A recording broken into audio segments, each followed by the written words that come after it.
Alrighty, let's go. Let's get all these wonderful people in here. Hello, everybody. Welcome to Idea Fest Fun Date. What a pleasure to have you today. Welcome, welcome. Great to see you all. Thank you so much for showing out. Feel free to unmute yourself and say hi, maybe where you're from. Just share. Hello. Hi. Hello, everyone. Greetings from Hello. Switzerland. Hello. Boise, Idaho. Hello. Awesome. It's so great to Hi, see you all y'all. today. Welcome. Hi, everyone. Hello, hello. Hello. Yeah, and feel free to share where you're streaming this all from. It'd be cool to see what a global community we have in here today. I'm in Utah, USA. Utah. Ooh. Boise, Idaho. Italy. They're good. Hey, from California. Guatemala. Hi, London. Crypto Valley, Switzerland.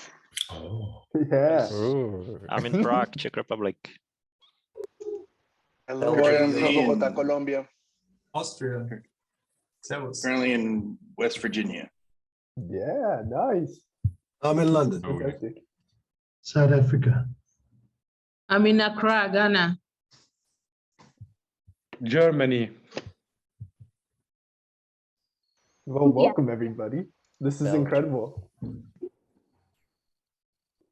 Awesome. Hi, Welcome. I'm Reshma. I'm from India. Welcome. Great to have you here, everybody.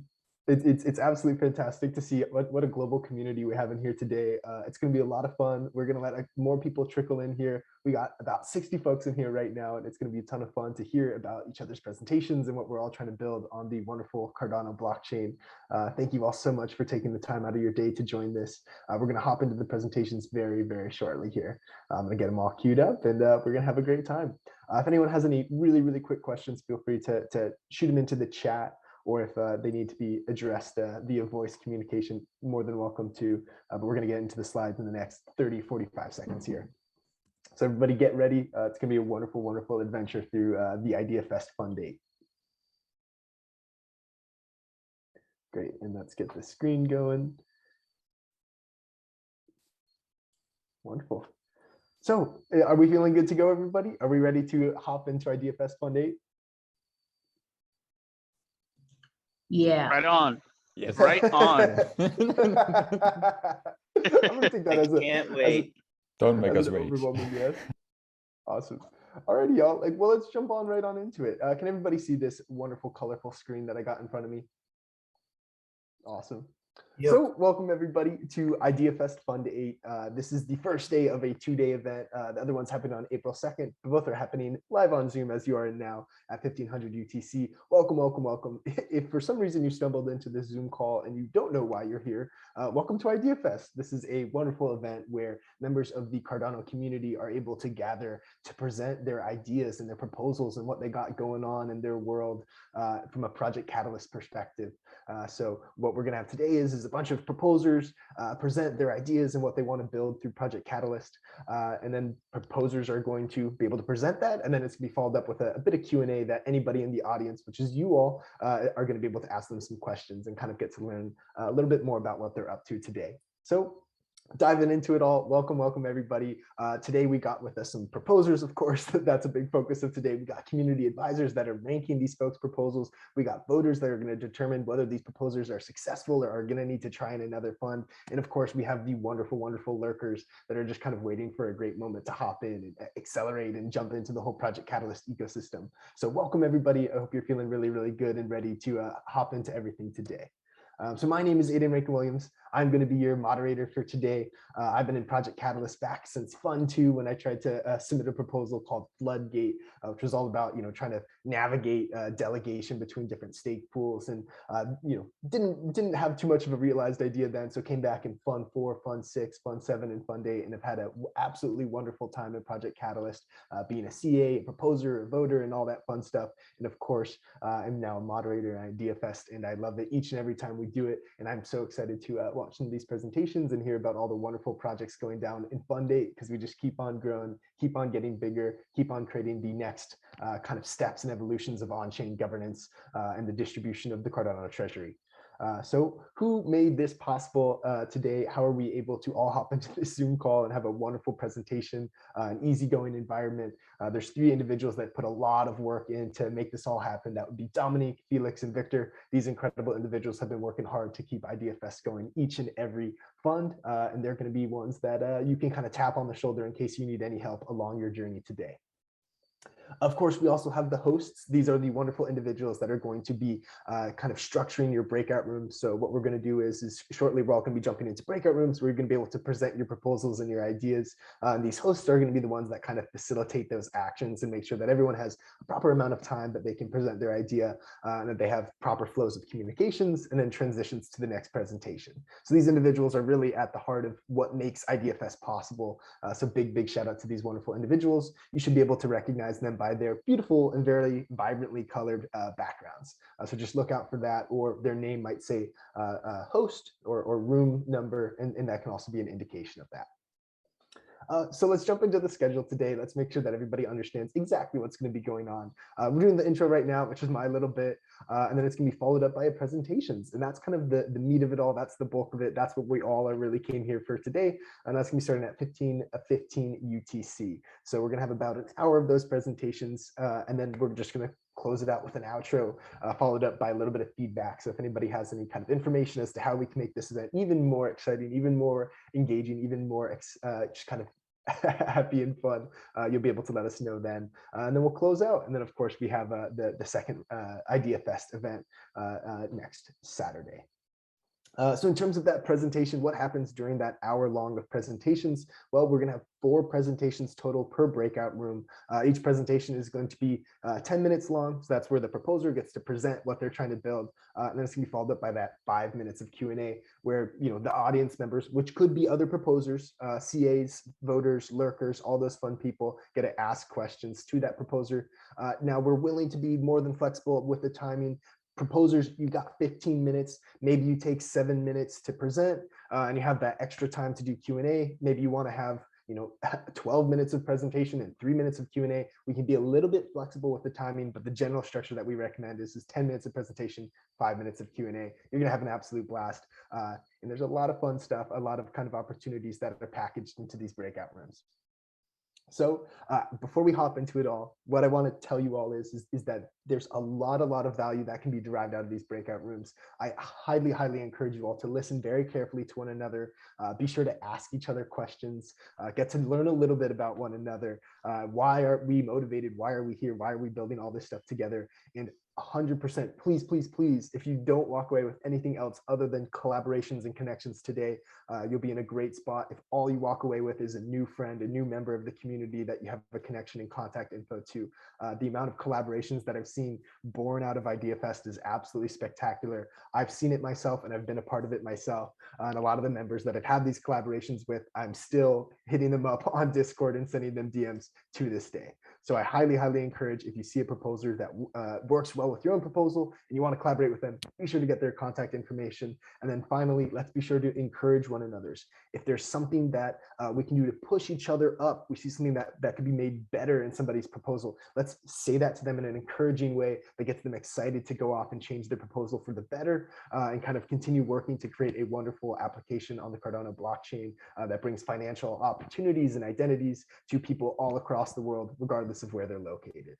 So I'm really excited to hop into this all today. Now let's hop into the part that a lot of you came here for, which was not to hear my intro and outro, but was rather to actually enjoy the breakout rooms and present what you're up to.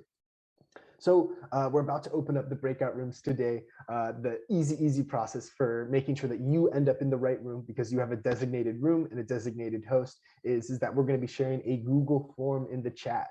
So look at the Zoom chat. You're going to see a Google form link there. You're going to open that up and then just find your name inside of that Google form. And I'll also be able to share my screen in case anybody wants to look at it on my screen.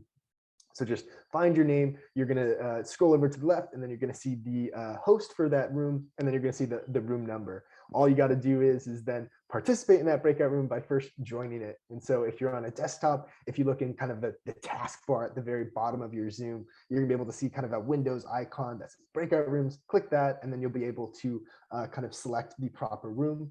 And then once you're actually in that room, if you want to participate, a really, really easy way to signal to the host of the room or the current speaker is to raise your hand. Zoom has a great functionality to raise your hand. There'll be a little emoji icon and this kind of part of your screen. I'm pointing to the upper left-hand corner, and that'll kind of display, hey, I want to speak and I want to share something. So without further ado, I think it's time to hop into IdeaFest Fund 8 presentations. Please, please, please have an absolutely fantastic time. If anybody has questions, we're more than here to help out. But remember, be encouraging, be helpful, be wonderful, have an absolutely spectacular time presenting. Please, if you need help, just ask. Thank you all so much. I believe the breakout rooms are now open for you all to join. And yeah, and if anyone needs help at all, feel free to just post it into the chat. We're more than welcome to help you out and give you whatever assistance you need. Do you think you could share the spreadsheet with the? Of course. Cool. Here we go. As a screenshot, so the folk can sometimes. Great. Cool. Perfect. Yeah, my pleasure. Yeah, so everybody, this is kind of the spreadsheet that we were talking about, where you have the main room number on the left here, followed by the host of that room, and then your name. So if you just look over here at the opening keynote under this full name section, just go down there, figure out, hey, that's me, and then look over to the left. And then the final thing that I'll recommend is that please, please, please, if you're presenting today, be sure to go to the room that you're presenting in and stay in there until that you've at least presented your presentation. It's really, really helpful to the hosts if you show up in the room and you're there for the entirety of the time. Once you've actually presented in your room, you're more than welcome to kind of hop around and check out different presentations. But please, until you've presented, be sure to join and stay in the room that you're supposed to present in. That would be really, really helpful to us all. It makes the logistics of it all a lot easier. So yeah, if anyone needs any help, please, please, please feel free to share it in the chat. We're more than happy to kind of look through this and help you get into the proper rooms. Great, fantastic. All right. Hi, everybody. Thanks for joining. I'll be presenting the Cardano Beam proposal today, GPS-based assets on the Cardano blockchain. It's a protocol that rewards users for their physical presence at a certain place at a certain time. The rewards are NFTs, ADA, or tokens minted on Cardano. Physical presence is anywhere on the world map, and Cardano Beam is infrastructure that makes these reward transactions possible. Who's it for? It's for anyone who ever wanted to incentivize someone else to be at a certain location out of need or out of love. It's a form of location-based nudge that could alter people's behavior in a predictable way without significantly changing their economic incentives. It's for event organizers who might want to place NFTs and other rewards at the finish line, and those who have pre-registered can arrive at the finish line and pick up those rewards. It's for charity donations. Friends and family can monitor live their loved ones participating in events and drop rewards on the route, and they can pick them up as they're passing by. It's for business advertising. Local cafes, restaurants, shops can place rewards near their premises and attract foot traffic. Clients can pick up the rewards and redeem them. It's for governments that might want to increase voter participation at local elections by placing curated NFTs near voting booths. It can also be used to manage foot traffic at ecological locations by issuing a limited number of visas on a first-come, first-served basis and monitor the movement. For lifestyle and gaming, think of geocaching, a Pokemon Go type game with Hosky coins, encourages movement and physical exercise. For parcel deliveries, you can tip the parcel delivery courier by placing some ADA next to your house that only their wallet can collect and only if they arrive before lunchtime tomorrow. How do we do it? We split the world map into squares of 3 by 3 meters, and each square has its own smart contract. We built a web app that lets business owners lock assets in these smart contracts and define conditions on who and when can unlock them. And we built a mobile app that lets users go to those locations and claim the assets as rewards from being there on time. Claiming is automatic and the rewards are transferred to the user's wallet. We connect it all with a backend and produce smart contracts. Over the next few slides, I'll go over each one of these and the detail behind them. So we have a web app that runs on the desktop in the web browser. It connects to the different Cardano wallets. It can be used to lock assets in the smart contracts on the world map by clicking on the map. It also has live tracking of users. And the print screen that you see there is a live example of the user interface. Then we have a mobile app that sits in the user's pocket. It transmits the user's location to the web app. It has a light Cardano wallet that holds the assets. It has an inbuilt NFT catalog and it can show QR codes where NFTs are QR codes. And it's also synced to the blockchain. And then we have the backend and smart contracts is the glue that brings it all together. We run a Cardano node. We have DB-Sync and GraphQL, which is used for our dApps to see what's on the blockchain. We have MongoDB and REST API for live tracking, and we have a Haskell and Plutus backend running. And we also have a Cardano wallet service in the backend, which our mobile dApp uses. Once we're done with the project, we will do a proper test. We will organize a cycling event between Lisbon and the Algarve in Portugal. And it will be over 300 kilometers distance, take approximately 14 hours to complete. Can take up to 10 participants, and there will be 8 prizes for finishers. The community will be able to watch the event live using our web app and can airdrop NFTs and tokens to participants as the event is unfolding. The timeline and the budget for this, if we get funded, we'll set up a test environment in May. We'll finalize a web app in June, finalize the mobile app in July, finalize the smart contracts in August. Then in September, we'll run an incentivized testnet. And in October, we'll fix some bugs if they come, and we'll run the main event. As for the budget, we're asking for $30,000. The bulk of that will go to development. We'll do project management to communicate back to the community and keep everybody honest. We have reserved 1,000 for the incentivized testnet and 2,500 for event day prizes and logistics for the main event. Is it deliverable? There's a lot of tech behind this. We have had to build new tech to deliver this. We've built a Cardano dApp wallet connector that we've open sourced on GitHub, and it's getting quite a bit of traffic. We built a Cardano wallet for mobile using the serialization lib. We built a Plutus generator for the world map that's running as a back service. And the dApps are being road tested on the hills around Lisbon. We've also got some decent feedback and the preliminary category assessment showing 5 stars across all categories. That's it. I'll take some questions.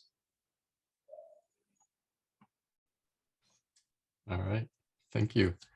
Thomas, you want to ask your first question? Hi, yeah. I mean, it's an awesome project. It looks really cool and useful. The only thing that I was really wondering from the beginning when you mentioned Pokemon Go is how do you deal with the GPS spoofing possibilities? Yeah. Is it possible to fight that, or is it just for people like charities who don't care whether you are there for real or just use an Android phone that has been rooted and has some GPS spoofing app? Yeah, well, yeah, we get this asked a lot. So for event-based use cases where event is organized, you have participants pre-registering with a wallet ID, and the event organizer can limit who can pick up the prize at the end. So with that, you're sort of limiting the possibility of cheating to the ones who have pre-registered, and sort of being involved in the local community dissuades many from actually trying to cheat. Then there's for the anonymous users, we've actually built the mobile app So we control how the GPS location is being disseminated. We will check for the routing of the mobile itself. So there is some form of protection there, but it's a question that gets asked a lot. So yes. Okay, thanks a lot. Thanks. Great. Any other questions from the room? We have a few more minutes. I have one. What parts of this, if any, are going to be open sourced, and can people build on top of it? Like if I wanted to have like a location-based game myself, there seems to be a lot of building blocks you're putting together that would be amazing to leverage. Yeah, there's yeah, that's a good point. So on the should back from the tech that we already delivered, as I said, the mobile DApp connector is open source. It's documented on the Cardano Foundation develop portal. The Cardano wallet for mobile, also on our GitHub repo, we have the basic functions that can be used to interact with the mobile. We haven't finalized that quite yet, but once we're done with it, we'll open source it. And the Plutus generated for the world map, it is a Plutus backend with some tweaking. We'll open source it once we're done with it. So the point there is that yes, we are building. We recognize that the ecosystem. We're adding to the ecosystem, and we are releasing it as open source as quickly as we find that it's reliable to be used by others. Amazing, thanks. Any other questions from the room?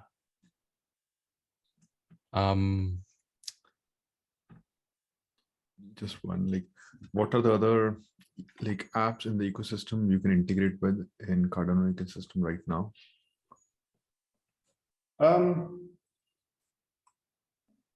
We've had conversations with a few other proposers. I'll just go back to the use cases. For example, there's currently, if you look at on this slide, the governments, there's currently a proposal for managing foot traffic and managing visas on Cardano for islands where there's concern that too many tourists are visiting the islands but not spending enough on the local economy and are buying everything sort of pre-sold by the travel companies. So we are working with them, and they've showed interest that this could be used for this.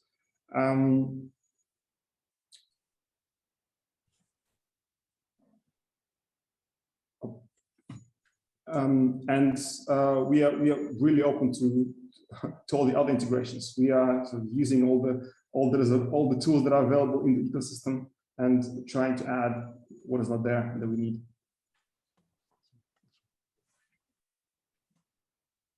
Thank you.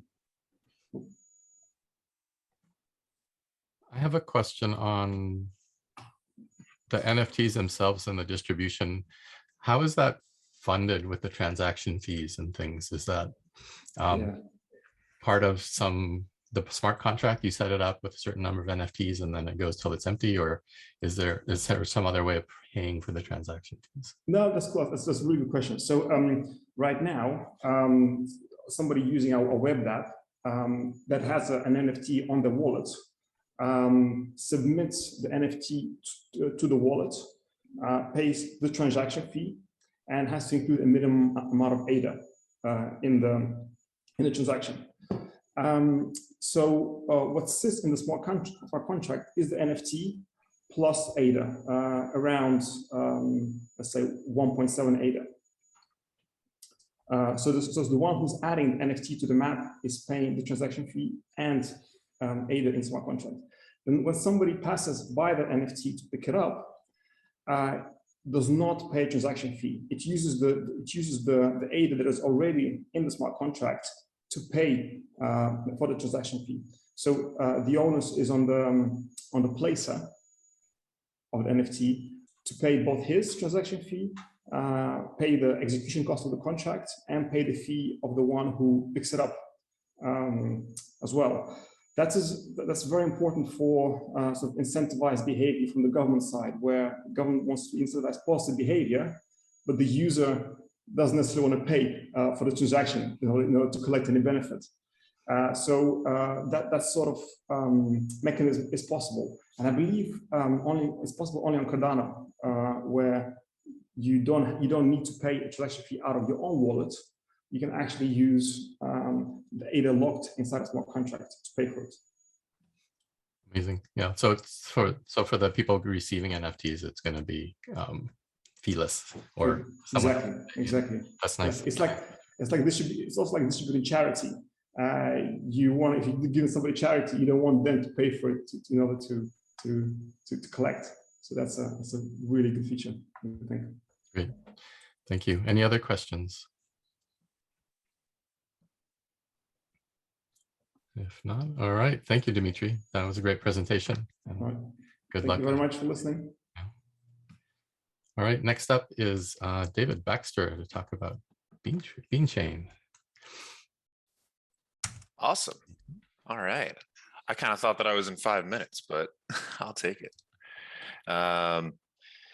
So I am David Baxter, and we're working on a project called the Blockchain Learning Center in the Bean Chain. You'll notice that my voice is a little bit rough right now, and that's because last night we actually started doing this recurring booth that we're going to be doing at the Arizona Science Center for the Bean Chain, and we got to present in front of hundreds and hundreds of people and teach them about the blockchain and all the cool and good things that it can do in their lives and that they'll be doing on it.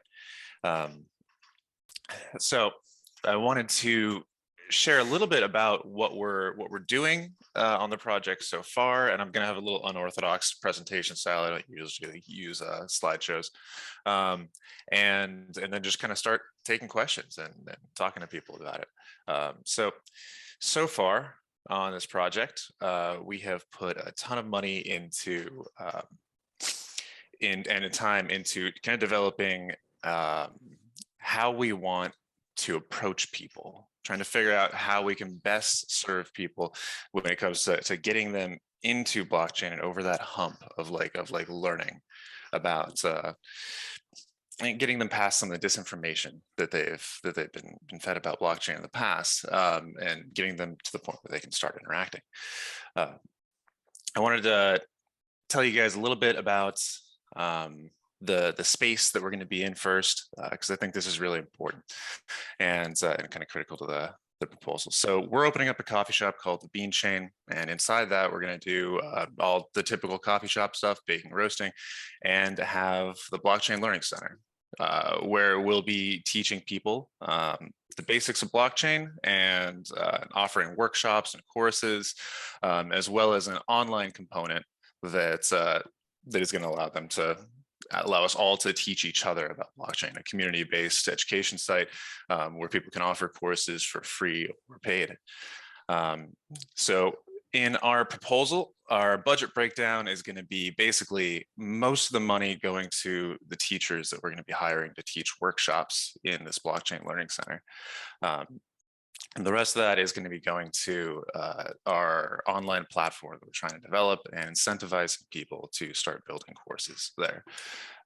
We're offering pretty big bounties to people who want to transfer some of their content over to our platform and start allowing people to take courses. We've already got that built out, and it's ready to start taking teachers, getting content in there.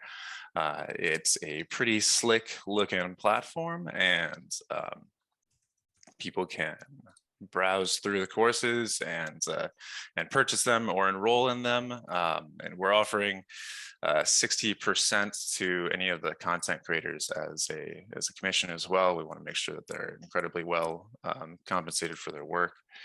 So all of this, everything that we're trying to do here is really to the goal of helping workers. Like our primary interest is using blockchain technology to enable the working class in America and across the world.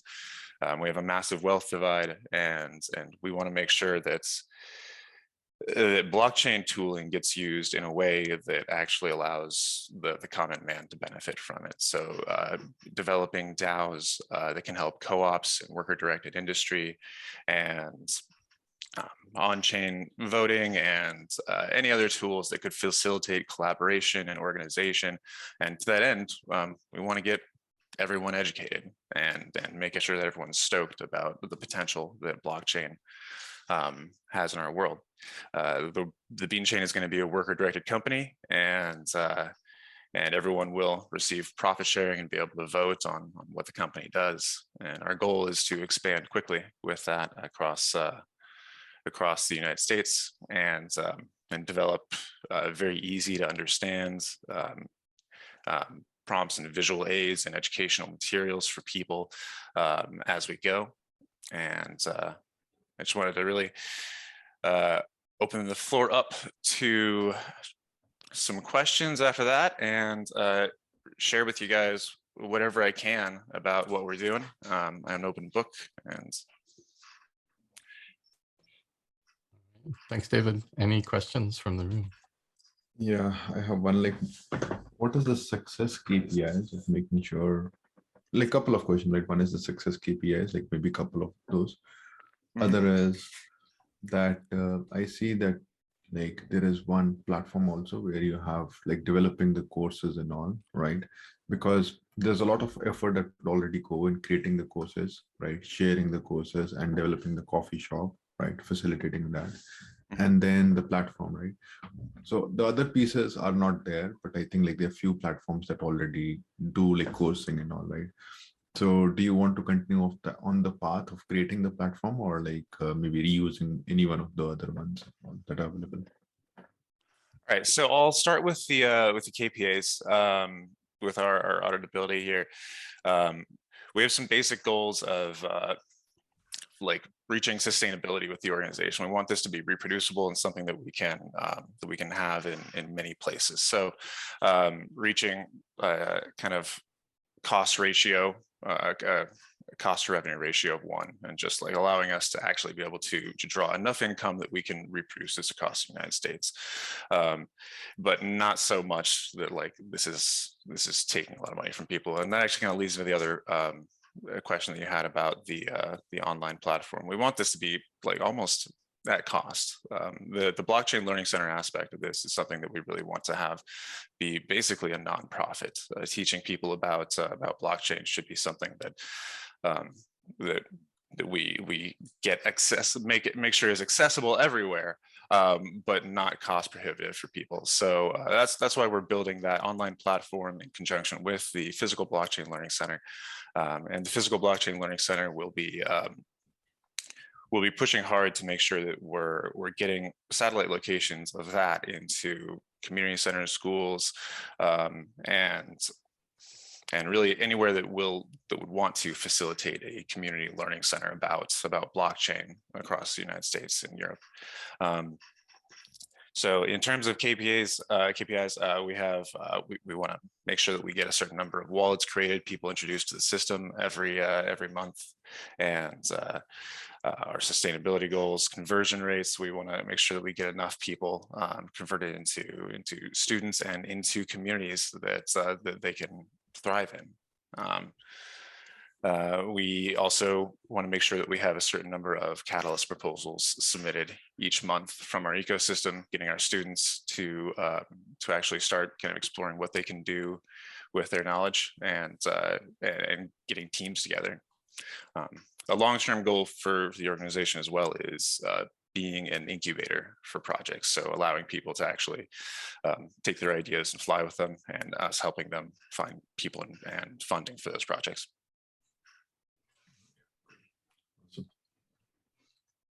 Related to that, David, I have a question on, you mentioned expanding out to other local learning centers across the US and Europe. What languages are you intending to support at launch? And then what do you envision moving into the future? we want to support every language. At launch, we just have English right now. We're probably going to try to get Spanish in there, considering we're in Arizona, so that'll be a pretty critical one. We're working with, we have some ties to the Catalyst School, and we're going to try to leverage, they have a lot of people in there that speak various different languages, and they've done a great job of translating their content. So we'll talk to them about leveraging that infrastructure to translate some of our content. But our primary goal is first getting a bunch of free and paid courses made, and then in 7 months or so, we'll have our coffee shop open and we can start giving in-person workshops. Nice. And you talked about you have bounty for content. Can you explain a little bit about that? You mentioned the 60% commission. Is there an actual bounty for actually creating the content in the first place? And get into so we're not waiting for any money from Catalyst to get started. I'm mostly using my own personal life savings to do all this. So we've got a good bit to work with, and we're offering $500 on top of the 60% commission for comprehensive paid courses that people can take, and $200 to anybody who's willing to set up a more, it doesn't have to be quite as comprehensive a paid course, but we want some good quality free courses in there that people can take on, any subject within the blockchain, how to set up a Cardano node on a Raspberry Pi, or getting into or making your first wallet, or anything that's going to help people get excited and get into blockchain. Awesome. Any other questions from the room? I'm going to maybe ask this one to everybody, is since one of the strategic goals of Catalyst for Fund Aid is open source, I'm curious what parts of this will be able to be taken by other community centers and stuff and used and leveraged by other parts of the community. Thank you for asking that. Actually, that's a pretty important goal of what we're doing here is we have our Blockchain Learning Center Discord, which we're going to try to invite every community hub that is funded by Cardano into, as well as community hubs and other chain ecosystems into. And we're sharing every bit of research that we get from this. We're going to be doing these Science Center booths continually for the next couple months, gathering information and capturing questions that people have been asking. We're keeping track of a lot of the questions that we can in a spreadsheet, as well as on physical notes, which we still have to put into the spreadsheet. And we're going to be sharing all information that we get and any questionnaires that we put out regarding like what people are curious about, scared about, interested in blockchain, and how we can best address those questions. We're also going to be using all this information to develop more resources like these to help people kind of get over that learning hump and get into actually the meat and potatoes of blockchain. And we're sharing all of that with anyone who's interested, because we think that's the part that really matters. Mm-hmm. Beautiful. Any other questions from the room? We have 5 more minutes. So I have a follow-up question on, you mentioned that the organization is going to be employee owned. Is it any thoughts of actually making it a DAO? A DAO? And yeah, so actually it's going to be worker directed. Employee owned is sometimes a little hard in some states because of workers' rights laws designed to stop co-ops and unions and things like that. So we're going to make it worker directed and use hopefully we can set up a DAO very soon to facilitate that, but at first it's just going to be kind of in spirit. So we're going to have voting every year, and we're going to have a process of doing initiatives similar to the Catalyst proposal, where employees where employees in the organization and founders in the organization can propose these initiatives that will be talked about and then voted on and then implemented over the course of the next year. And that's kind of our plan for being worker directed, is like all the decisions, all the major directives and decisions will be driven by the workers, and the organization can be changed to match their vision for it. They're also going to receive at the start. I mean, they'll obviously have the say over what they make in the end because of this voting process. But at the start, they're going to receive a living wage for the area as well as even profit sharing. I'm going to be taking the same wage as any employee at the coffee shop would. So. Awesome. Does that include the course content creators, or is it just the actual employees of the coffee shop? We've actually made the Blockchain Learning Center a separate organization because of the expansive scope of that. We realized there's so much for it to do that it doesn't make sense for it to be tied to the coffee shop, just kind of partnering with it wherever the coffee shop's open. So that's going to be its own thing. And I would love for that to be a DAO as well. And I think that might even be easier to make into a DAO because the content creators, the teachers are really the driving force of that organization. Yeah. And okay, amazing. I'd love help with that from anyone who wants to as well. I'm not an expert on setting up DAOs. Okay, and it looks like we have a hand up from Tamer. Yes, Tamer, well done. Thank you, Tamer behind me here. Thank you. I'm interested in, David, if you don't mind me asking a little bit more on that DAO kind of structure, because you've got a very similar kind of idea to what we're doing with Checkpoint. But for us, having a DAO, are you not worried that if there's a split in the direction of where people want to go, that could cause fractions, and not having a kind of centralized control over the direction of this learning might actually hinder the process a little bit more, rather than giving the community the overall power? Doesn't that take away something from your control and your vision? It is a concern that that movements can be co-opted when you make them democratic. like you and moneyed interests have all sorts of power to employ dirty schemes to take over things that they don't want to happen. So that's always a concern. With the coffee shop side, my plan was to, I'm the owner of the coffee shop, and if anything got way off rails, our goal was to develop best practices and a system for managing a worker-directed company in the best possible way and avoiding things like that. And for that reason, with the coffee shop, I wanted to wait 1 year before making it into a truly worker-owned organization, so that I could restructure if needed if something like that happened very quickly, because that is always a fear. And my goal is to help the workers, and that's where I come from. I've lived most of my adult life in poverty, and I want to see that succeed. So I would like to be careful when doing it with the Blockchain Learning Center too, and make sure that we have whatever mechanisms we can come up with to prevent something like that happening. Thanks, David. And thanks for the question, Tamer. We're right at time, and I want to move on to our next speaker. So thanks, David, for everything. And giving us all the information. And are you going to be around if people have further questions? Oh, absolutely. Yeah. All right. Thank you. Next up, we have Robin. And here's the links to the stuff. You can go ahead and start, Robin.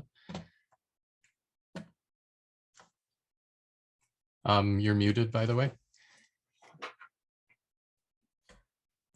Cool. Sorry, some background first. So with DoDAO, we have two pieces. One is an education platform for DAOs, right? We don't want to earn anything and all. It's just talking about DAOs because we feel it's very interesting. And so what a lot of the stuff that David and Tom and you were talking about DAOs and all, we covered. We write a lot about DAO frameworks. You can use different type of DAOs, how they govern and all. Many of these articles are very in-depth, right? And how they operate, and we can discuss different type of things, how they take many of the decisions and all. But that's one piece where we write all about DAOs. We are excited about it. So other is we have an onboarding platform. So basically the problem statement is that blockchain projects, they keep 20 to 50% of the treasury aside for the community, right? Because that's how blockchain projects succeed. So one is MVP, other is MVC, minimum viable community, also that is needed for blockchain projects. If you see most of the blockchain projects, they have around 5,000 plus members in Discord groups and all. but only a handful of them are actively participating when you join, when you see maybe 10 or 20. So what could be done that we could increase the active member participation by 2 or 3 times, right? It's not difficult to target. That could be easily done. So the way that could be done is because the money is already there for the community. It just needs to be, people just need to be rewarded and need to be onboarded in a way that they could perform the task and earn those rewards. And that's where our onboarding platform is. So like on DoDAO, so this is our onboarding platform, basically where we list all the DAOs. And it is very easy to add a new DAO, right? And then if we go to one of the DAOs, since we write a lot of content, this explains that what type of content do we write on DAOs and all. Basically, it's onboarding the users. And then it's a step-by-step process as compared to regular documentation. Here, the user is also asked for the information that just to make sure that they're going through the necessary, like the required steps and all. And after they've completed, we can also see the submissions, means what was their wallet address, how much did they score, and when did they complete the guide. This weekend, I'm working on the features which were like after they completed, this stuff would be pushed to Discord so that that information is available, like which user was on board and all. Other people can also be motivated and all. And then it is very easy to create these guides and all. Any type of interactive content could be added, like questions and all could be added and all. Yeah, and you can join these DAOs and be up to date with the new type of guides, which should further point to like different tasks and all. Like one example is like in IdeaScale also we have CA as one of the responsibilities, which is done in a decentralized way, right? Community does it. So if we have a guide for CAs, it would be very easy to onboard them if we present that information, right? Similarly, like for Babylon Finance, like they want to hire diplomats. This is a guide for diplomats. First, what is Babylon Finance? And again, like a bit more information about like what diplomats do, some background information, and then yeah, and then some questions about it. And here we share the rewards and all also. Yeah, so, and these like basically we see a lot of DAOs, they create like task base. Earlier, like in normal organizations, we were seeing earlier, like traditional organizations, everything was done, like a lot of stuff was done like either as full-time members, right? But now it is like we have some core team who works for the full time, but then there are a lot of tasks that are handed over to the community, and community comes together and work towards it. So we want to make it easy for community to come together and have the knowledge to be able to have the information to be able to pick the task for any one of these boards. So Dwork is one platform, but like a lot of projects would put it on Notion also, or they would use like Airtable or some other tools, right? So we want to make it easy for community members to know what do they need to do, perform the task and earn the rewards. So our ask is for $28,000. Most of the stuff, most of the like what the ask would go for, like I guess 6 DAOs will work, 6 DAOs, Cardano DAOs, to create these onboarding guides, right? And making sure that we're making progress. We'll have some KPIs, measure those, and making sure that they have increased contribution. And other is we would be spending, like we would be like taking 6,000 just for like the platform improvement and integrating of Cardano wallets and all, which will be starting like hopefully next week or so. Yeah, and then I guess 8,000 is kept for creating of the educational content, which we do on DAOs, which is sharing about tokenomics, how a DAO should operate and all.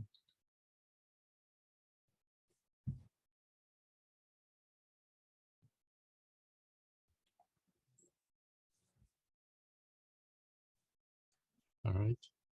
Thanks, Robin. Are you ready for questions now? Yeah. All right. Looks like David's got his hand up. You want to go first, David?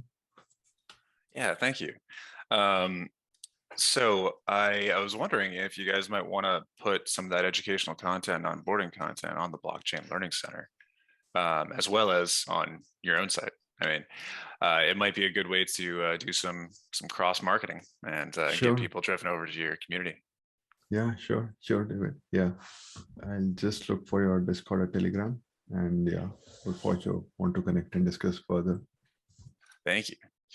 Yeah, and also idea is like I think if we can connect with the projects that are funded, right, and we can like when the funding goes to like the bigger projects, like maybe 100K or 200K, and when the funding goes to them, if you can make sure like 10% of that goes to the community, right, as tasks and all. So in that case, the project gets the work done, people get reward, and that is like the rewards which are like, if we ask somebody to write an article also, maybe the reward is less, could be $100 or something, but even that person now knows in depth about the project, right, and they would share the knowledge a lot further.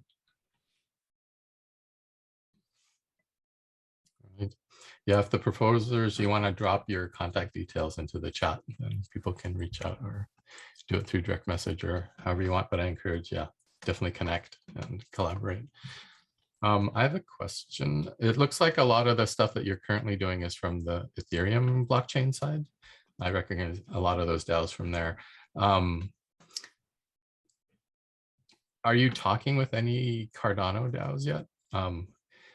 I know that the technology side and the smart contract side is just kind of getting started. So I'm curious, at what level of DAO-ness do you need to participate here?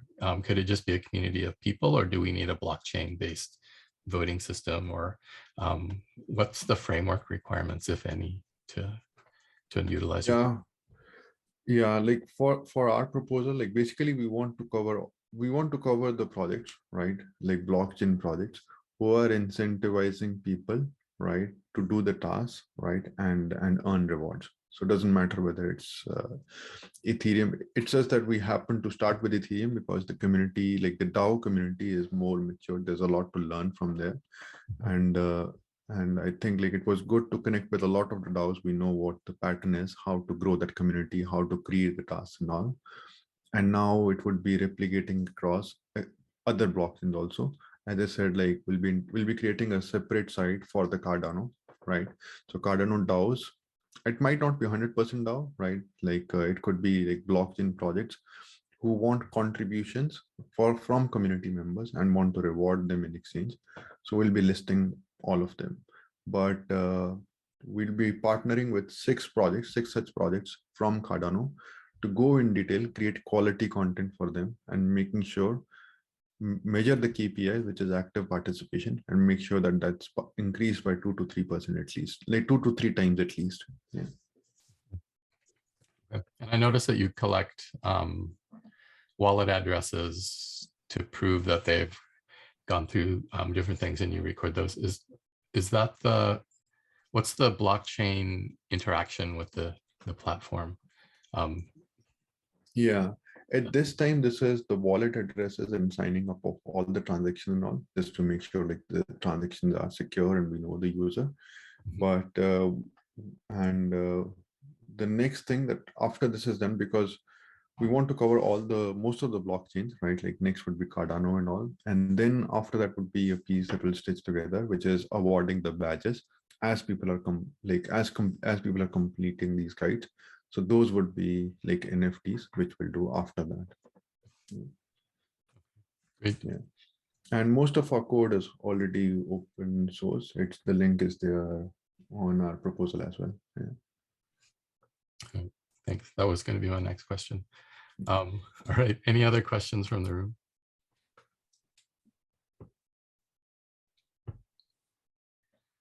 All right. We have our final speaker is Thomas Welder. Is he in the room today? I'm here, yeah. Hi. You are. Okay. Thomas, if you want to start, you can kick it off. Thanks, Robin. Sure.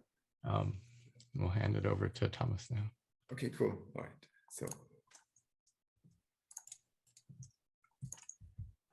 can you see my screen all right? Yep, can see it great.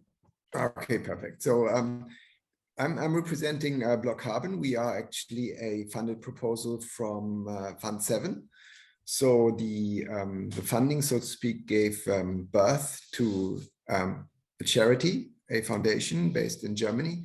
And we have set up this project to promote the trading of carbon as an asset class. So right now, most people who hear DeFi, they think that people are trading tokens in some crypto projects, that there are like pairs that are traded in some high yield projects on the blockchain to replicate the traditional finance economy. But what we are trying to do is what's already happening very gradually also on other blockchains, is to move a new kind of economy that is more impact driven onto Cardano, which is the idea that if you have carbon that has a price and is not just used for people to offset their own carbon footprint, but becomes like a valuable commodity that people think will go up over time, because in order to stop global warming, we need to encourage people to do more green projects, do more innovation, reduce their own carbon footprint. So that's actually not a trivial project. So it requires a lot of thinking into the details, and some of the possible directions have already seen their tokens depreciate a lot. So we said we wanted to do this kind of the Cardano way. So we do it relatively slowly. And we have now 3 guys working on the Pluto scripts and doing some testing, but we also want to onboard some real use cases. Like, for example, we are talking to SPOs in the Cardano ecosystem, and they have their delegators who are eco-oriented, and they are delegating to those regenerative energy pools and bare metal pools running on like solar panels and some really good projects like that. And they want to also use some of their block rewards to, for example, plant trees. And then they distribute tokens to their delegators, and they want to ultimately exchange those tokens for the carbon that is actually coming out of these like nature-based solutions. And for that purpose, in Fund 8, we are proposing an exchange where those tokens can actually be traded, because without any platform to value those tokens, they would just be a gimmick. Right now, there's a lot of carbon offset in industry. Some big companies who want to claim that they are carbon neutral, like Google in the United States has been carbon neutral since 2016, I think. And a lot of airlines are offering their passengers to offset their carbon footprint. And that is something where a green project or an energy efficiency project is just immediately retired. And people are claiming, okay, because there was some pollution saved on that end, now I'm carbon neutral with my polluting project. But that's not very popular in the climate activist community. People call it greenwashing. So we don't want to have the exclusive use of burning or retiring those tokens, but we want them to live on. So people are planting trees, and they are not polluting to offset that, but they're just planting. And ultimately, you will have more and more people investing in this kind of carbon asset, and hopefully that will drive the price up. I mean, we have already seen that in some countries that have dedicated emissions trading schemes, like in Europe, for example, where the price of 1 ton of carbon emissions has gone up from €3 maybe 10 years ago to something like €100 per ton now, because of the more and more rigorous requirements by the government and less permits that are issued to polluters. And to make a carbon an investable asset class, in our opinion, is the only way to really do something meaningful against climate change, because people are by nature kind of lazy. They don't want to stop driving cars. They don't want to stop having iPhones. So we need to create some powerful economic incentives and do a lot of economic incentive for carbon capture and projects like that. And as I said, for Fund 8, we want to work building an exchange And the problem that we are very likely to see with carbon as an asset class is that it's not like a US dollar stablecoin, where it's already relatively difficult to ensure price stability, but the US dollar is very liquid. It's not very volatile. Carbon is quite different. It's an energy asset. It is likely to move a lot. For example, last winter in Europe, the price of carbon went from something like 40 euros to 95 euros. So that's a lot of volatility. You might see price gaps in the market from one day to the other. So for automated market makers to actually manage making markets here without really big problems with impermanent loss, you need to start semi-centralized. So we want to create the possibility to have a marketplace where people who want to list carbon tokens initially on Cardano can start listing those tokens. But ultimately, we will develop the technology to integrate it with a proper DEX. So there will be a custodian in the beginning who can, for example, hold EU ETS as a safety asset. But over time, there will be more and more smart contracts that interact with the blockchain, and protocols will emerge that will be able to make a meaningful markets as we gather more data on these markets and have smarter algorithms that can handle that. And some of the topics that will be interesting to pursue are the integration of off-chain registries. So there are big companies like Gold Standard and Vera right now that do these carbon offset verifications for people who want to claim that they offset their carbon footprint by buying offsets. And there's an Oracle problem right now that these off-chain registries are not integrated with the blockchain. So all the benefits of the blockchain, the lack of double counting, for example, really depends on having information about everything that has ever been registered anywhere and being able to retire projects that are currently off-chain and move them into Cardano tokens and trade them on a DEX.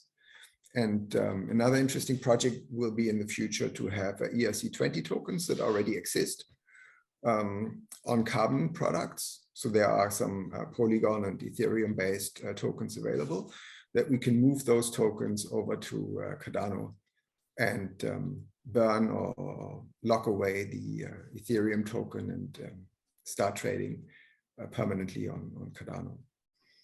And obviously, as I said earlier, we will need integration of oracles that you can price something like the New Zealand or European ETS on the blockchain. And so I think I've started a bit too early, so I still have some time, but just briefly, the team that we currently have are myself. My background is from the trading side. So I used to trade carbon credits under the Kyoto Protocol. I traded oil for Shell in the UK and in Germany. I worked for a Swedish utility called Vattenfall and did electricity trading there. And I was working for a German company in Singapore trading oil derivatives. So I'm coming more from the market side, but I also did a lot of DeFi projects for the last 3 years. And DeFi arbitrage for my personal account, and I have some interest in Cardano coming from my co-proposer June Accra, who is a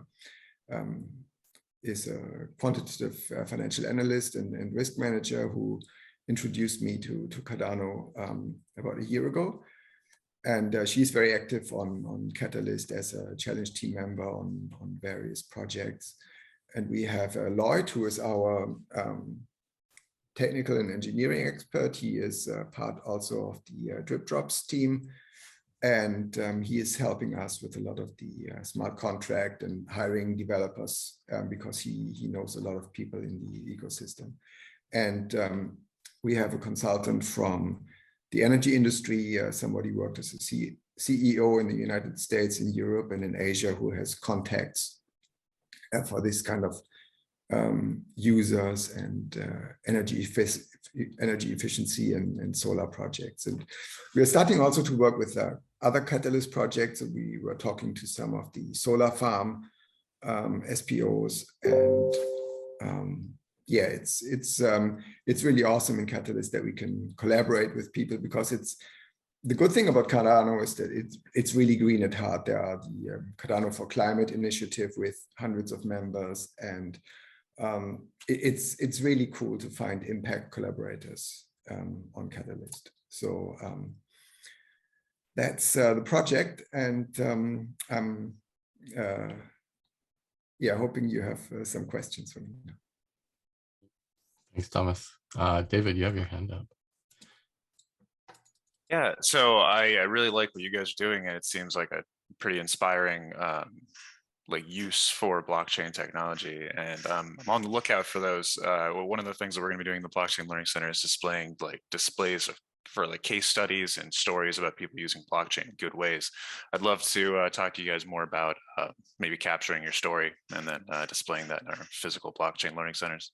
Oh, that would be absolutely awesome. Yeah, we can do that. And I mean, we plan to do a collaboration with Drip Drops on NFTs as well. So that could be something that's quite engaging for your community, I think. Absolutely. All right, Harry, you're up next. Hi. Yeah, that was fantastic, Thomas. And again, it was a bit like the last comment there from David. So I think it's in the same category as you. We have a proposal that we put in from Edify, and that's for soil sequestration. So basically, we work with, what we're trying to do in this space is we do coaching consultancy, and we work with a lot of big medium-sized companies. So we've got a couple of £500 million agriculture businesses, and they've already looked a few years ago. They've already looked at this area, and they're into regen, and we worked with them for 10 years or so on and off. And this was one of the areas we said, right, okay, how can we engage these mid-tier firms into Catalyst? That's what we're trying to do, how do we get people into Catalyst? And one of the areas that one of the MDs that's on our proposal wanted to look at was this area around carbon and carbon trading and carbon credits and carbon certification and all that stuff. They can see the value of it. And our proposal then was, okay, how can we suss that out, knowing that not all of this is developed yet on any network, but say on the Cardano network. And so really it was just, again, I know you're in the same sector as us, so it's a bit of competition there, but I think what you're trying to do fits very nicely, because I know from what you've said, there are a lot of people out there that have a demand for carbon credits. These guys do the supply. And so it's how can they build that properly? Because again, they're into regen, they're into, again, impact. That's what we do, is impact business building. So yeah, it'd be lovely to have a chat, I think. Yeah, that would be cool. I mean, I think the important thing here is to not see other proposals as competitors. Absolutely. We had a lot of chats with people from the C4C community, and there are a lot of people who are building kind of the same things across blockchains, across proposals. And the most important thing is that you just get them together, and then you split the task into different things. So even on other blockchains, you have a University of Cambridge working with Tezos, and they have a very good verification mechanism. So we could think, why don't we just work with that bit of their technology, convince them to move some of their business over to Cardano. And I mean, we could have different exchanges trading the same carbon token. We could have the same carbon token being, available to other blockchains. So it's very interesting. We should definitely look at your people and try to get them verified and list tokens. And we can have many tokens trade in parallel on the DEX. Yeah, so that was fantastic. These guys, they work with the University of Cambridge as well, and they've been in this space quite a long while. And it's the different part, like you said, it's the different parts of the jigsaw, isn't it? There's the one side where they're understanding about the traceability, and they've been through programs on that. already and about how to do a market and this business about certification versus credits. But they're interested in driving it down to the nutrients in the soil and how can they prove that they've taken carbon out of the air and stuck it in the soil and therefore built more nutrients out of it. That's built sugars. That's where they come to. Okay. So that'll be a fantastic conversation. Thank you. Yeah, right. Thanks a lot. We got 2 other hands up. Dmitry, do you want to go next? Yeah, sure. Very interesting. Thanks, Thomas. I used to be a derivatives trader myself, so okay, cool. I wanted to ask how many carbon prices are there in total? So if you have a DEX, how many prices do you have to track? How many tokens are there? And my other question is, how do you maintain a peg? So if you are fixing it to an off-chain market, how do you ensure that the synthetic isn't too far off the price that is traded in the centralized exchanges? It's a really complicated question to answer in a few minutes, but in a nutshell, we used to have a global carbon market under the Kyoto Protocol from 2012, roughly when it was conceived, to 2020. And they created a clean development mechanism that had a certified emissions reduction that was sourced globally. And they could be then used for some national ETS. So that was kind of like converging towards a global price. And right now, this does not exist. Glasgow did not propose any follow-up on that yet, but hopefully it will come. In the beginning, we're going to have European carbon price. But the most interesting thing for the blockchain at this stage is the voluntary offsets market, where the price is something like $10 maybe. So you have some tokens on Ethereum that are worth something like $6 to $16 per ton.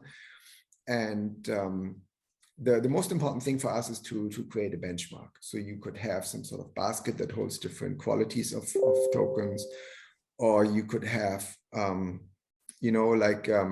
people who are listing only nature-based tokens, people who only list energy efficiency tokens. And then you say if they're verified by gold standard, they are trading as this ticker. If they are verified by Vera, they're trading at that ticker.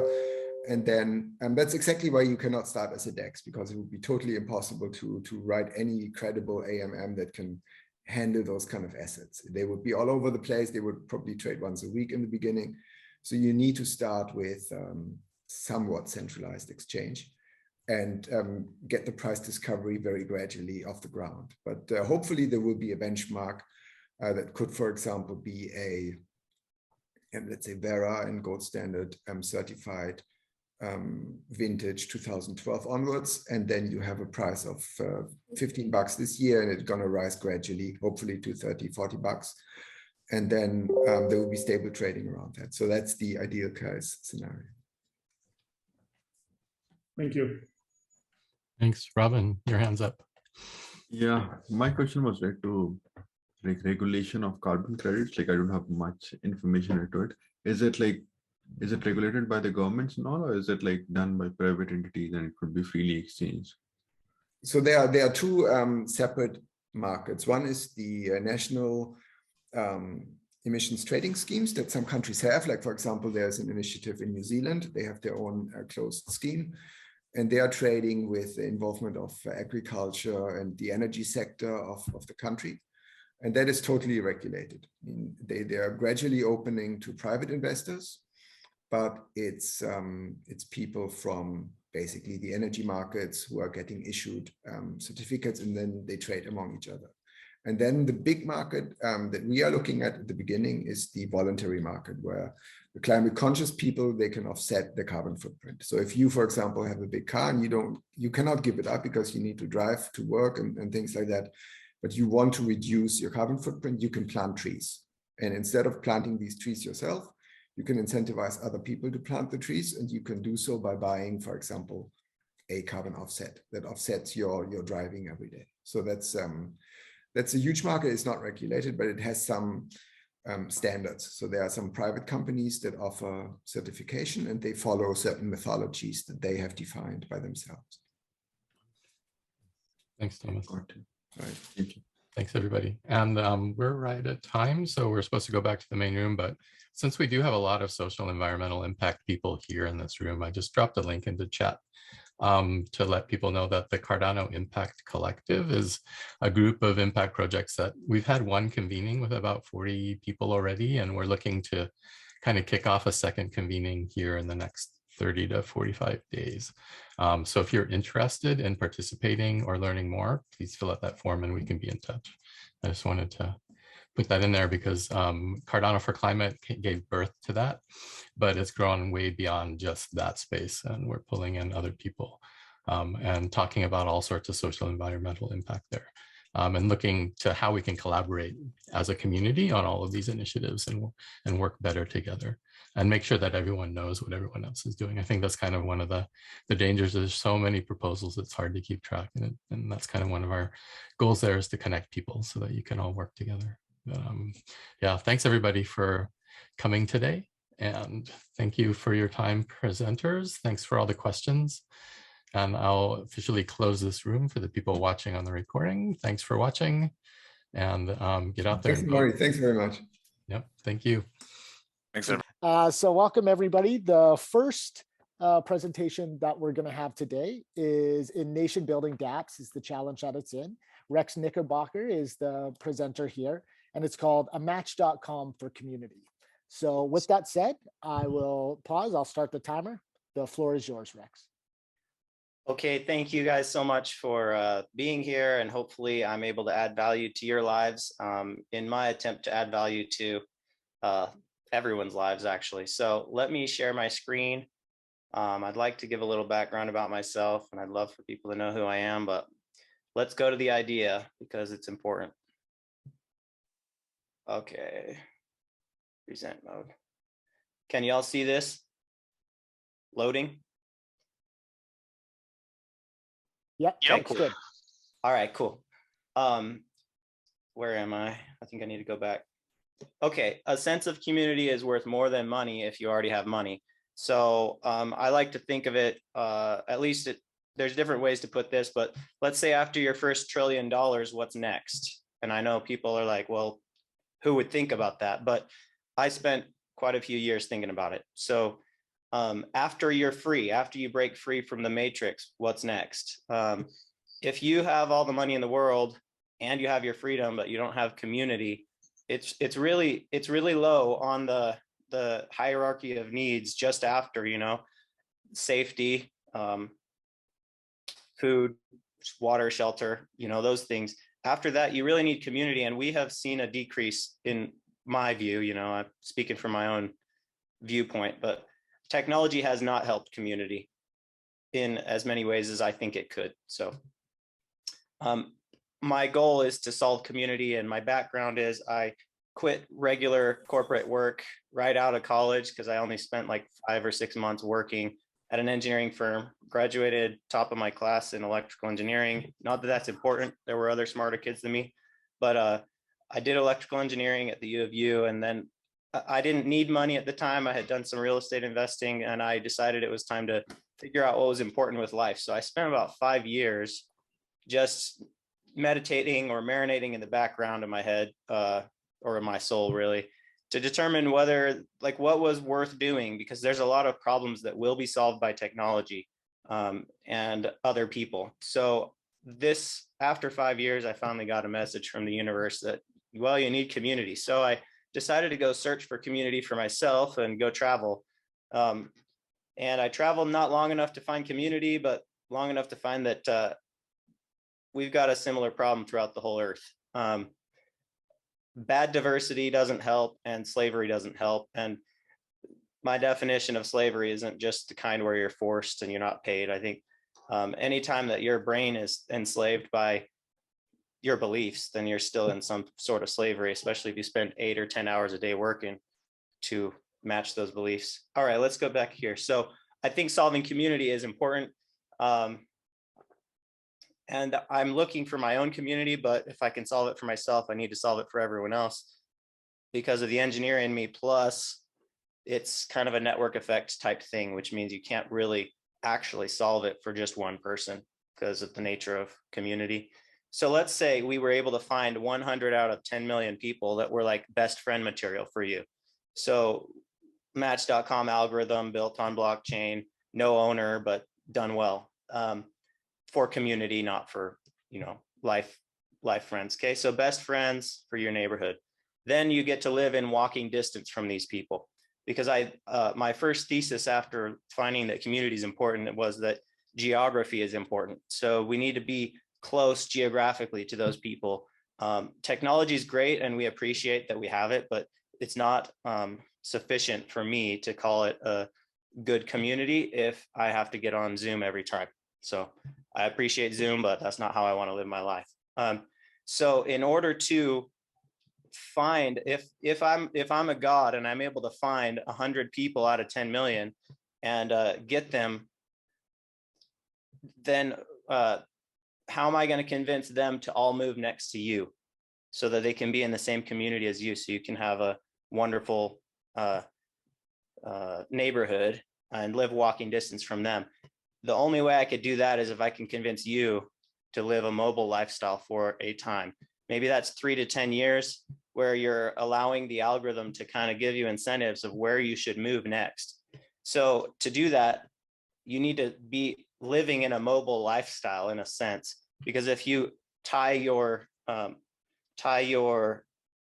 too many stakes in one area, one geography, then it's going to be difficult for you to move. I experienced that when I built a house. I put a lot of energy and emotion into it, and it was tough leaving it behind when it was time to move and to sell that house.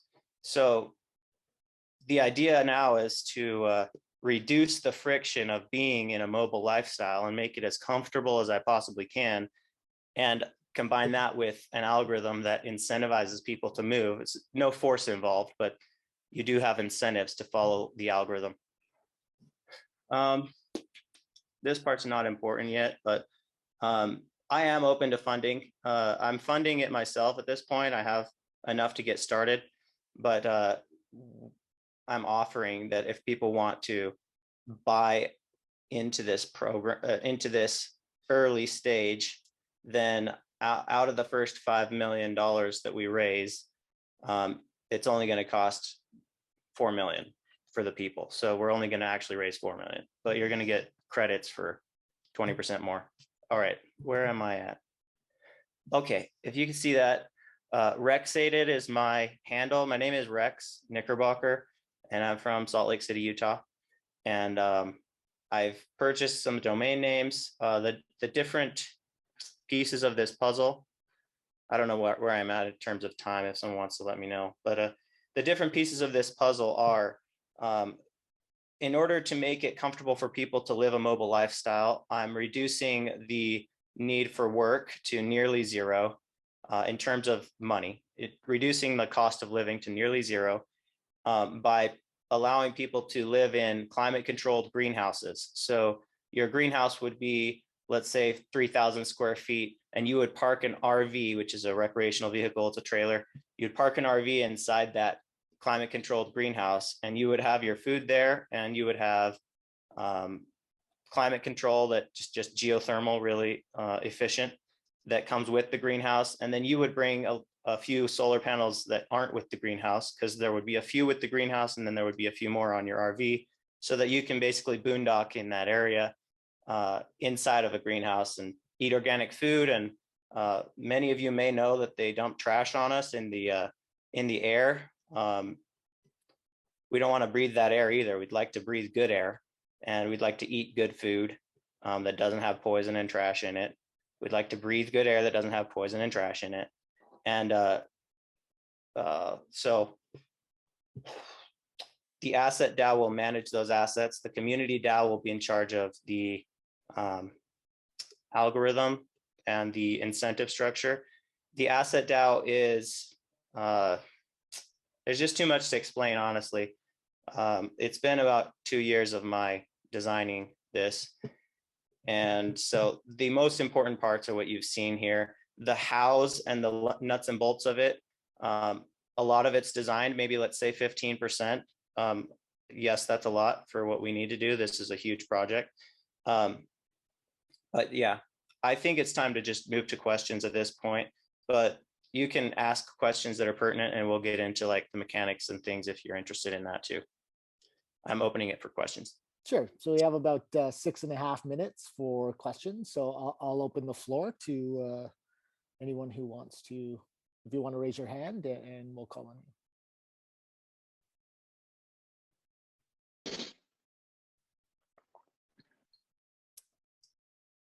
Okay, perfect. Andre, thanks. Forgive me if I'm not saying that correctly too. I think it's Andre. No problem. So how are the friend part, how is the friend part of your proposal connected to the living in a greenhouse? Are you going to all live together in one greenhouse? That would be my first question. Okay, to answer that question, each family would have their own greenhouse. There would be cul-de-sacs of greenhouses, and let me find a file real quick. But basically, one greenhouse per family. So each greenhouse has enough space to use either permaculture or hydroponics to serve 4 people, unless you're even better at it. But per square foot. Oh, and then to answer that next question, someone said, where will they be? The goal is to put them throughout the entire Earth, because the ideal country, here's a little more of my theory here. The ideal country, if the USA, let's say, was a wonderful country, but people from North Korea were kind of locked out of it because it's just the geography is too far for them to get to. That's pretty unfair. I'm not saying the USA is a wonderful country, but I'm saying that a proper good country, the best country, should be distributed throughout the world so that people could easily cross the jurisdiction line, test out that governance model, and if they like staying in that governance model in that jurisdiction, they should be free to stay there. It shouldn't be difficult for someone just based on geography to enter a jurisdiction that is the ideal jurisdiction. So if you think of like the spots on a leopard, that's what we need all over the whole Earth for the ideal country. It's going to be a distributed country, not stuck in one landmass. So where will they be? The first one is going to be here in Utah, where I live. I'm going to build it. And the asset DAO will accept, people will petition throughout the Earth. People will build these communities of climate controlled greenhouses. Then they will petition the asset DAO to have the greenhouses that they've built being added, like you would petition or put an application to Airbnb to have your property added to Airbnb. Well, the asset DAO will then accept ownership of those assets, and then they will mint stake, which is like tokens or coins. They'll mint stake that is of the value of the assets that they're taking control of. And then the stake will earn interest, which is called points. It's like dividends on a stock. And the points are the only things that are allowed to be spent to reserve, like you would on Airbnb. You spend money to reserve. You only reserve with points that have been earned from stake. That's the only way you can reserve these greenhouses at that point. So no one is spending their stake, they're spending the points. That's the interest on the stake. And the stake, one stake equals 1 minute of labor. So that way it is inflation proof, because 1 minute of labor is not going to change. It's a SI unit. So yeah, stake equals 1 minute of labor. We calculate how many minutes of labor it took to build or to replace the community that someone's petitioning to add.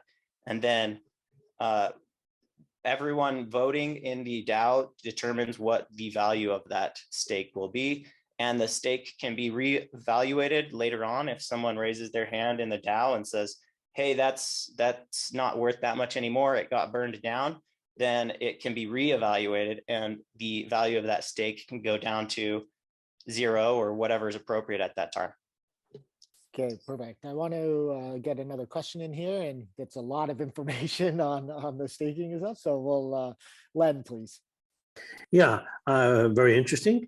Do you have any indication of people, like a market survey or something that says you're looking for 100 people? Do you have any indication of that you found 10 people or 50 people who would be willing to do this?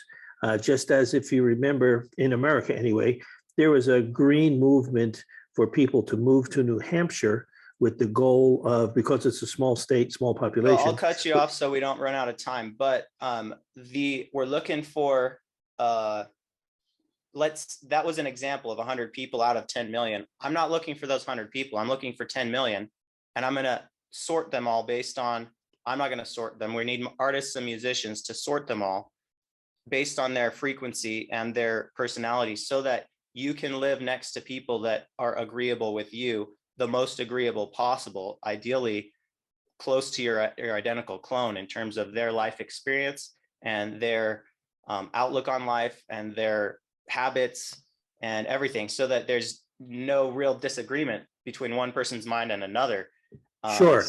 So Sure. yeah, That's the idea is to find 10 million people, organize them, and then as an example, let's say you end up living in a neighborhood with 100 of your best friends, and these are better than any of your current best friends. I get the formula, I get the theory. My question was, as all startups go through, let's say you were looking for venture capitalists, you're not, but let's say you were. One of the first question is, you have an idea that solves a problem. Do you have any research or examples that there's actually a market for that? Examples for a market for this are RV parks. Currently, an RV park costs like $500 a month to $800 a month for an RVer to stay there, and they don't have climate control. They have to pay their own electricity and their own propane and stuff. This system would have the cost closer to $200 a month. So we're basically undercutting everyone. Plus, you buy your shares. You don't actually pay $200 a month. You buy yourself your way in with 6 months of labor or $20,000 or a combination of the two. And once you've spent that, then you have basically a permanent place to live forever, like you can retire. So this is okay. So I'm just going to cut you off there, Rex. Sorry. Yep. So that's the 15 minutes. Thank you very much. He provided his handle, so please, or his contact. Please reach out to Rex. I'm sure he can put it in the chat as well.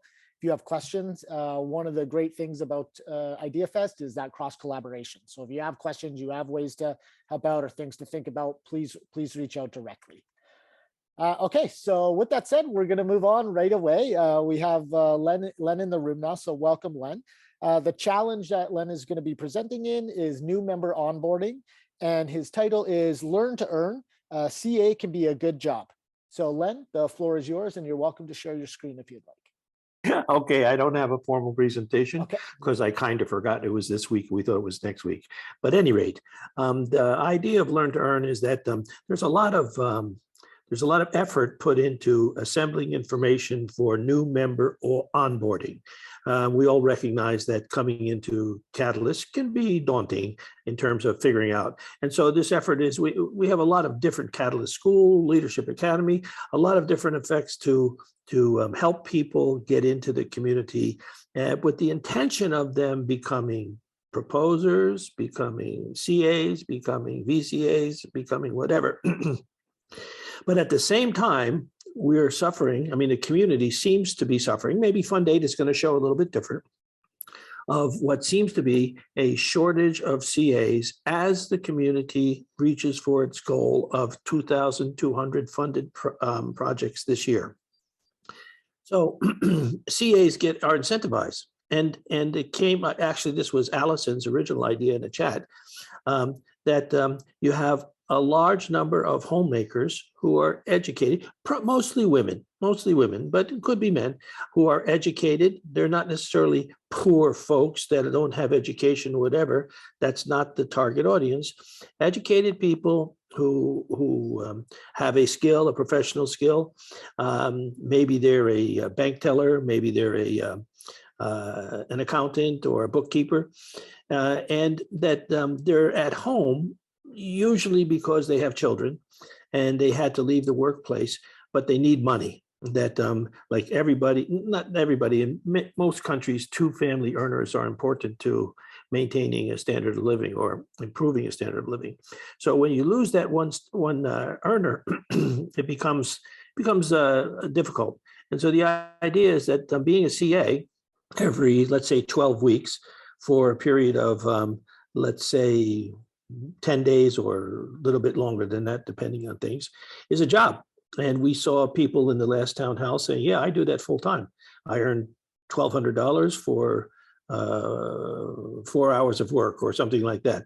And at a theoretical $50 an assessment or $150 for a excellent assessment, that's money that in many, and we address poor economies, because in those places, $50, $500, $1,000, $3,000 is a strong motivation.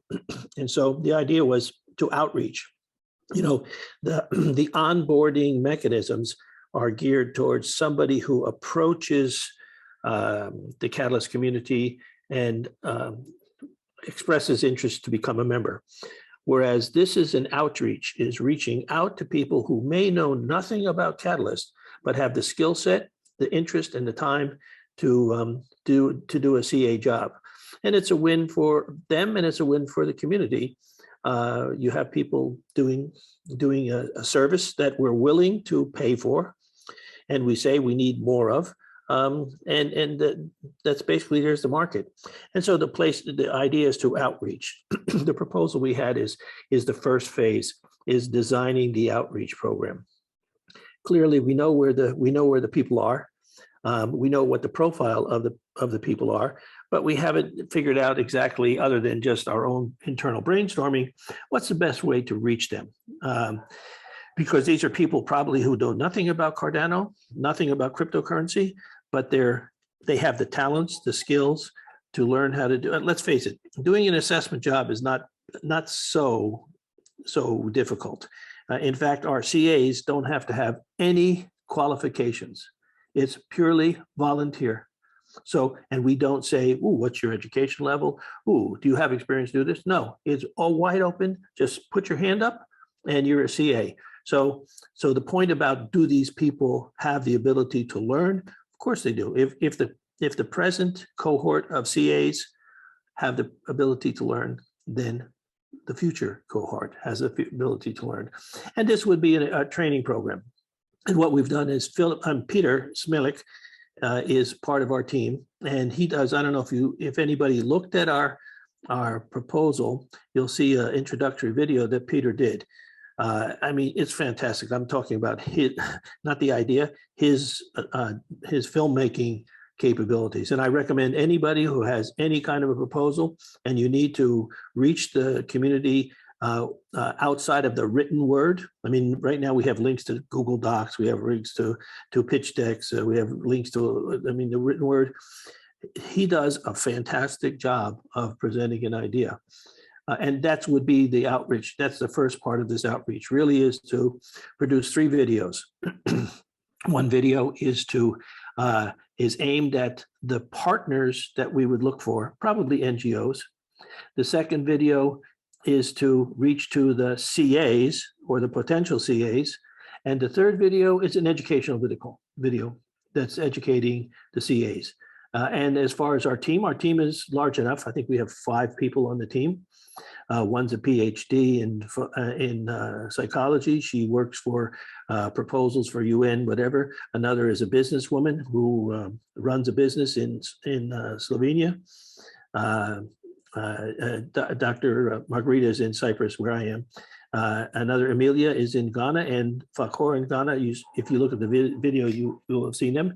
And Mercy from WADA. So we have a good and Peter, we have a good team that can figure out how to reach out, but it takes time, it takes thinking to do it, and that's really what the proposal is about: is how to reach out. That's it. Okay, perfect. So for the Q&A, we'll have 8.5 minutes. So I'll open it up to the floor, and if anyone has a question for Len, please raise your hand, and I'll make sure to get to you.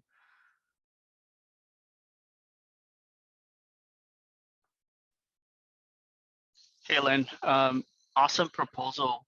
Could you please put the link in the chat? My question is, so right now, anyone can be a CA. I did some CA. I only finished maybe 2 or 3 assessments. Unfortunately, just ran out of time. But one of the challenges that people that have the knowledge and expertise oftentimes don't have time to volunteer, right? Have you guys ever thought about that? How to first off, how to upskill people, which you've outlined pretty well with videos and educational tutorials. But what about people that that have the expert knowledge but don't have the time? Actually, Ninh, you made our point. Homemakers, ladies who are stuck at home. That's the thing they have. That's the currency they have is time. Whether they do 1 hour in a period or 40 hours, they can do it at night. They can do it in the morning when their kids are asleep. That's exactly, they've got time. Okay, great. Thanks, Len. Other questions? Yeah, please, Audrey. Are you in contact with some, or are you trying to reach to some concrete homemakers, ladies which are kind of stuck on home, and we're thinking, talking with them about the schedule, because it is, as you said, 10 days, then you are doing nothing for 2 months, how they would react to it if it would be convenient. Maybe there would be some need to change the timings for the Catalyst Fund. I mean, thank you. We're not going to change Catalyst. So Catalyst schedule is what Catalyst is. They will probably change over time. But exactly, yes, 2 of our team members are women who are professional women, had children, stuck at home. And they're the ones who started with the endorsement of this, saying, yeah, that would be perfect for me. I was a 2-earner family. I have my children. I'm at home. Our family is restricted on our earnings. This would be great. These are women from Ghana, happen to be from Ghana, both of them. Mercy is another one. All of them have validated that, yeah, this would be something attractive to women. And I think the fact that they don't have to do it full time for every month is a benefit. The idea is women at home are busy. I mean, they also have their own obligations and busy, but they can find the time, a lot or a little. It doesn't matter. It's up to them. So we think it fits very well with homemakers. You could also foresee other groups, especially people who move to a new country and their credentials are not recognized. They need more income and resources. So my question for you, Len, is I love the focus on homemakers, but I'm wondering why not just create an educational component to its most basic, or like you're saying, the videos, the most basic components that are necessary, and then market it as widely and as broadly as possible to get every group? Or did you guys consider that, or what is your thoughts about that? Yeah, JP, thank you. We did. In fact, the big group we looked at is Ukrainian refugees. But in the time that we had to submit the proposal, that was just a little bit too big of a chunk to bite off. Clearly, anybody who is displaced, we called it displaced or disadvantaged people. We actually put a placeholder in for that, but we realized we didn't have enough time to develop the idea. So next fund we will. So yes, you're exactly right. It's not just limited. But let me say this: if you're looking for success, all right, and success being CAs that produce excellent reports, assessments, make it like that. I'm a 30-year business owner. I employed at the peak 1,200 people. And I've run smaller businesses that employed 10 people. In my experience, women are the most or the least likely to game the system. And I think what we've seen in Catalyst Fund 7, maybe not Fund 8, we don't have the information. There was a large attempt to game the system. In my experience, women who are motivated to earn money for their family are going to put their heads down and do a good job, or try to do a good job. They're not going to start off thinking, how can I make money out of this? Or for example, I want to submit proposals for $1 million to be done in this 3 months. I won't say who did that. Somebody's done it, and they're going to be successful about that. That's being clever and gaming the system. So why homemakers? Because we also believe, in any kind of a program, you want to start out with a success. You don't want to, start out with a failure. And the problem with refugees is that you can't really isolate a particular profile of people who are likely to be honest and committed CAs. You have people who are facing the wolf at their door, and facing the wolf at their door leads people to try to do anything they can do to get it. So the refugee cohort is one that is more likely to encounter or include people trying to game the system. And for a first step, we can't handle that. Yeah, I would also think like the diaspora of many of these communities, as well as students and, people moving across borders for non-refugee and urgent matters, could be another target group. I love the idea of taking we're starting here to get a win to show that this does work. We can improve, we can increase engagement, and then applying that same model to different groups. So yeah, and one of the things we'll learn how much education is needed to produce excellent. I mean, what is the let's say nominal, not minimal, what is the nominal input needed to produce excellent ratings output? Because clearly that should be the goal, excellent ratings. Yeah. So this is about trying to figure things out, walk before we run. Perfect. So we have about 1 minute left in this. Do we have any final questions? Any final closing thoughts there, Len? Encourage people to vote. That's all. Okay. Yeah. Please vote. Keep an eye out for.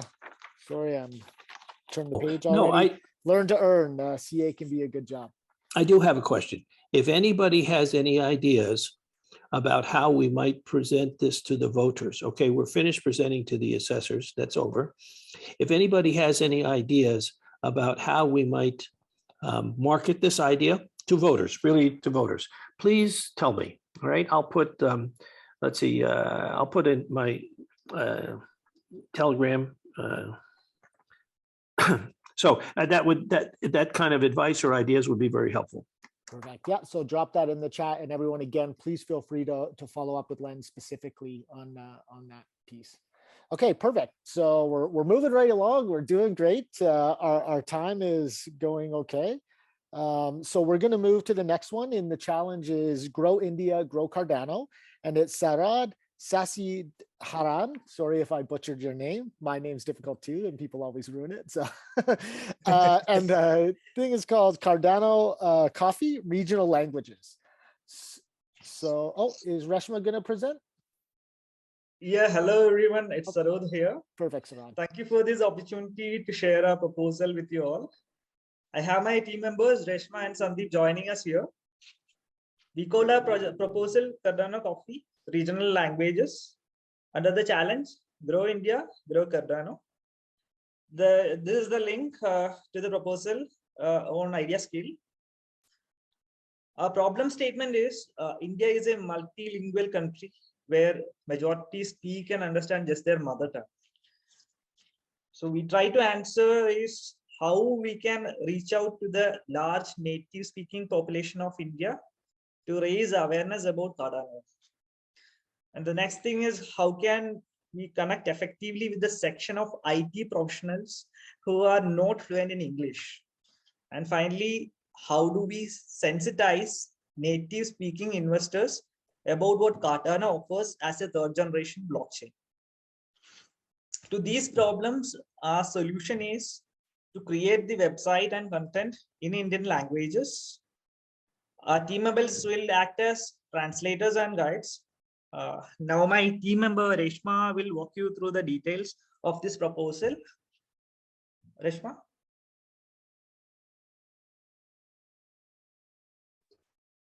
Thank you, sir. Yeah. Please take us through. Thank you. We start with an overview of language diversity in India. This is relevant to know if you are listening and you're not from India. Hindi is well understood in northern states, even if the native language is not Hindi and say, for example, Bengali. The languages in southern part of India are different from Hindi and at the same time different from each other, both in script and grammar. As a result, it is important to cover those southern languages.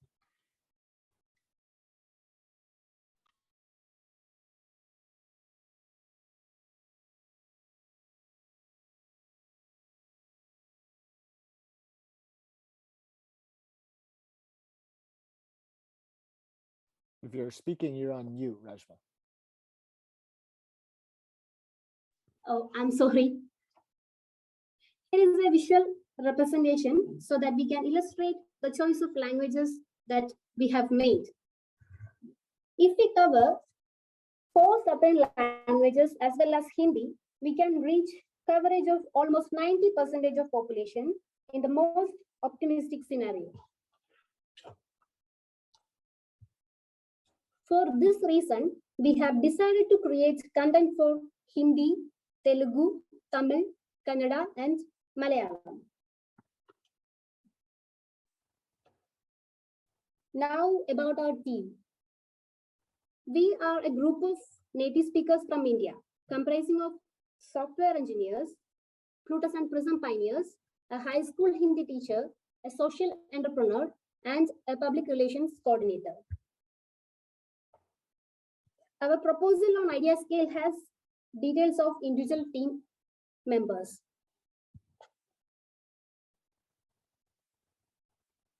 Our project scope is as follows.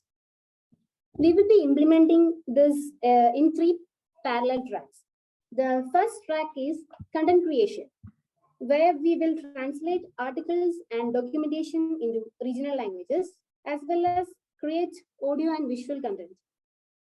The second track is accessibility and communication channel, where we will create a public website that will host all the translated content as well as list out the audio and visual material. We will also create regional channels in Discord. The third track is promotion and outreach. Under that, we will resort to publicity through social media and vernacular newspapers. We will help aspiring teams for developing in Cardano and share technical knowledge and act as a sounding board for ideas formed in this community.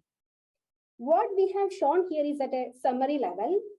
If you take a look at your proposal, you can see detailed plan of activities under each track and the kind of content intended to cover.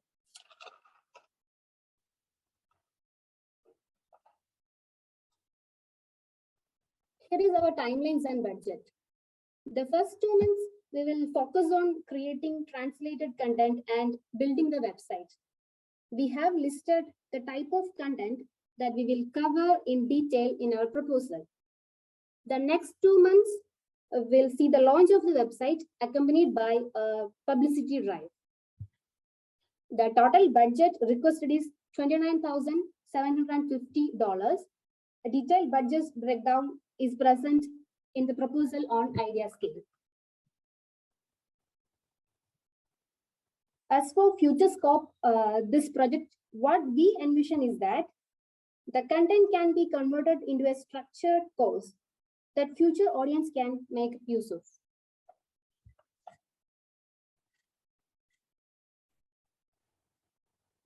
We would like to thank you for listening to our presentation. We also want to thank Project Catalyst and the Cardano community. Thank you. Perfect. Thanks, Reshma. So again, we have a lot of time for questions, so we'll go through them. So I'll open the floor again if anyone wants to begin with a question. I see Len put something in the chat, so maybe I'll just read that to kick us off.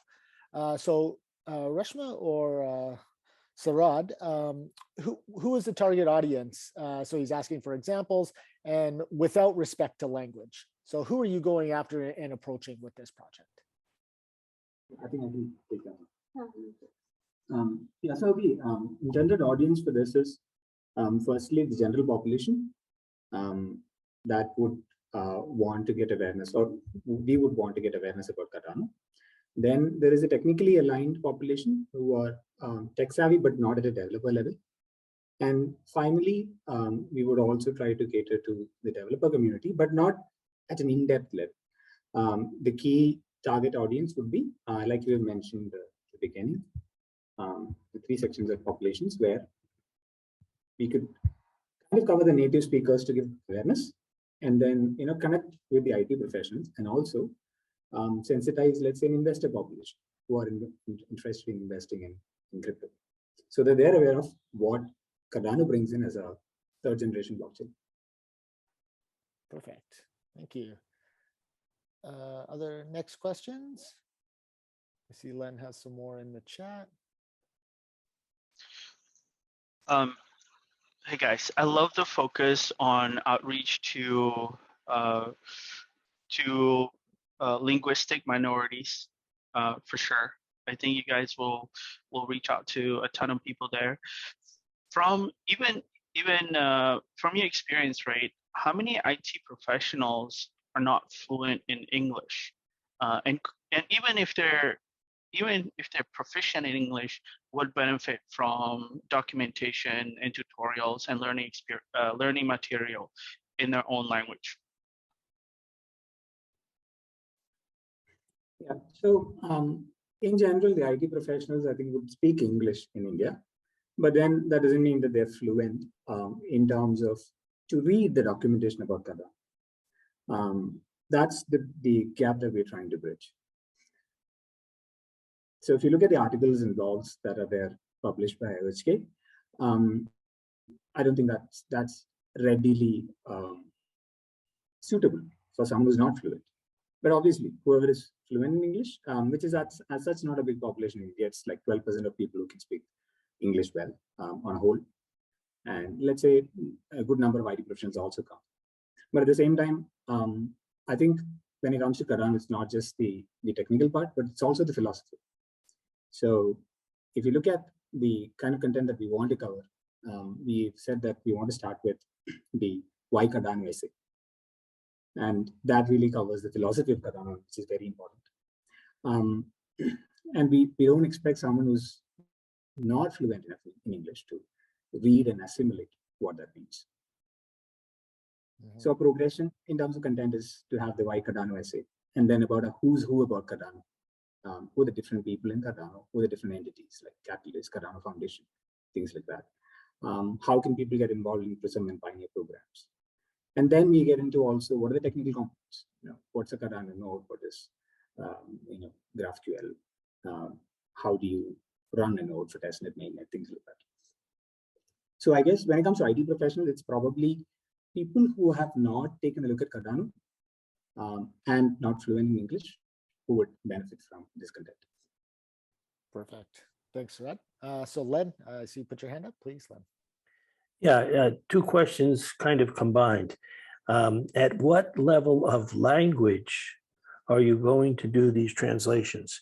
Because, an IT professional can handle and would want, let's say, a rather sophisticated level of explanation, whereas a university student who is interested in cryptocurrency might need a lower level, and then somebody who is interested, has a potential, but doesn't have the educational level would need a different level. And I could see that the translations maybe have to be done at different levels for different segments of your audience.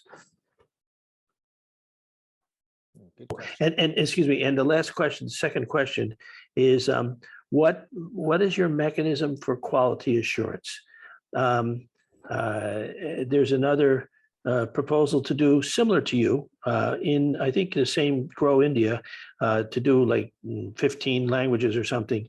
The question is that, when you produce this, who is there to say that the quality of the translation is effective, good, whatever? Perfect. So what level are you going for of comprehension? So like grade 10, grade 9, and then how are you going to quality assure that the translations are accurate? Right. Both are good questions. So I think we'll start with the first one. The level of content that we're going for is we want to start from at a overview level and get deep into the technicals, but not too deep. That is the scope of work that we have.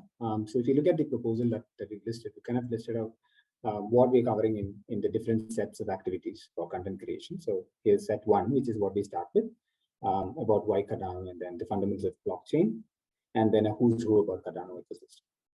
And then we come to set 2, and at this point, when we start covering blogs and articles, we're going to shift away from the philosophy as such and more into the technical aspects. But even then, not at a very, very deep level. So even there, we've kind of mentioned that the content will be covered in a way that it caters to different sections of people. So we're going to kind of tag the content to say, this is the prerequisite level of expertise that you would need to read this. Or if you are a beginner level, then you probably can read the summary level content. Okay. And then one thing that we've kept out specifically and called out in the scope as well, as out of scope, is that we wouldn't cover the white papers, the academic white papers from IOG, because I think people who would read that probably don't need to read it in their native language. And as such, we don't see much return on investment if we cover that. So that's the first part of the question. In terms of quality assurance, so what we are doing is that the way that we build the team is we are people with technical skill set. Some of us have been developing in Cardano. Some of us are software engineers, and one is a mechanical engineer. So with the technical expertise and being native speakers, we believe that we'll be able to translate the articles and the blogs and the content with quality. And at the same time, when it comes to Hindi, where we didn't have much of an expertise within the team, that's where we have, as our team member, a high school Hindi teacher who's got more than 17 years of experience in terms of teaching Hindi to children. So that language is also covered. Great. And will you, just to follow up on that, will you check your products? Like, how will you get feedback from the people using them to make sure that they're useful, that they're understandable, and that they actually can digest the information you've presented? Yeah, so that's a very important point as well. It actually comes into our communication channels and outreach programs. So we expect the content to be created not to act as just static content, but to be dynamic in the sense that people who read are also kind of getting into the communication channels and getting a conversation going. So that's where the feedback comes in. And the expectation is that this will help people to kind of form groups for ideas. Kind of think like, okay, so that looks cool about Cardano. Maybe we should try to build something there. Or maybe we have a business proposal that we can take, right? Somebody doesn't have to be technical, but then they could have a business problem they want to solve, augmenting that. And the idea is that the team would be there managing the regional channels, moderating it, and being available for acting as a sounding board for ideas and generally collecting feedback. And then in the long term, the expectation is that the community grows, and organically, what happens is that people can take up even adding content for new methods. Perfect. Thank you very much. So that does our time. So please keep an eye out in the Grow India, Grow Cardano challenge for Cardano coffee regional languages. Perfect. So you can stop sharing your screen now, Ramesh and Sarod. And we're going to go to Tran, and the next challenge he's presenting in is the developer ecosystem. And the title of the proposal is Mentor-mentee, Bounties, and eLearning. So with that said, you have 10 minutes, Tin, over to you. You're on mute. Awesome. Thank you, JP. Let me share my screen. Can you guys see my screen real quick? Yeah. Awesome. So, hi, my name is Ninh. 2 years ago, I was able to put 938,000 people in tech jobs, but when I looked in the numbers, less than 13% were diverse. And that's why we are here to pioneer a new path to equal opportunities for everyone, especially on Cardano, the blockchain of impact. You see, the huge problem today is that people are just quitting, They're burned out and they want to try something new. But when they try to break into different industries, especially tech, they're met with many challenges, many blockers. Inherently, companies are not trusting job seekers and their resumes. Combine that with 375 million people that are going to quit their job in the next couple of years, and the 20 million that have already quit their jobs in the last 6 months in US alone. This is a huge opportunity for the Cardano community to grow and to do some serious impact. At Snapbilliard, our mission is to get 1 million underrepresented people in tech in 3 years. And by doing that, get more people on Cardano as well. And we do this by simply helping fund the public good, open source bounties, hackathons, workshops, where experts and leaders who are already contributing to open source or just need to a path to financial freedom are able to be financially rewarded. But not only that, they'll be able to help the community and form teams of newcomers, new contributors who can now get hands-on experience, real coding experience, work on real projects and real problems. And all of this will be written on their on-chain practical resume. You ask, why would someone do this? Well, for senior developer, let's say they're already known for being able to handle big projects, but now they can add to their resume that they can lead teams to handle big projects. From our experience onboarding and building a team of right now, I think almost 30 developers, we found out that environment setup and in the onboarding stage takes almost a week to get done. And because of that, we built and are building a powerful workstation in the cloud to accelerate collaboration and increase developer productivity. We're really excited about this because when we implement that, we saw a 100% increase in our success rate with our own mentor and mentee program. Over the past 4 months, we have helped 45 people that came to us, didn't know front end from back end, didn't know anything about blockchain, to land jobs, right, at companies like Amazon, Microsoft, General Motors, and others. While others talk about diversity, equity, and inclusion, we simply do it. Most people that are in this program are new to tech, just like I mentioned, and are either self-taught or underrepresented. This is my awesome team. I've been extremely blessed to have Frank, Beatrice, and James. They're also in the breakout in this breakout room. Feel free to ask them questions. But Frank is leading our Web3 and AI team. Beatrice is leading our Web2 team, engineering team, and James is leading and building the IDE as well as the product design team. I'm in awe of the Cardano community, like super in awe. And we've been very, very lucky to partner with, Nori and Kenrick. You may have seen them around. They bring wealth of knowledge and the values of the community and help us both on the impact and governance team to make sure whatever we build stems from the values of the Catalyst community and the Cardano community. Speaking of partnerships, we've met amazing people at IOG across different teams. I myself and the Web3 team are part of the Prism Pioneer program. I'm almost done with it. Just got to generate the credential and verify it.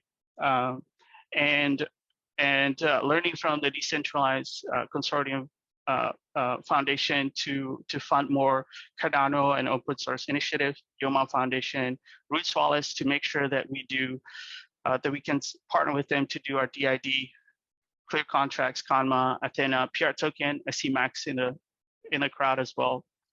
Thank you guys. We need everyone to be able to accomplish our mission. So please reach out to me for partnerships. Now, I'm gonna switch gears and do a quick demo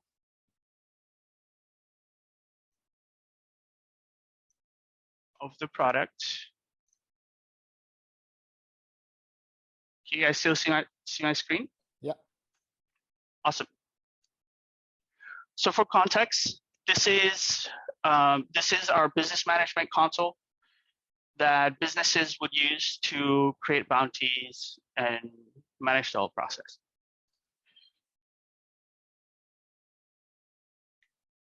One second.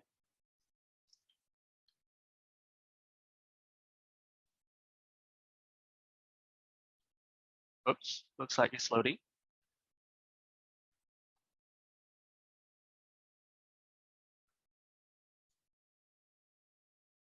This might take a while. You're good on time, so there's no huge rush, okay? Yep.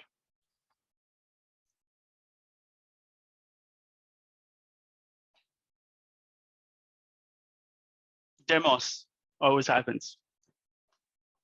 Yeah, always when live. You gotta give always that happens. dead air. Yep. Yeah. While we're waiting, does anyone have a quick question? Or there we go. We're live. Okay, so people can sign up very quickly, right? We have a passwordless authentication method. After they authenticate, we'll push all the developers, everybody on Root's ID wallet. Therefore, they're automatically gonna get on Cardano. They can create an account as well. And once they create the account, the business account, they'll be able to invite other team members, engineer managers, hiring leaders, whoever, mentors to participate in the bounty or in the hackathon. We already have built out our assessment solution, hiring solution, but right now want to focus on bounties. People can just put in their GitHub, GitLab, or a Bitbucket links and put in more description, describe what the task is, estimate the time, the different rewards, and then they'll have a chance to invite people that like to participate. Simple email invitation. All of this, actually, most of this has already been built out as different components. We're just putting it together and integrating. They'll have a quick dashboard to see, okay, what bounties, what projects I have live, how many commits, pull requests, diversity analytics. We're really focused on diversity, equity, and inclusion. They can drill down, have a discussion with folks, right, between the mentor-mentee, as well as check out the different users, right, and the code commits, the timeline, and so on. I want to share another screen, give you guys a quick sneak peek of our IDE. Do you want to spell out IDE for people who don't know the acronym? James?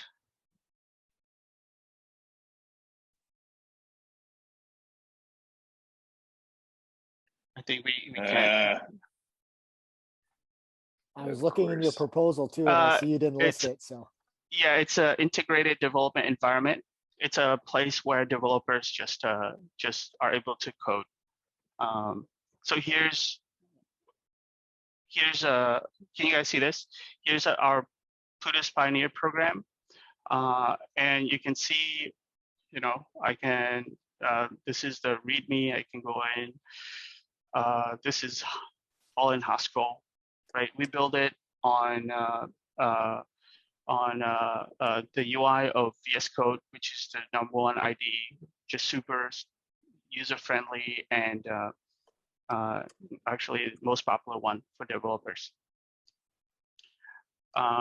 You can see that James actually is collaborating live with me here, and he just wrote great discussion, Ninh, and I can also type that. We would have the source control right in the IDE as well, locally, right?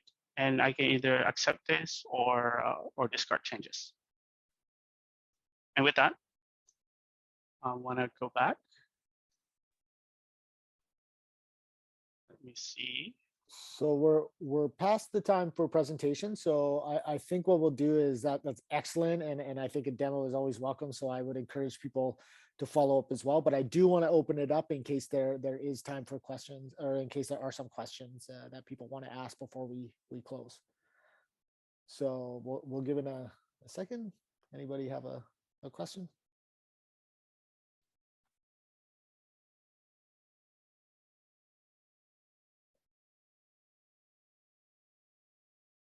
Okay, well, I guess I'm gonna let you go a little bit with the demo still, I guess then. Awesome. No questions. Great. So guys, obviously huge goal, huge platform, and please, here I add the 2 QR codes here. Scan them, join our Discord. We really need all hands on deck. You know, I was able to partner with the recruiting and hiring community to already have a huge impact, but we want to make even a bigger difference in the world, and we need everyone's help. Can't do it by ourselves, right? Beyond the funding, beyond Catalyst, would love to partner with Reshma, Len, Max, everybody. Thank you all. Thank you all. Good, perfect. Any questions before we? James, I see you came off mute. You want to share some insights, ask a question? Well, so, and I was just going to point out some things with the online IDE. The next piece that we're excited to build is the terminal aspect. So it'd be a Linux shell-based terminal to where it's not attached to your local machine as well. Okay. As well as being able to pre-build certain components. Okay, great. And you, I guess again, so kind of what is your, I know your people are leaving the job market and people looking for change and entry into tech. How are you going to maximize your entry into those spaces?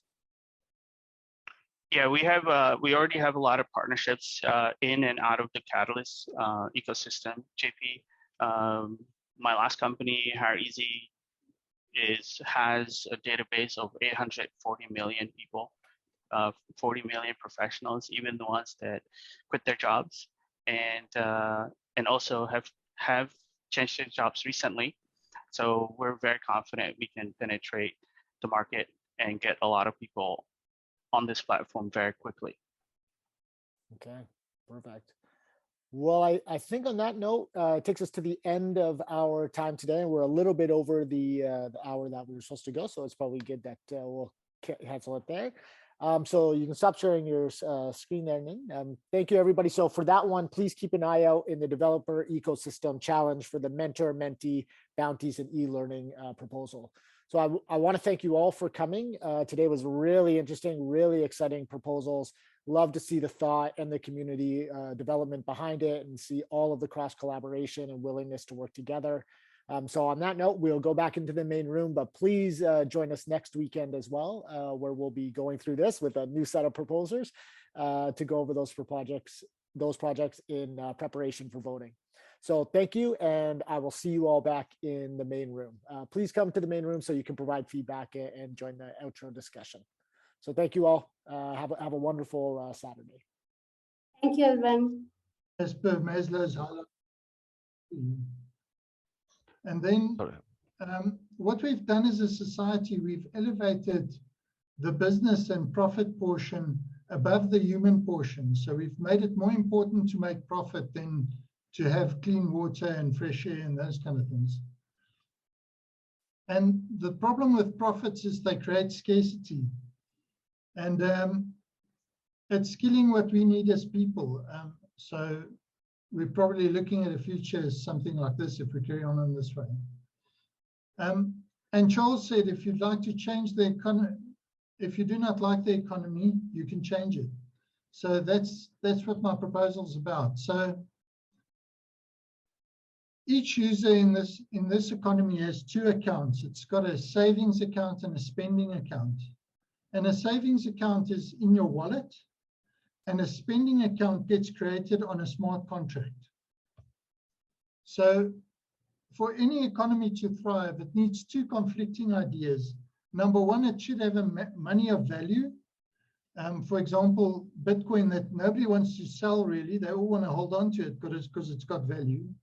And the second thing you need is to get the economy going, you need people to spend money. You need to actually get flow in the economy.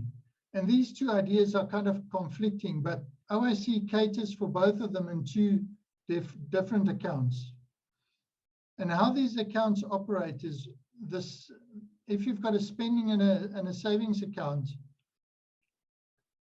like I said before, the spending account is in a smart contract and it expires.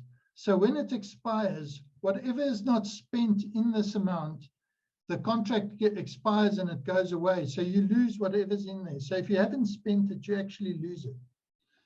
But then what happens, we create a new contract and we take whatever's in your savings account and we put it back into the contract again.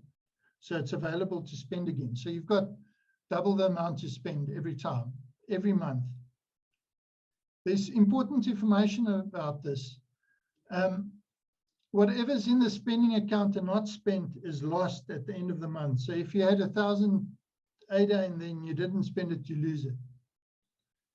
The second thing is you can only spend this amount if you're protecting nature in some way. And I'm going to follow this with some example now just to make this clear. So if I'm selling 1 lemon, in the normal economy, the seller would pay, for example, 1 ADA and the buyer, or the seller would get 1 ADA and the buyer would pay 1 ADA. But in this economy that I'm creating now, we would ask a lot of questions about the product that's sold. And then it will be split up between the two accounts. And if it comes up that most of the money comes from the spending account, what would happen then is the seller could charge a lot more than he could in the normal economy, probably 10 times more. And the buyer would pay nothing. So therefore, it's a big advantage in this system to actually sell and buy. So when we combine money and nature, it helps to pay for things. Because nature is actually doing the paying for us. And I just want to mention, this is not only for food products, it's all kind of products that have environmental impacts. And we have secondhand products and rental products and services and all those kind of things that go into economy to actually make it happen. And I think what Cardano was made for this, people above profits, you know. So yeah, I tried to fit this presentation into 5 minutes because that's what I thought I had. But maybe if I have a bit more time, maybe I should show 1 or 2 more slides. If you guys are happy. Okay, Henno, because actually you have 10 minutes for the presentation. Yes, yes, I saw that. So yeah. I'll carry on a little bit. Okay, please do it. Yeah. So we have a how this tokenomics works. There's a fixed supply, and then the same token is split up into spending and savings accounts. So with mathematics, I then make it possible so these always stay in balance, so that when you create money, there's a lot of things that can happen in the background to make this all work out. So you have value sitting there, but you also have a spending side of the economy working. And just to go through this process of adding products, when you add a fruit or vegetable, for example, the seller puts in the price. And then depending on how the environmental impacts are changing, it splits it up between the full total price is split up between the spendings and the savings account. Now, both the seller and the buyer both want to spend from the spending account because out of the contract, because the money will come back at the end of the month, right? So he wants to spend the money from there. So as you continue and change the parameters, it moves more and more from the value into the spending account. And then essentially the seller can get a lot more and the buyer can pay a lot less. And everybody can see the environmental impact this has on every transaction. Okay, so, and then just to mention, we have a centralized version of the software that's already up and running. So yeah, that's it. So that's the idea. But a bit interesting. Did you guys get that? Or yes. Anyone wants to make a question in the room?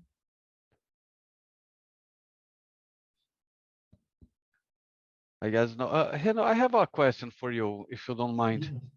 Yes. Once,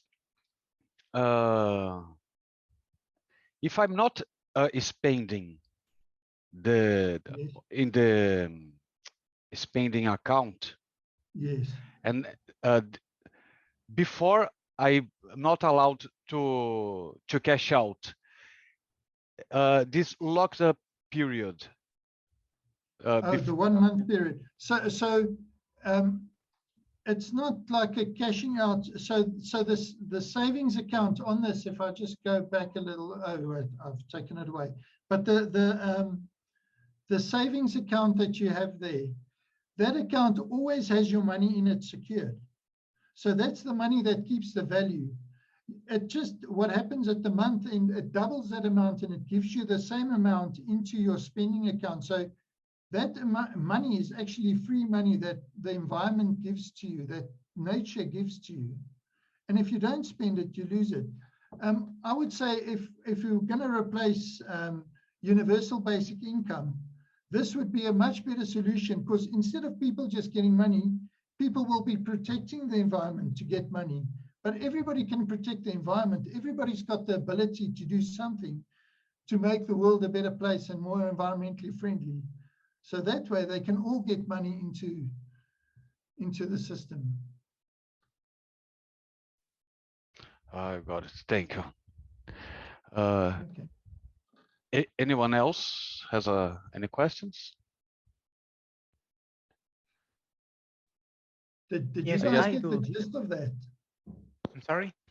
Did you guys get the gist of that, the understanding of that? Not quite regarding this thing of the environment giving money.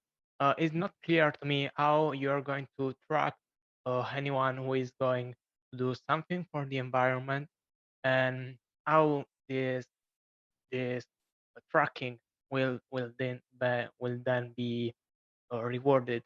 Because it seemed very interesting, but it's not clear to me. Maybe I can quickly share my screen again, then I can show you. Yes, thank you. So how this works is, if I just run it from here. So when you upload a product to sell, for example, I'll ask you questions specific to the product you are selling. For example, if you are selling fruit and vegetables, I'll ask you, how has the soil worked? Did you use machines or animal, or did the man do it? Or what kind of fertilizer did you use? Did you use a oil-based fertilizer or no fertilizer? And how are you sure that the in this case the producer is not giving false data? Not lying. Yeah. So there's a whole system in the background that gives reward points, and people get penalized for that. So there's a system in the back end that makes sure that everybody, all the actors are doing it, but the community will be responsible for that. So it's a community-based system. So what people would do is, if they buy something and it's not, and you taste or see or whatever that it's been, for example, has it been packed? If it says it's not packed, it's unpacked and it's been packed, it's easy to see, but all the other stuff can also be tasted and probably seen, and then you can make a complaint against the guy and get some stuff happening in the background. So there's a solution to make that happen. Okay, now it's more clear for sure. Okay. Yeah. Thank you for the question. Thank you for explaining. Henno, is there a similar product from you guys to B2B, let's say for tracking products, getting the amount of the carbon produced, this kind of things? Nothing that I've seen that works like this. I haven't seen anything that currently. The thing that makes this really unique is the fact that you have two accounts for one person. And I've never seen anybody else do that, not in IdeaScale, not in any other system ever in the world have I seen anybody else do this. You know, with this, you can plant an avocado tree in your backyard and actually pay off your house. Nobody does that kind of thing. It's not, I haven't seen anybody else do that. Oh, all right. That's something that occurred to me. Yeah, this is very innovative. You deposit, you keep the value, and you have the same amount you can spend and enhance the ecosystem through the spending. Yeah, and if you don't spend it, you lose it. So there's in economics, it's called demurrage, that process of encouraging people to spend money that way.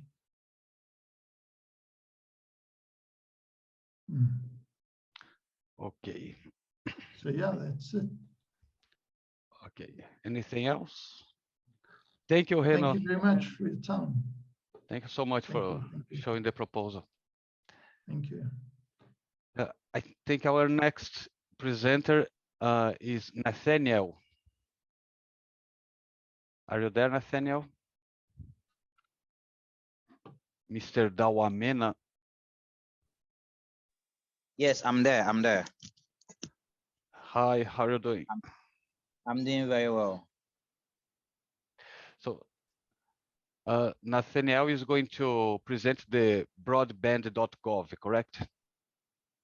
No, I'm presenting establishing Center for Coin Liberty.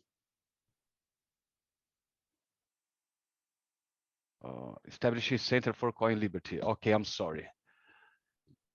You may proceed, Nathaniel. Yeah, I'm trying to share my screen. Okay, let me.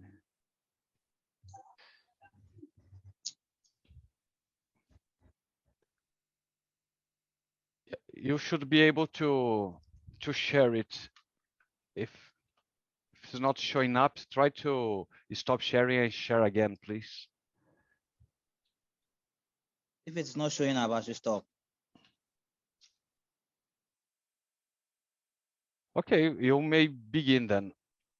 Okay, then let me begin so that this is establishing the Center for Coin Liberty.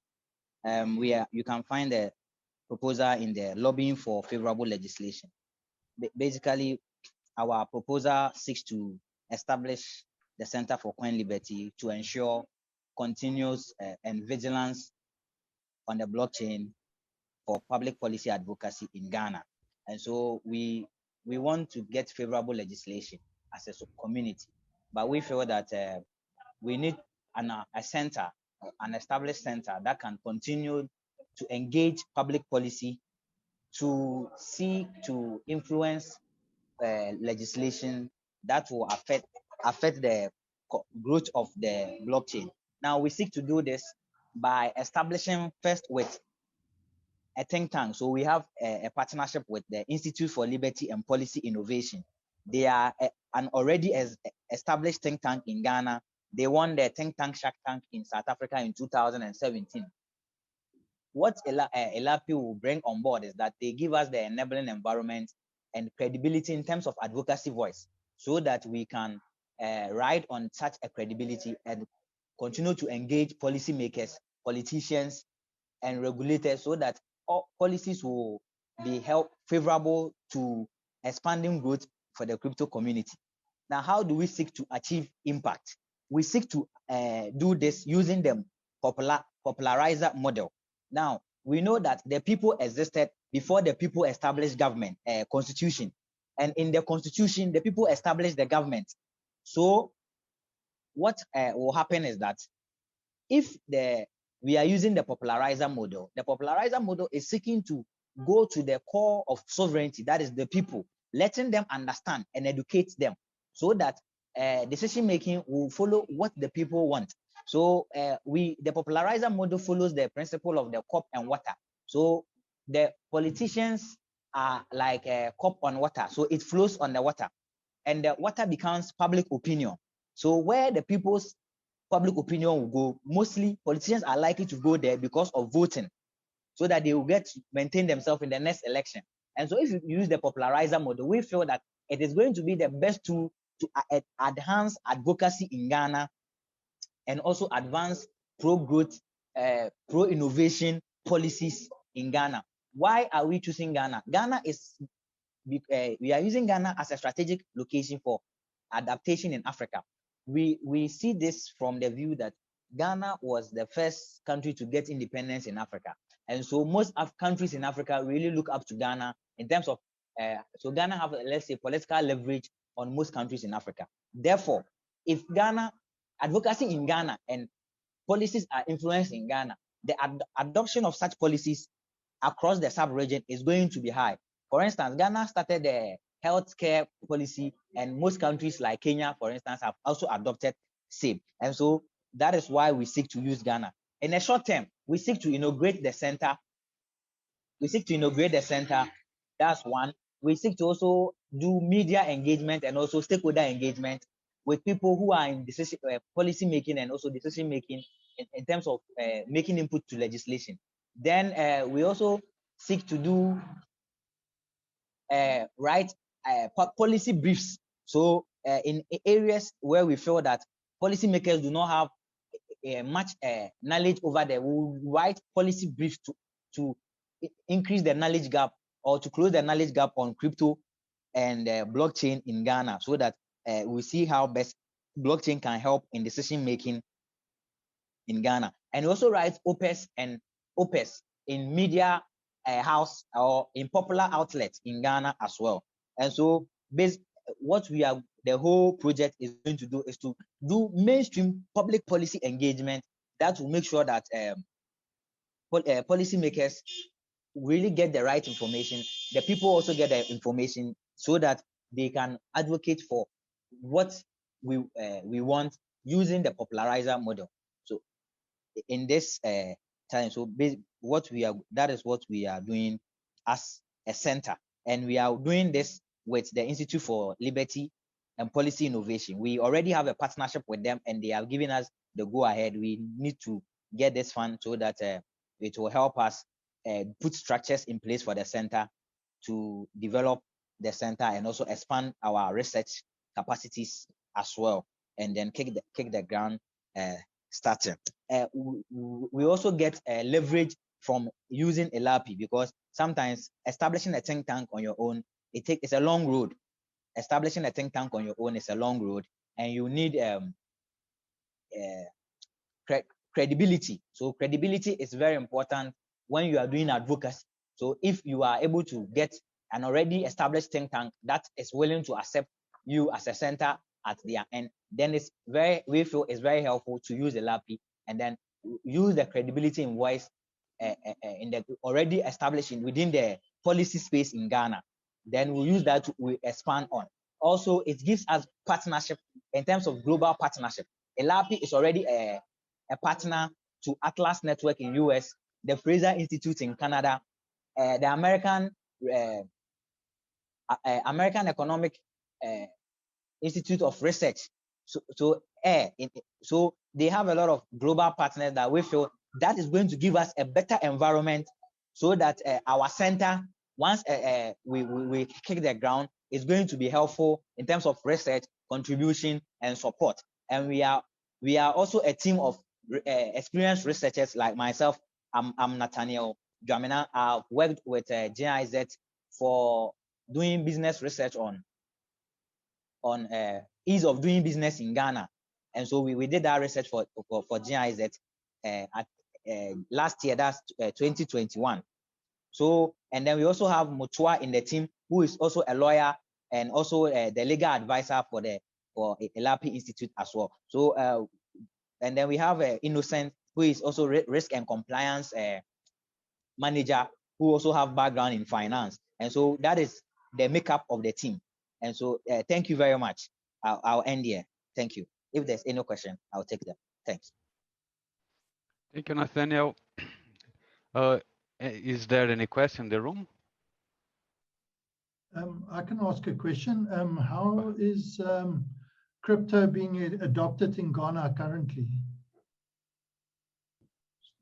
Okay, crypto is very the popularity of crypto in Ghana is high, but for now there's a lot of misinformation concerning crypto, and we have WADA being in Ghana as well, so the education is also ongoing. But in the central, since it's a centralized organization, the Bank of Ghana is controlling most issue when it comes to finance and regulation. And so any sort of advertisement that comes out that portray itself to be blockchain related, they are quick to come out with a press statement and whatnot, trying to warn the public against it and what. So in recent times, there was an activity from a certain organization that said Freedom Coin Investment something. And so they said they did an advertisement on TV and was blown off proportion. So it caught the attention of Bank of Ghana, and they released a press statement calling it a cryptocurrency. So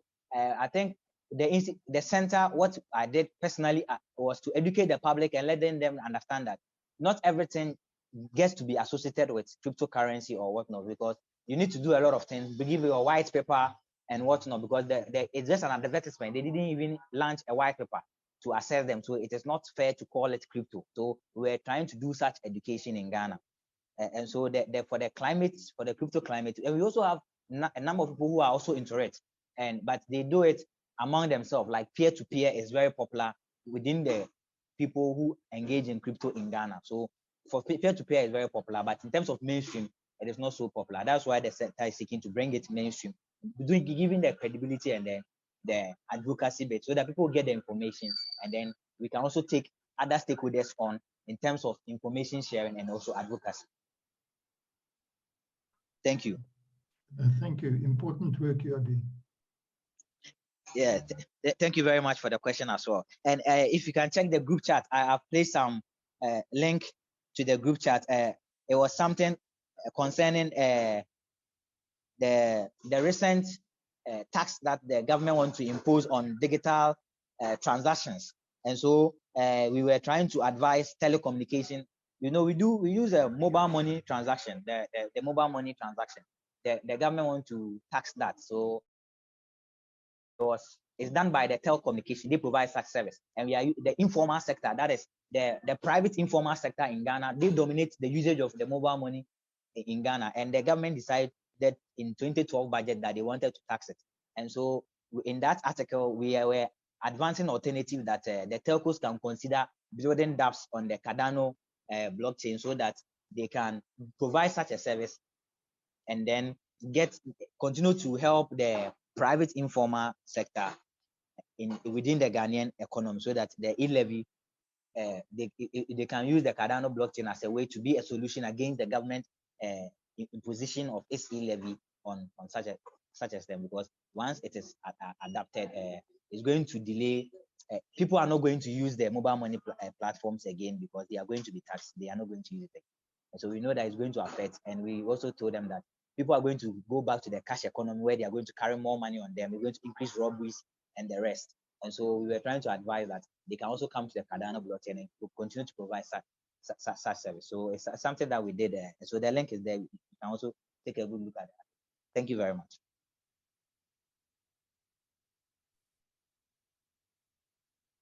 Thank you. Any other question?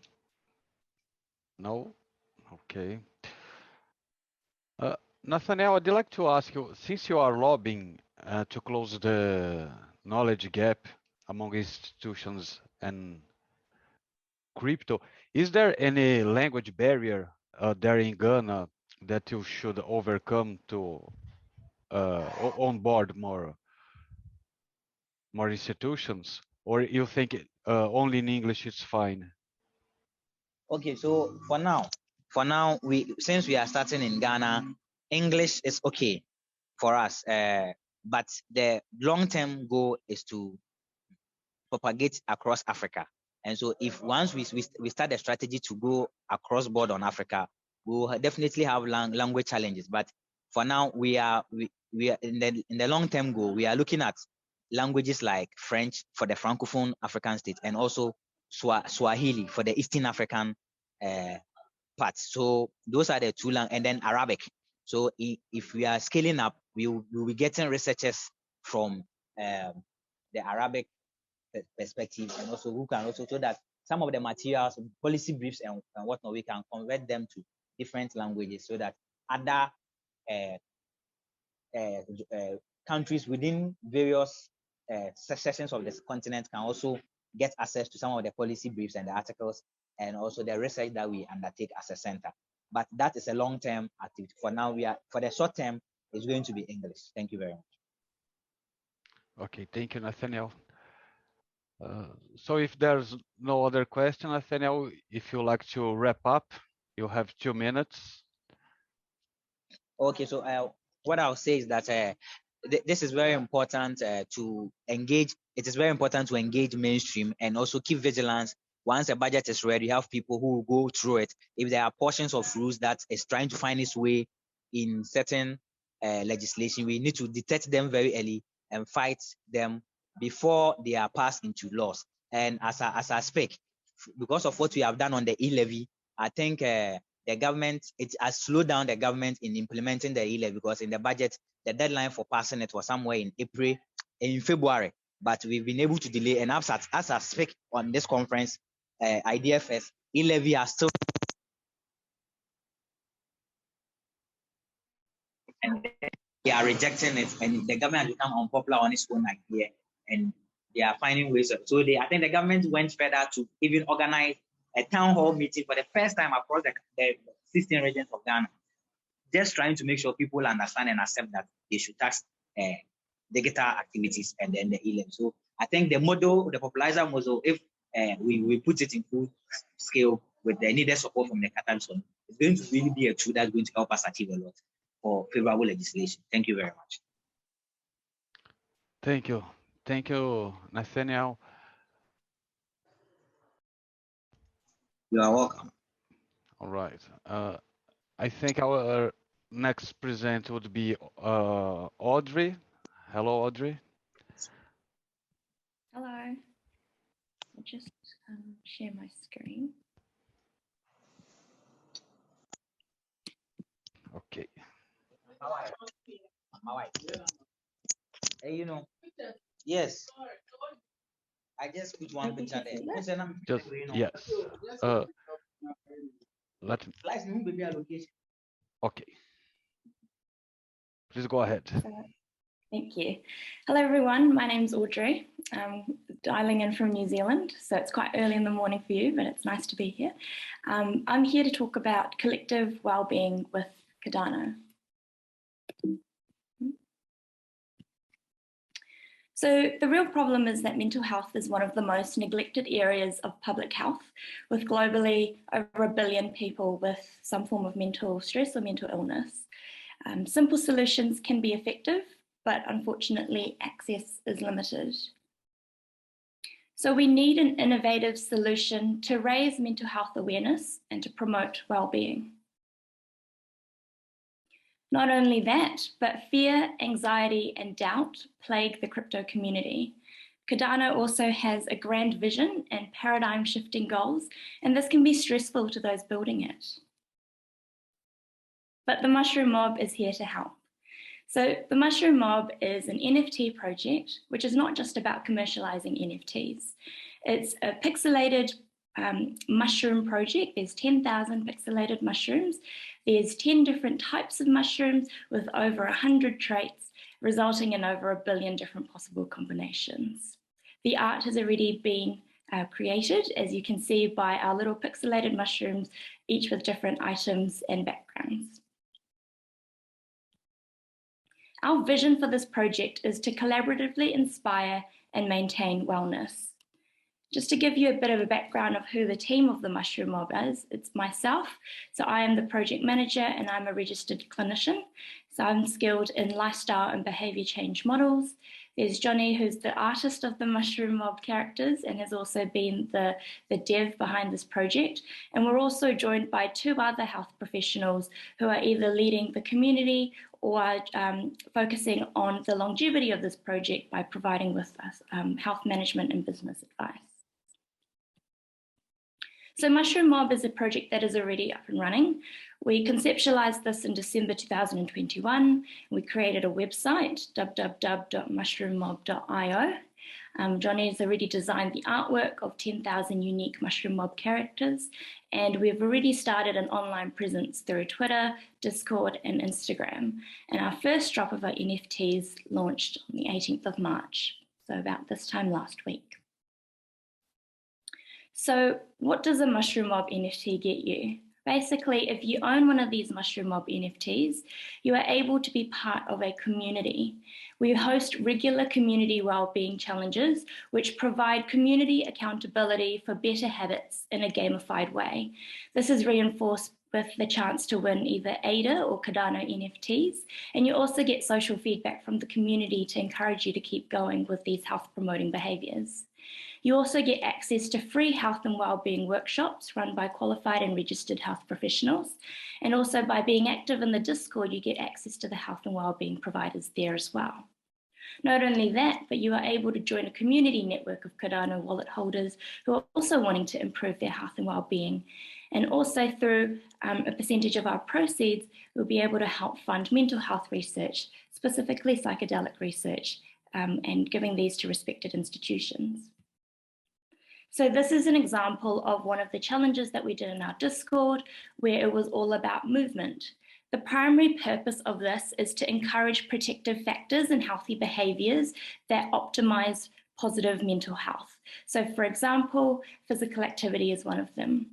So we utilize a multidisciplinary approach in order to do so. So it's not just about things focusing on psychology, although our workshops will focus on things like positive psychology, building resilience and stress management. But the wellbeing challenges also focus on all of the other things that can also help with boosting mental health, such as physical activity, spending time with loved ones, and eating well. So Mushroom Mob is an innovative project because it utilizes the mushroom metaphor. The mycelium is a tight-knit, action-packed community, and so Mushroom Mob is trying to replicate that in our online community to help relieve mental health issues. We also innovatively inspire well-being by gamifying the wellness experience through these community well-being challenges and also the provision of free online workshops. Again, these cover a multidisciplinary approach. So they do cover some protective psychological factors, but also things like nutrition workshops, yoga classes, meditation classes, and exercise classes. In doing so, we're associating Cardano with well-being. Those who participate in our community wellbeing challenges will have the opportunity to win ADA or Cardano NFT as a reward for engaging in these health promoting behaviors. Also, those who attend the free online workshops will receive a badge or a token, and in turn, in the future, we hope that these badges or tokens can be used to provide discounted access for health services. All of this combined allows us to bridge the gap, not only between the community and registered and qualified health professionals, but also helps to reduce social isolation, which is something that is increasing in a time where the COVID-19 pandemic has hit the world. We reduce social isolation by joining a community of Cardano wallet holders who want to focus on health and well-being. Also, we're bridging the gap between current and future mental health treatments by funding mental health research in the hope of revolutionizing treatment for future generations. So in terms of what the proposal was for, it was mainly for 6 months of community building and 6 online workshops, which will be split across the developer, project team, and the workshops. In terms of what we will measure, we'll be measuring the online community in terms of who will be attending our workshops, and also we'll be collecting qualitative and quantitative data in order to measure its success. We also hope that this will increase the number of Cardano wallets and transactions, focusing on people who may not necessarily have heard Cardano before, but are drawn to it through the network of health and education. We also hope to gain more partnerships and collaborations with other Cardano-based networks and groups for promotion and wellness activities, and also reach out to specific communities that may be underrepresented in mental health care at the moment. So in summary, Mushroom Mob is creating a mental health solution using innovative collaborative action powered by Cardano NFT technology. Thank you. If you have any questions, please let me know.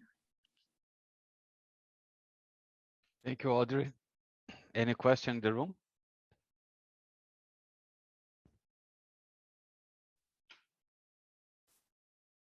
I guess not. I'll ask you something, Audrey. In order for you to onboard new people, and once they are onboarded, to engage them, because your NFTs and your project is very attractive, but once people are onboarded, how do you plan to keep them engaged after the program? For instance, the well-being program that you should, you know, make proof of exercising, walking the dog, and the well-being. After that stage is over, how do you plan to keep those who are already onboarded engaged in the project? Yeah, so what we are planning at this stage, so these wellbeing challenges on our Discord is really a form of beta testing to see, you know, what people engage with and what they like. Ideally, in the long term, what we're hoping to build is some form of platform where it's a wellness log or a well-being journal in which people can actually document, they can set a goal themselves or a particular aspect of well-being that they're struggling with, and then essentially online kind of be part of this journey where, you know, each day or each week they're regularly checking in on their well-being, but then you're earning points for you know, engaging in these health promoting behaviors or congratulating someone else in the community. So it's kind of reinforcing all of those protective factors. So people will be able to work at their own pace, focusing on a goal that means a lot to them. And then that will hopefully keep them engaged long term. And then the online workshops can help to build on that by providing some information and materials to continue that journey. Okay, Audrey, thanks. Anyone else? Okay, Audrey, if you want to jump to conclusions and wrap it up, please. Sure. So Mushroom Mob is definitely an innovative way of utilizing NFTs. We are showcasing the prospect of utilizing them for good and an innovative way of promoting health and well-being in a space in which not many people are encouraged to invest in their health and well-being, as sitting behind your screens can be quite detrimental to health, but we're trying to flip the narrative here and do things completely different. So I'll post the link of the idea scale in the chat, but if you had any questions, please reach out. I'm more than happy to talk to you further about this project. Thank you. That was good. Thank you, Audrey. Very inspiring and very good to hear that somebody is looking after us. Thank you so much, Audrey. Thank you, Newman. So our next presenter is Michele Nuzzi. Yes. Yeah. So I proposed. I have two proposals active. One done myself, which is actually I'll leave in the chat also some links that will be helpful, I hope. And I have actually two proposals. One done myself, which is an off-chain Typescript library, which will allow an easier and harmful, I hope, way for developers to interact with smart contracts from a browser environment, and this will allow for a really more decentralized way to interact with the smart contract. Since at the moment, the main way to interact with smart contract is by having a centralized server and running a PAB, which stands for Bluetooth Application Backend. And instead, by having a TypeScript library, this will allow to build transactions on the client side And this means that you no more need a server yourself, but the application will actually be really decentralized. And this is the first proposal. And actually, I have a second one, which is done in collaboration with Stefano from which is not here, from Rabbit Hole Pool. We both are pool operators. I operate the pool harmonic pool, and he operates, of course, the Rabbit Hole Pool.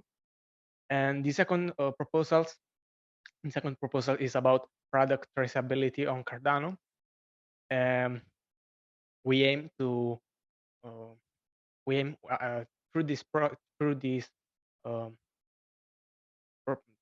program to allow a producer to write metadata about a product on the Cardano blockchain, and we have also some security checks done in order to be sure that only the producer is able to write metadata for a specific product.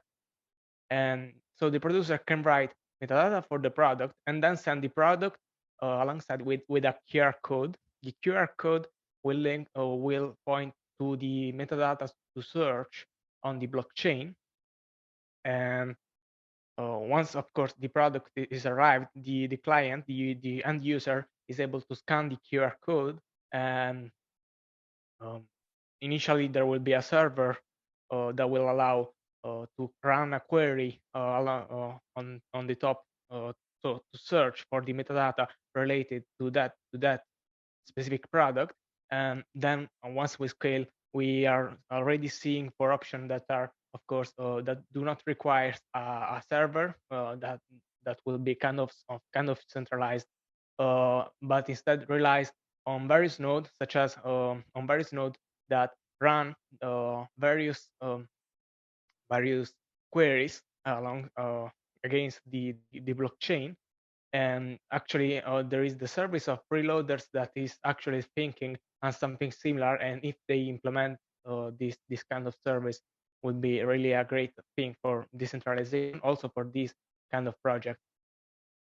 So of course, the two proposals are not. I mean, if only one gets passed, doesn't mean the other doesn't mean that they both need to pass. They are totally independent. And of course, if the Offchain Typescript passes, will be also a great help to develop the second one, since having a library that helps to write both on mobile and browser environment to query the blockchain again using third-party services such as BlockFrost, which is already present, Ogmios, or using private servers, and also building transaction in using the library itself. Of course, the library is an Offchain TypeScript library, so it is building transaction will be the main feature, and will be done. Of course, will be done. All will be built from scratch, so that to minimize dependencies, and which will allow the library to be more reliable, since we don't have to rely on someone else's code. And I have introduced the two proposals. Of course, having two proposals also would have required more time to be more to go more deep on each of these. But if you have any question, I will be really happy to answer. Any question in the room?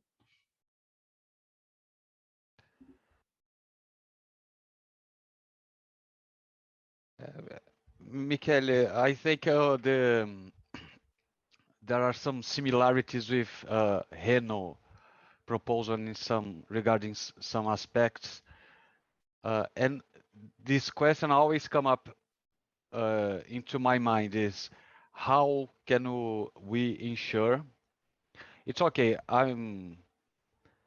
You verify me, and now I'm able to insert the metadata. But how do we verify that the metadata I input is the correct one, is the real one, that I'm not screwing you guys around? That question always came up in my mind. This is actually a problem which is present since blockchain is something kind of separated from the real world. The solution for this is has been Oracle since now.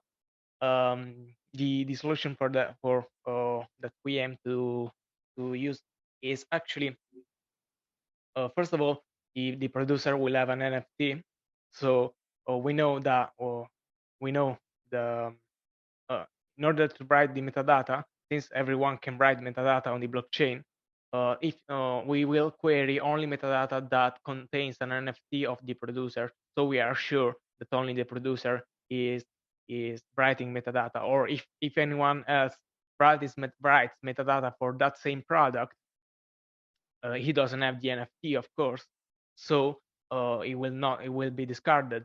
So in order to write metadata, we are sure that you are the owner of the NFT, and so we are sure that you are the producer. And from the client side, of course there are, since we are a product traceability and we will mainly focus on product like dairy or winery, there are already some kind of centralized certificates that that make sure that your wine is being produced there or not, and this will be required in the metadata for them to be accepted. So if we want to see this is kind of have a already recognized way to prove your veridicity, which does not rely on oracles, but of course we will also implement. Is there the possibility of implementing a way for the end consumer to tell the producer, hey, you are lying here, and of course this will be reported across all the chain also. So these are the precaution, that we are adopting for the product traceability proposal.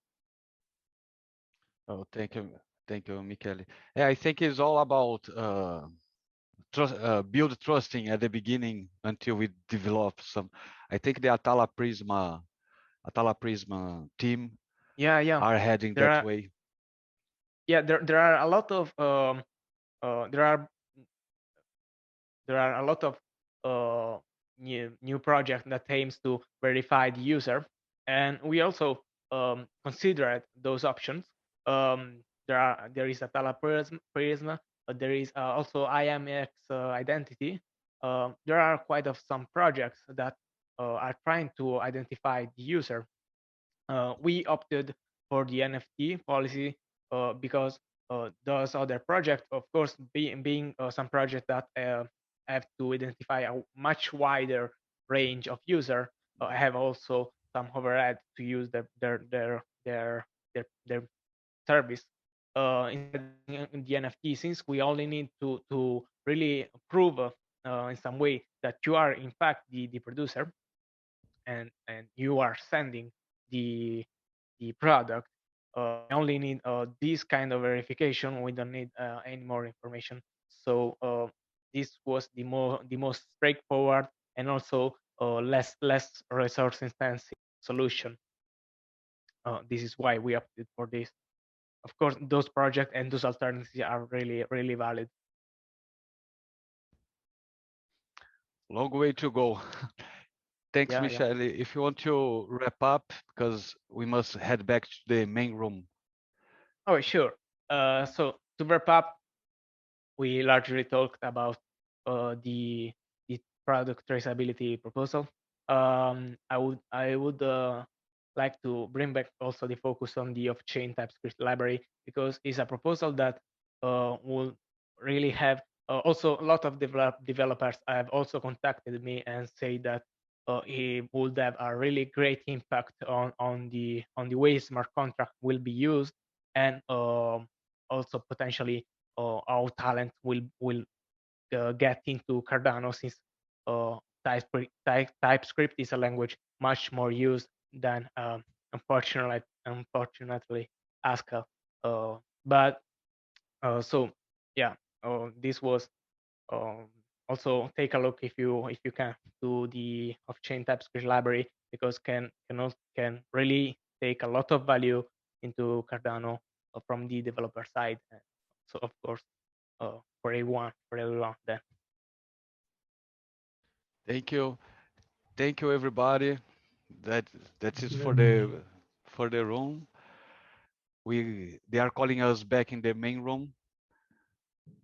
So thank you. Thank you. The main room is the room 1. Yes, you click leave room. And then okay, we'll be leave a breakout room. Then you go back to the main room. Okay, all right. All right. Thank you, everybody. So, hello to the Idea Fest, and in this room 4, we have 4 presenters, and I welcome Daniel Vancast, who will share about animated explainers for the world. You can share screen. I can share? Yes. Okay. And I know. I'm not sharing the screen. This is the complete screen. Yes, this is. Hello to everyone. My project, my proposal is called Animated Explainer Videos for the World. It's for film and media, and that is the link to the proposal. The idea here is that when it comes to explain, I don't know if you're seeing I don't know what is not. We just saw a slide change. Yes, the slide change. Yeah. Okay, yeah, okay. When it comes to explain the Cardano topic, I have 4 months here. I faced a tremendous amount of data, and I don't know how to explain what I'm doing in Cardano. And if I want to be a CA or if I want to be in Catalyst, some people ask me things and I don't know how to explain it. We have an animated enterprise company that made animated videos and explainers. So we try to give that information to the people in a different way and in a more professional way. So the idea is to make 5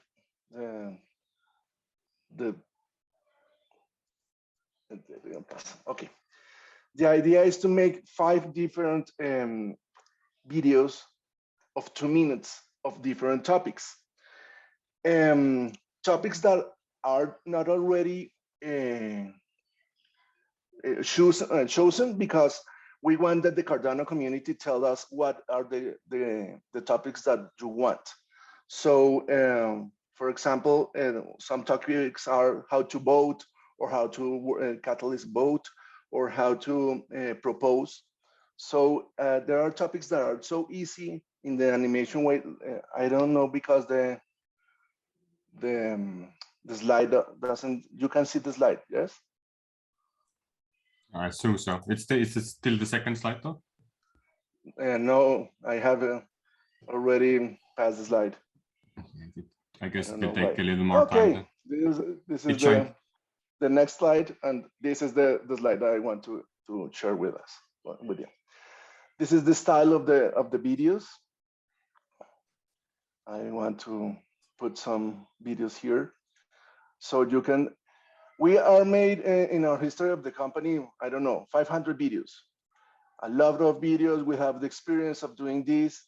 We don't have any problem with these videos are made it for UNICEF. Some videos are made for a lot of ONGs in the world.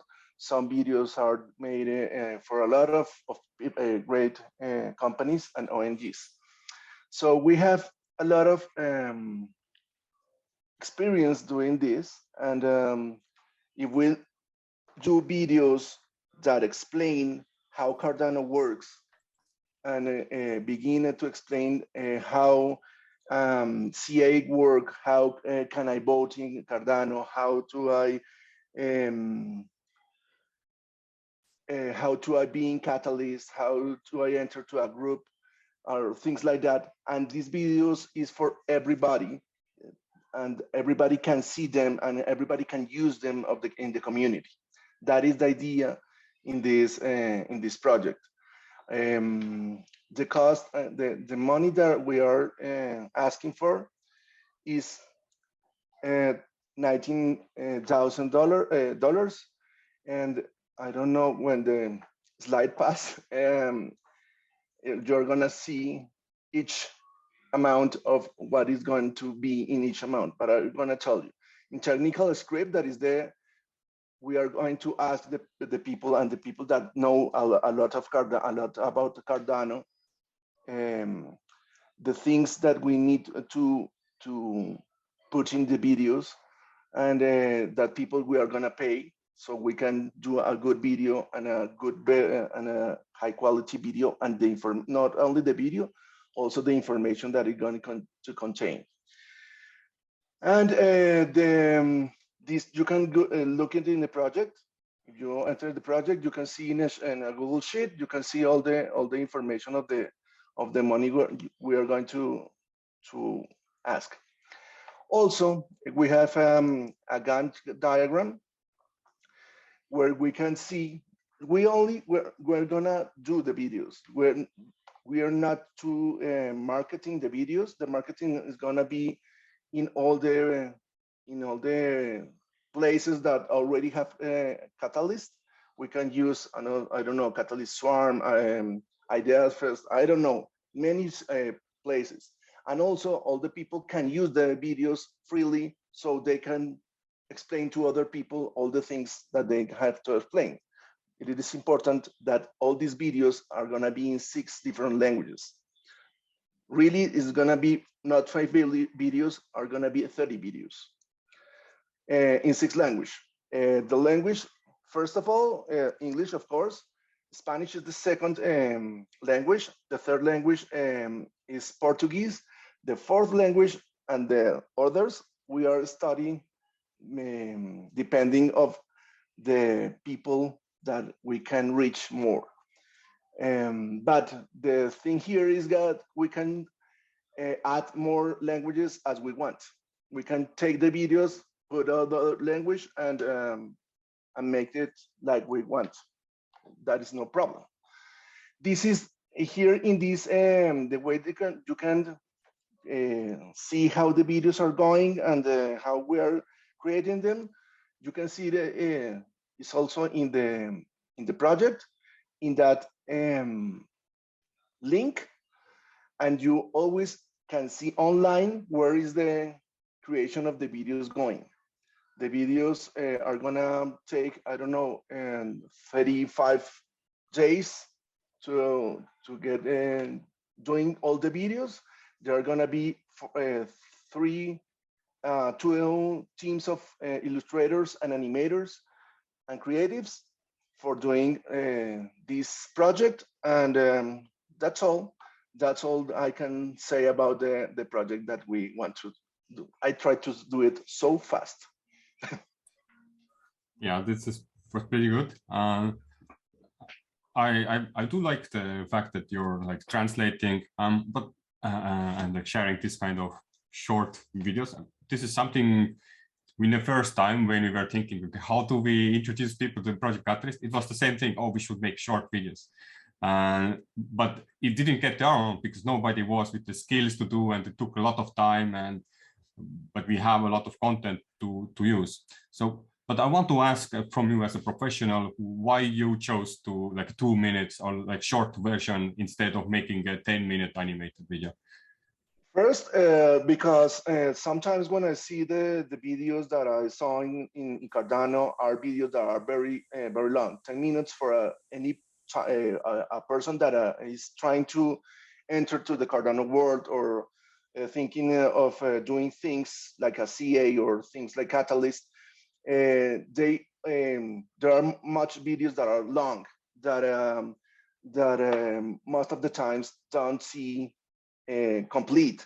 So these videos are intended to trap the person and try to explain the global things of something special.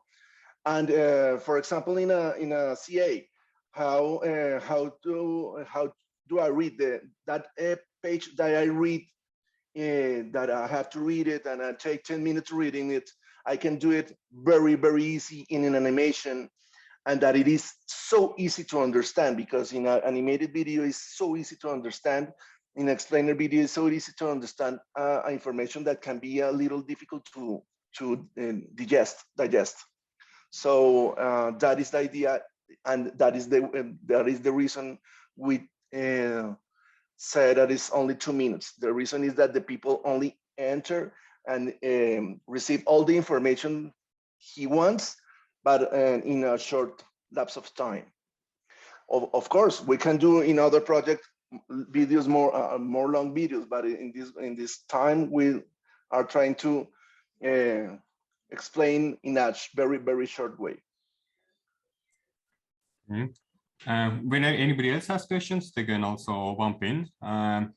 But I have one more question. When, as a community, we have like a great idea that we need this animation video, where could we contact you, or is there a form to where we gather up and pitch these ideas? You can do it by criterianimation.com. You can ask for them, or we can put in the videos.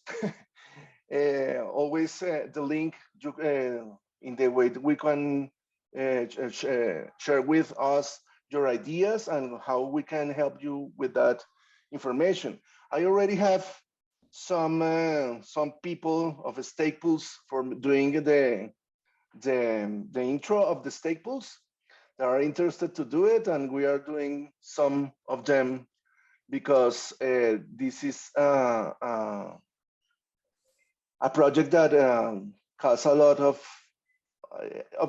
everybody is trying to is needing how to share information in another way, because we have videos in Cardano ecosystem, but some of them are not so professional.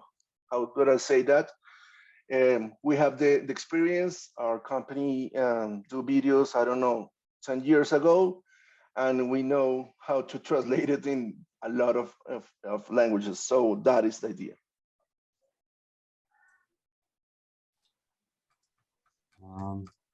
Yep.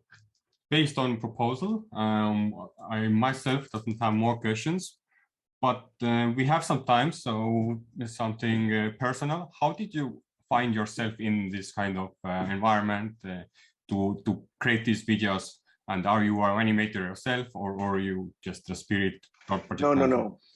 This is the things that I connected to places I work. I am the project manager and the manager of this company. We have a creative team that is very, very good, and we have the experience. And I also noticed that in Cardano needed this type of information and how to transmit this information. So when I knew that there is a way, and in this moment was perfect, because it is the first time that the film and media fund is on. So we try to make a project to unite the two of the things I do: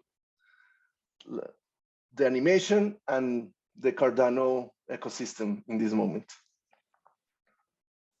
have you always been part of that team, or in previous times have you done some other work also, or some other projects? Can you repeat? I don't know. Like, have you always been in that company doing project management, or have your past experience also helped you? No. My experience is so different. I am a financial manager. I am a consultant of the financial part in Colombia. I work in different companies, importers and exporters that imports a lot of things. And also I have made a lot of projects for a lot of companies. So my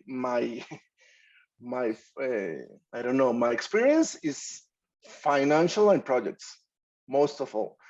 The reason I entered Criteria 2 years ago was because they need a project management. Now I am a manager of Criteria, but the reason was that they need someone that help us with the financial world. That is the reason, and this is the way I'm trying to help them unite with another thing that not only are banks. Yeah, that's great. A man with many talents, and I hope you will help us to also assess some proposals next time. Yes. And yes, I begin in this fund, but a little bit. Cool.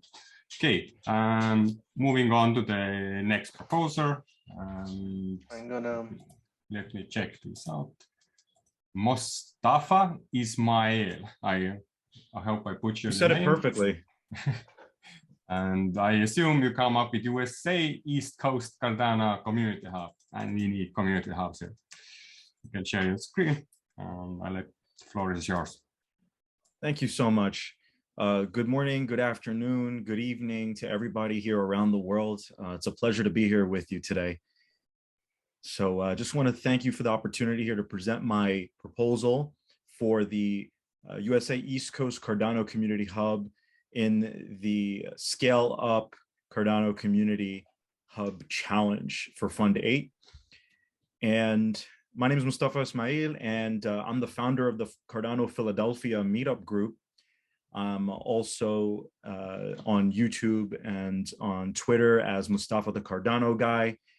I also have a following on Udemy and LinkedIn, and I post daily content.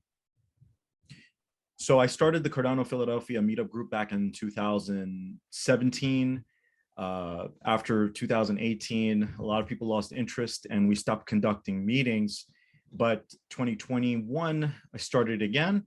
And that's when I met some really interesting people, very smart people who actually recommended this Catalyst idea. And so this is an idea that's coming from the group, not just for me, and I'm presenting this on behalf of the Cardano Philadelphia meetup group. So we all know that Cardano is working hard right now to accelerate the network effect and the adoption of both the blockchain and the community. We have one of the strongest communities. We have the best blockchain in my opinion.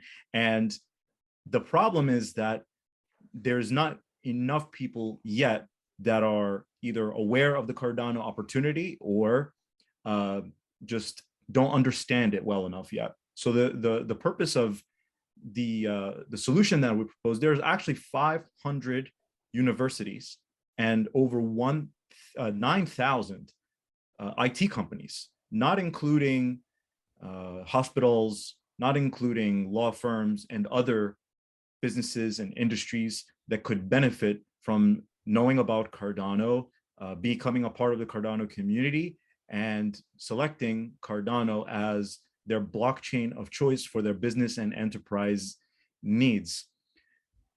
What I'm proposing is that we create a central location where we can reach out to universities and corporations, IT companies, where we can educate the public and bring people into the community, make people aware of the Cardano opportunity and the community.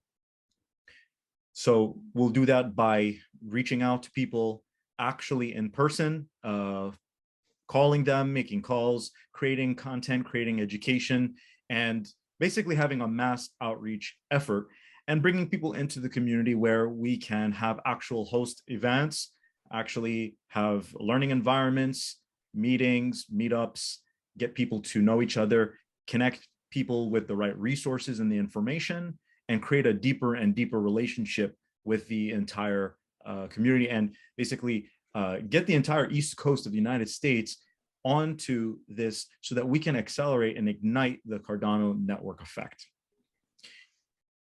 How I'm proposing that we do this is we, like I said, connect people. We're going to create a marketing campaign. We're going to create a sales campaign. We're going to create an advertising campaign, create systems to consistently bring in new people into the environment. I'm asking for $27,500 to cover the cost of labor, of infrastructure, of office, of equipment, et cetera, et cetera. That's for 50% of the budget. 35% of the budget would go towards advertising, marketing, sales, campaigns, and things that are related to the actual publication of content and things like that. And then we'd have a 15% of the budget would be left over to build a treasury with that. Over time, we plan on growing the community. The first phase we have planned out is to create awareness with at least 50,000 individuals, and at least 80% of the corporations and universities that we've identified will have been reached out to by the end of the 3 to 6 month campaign that we've outlined. Essentially, the entire budget will be spent on marketing. The entire marketing budget will be spent on IT companies and corporations, but we'll reserve some of that budget for hospitals and law firms as well. And the other portion of that will be for having basically a place to host events, equipment, and things like that. So what if we actually were able to get the funding for this? How quickly can we get started? Well, we are already doing this. But if we can get this budget, we can really push things to the next level. We can really accelerate the network effect for Cardano at a very crucial time right now. We're sort of at a crossroads where Cardano's reaching critical mass, and we just need to push it over that. We just need to give it a push so it can just really grow on its own. And we really want to make this opportunity available to everyone in the East Coast, not just in the region, not just in the New York, Philly region, but the entire East Coast of the United States, which is pretty massive. So that's pretty much my my proposal. If at this point, I'll take questions. That's nice. Few things I wrote out myself. One question was, where are the events hosted? Because you kind of put the thing together that you're connecting people, getting people together, but you didn't, and you're planning to have a place. But then is this like one central place, and are there going to be like virtual events too? Sure, they will be virtual. It will also be, we'll have a central place to be able to host those virtual events as well. Most likely will be in the city of Philadelphia or in the surrounding area of Philadelphia, since it's so central to the rest of the East Coast. Can you, as a participant, when I join the central event, how does it like, how do you feel? How many people there are, and is there a representation, and like the full journey of like, how would you feel in the workshop or event you're hosting? Sorry, I didn't get that question. Could you say it again? Like a story, like as a person, when I join and I see, okay, there is a location I want to go, and what activities I do there, what would I expect when I yeah, well, we're planning testing a variety of different types of events, anything from conferences where Maybe we'll have people presenting their own ideas, or we'll have just networking events where people just come and talk, or maybe it's an educational event where there's a speaker and they're teaching something. But there's a variety of different things we can test out. We don't know exactly which ones are going to be the ones that attract the most people, but we'll find out by trying all the different ones and keeping track of, basically we'll be keeping track of analytics. I mentioned those details in the actual proposal, in the Catalyst proposal, where how we're going to be tracking and what numbers we're going to be tracking, and all the analytics, which will help us experiment. Now, one thing I didn't mention earlier was that we'll also use these statistics and types of events to create a template and open source the intellectual property so that we can create more hubs around the country or around the world using similar types of events, or we can give people the model to kind of start with. But since we're doing the first one of this type, we'll be experimenting a lot with different kinds of events. But most people will be coming for the community aspect. Most people, what I found was that people don't really care so much about like all the technical details and this and that. Really what people want to do is they want to connect with other people, like-minded individuals. So it's really, that's the real benefit is you get to meet people in person, real people, and you get to understand, like, it's very rare to meet another person who has this kind of mindset, as you know. Okay. I have a question. Yeah. Let's go. You talk about you already are doing some things in this project. I have the question is, who are you trying to reach?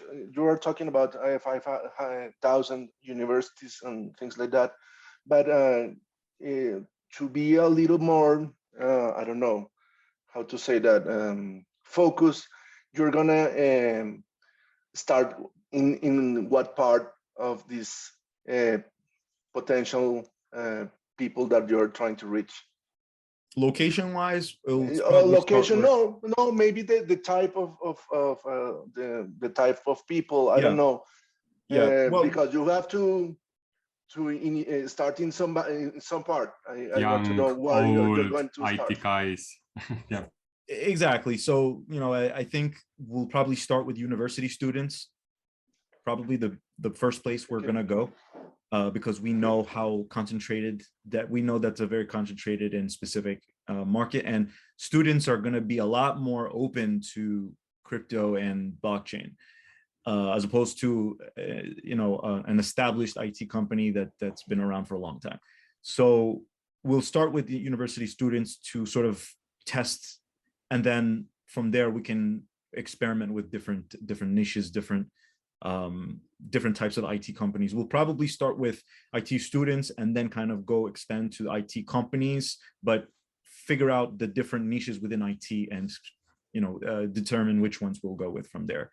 And then from there, we can expand to other industries. Okay. We got a few more minutes. Anybody has a question? Yes, can you hear me? Yes, Frédéric, I can hear. Yes, I have a question and maybe also an observation. First, I'll start with the observation. With the budget of 27,000, if I recall well, let's say if the US has a cost, it's 10 times that of Africa. If I see that's around 3,000 in Congo, and that's New York, I don't see that budget even organizing more than one event. I may be wrong, but we did try to organize such events, and usually it's quite costly. And just to let you know, maybe the budget, did you think that you're going to be able to even organize more than one event in that place? And also, if you organize events, do you have a way to generate some revenues, given that you cannot organize just one event or two events? You kind of want to keep something ongoing. Is there a way you are planning on pushing it forward? Because again, as I say, on my observation, maybe more than one or two events. So what will you do after that?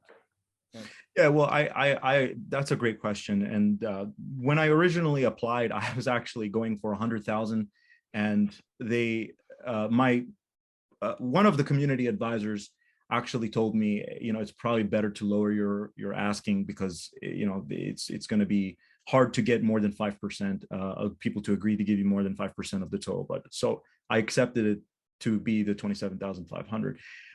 So that's a very limited budget. So obviously we have to be very, very conservative with how we spend the money. So really the first part of this is to really establish the system of creating awareness. We can do all virtual in the beginning, if that's what we have to do in order to bootstrap this.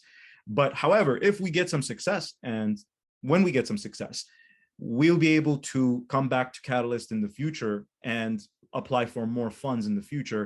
That's the plan. However, we'll do what we can do with whatever we can get. My second question about the generating revenues with the participation. Sure. So, I mean, as far as getting revenue, we really didn't think about like specifically which ways besides charging ticket costs for in-person events or something like that. But then if we do it that way, it would have to be real massive value for people to want to, spend the $20 or something like that for an event ticket. I don't think we would charge for virtual events, but that's also a possibility. But if we did charge, it wouldn't really be to make a profit. It would be more so to manage to make sure that we are covering our costs, basically. So we would keep it to a minimum as much as we can if we needed to charge money for that. Yeah, and for a suggestion again is given that the East Coast, West Coast, and other limitations are quite popular, you can brand it towards that and sell little items very cheap. You drop ship them, and you put a link on some promotion, and then you get some funds with a link after the virtual presentation. Thanks. Thank you for that question. It was very thoughtful and gave me something to think about. And so now I think we'll ask if Balu Boss is here or somebody who represents him. I'll represent the team. He's not there in Goma, so their connection is wrong. It's not good. I think the rain is preventing them from joining us. So I'll present. I have the presentation ready. Let me show my screen. The proposal is genealogy registry in Goma. Genealogy. I can't even. Sounds fancy. Yep, floor is yours. Okay, I'm going to share this. I think you're seeing now. Let me see if I can present. Yep. Is it visible now? Like, is it in presentation mode? Both will work. Right now, we only see not the presentation mode. That one click slideshow. That one should work. Thanks. So thank you very much again. My name is Frédéric Samvura. I'm basically a member of the WADA group. Through WADA, we founded a few hubs. Personally, I'm kind of the lead of the hubs within Congo. And in Congo, we have two hubs, one in Kinshasa and one in Goma. Within Goma, we also held the Goma Summit in 2021 when we had the World Summit, and members participated, and from them we launched the hub. Since then, we've been meeting every week through funding from WADA and also participants. So we have like 4 developers that have joined, and after a few days joining, participating, they learned about the proposals, they learned about Catalyst, and also through project-based learning, they thought of some solutions. So one of them in particular got to go to the city of Goma, and the city of Goma told them about a need for archiving. The archiving is basically like birth certificates, land titles. They're all linked basically to the identity of the individual. So they had to propose. So through the Goma hub, they do training. They learn about Plutus, they learn about Catalyst, they learn about Atala Prism. They meet since October 2020 weekly, and they're trying to implement. They're also implementing a stake pool already. There's a stake pool running. I could have shown a video, but basically there's a stake pool running in Goma, and we're expanding to offer more WADA systems such as core spaces, point of sale for cryptos, and the next step will be ID validation. Some barriers for that group is that we are having English as the teaching language, and they mostly speak French. energy, internet availability. Even today, they were not able to join because of the internet availability. They did try, but given that it's a low bandwidth, they could not. Household still low, given again the challenges. And again, renewable energy, which caused them to basically having to use the generator to participate. Congo identification, the proposal is about a genealogy tree in Goma. So genealogy tree is basically you show your family, and as your family grows, everybody is added to that ledger of individuals, and that's done through identification. The timing is that in Congo, we do not have national identities. Like there is nothing such as an ID, national ID, no. The closest we get to it is like a passport when you want to travel. That's when you ask for a passport. But before then, there's no way to even know your name. You can change your name overnight. So doing such things as KYC is kind of challenging. Certain companies, even crypto.com, they don't offer anything in Congo. No crypto companies is allowed to work in Congo because the KYC step is just not possible. There is no way they can allow you to work there because you never know who you are dealing with.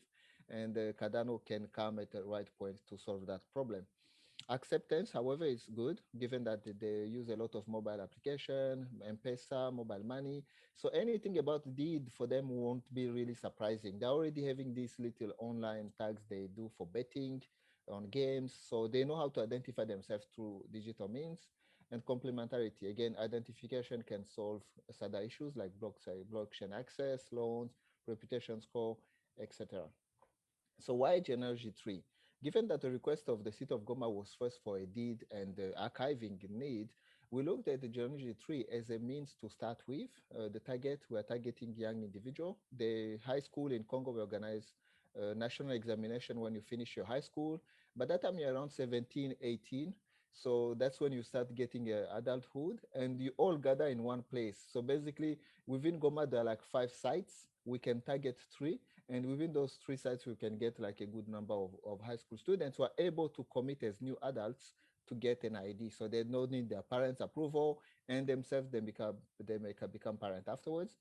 It's an opportunity given that we already know the need of the city is to archive in the future. So whenever they will forward the tender, we'll have possibly a minimum viable product, which shows the link between the parents and the children. And if there is any property to transfer from the parents to the children, that can be linked to the identification. Scaling again, the young adults from high school are quite at the branch between adulthood and they may become themselves parents. So if there is an ID at that point, it may grow and it may also look for the roots through their parents. They may also go forward and backwards.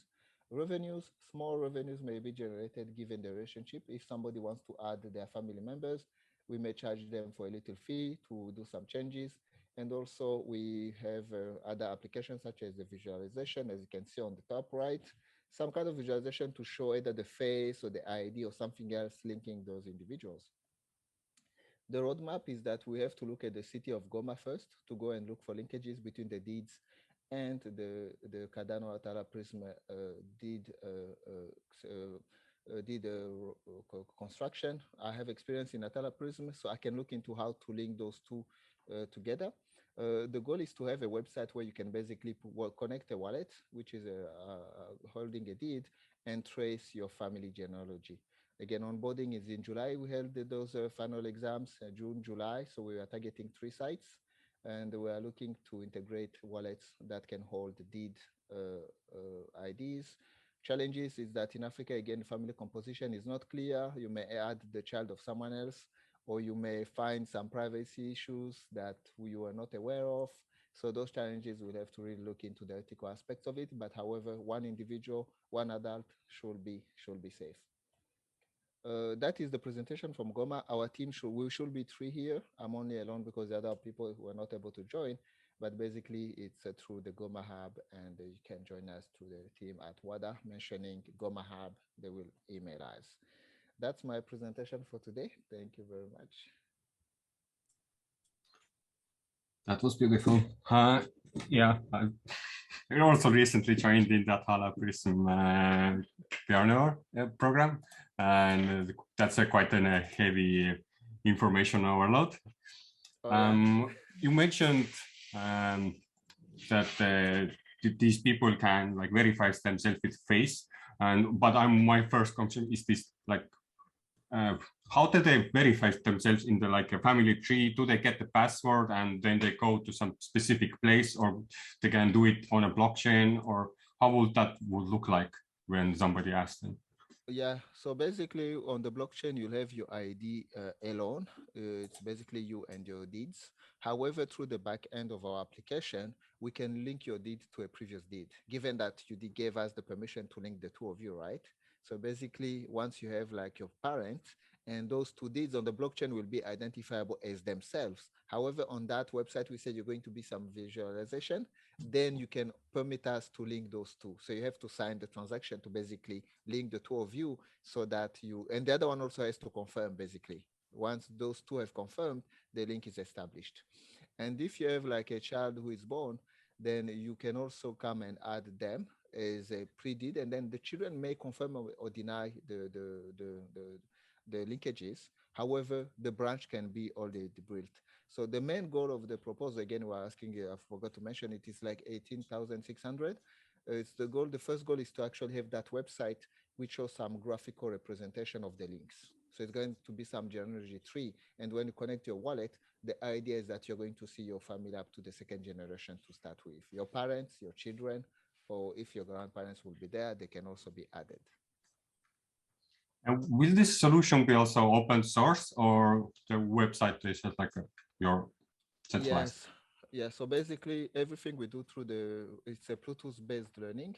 So what we do is that whoever will come next in the training iteration will be able to access the same tools. So that is again mentioned that we're going to put a public repo to basically show how those linkages were done. Okay. I myself don't have more questions related to proposal, but again, something special for you, because I have seen your face for many months now and would like to know, when did you join Project Catalyst, and when did you join West Africa Decentralized Alliance? So Yes. 2 questions.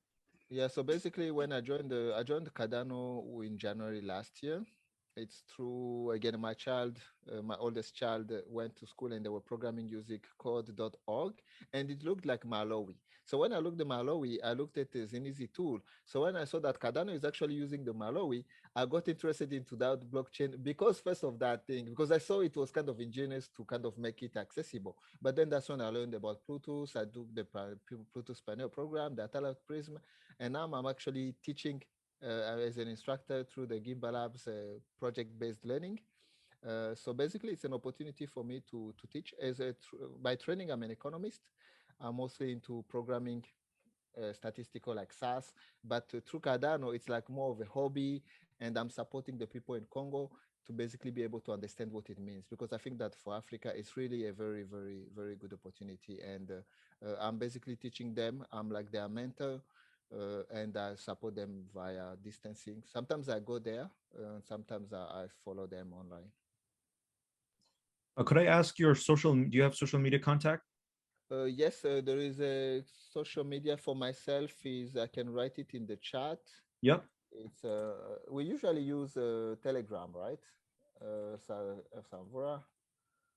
And through me, you can reach the group in Goma. Thank you. Their IDs are also on the proposal. Bandu is also very active on LinkedIn, so he is very good at being reached out. Those are mostly students, by the way.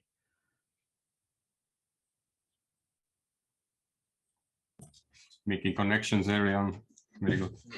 Yes. But yeah, a little, you kind of hopped over, or how did you like met the West African decentralized team, and how that kind of happened? Yes, WADA. So basically through WADA, I live in Central Africa, so in Congo. And when I heard Cardano went to Ethiopia, and that's where it started being established. When I was actually in Ethiopia, I couldn't really see where they are. And then when I heard WADA, I said, you know what? Can I help you do things like in West Africa, but I can do the same in Central Africa? The school which I mentioned, I'm actually the director of that school. My father founded it. So it's like I'm the director who basically allows them to use those rooms, and I give some resources from the school. But in DRC, yes, I basically joined WADA by telling them that if you want to expand in Africa, I think I have some resources to share. I can give rooms like co-working spaces for free. But at the end of the day, on the weekends, we do not teach. So as long as I allow them to use it, and that's how the hub is actually working, is on a free basis. However, things such as the generator, that's what is costing us money. The internet is also costing us money. So those ones, sometimes WADA helps, sometimes I do fund it privately. But I think that WADA is a good way because it's decentralized.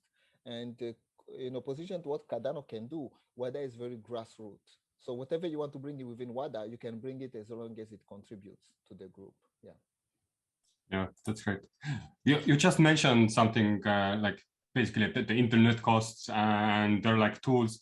Back to your proposal, do you see an issue that some students might not have a mobile, or this is now common that everybody has some kind of technical device to have the deed on? Yeah.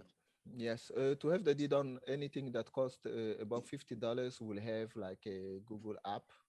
They mostly use Techno phones. Those are Android phones, and they're quite they're relatively powerful. Like any application such as a wallet, Yoroi, they have many Yoroi wallets.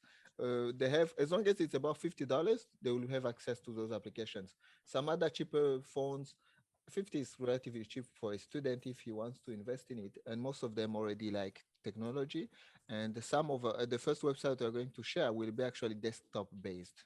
So desktop based, which is going to be even more accessible because they can even go in another place like at the school, connect their wallet, or even sign in and look into the information and see if they can get more details. Yeah. But internet is limited. Yeah. Okay, and this was third proposal, and now I will invite Osama to present his proposals related to big chain proposals. And we have met before, and we did some ideation at the start to learn about what you're doing, and I'm looking forward to what did you came up, and your floor is yours to share a screen if you want. Yes, thank you. And yes, hello. And first of all projects are very, very interesting. I wish you all guys good luck in voting and the upcoming steps. You are doing a great job for the Cardano ecosystem. And especially for Frédéric, you are also doing a great job. Yes, because also you are doing World Life, I can say, application for the SSI, and it's just yeah, excellent. Yeah, I'm also originally from Tunisia, from Africa, so we have also such problems and so on, and just fascinating what you are doing. Yes, excellent work. Okay, so for me, I would like to share my screen.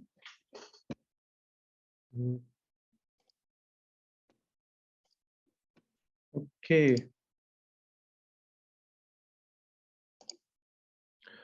Okay, do you see yet the presentation? Yep. Perfect. So hello again, hello from Germany. So my name is Osama bin Mahmoud.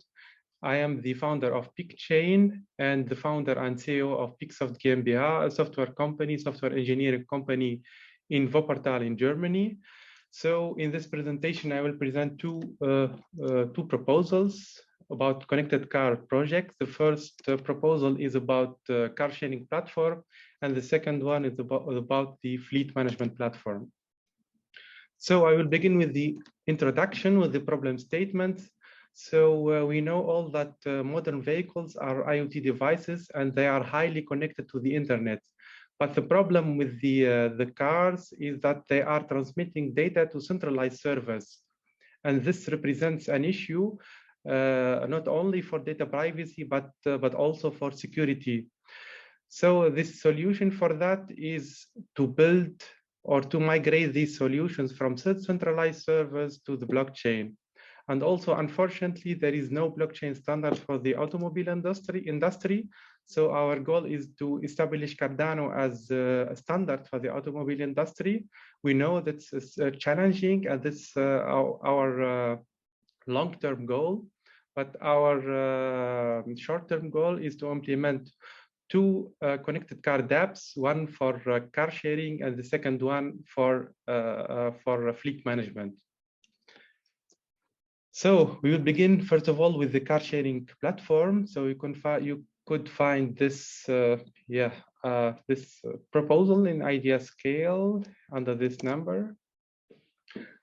So first of all, I would like to present what's the car sharing services. We know all that the car sharing services are connected to centralized servers. So customers, there is a real issue about data security and privacy of customers, because customers could be tracked or even hacked when they share their data, what they move, the trip data, and so on for car sharing services. So we will try to build, not trying, but we will build. We are actually building a car sharing platform on Cardano, and we present here in this slide the architecture, the current architecture of this platform. First of all, we have the hardware component, which is embedded in the vehicle, and this hardware component retrieves the data directly, the raw data directly from the vehicle, and it's embedded in the car. And there is a SIM card, which is embedded also in this hardware component. And these raw data, which are decoded, are transmitted to the blockchain server. There, this data will be decoded with the dedicated database. And after that, processed. That means, for example, the trip data will be calculated based on this raw data, not the raw data, based on this decoded data. And also, for example, other data will be retrieved in order to know the costs after that, the cost of this trip. After that, the transaction will be transmitted to the blockchain, and the smart contract will be triggered.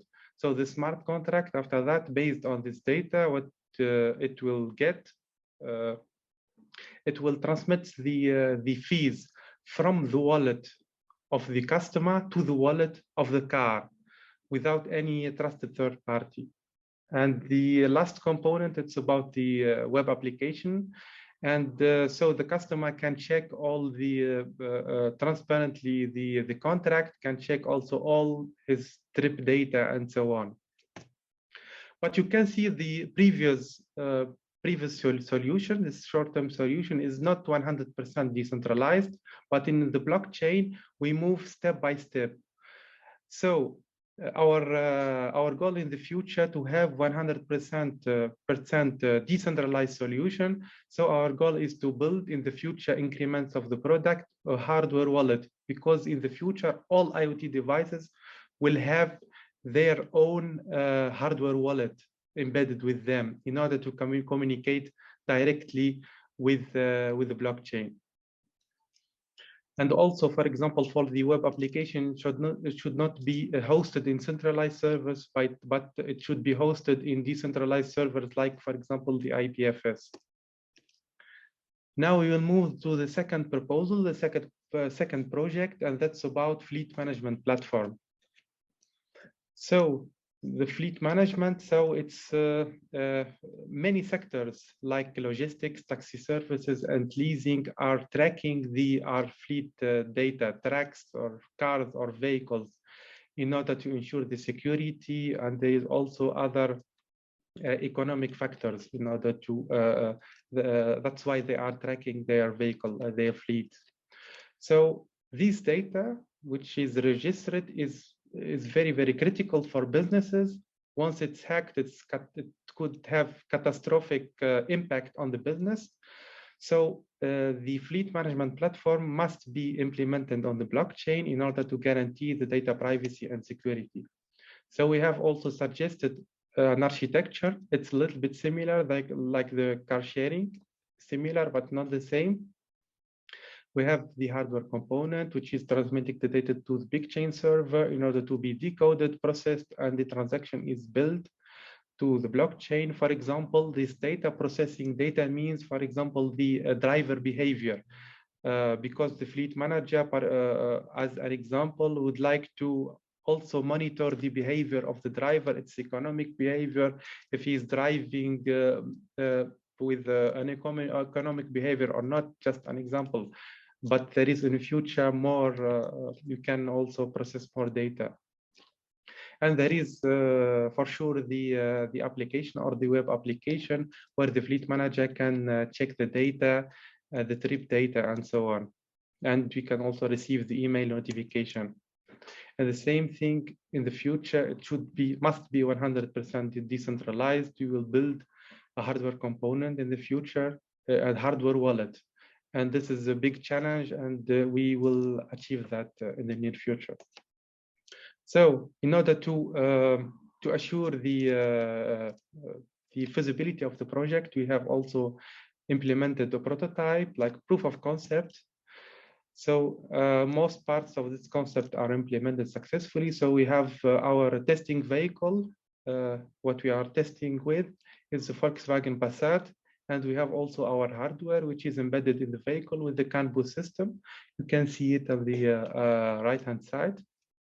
And there is also a SIM card, which is, so the hardware is connected directly to the blockchain server without any third-party software, not Google Maps or Google anything. No, just the car, the data from the car directly to the server, and in the future directly from the car to the blockchain without any third party in the middle. So this data, this raw data, you see in the left-hand side, they are encoded. It's CAN boost data, and after decoding it, you can see it in the Excel list. For example, here the timestamp, the trip timestamp, the engine RPM, and the vehicle speed. Based on this information, the data will be processed and calculated. Here is just an example of the transaction. Yes, you can see, for example, company name, driving behavior economic, and the vehicle. Yes, the data here is not hashed, but it must be hashed. It's just as presentation. I would like to present it. That's why it's not hashed. Just an example. So our team. First of all, we are a team. We are a company, software engineering company based in Germany. And you can also check all our legal details and our services in the website. We have 6 team members, and we have relevant experience. First of all, in connected car projects, we have almost 5 years experience in connected car projects with Volkswagen. And we have also we are also Bluetooth pioneers in this actual current iteration. We have experience in project management, certification in project management professional, ITIL, Scrum Master, product owner. We have also a big experience in the software quality, ISTQB, also certification. So how could you support us? Of course, voting for us. And not just for voting, but also the feedback is very, very important. We are also welcoming any cooperation, any discussion, are open for discussion, cooperation with the community. Also, you can also stake to our staking pool, blockchain pool, and share our projects articles in the social media. We are also active in Twitter, LinkedIn, Medium, and provide us with honest feedback. So you can check also our websites. So I will show you just. First of all, here are the proposals with all details, videos, and so on. We have also our website. You can check also some details of the projects, our contact data, and so on. This is also the website of the blockchain pool. In LinkedIn, we have the website. I had also an interview. If you would like to have more details about the project proposal, but also I had an interview with Marais. 46 minutes, a little bit long, but you can check also all details. We have also our YouTube channel where you can find just short videos introduction. In Medium, you can check also our articles about all the projects and the architecture and so on. And in Twitter, we are active there. Okay, and of course, if you like to see all the acceptance criteria or project deliverables, finances, project, everything, you can check it also in the feasibility spreadsheet of the proposal. Yes, that's all. And yeah, thanks a lot. That was an interesting surprise to have that you had the stake pool also. Yes. and that is a lot of audible information, like how the project is doing. But one thing I didn't notice is this going to be an open source solution or not? No, first of all, it's not an open source solution because it's, first of all, it's, I can say the concurrence is very, very high here for this umfeld, and that will be commercial solution just like any, for example, connected car solution and so on, because it can just be copy paste from from another, for example, company, not just a startup, but from big companies. And I think just like, for example, but we are open for cooperation and also for edits. We can also share everything, but internally in the community. Yeah, I see a very huge impact on this kind of solutions because it gives opportunity for like the taxi companies to make their own kind of maps on top of the data or logistical analytics to pull the data. So I guess there has to be some kind of way to transcribe the blockchain information you put there and able to somehow use that on other sites. So yeah, partnerships, this is the way to go. Another thing I noticed, both the proposals ask 40,000K, and all of this information I got already felt like, oh my God, this already kind of didn't even cover maybe that. So why is that such a budget? Kind of like explain, and is it enough or there are some other sources? Okay, so first of all, that's for the first increment. So we are first increment in 3 months. We will deliver an MVP. You can see also the acceptance criteria. In 3 months, we are looking for $40,000 for each project. Okay, so it's not sufficient at all because in Germany the wages are very, very high. We are also experts, very demands, very, very high, but we are investing with our resources, the treasury, company treasury, because in the first step, also the prototype was fully covered with our treasury, because the first step, we should make our commitment as a company and as a person, we should gain trust, and step by step, maybe in the upcoming increments, each 3 months, maybe it will we will cover more with the funded which will be funded from Catalyst. But first of all, we will cover the other part from the company. Okay, nice. Everybody had equal time of sharing the proposals. But before we jump off, anybody has any questions to each other?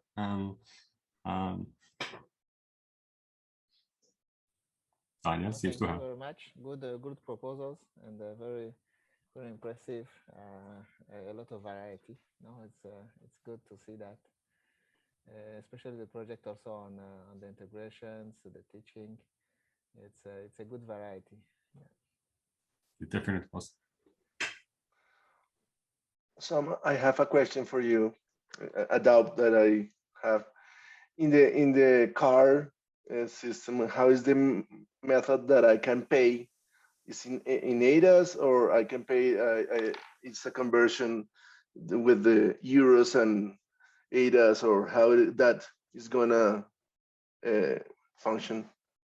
Okay, very good question. But first of all, in this first increment, we didn't thought about the financial, how we pay about that. Maybe in the upcoming increments, we will include some financial features should be implemented, but it's not already. No. The question is more as a user of the car, that car sharing as a user. How is the system? How it is going to work?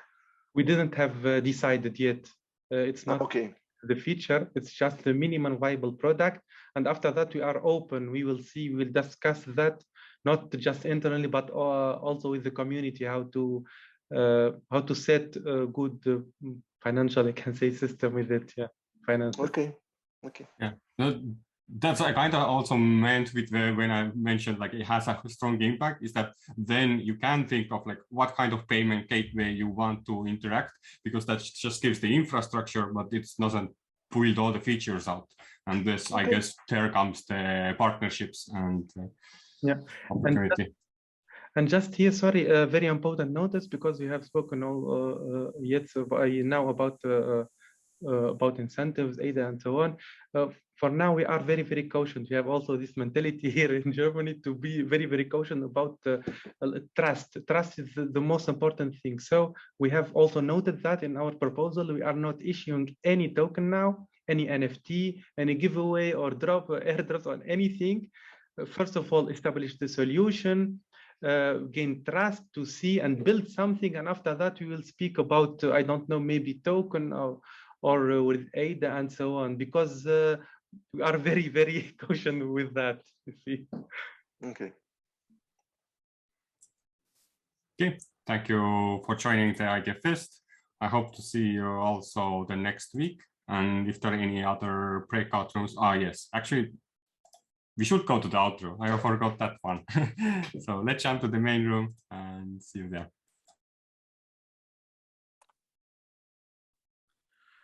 Hi everyone, welcome. Welcome to room 5 of Idea Fest for Fun Date. Thank you all for coming. Thank you all for joining.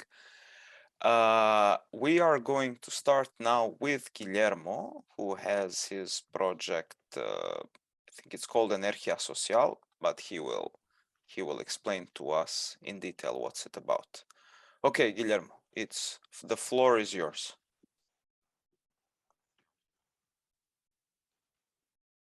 Okay, sir. Thank you, everyone.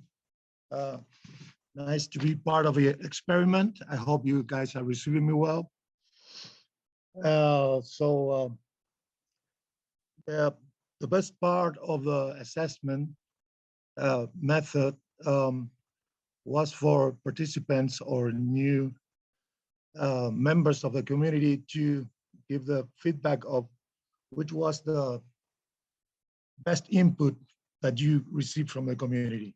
In my case, was social ecological systems by Eleanor Ostrom, as you know, probably a lot of you guys know. Starting from there, it was easier to explain to all of the crypto community or blockchain community what we were working for the past 5 years with Energía Social. So we have been trying to impact on the output of energy and how it's generated and how it's consumed and what's the output of energy on top of the dynamics that bring to economy. So we created a social company that will focus on renewable energy. And I don't know if I can share a screen. I've been, my connection is not good, but there's a lot of us on the net, online about the story, our track record. And the main, the biggest result we have were the alliances we were able to build in these years and to first understand the concept of what we were trying to do. Because we spent a lot of time on research and development on the different projects like social housing, sustainable social housing development, prototypes. We created different commercial strategies to impact and take renewable energy to users on their residence or their point of consume. That it's today a dynamic that it's we have been involved commercializing and installing solar systems. Then we have different 3 scales to scale the purpose of the impact we have embedded in our company or structure and vision, that is to develop and research and develop. So we have been a journey for the last 5 years to be a social entrepreneur. Cardano is it's a great tool, blockchain, and Cardano brings a great vision to the table. in regards of the technology application and who's behind it. So for us, understanding that the next step in Energía Social schedule for the next year and so forth is to be always on top of technology. Blockchain is today implemented already in energy. So what we bring is purpose to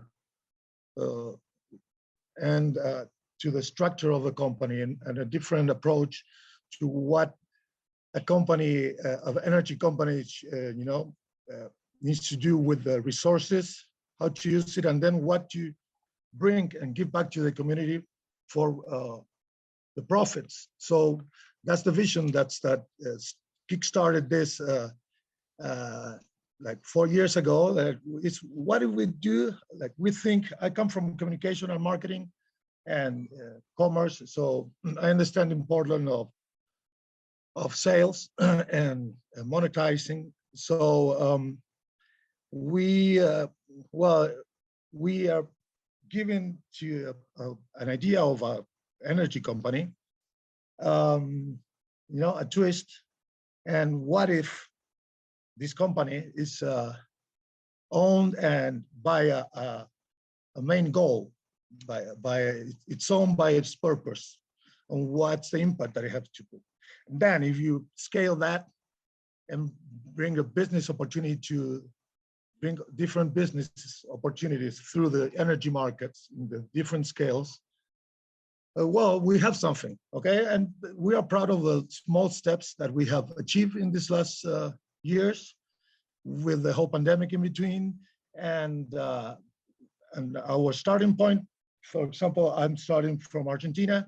And when I came back from out of, having my experiences in California as an entrepreneur, I came here and there were no legislations for the usage of energy in the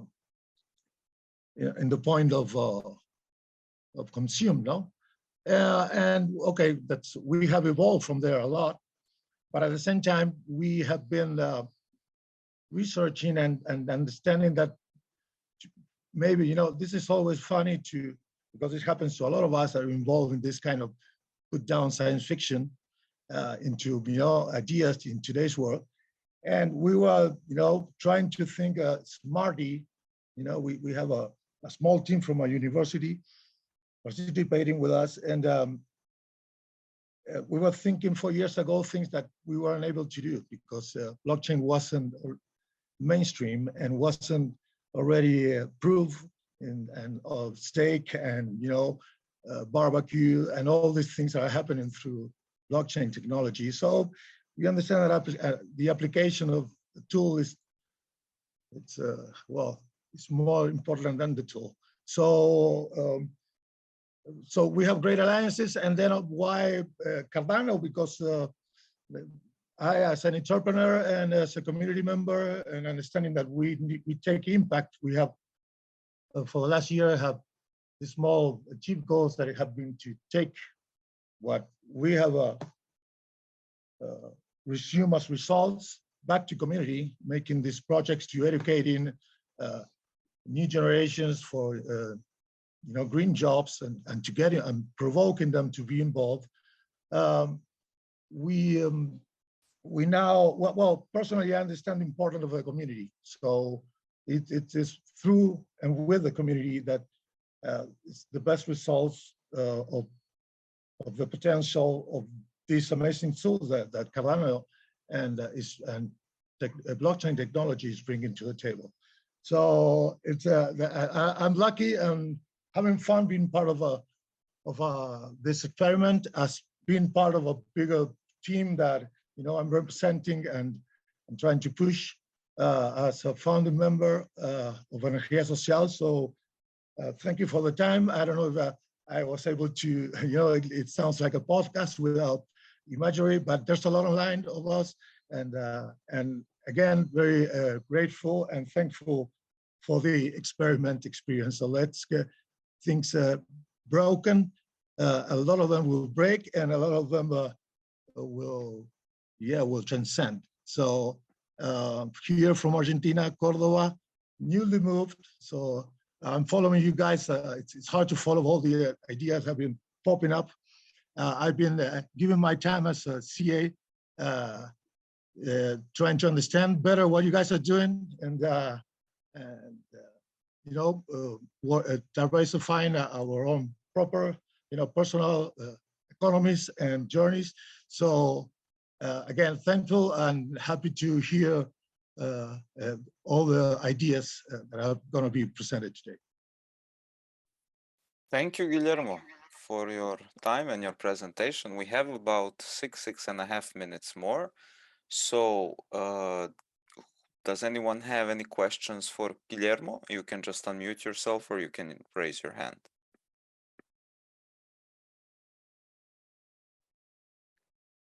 No one? Okay, well then I have a question, Guillermo.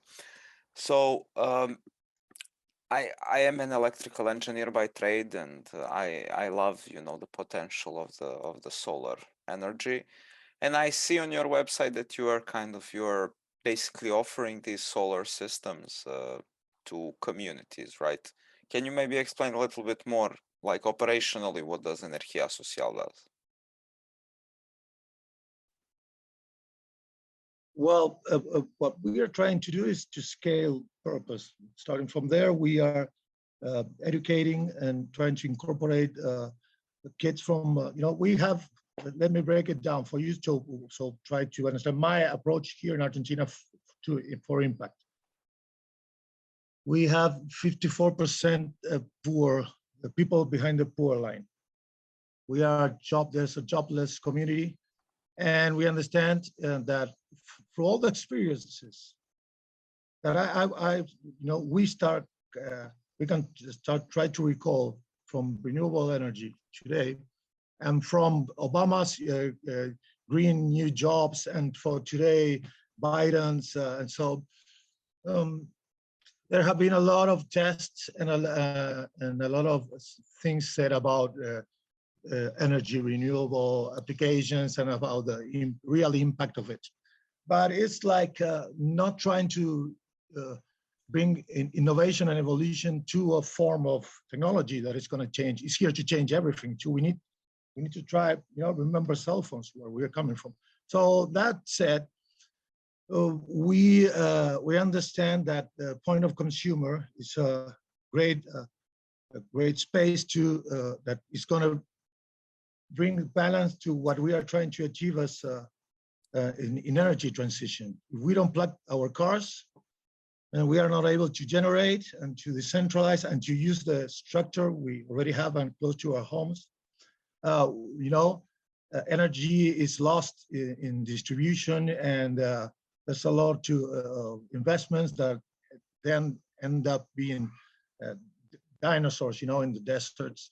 And it's a better approach than making big holes and shale oil and all these things. And then adding to that the potential of modularity. Modulation is math.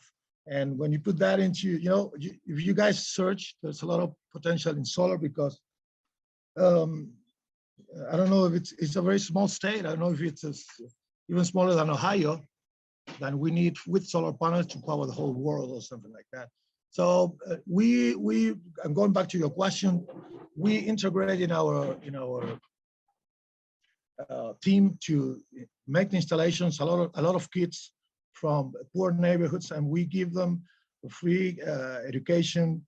It's an 8-day, 2 hours online course that we teach them, and then we end up with a technical installation.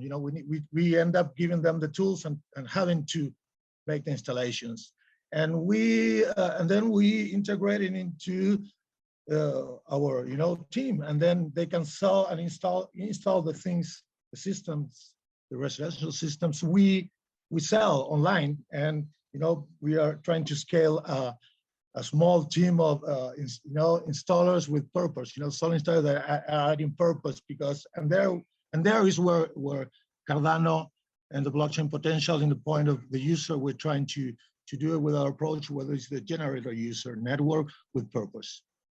You know, it's an energía social powered by Cardano, and try to see how that take us from today's point, because a stable coin for this kind of things, you purchase energy through dollar, and it can make things easier and maybe less riskier for consumers. So there's a lot of things that are going to evolve from here today. A lot of things are happening on Cardano's network today. There's a lot of potential. There's a lot of strength and in the community, as a lot of things to fix. And communication networks are part of that, and also, you know, this is coming to break also structures, company structures, possibilities, and a DAO. It's a great opportunity into, and the challenge from my point of view, for my personal and final decision for the team was to widen in this challenge and not in, you know, expanding the DAO, the decentralized. Because we are doing B2B and B2C today. We are commercializing energy, and we are starting, and we are expanding. We have been able to expand even the hard years we have, because there's a lot of people that are betting on us, and alliances have been possible. You know, there's a lot of industries that are, you know, trying today, they're paying attention to the food carbon print, and all those things are happening. And it's sad to see it going back because of the need and the addiction of economies for oil and energy, and it's hard. So that's a big challenge for technology, is to change the possibilities of that. You know, we're having a war today for this. And you go from there, and it's hard to understand a lot. There's a lot of, you know, hypotheses, but it's a meaningful time to spend. We have a lot of tools and time to do and change things, and this is going to change it fast, we believe. And you know, and there's such a less resource that we love this. We love this challenge and the effect. Okay, I think we lost Guillermo shortly there. To assess, because we need to give them a chance. That's a big chance to scale. We don't have a great. Okay. Guillermo, thank you. The time is up. Thank you for your presentation. Good luck with your project. And now we have Justin next up. Same, great. Thank you. Justin, take us away. Fantastic. Can I share my screen? Yeah, for sure. All right. I'm just going to share this because I know that Google Sheets does stupid, silly things when you try to actually go in presentation mode, but this is just to help guide the conversation a little bit. Can you guys see my screen properly? Yep. Awesome. I want to spend the bulk of my time addressing any questions. So I'll try to keep this at a pretty high level for just explaining, you know, what LexDAO is and what we're proposing to do with the Cardano community. You know, in short, LexDAO, if anybody's not familiar with who we are a DAO of crypto lawyers, advocates, ex-regulators, experts, professors, as well as crypto developers who are actively working. We're a nonprofit, and we're working on, you know, creating favorable solutions to comply with law and regulation throughout the world. I think one of the most, you know, fascinating problems about Web3 is we have this ability with the new technology to create all sorts of new structures, many of which may or may not be mimicked by existing legal structures and may or may not comply with existing legal regulations. But we want to be a DAO we are a DAO putting out thought leadership on what good practices would look like before regulation gets there, knowing that regulation oftentimes, you know, comes after a fair amount of the market kind of figures out what is good and what is bad and what works and what doesn't.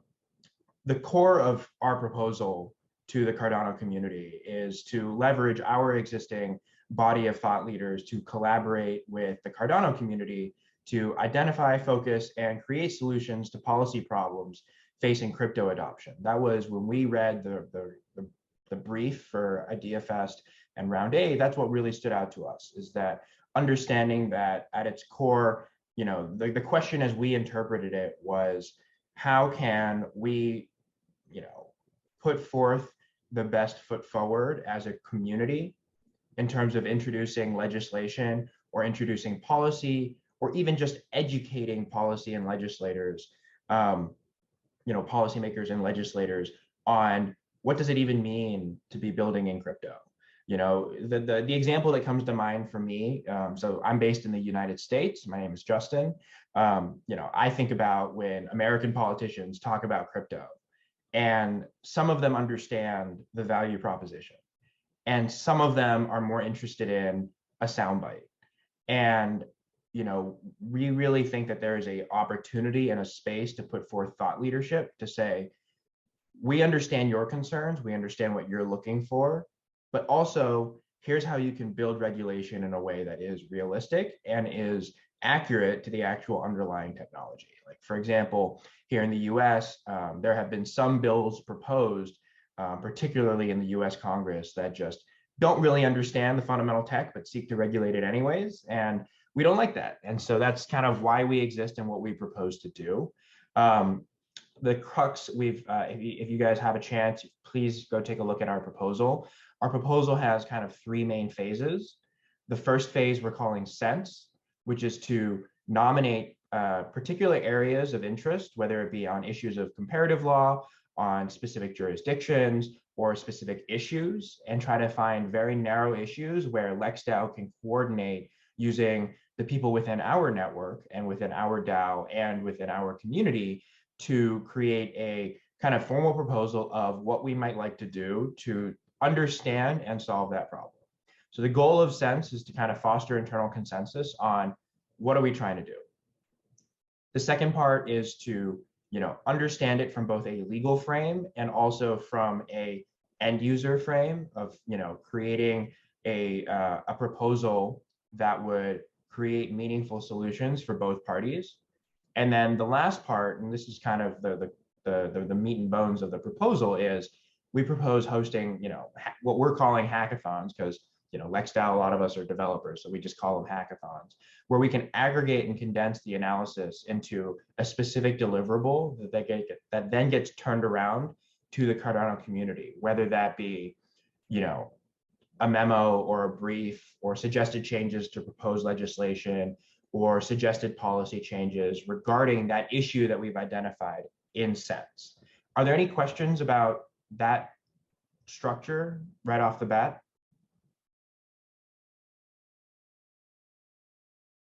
Anyone, feel free to unmute, don't worry. Yeah. Please, I only have like 2 minutes. Like, I'm not going to talk for much longer. I really do want to, you know, encourage discussion and questions, because, you know, I think that our proposal comes in as a one of the, you know, maybe potentially weirder ones. And so we want to make sure that we have a full opportunity to discuss and kind of explain what our intentions here are. Richard, I saw that you just unmuted. Do you have a question?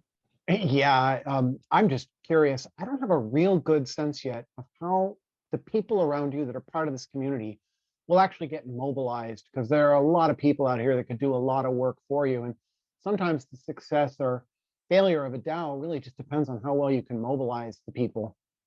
Yeah, no, I think that's a completely fair concern.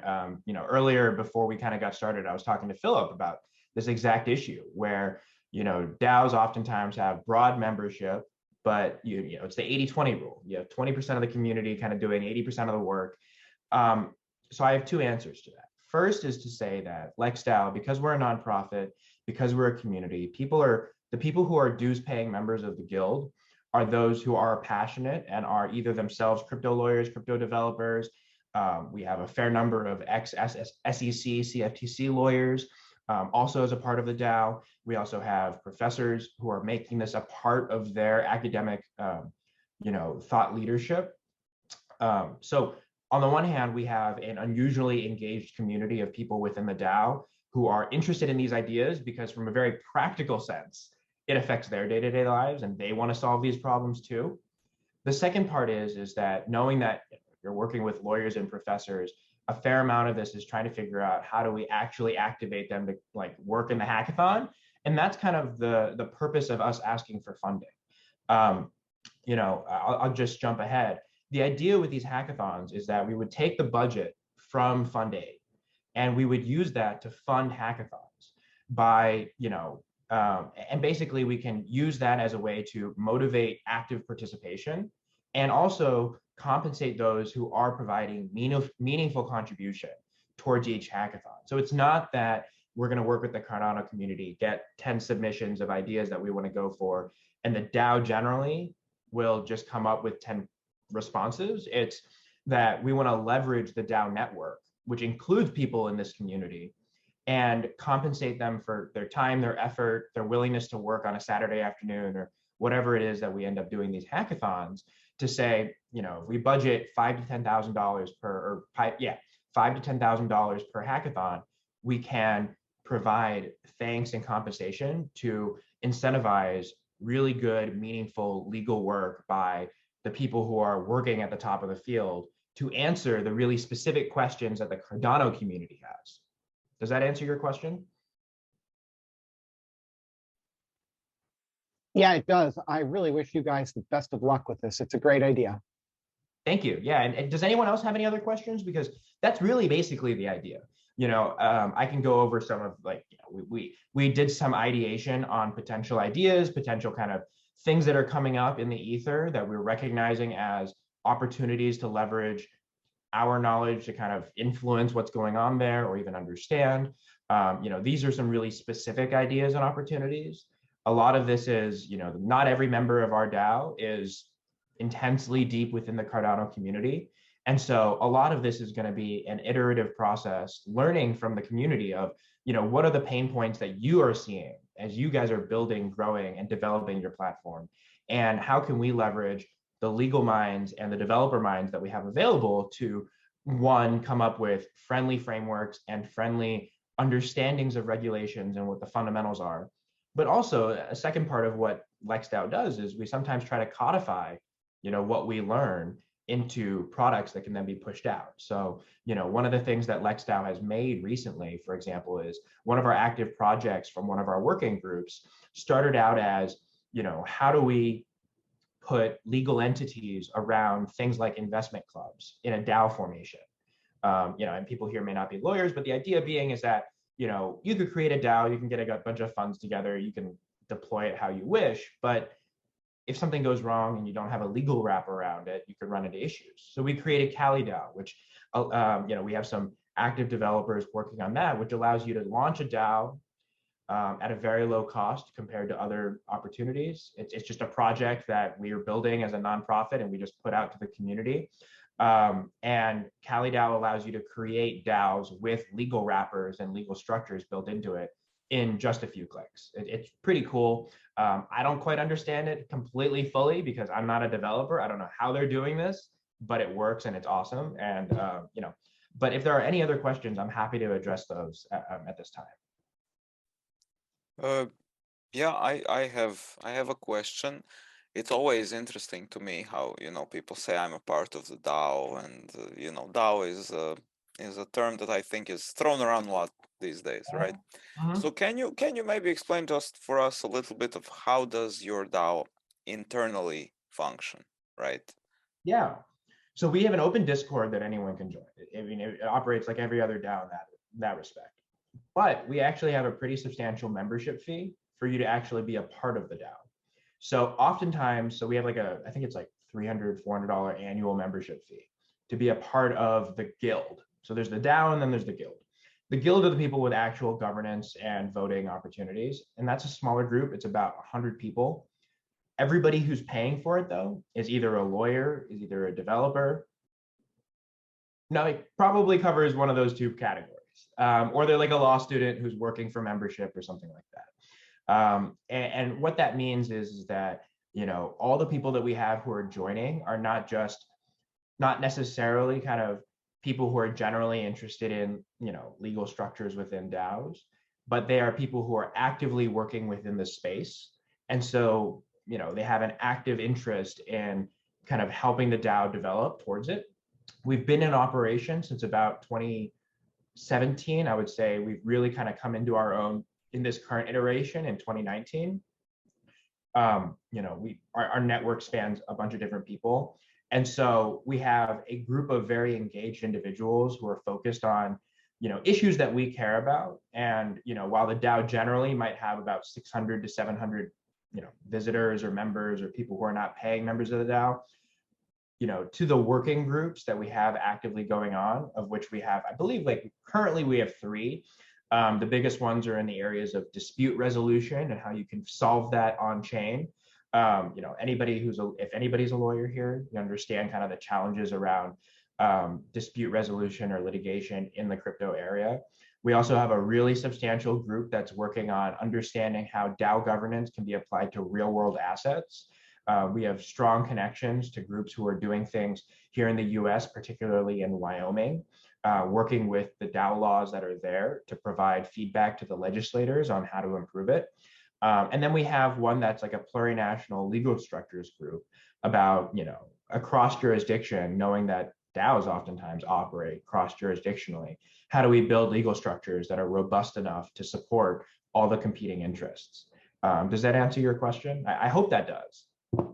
Because I totally recognize the pain point there, where it's like, you know, you're now gonna have 1,000 people, but if only 2 people are really like making decisions, is it really distributed decision making? But, you know, for LexDAO, we kind of go with we're gonna find ways to filter for passion, and the people who do join are passionate. And honestly, like legal engineering is a niche enough topic where you might join, but you're not going to participate unless you're like really passionate about the topic. And the people who are, and we have a fair number who are, they participate actively because they recognize that this is the opportunity to be building the thought leadership as we come around the corner of Web3 adoption. What I'm passionate about is making it so that most normal people who would really like to have a DAO from little to big don't have to know all the things that those lawyers know. And I think that's one of the things you're talking about here and addressing. Yes. No, I completely agree. You know, like in 2017, when I first got involved in like thinking about crypto and I saw ICO summer and all that, that was like, I was excited. My parents were not excited. But like last fall, when NFTs were kind of having their moment, my mother asked me, she called me up and was like, hey, what's this like monkey thing? And like, why are people spending $500,000 to buy like a picture of a monkey? And she used to work in digital graphics. So she understands like JPEG, she understands some of the tech. She understands that this is a JPEG of a monkey. And I'm like, Mom, I don't know how to explain Bored Ape to you right now. Like, I just don't.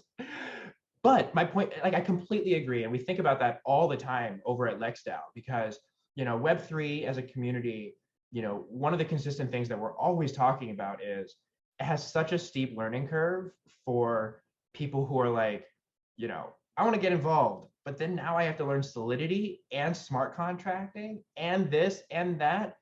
And so that's why, like, for example, products like CaliDAO, where we offer like, I think it's like 5 clicks and you can create an investment club, or 5 clicks and you can create, you know, a Moloch style DAO where it's completely distributed and you can build it under a, you know, unincorporated association.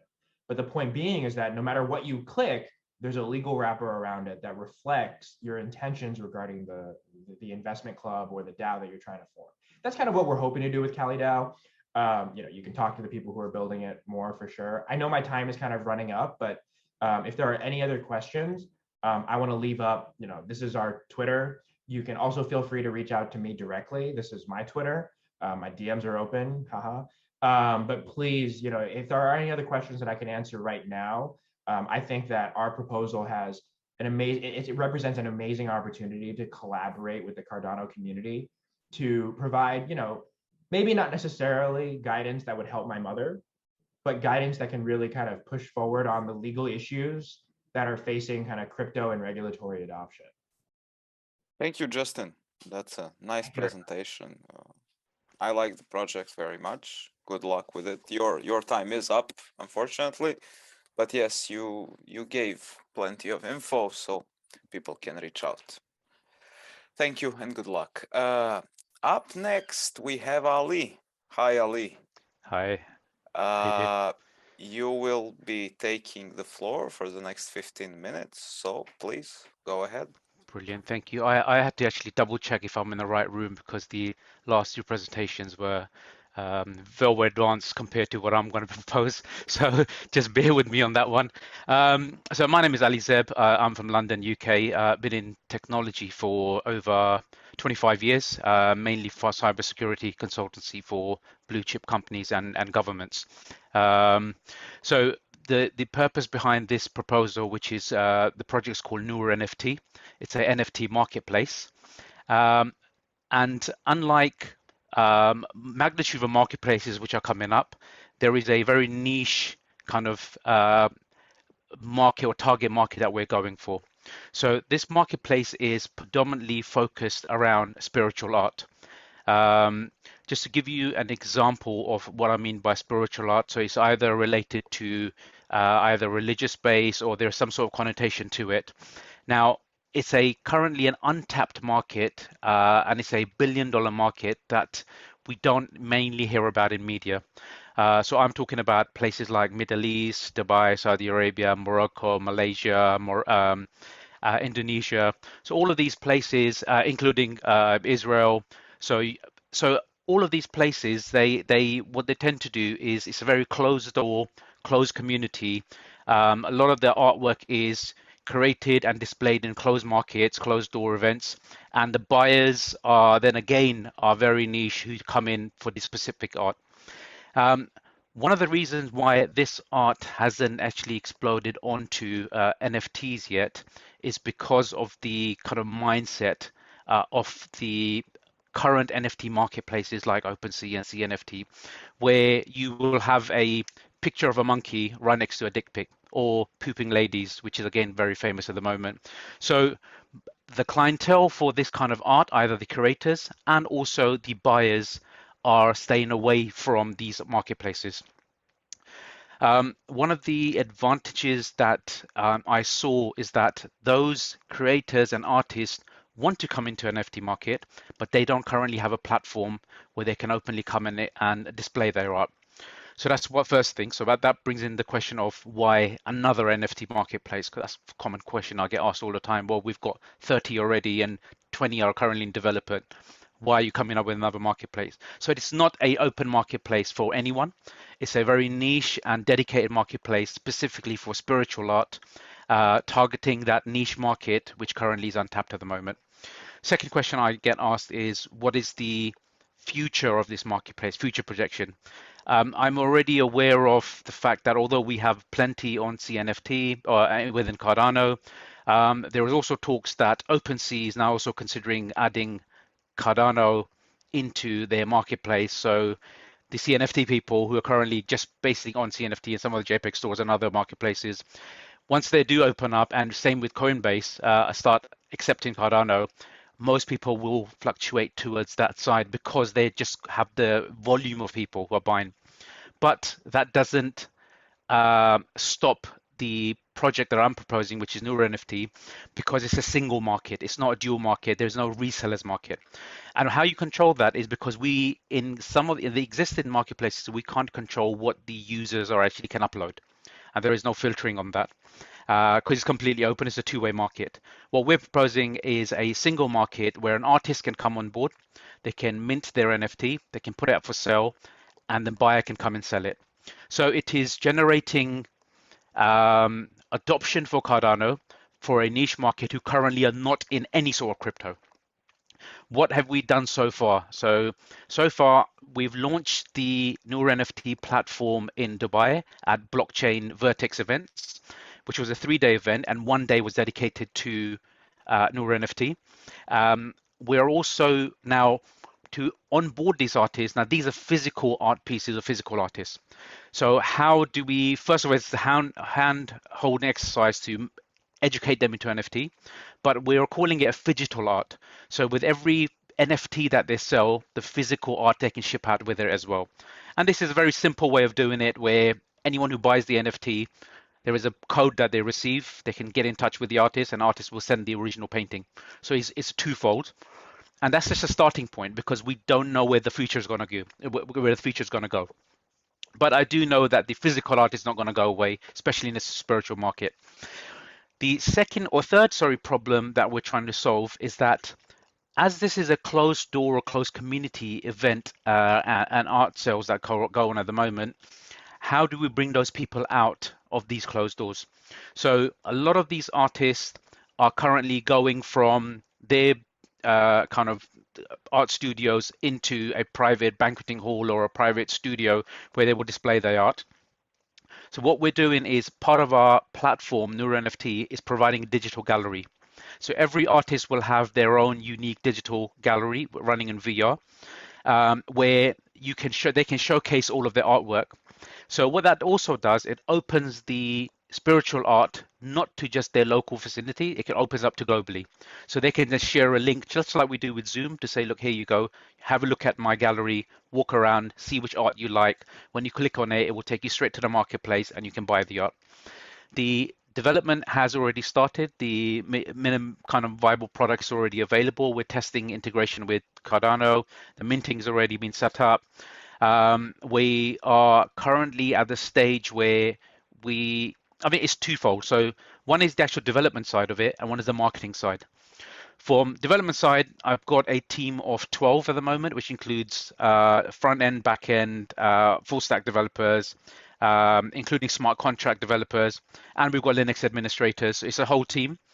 And the most crucial part, again, is the marketing element, where we're currently in the middle of signing a 6-event deal with Vertex Events, who we actually launched with in Dubai.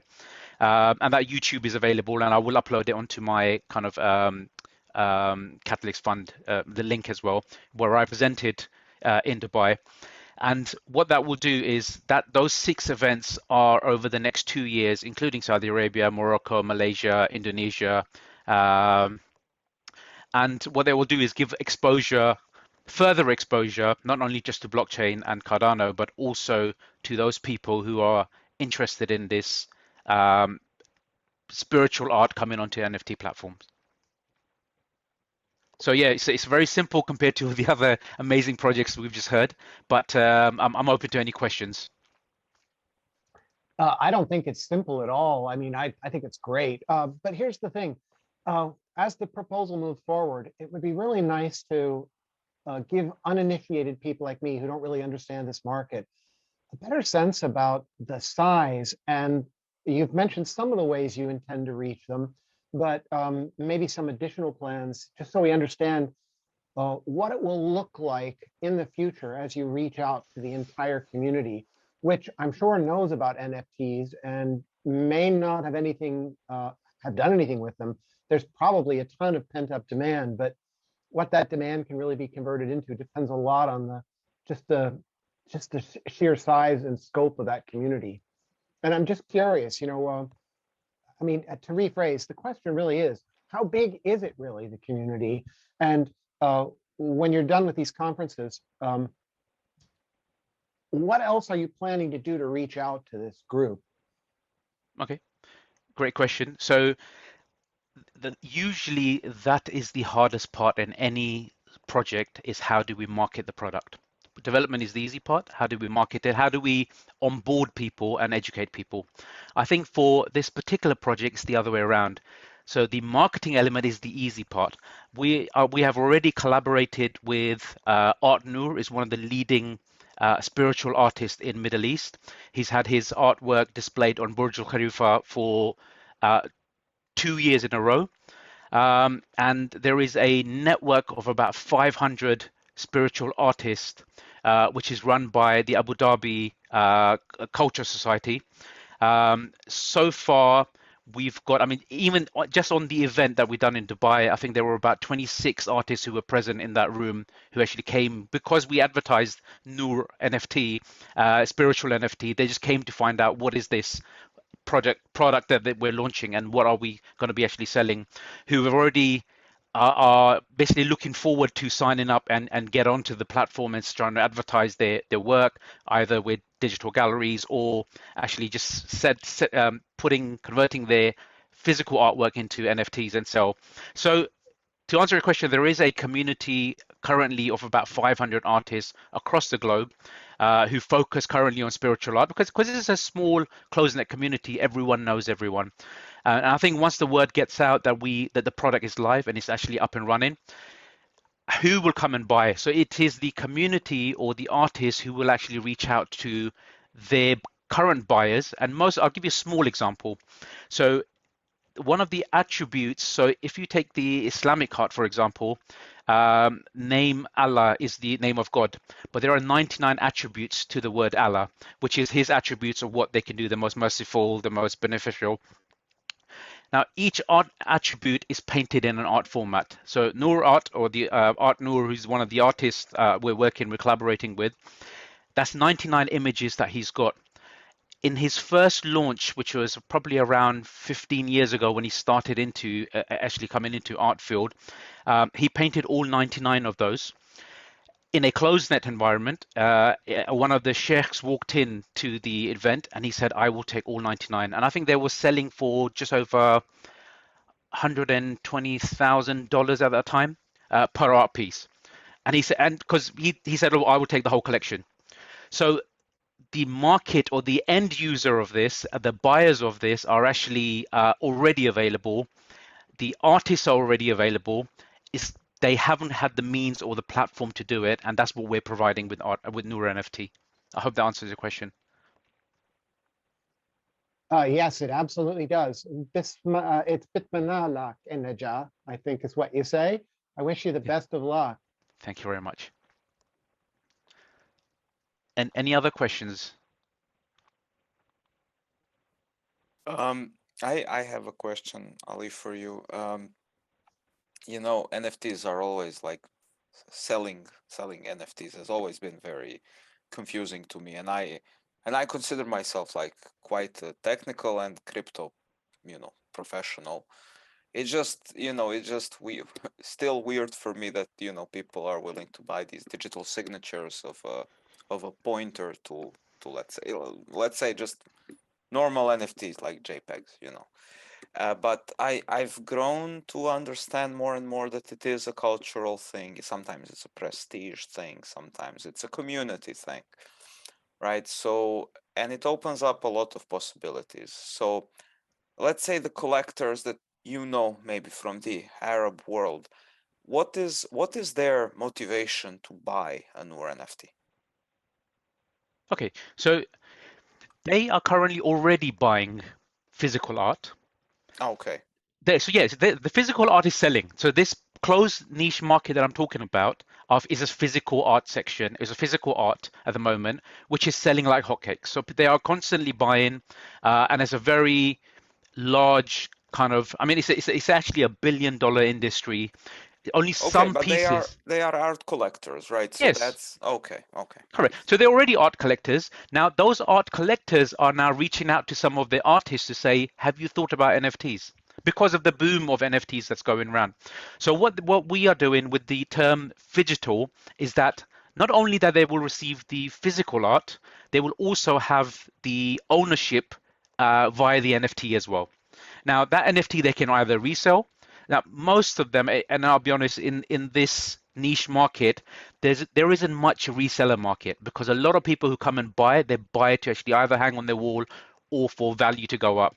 And you will only see a handful of pieces that will come up to Christie's auction and they will go for 50 million, 100 million. Majority of these pieces are actually kept by the people who are buying them. Now, that's at the top end. At the bottom end of the scale, when we are talking about kind of smaller pieces for $80 or $50, $100, those people are usually buying as gifts. So when we have either religious holidays or weddings, those are actually gifts that you give to other people. Now, just the novelty of NFTs is if you can say, look, not only have I given you a physical art form as a gift, here is a card with a wallet address and you've got an NFT as well. So it's an evolving kind of field in that arena at the moment. But I think as it grows more, what we're doing is we're providing that platform which currently doesn't exist to an already established market. Thank you. That answers my question. Great. And I see that you are very well versed. You know what you're talking about, and the time is coming to an end. Thank you for your presentation, Ali. Good luck with your project. Good luck with the votes. Sounds good. Thank you very much, Phil. I have a little movie to present that I've made, and it's a little over 5 minutes. So let me give you a little background about Proud Dirt Farmers, carbon credits, and I guess global warming. I came out originally out of the financial world down in New York City, retired, and I moved up to way upstate New York by the Canadian border, and I started farming cold climate grapes, apples, cherries, and some other fruit, and we make wine and cider out of it. Keeping my eye on the pulse of the world, I noticed that big farmers and farms were having carbon credits bought up by big companies, so they could say they're carbon neutral.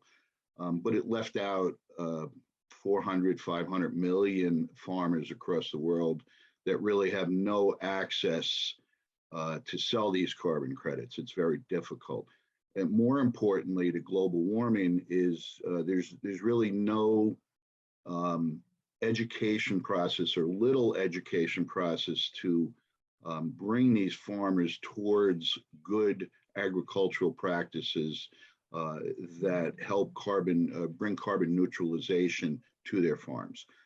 So the Proud Dirt Farmer, what the concept was to figure out a way via NFTs to fund the Treasury, to educate farmers across the globe, buy up their carbon credits, utilizing Atala Prism and the Cardano blockchain to blockchain these carbon credits, package them so big investors, larger companies can buy them. Not that they're going to buy a 1-ton carbon credit, and most carbon is talked about in tons by weight, how much carbon is being saved.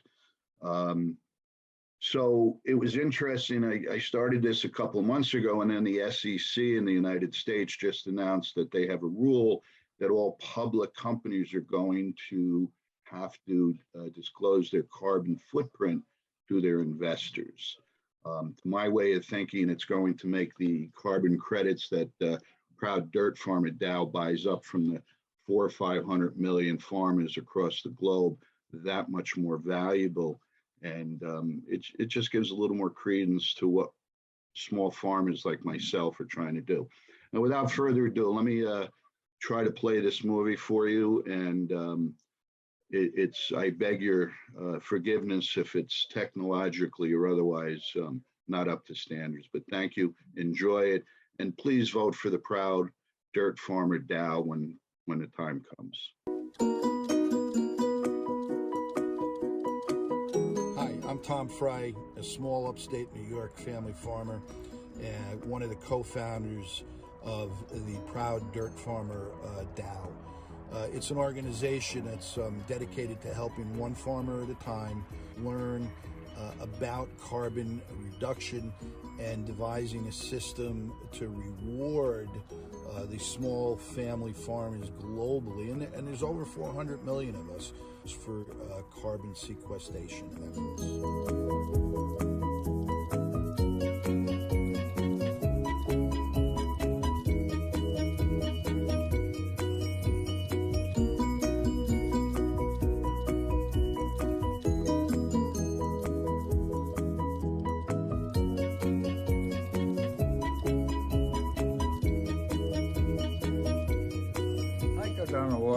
I'm Gustavo Quigley and co-founder of Proud Dirt Farmers NFT DAO. I'm originally from Aruba, Dutch Caribbean, with mixed ethnicity, Spanish, Irish, Dutch, and French. Wow.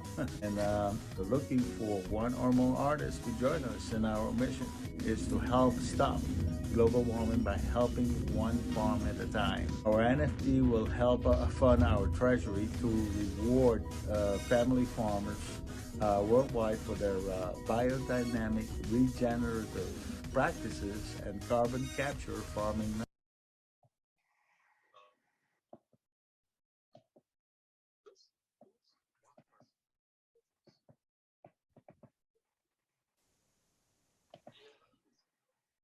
you should be able to fast forward, I think, to the.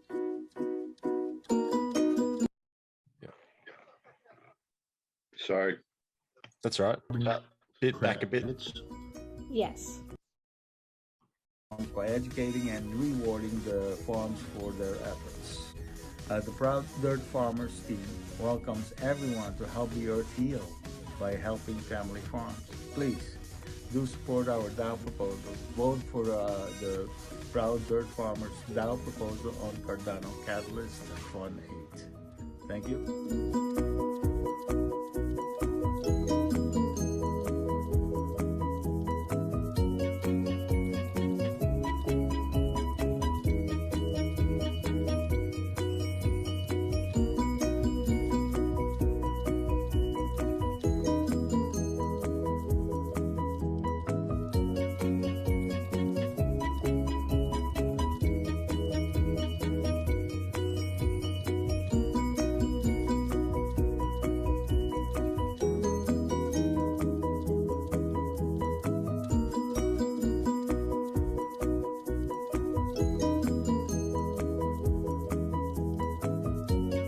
Farms. I'm interviewing Melissa, a unique farm because they have animals.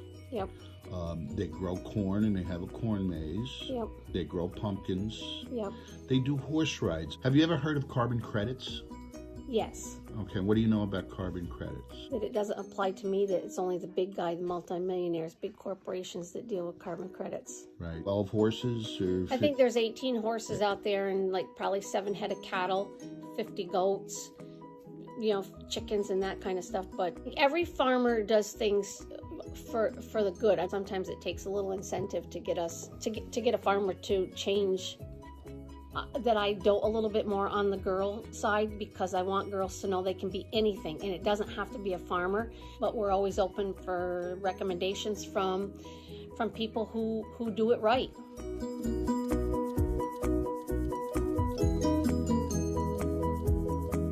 milk right around 70 cows. But you're a small family farmer. Yep. And he's feeding cholesterol to a newborn. Less than 2% of the methane being generated on the planet comes from dairy or cattle production. Oh, corn and hay and we do, and grass. Cows have to eat. Green stuff that you grow, doesn't that sequester carbon when you plant it? It does. There's lots of stuff farmers do to help offset the other things that we do. And I believe last year we probably did about 1/3 of our cropland no-till. And fuel savings is one of the major factors. Okay, and that's a carbon negative. That's a carbon negative too. So. I mean, you're stewards of the land. And our ground is our livelihood, and so are our animals. If we don't take care of them, we have nothing. And Father said he's been doing it for 50 some odd years. 55 years this year. And you're second generation. Yeah. As a small farmer, are you aware of carbon credits? Can you sell carbon credits? Or it's an option and it's available. Do I know how to do it? No.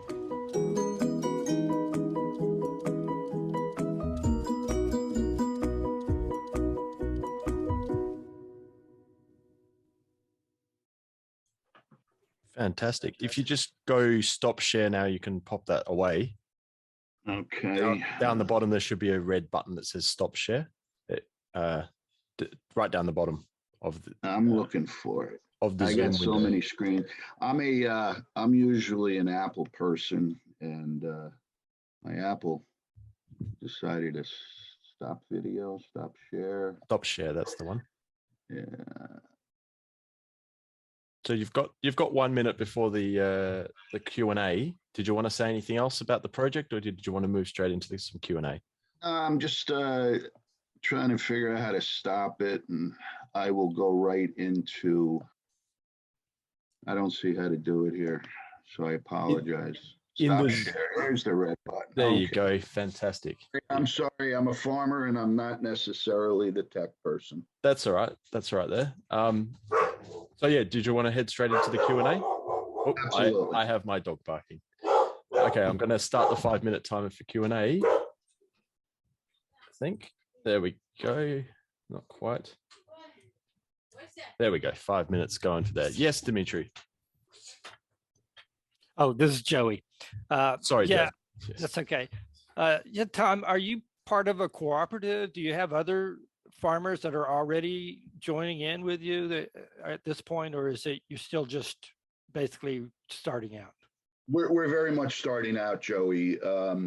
You know, the idea came to me. I've been lurking on Cardano for a while, and I have a degree in environmental science many years ago from Marais College, and I have a master's in something else. But this idea, the farm I started up here was really to help heal the earth.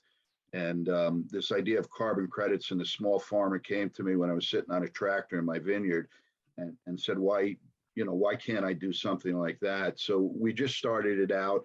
I am on the New York Farm Bureau board for Clinton County, so I have an in a little bit, or I have contacts with farmers in the Farm Bureau. But the concept is not the big farmers, not the guys that are doing hundreds and thousands of acres like the Microsoft deal in Australia, where they paid hundreds of millions of dollars for Australian grasslands. It's really like Melissa you saw, and Todd and myself, and farmers in Africa, and Gustavo is from Aruba and has connections a little bit down south, and South American farmers. So it's very much a startup, Joey, very much in the initial stages. And as you see, for the grant money that we're asking for is because of the nuances of DAOs and the liabilities that can be attached. And there's, I think, only 4 states in the United States that are friendly, is getting the right structure and the right setup, and then to do tokenomics and white paper and stuff. All right, well, definitely reach out to me, because I do have some friends that are into the farming, the same as you, the small farmers, the collaboratives, the community there, and maybe I can point you in their direction, as well as there's some of the other proposers like Block Carbon, et cetera, that want to help people like yourself. So reach out to me afterwards, and we'll see what we can do for you. We'll do it. Thank you. Is there any other questions? Pop your hand up if you've got one. I've got a question for you. What's the model for expansion, do you think? Like, is it going to be a word of mouth type of operation, or like, are you going to expand locally and get a few other hubs happening? What's your kind of idea of that? Well, it was interesting. In the initial email, it said we had 10 minutes to present, and then somewhere I got that it was 5 minutes. So I had to cut down the video of Melissa, but she went into a whole thing about how dealing with farmers is like throwing a pebble into the water. It's ripples. But we really are looking to reach out and donate a percentage, and this is part of the tokenomics and the white paper, to something like, Farm America, Willie Nelson's farm aid program. So we want to reach out to some farm not-for-profits, donate, and help that with our marketing program. Fantastic. So and that would connect back to people marketing your PDF, yeah? That's kind of what you're thinking? Well, yes, in a broad sense. The little sense is we'll start, because of my connection with the Farm Bureau, we'll probably start in the U.S. with the Farm Bureau members, and then work up to American Farm Bureau Federation, and then Gus, with some of his connections, will go to South America, Venezuela, and then hopefully it grows, and then we'll try to get into Africa. And but first and foremost, we have to come up with a algorithm for on the blockchain, and using SSI with like Atala, is how to register the farmers, how to self-certify, self-sovereign identity, and then identify, like Melissa said, she has 18 horses. Well, how much carbon does 18 horses put out? But she has 80 acres of growing corn. How much does that sequester? So we're working on an algorithm that can be blockchained using the SSI protocol of Atala, so we can kind of roll it out on the blockchain. All right. That's the end of the 5 minutes. You did have 1 minute left. Do you want to just very briefly, Joey, ask your question, and Tom, just very briefly answer it, please? Yeah, I just had a quick question. I thought the video said you guys need people to create NFTs and this type of thing. Okay. Just we do. Gustavo's been an artist for a long time. He did some of the initial art, but we're trying to come out with farmer themed NFTs by different artists. And we're going to use that for funding the Treasury.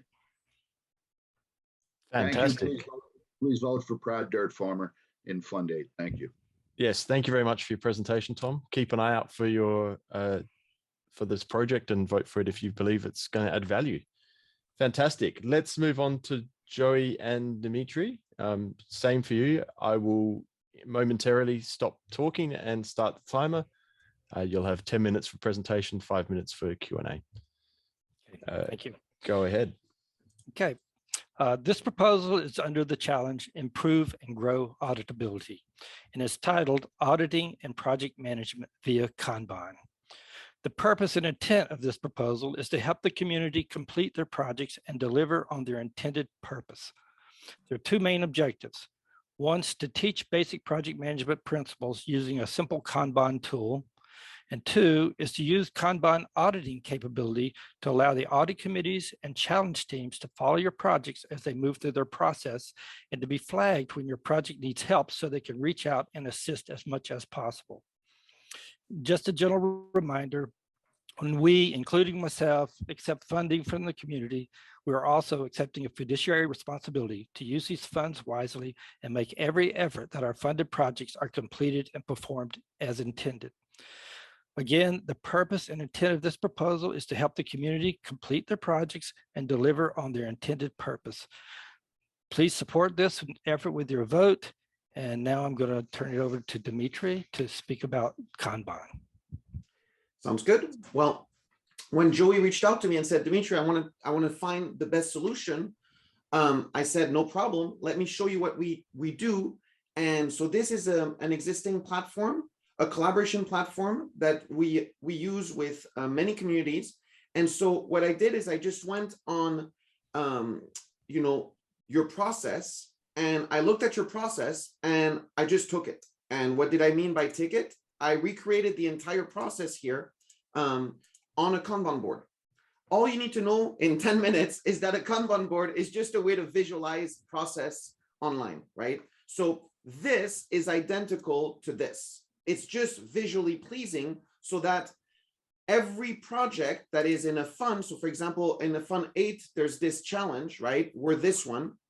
Well, this one would come into a board, and it is right here, and it's this guy right here. So as soon as a project makes it in the process, right, you can visually see the project, click on it, and get a whole bunch of information about the project. Now, this board is what we call a portfolio board. It's a board that sees all the projects. For today's demo, I just created 3 projects, the one Joey and I are presenting today, and 2 fictitious ones.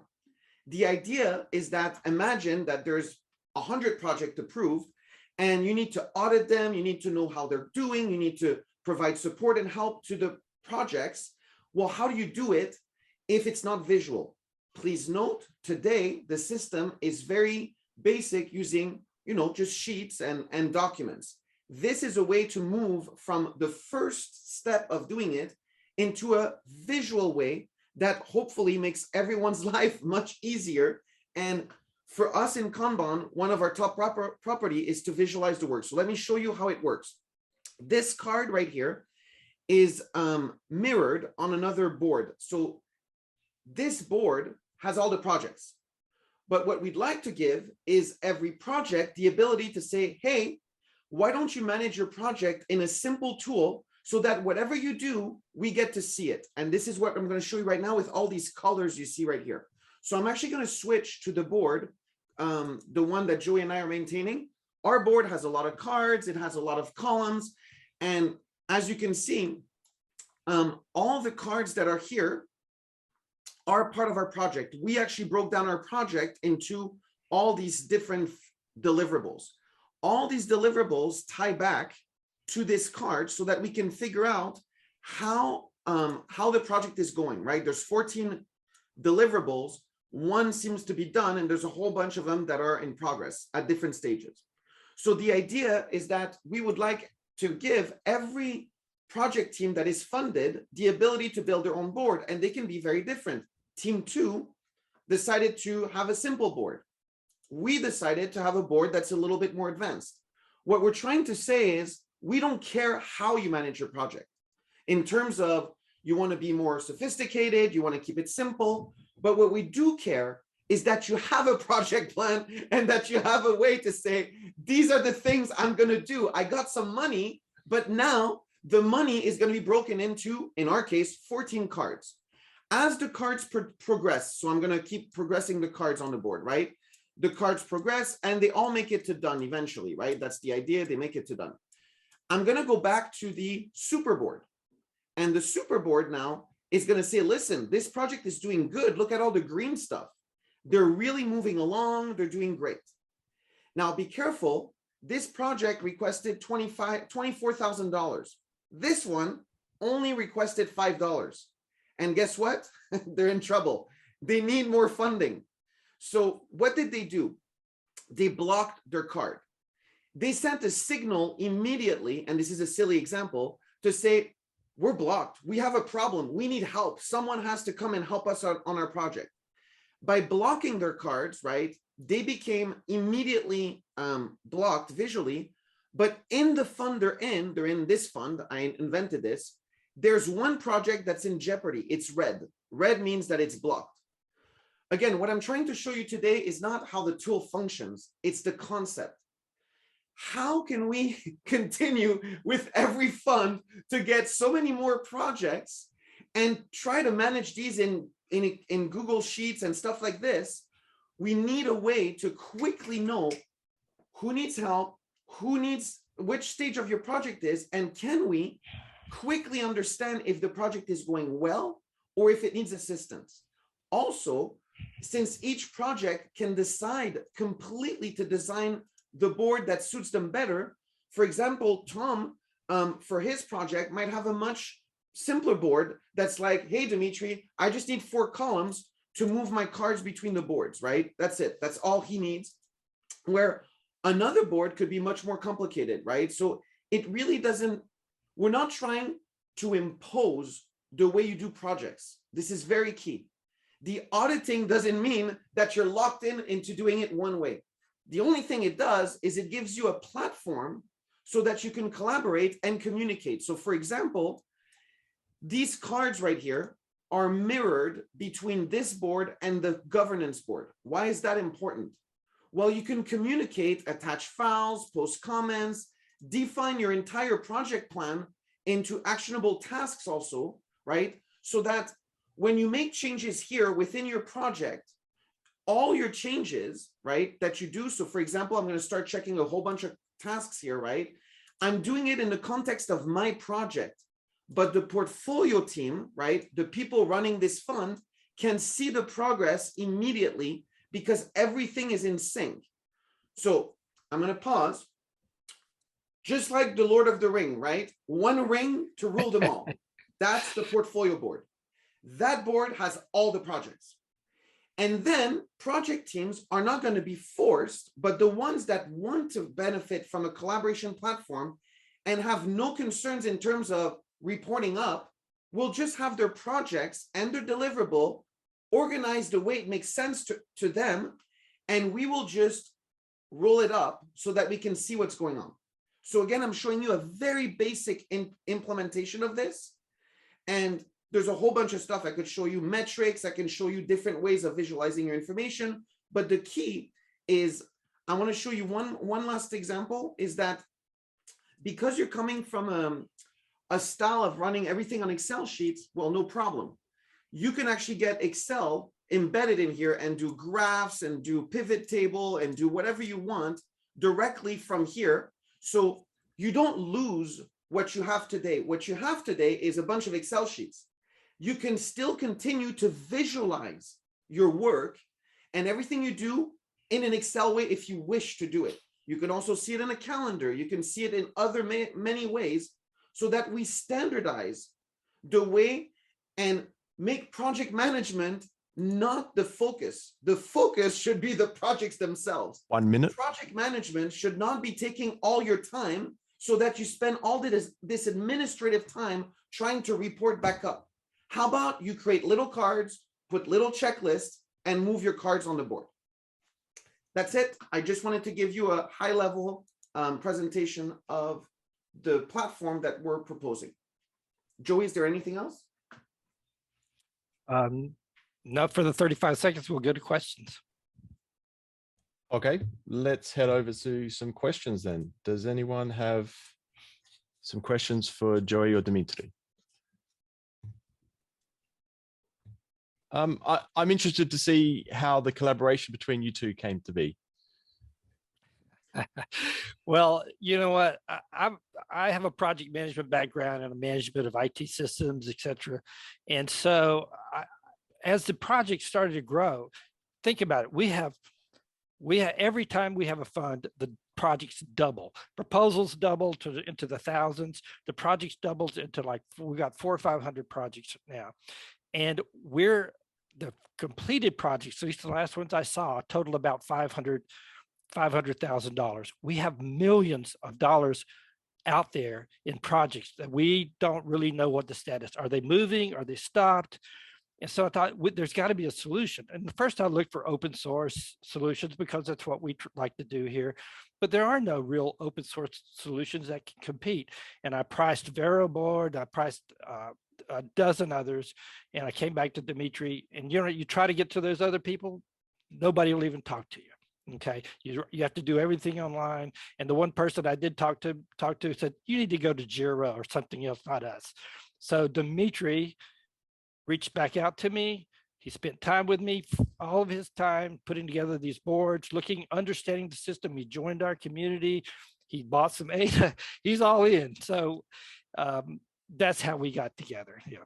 And Phil, last piece to the question is, we have a mandate to help communities. So Kanban Zone, yes, it's a platform and we have customers, right? But we want to Kanban to improve the world, right? Our group on LinkedIn is about that. We're here to improve the world, and that's what we're trying to do. So you have access to our team, our coaches, our experts, and we just want to figure out how to help this community by building exactly what will keep us going forward, because at Fund 8, you're getting pretty complicated, and Fund 9 is going to get even bigger. I'm going to pause. I see Tom has a question. Go ahead, Tom.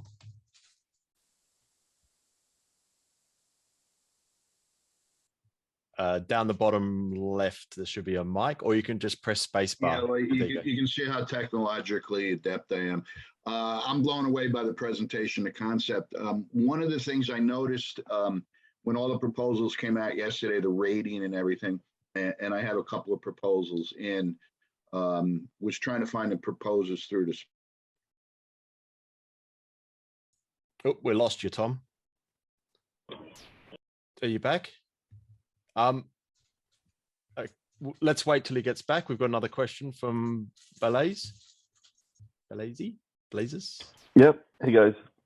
Go ahead. Hello everyone. I really just wanted to let you guys know I really like the this proposal, and I thought the value was fantastic, and I'll tell you why. Because I also worked a lot in project management and consulting and in the corporate world, and they always say that one of the more important things is culture versus strategy. And part of culture, which I think in Cardano we have, is making sure we execute, right? And I think the reason why I thought this resonated well with me is because this ensures that we're able to execute, and we have a way of tracking it and making sure that what we say is really what we delivered. So thank you so much for the team. Those are my thoughts. Yeah, key word for me is accountability, right? In a Kanban system, everything is visual. It's simple also. And it's either done or not done. That's it. So I've got a question. Exactly. And we're at that very critical moment where we really have to constantly be able to execute to make sure that we're on the right track and we set the right example for the growth of Cardano. So I think this goes a little bit beyond that as well. It's not just this project, but it's making sure that, we have, as a community, have a successful future. And that's what I saw here. So, in keeping us accountable. So thank you. Thank you. Fantastic. I've got a question. How do you propose to bring on various projects? So I like to imagine that it's an ecosystem of solutions. So some people will choose yours, other people will choose other methodologies and other ways of doing it. How will you bring on the various projects into the way of presenting with the proposal that you have? So my understanding is we always start with a pilot. So we would be targeting people that are enthusiastic about trying this. But then Joey has a proposal where we include training and onboarding to really help people. Could you imagine if the whole community was able to use a simple way of working and it was common and we could help each other? So there is training and support included in this. Right. Part of the proposal is sorry, to... Jerry, Go ahead. I've just noticed Sorry. time's finished. Oh, okay. But maybe just we could give you a little bit more time just to address that question. And I'd like to give Tom just a few moments to get his question addressed as well. So just go ahead, Joey, just very quickly though, please. Okay.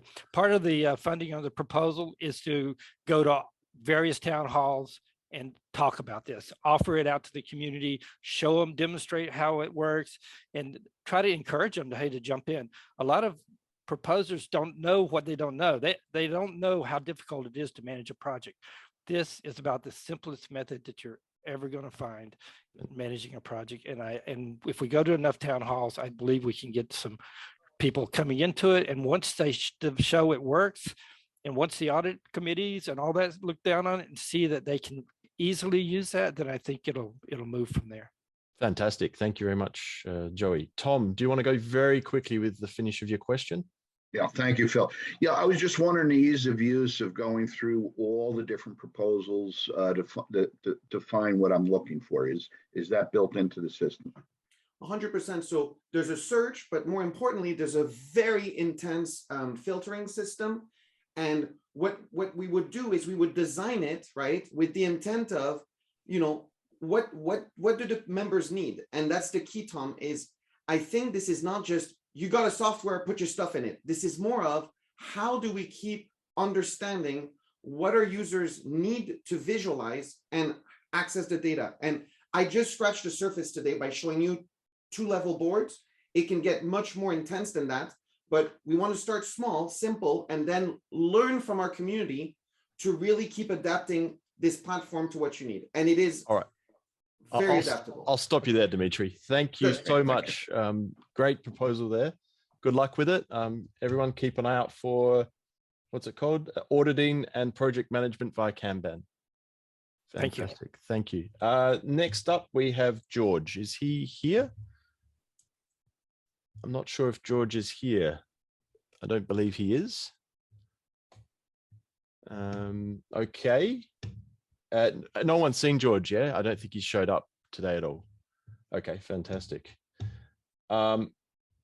Sophie, do you want to take George's spot and we'll go ahead? You about?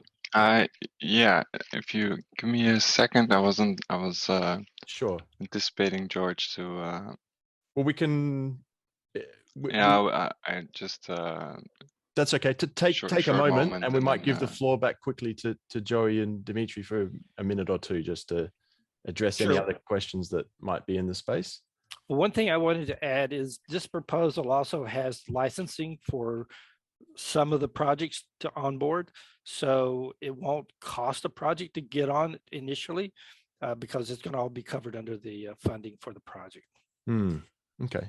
It's very interesting. And I'm interested to see how, if you're funded, how you encourage and participate with funded proposals to bring them on board.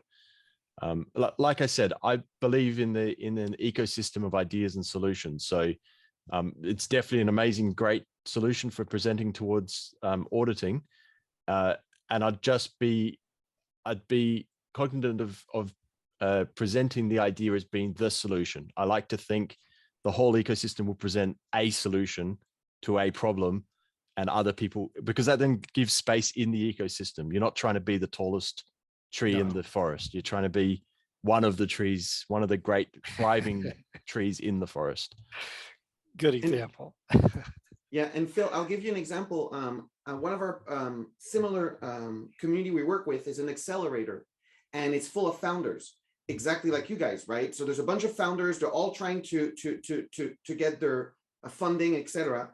And that's the key, is while they're in the program, they use our platform to actually learn about the program. So the entire program has 6 modules, but the founders have to complete the program. We actually could take the whole Cardano program and visualize it on a board to help people understand how it functions. So that's step number one. But step number two is the founders are then using the platform to manage not only the project for the program, but to use it internally for a whole bunch of reasons, to manage their blogs, to manage their, so I think there's just room to grow here. It depends how this community chooses to use it. Fantastic. Sophie, how are you doing? Do you want to give me a sign when you're ready, or are you ready? Yeah, I'm good. Okay. All right. So same for you. I will momentarily stop talking. I will present you with a 10-minute timer. I'll give you a 1-minute warning. Once that's finished, we'll go for 5 minutes Q&A. If you want to finish earlier or go a bit longer, that's up to you. The floor is yours. All right. Let me share my screen.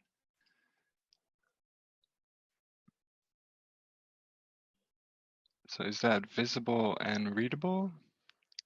Yep, that's great. All right. So hello, everyone. I'm here to propose to present my proposal for open standards and design patterns. This proposal is in the Open Standards and Interoperability Challenge. So the format for this proposal is a fixed time commitment of 6 months that I would work in this field. And the total budget is $20,000. And the overall goal is to improve the interoperability within the Catalyst ecosystem. So I'll start first a little bit about myself. I'm Sosha, also known in the community as Sophie. And I've been participating in self-organizing communities outside of the crypto space for quite a long time. I have some academic background, a bachelor degree in artificial intelligence, which is a field that really interests me. And I have a professional background in software development, mostly in the domain of education technology and mental health. And I've been now actively participating in Catalyst for about a year. And in general, I'm a strong advocate of data ownership, responsible AI, and vendor neutrality. And these are the reasons that I'm proposing in this specific challenge. So a little bit about why this proposal. So the ecosystem has many projects, and they all require interconnectivity. Now, to achieve such interconnectivity, we need proper coordination between these kind of projects on all kinds of levels to achieve successful integrations. And this is in general quite a difficult topic to achieve. And this is pretty common in education technology field as well, exchanging student data, as well as in the mental health field, or in general in the e-health. Exchanging data and having interoperability between different systems is a key thing, and this is also true within this ecosystem. So what is interoperability? So it can be seen as a characteristic of a product or system to work with other products or systems, according to Wikipedia. And this is pretty broad, and this term, it is known, it's used quite a lot within this ecosystem. And mostly it's used when talking about interoperability between two different blockchains. Now, this is one area where you can apply this terminology, but it also applies within our own ecosystem. We have many different products and systems, and they're all going to have to work together. We want an ecosystem that consists of many different systems, and we want people to be free to move around and to vote with their feet, so to say, within our ecosystem, to pick the solutions that they feel are the right ones. And this also relates to some of the examples of other projects. One that was presented just now. Such a system needs to be able to interoperate, to have interoperability with ID scale and with other tools and platforms that offer the same functionality. So members can move between them, or even have modular systems where you can use some parts of one solution and other parts of another.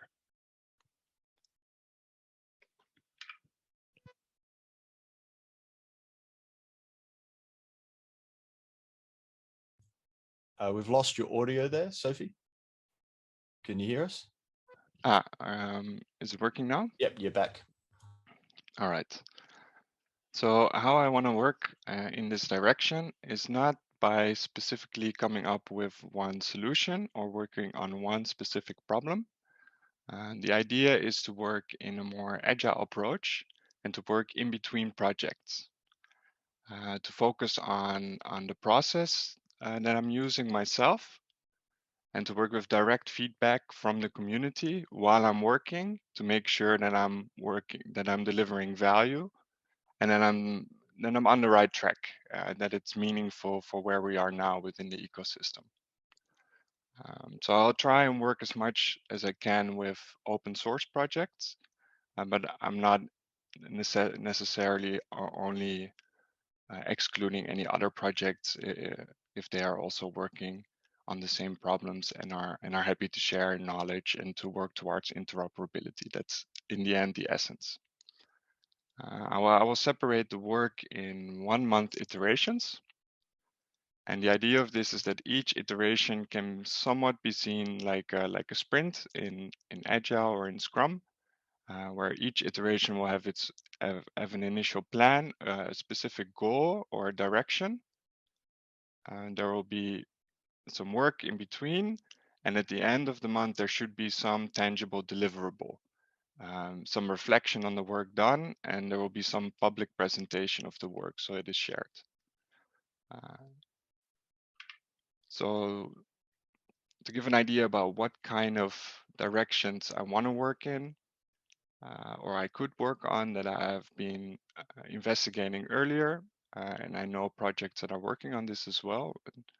It could be authentication using Cardano technology and authorization, either with smart contracts or with token-based. And the work will then be focused not necessarily on improving one solution, although it could be, but it could also be creating an overview of all the possible ways you can solve this, and to highlight examples of different projects that are using different examples of this solution. And this way we get a little bit into the design patterns to identify different design patterns that you can use that will make it more easy, that will make it easier for other people to identify different projects, how they work, what the benefits are, what the pros and cons are. So some other examples are just overall interoperability within specifically Catalyst, looking at ID scale and how other tools can start to integrate with that and with each other. Catalyst data infrastructure, as in the end, there's a lot of data going around, and at some point we want to look at a more proper infrastructure. There's already some groups talking about data lakes and how we're going to deal with that. Are they community owned by groups? We'll probably have a bit of both. These also need to interact with each other. And you can look at common design patterns on how to set this up. The same for open dApp frameworks that are being worked on. Many people working on dApps, many people need similar components. How do you set this up? Are there open source frameworks? Are they working together? Are they using the similar language? So that people that are using one framework can also use parts of another framework. And the same with metadata standards. We have some metadata standards already, but these are constantly being developed. And this again would just be trying to work with as many different projects as possible.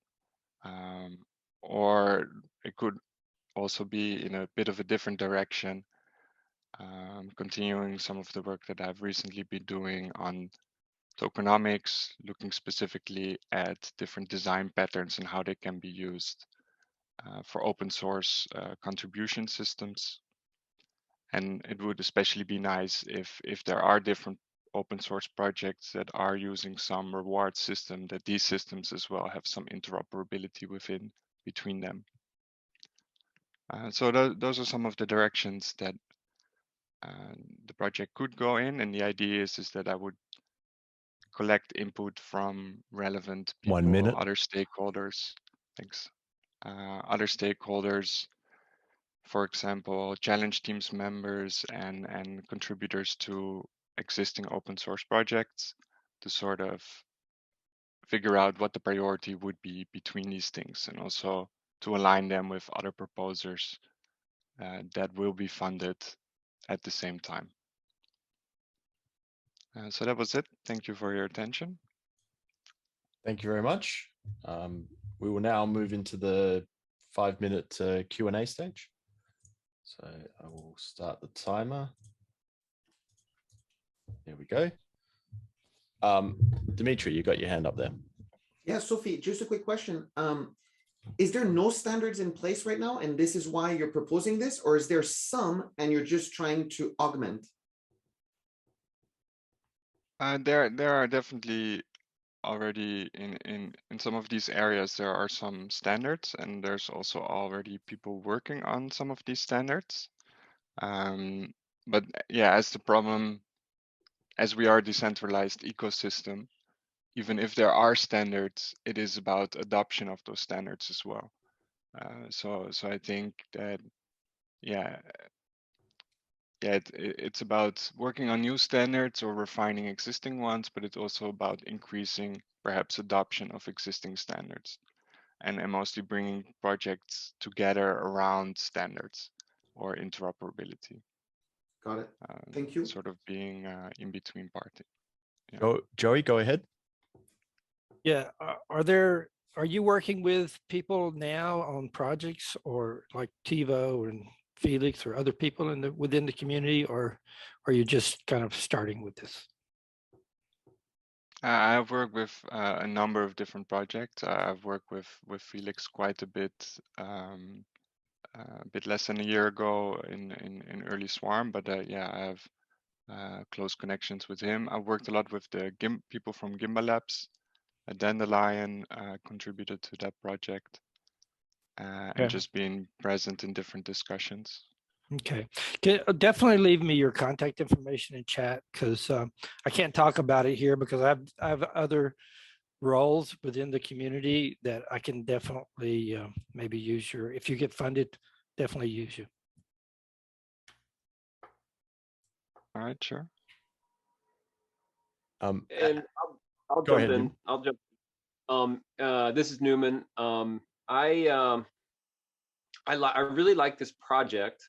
It's kind of hard to define why, but I think that it's serendipitous that the Kanban, Dmitry and gang were here, because I see that as a way of visualizing project progress that could be one of these protocols that is accepted, and and you had mentioned, that allows different networks, different groups to work together more seamlessly. So it's sort of that network effect and the network diagram. That's sort of what I envision when I think about your project, that eventually that we'll have a visualization of the networks and the ways that they input and output the interoperability, so that they say, okay, we're going to have a standard, and maybe it's just we all accept it, or it's just offered the protocol, how they become the standard, how they become accepted and used. First has to start with just awareness of like, what is the problem, or how is it being done now? And I see that as your project. Would you agree with that? Is that tracking? Definitely, and I hinted a little bit at it, but I didn't want to steer too much from the planned talk that I was giving. But I really like that project, and I started out about a year ago with something similar, trying to bring agile processes into the ecosystem. Ended up doing that more with specific projects like Gimba Labs, and a little bit in Swarm as well. But yeah, definitely, I think such such projects kind of need that interoperability, first of all, with idea scale to make it all seamless. And just talking about that and making people aware of that is the next step kind of opens the door for those projects, kind of warms people up for that. But if they're already there, like definitely collaborating with such projects, if there are different ones, so they all work together and people can enjoy all of them if they want, you know, the best of whatever they want. Yeah, definitely, I see that as well. And you see, Newman, I didn't want to ask to make that connection yet, but we do that all the time. We have a style guide and there's like 50 teams and they must follow the style guide. Well, the card is mirrored, updated once, and everyone can see it. That would be the same here with the standards. It would be so easy to have a community of architects who have one board that rules all the standards, and then these can be shared to everyone. So yes, that would be beautiful. Okay, we've got some synergy. That's great. We have now run out of time, so but I am aware that George is not here, so we can probably expand this. Do you want to go ahead, Joey, and ask a question? Yeah, I like this concept. As I know, there's a tremendous amount of projects going on, and they're going on in every direction. There's people, every time you go to a swarm or a breakout room, someone's got some type of project going. And I believe this is a necessary event that we need to have happen within the community. So definitely reach out to me. I'd like to work with you on this. Yeah, and that's also sort of I'm struggling with that as well, as in I have a ton of ideas as well, and then all the time I want to just propose an idea and start working on an idea, but then I realize like there's already so many ideas, and maybe we need to alternate, you know. Sometimes everybody wants to work on an idea, sometimes this person gets to work on the idea, other people support, and yeah, and then we switch around. I don't know, but we have to also indeed acknowledge that sometimes people have to take the sort of a little bit of a different supporting role, or well, connect different ideas. Go ahead, Nim. I'll jump in. And that's a great point, that there's so many ideas, but then the glue between the ideas, the support around and sort of getting folks to work in concert, to work with each other, instead of sort of like just sort of seeing where the interoperability can work. And so I think that developing frameworks or establishing sort of community norms, or just sort of like, for instance, I mean, since we've got the Kanban here, like some way where we all agree, or that there is a supported and trained like agile method. So like if we just say, oh, and then you're like, well, if I don't like agile, then at least I'm using some method, and that helps us all work together, because I think that's the network effect. That's the benefit of being in community. Otherwise, we're just working in isolation, just next to each other, and then that's fine. And I'll give you the example of a bank, right? We worked with a bank and they had to do exactly what Sophie is proposing. It was a small group, but what they did is they created a community, and that community shared openly everything they were doing.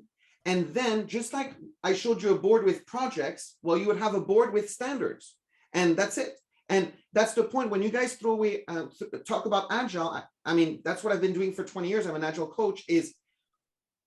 We just need to find a common way of working. That's it. Who cares what it's called, as long as people find it useful and easy to collaborate. So big fan of this project about this standardization.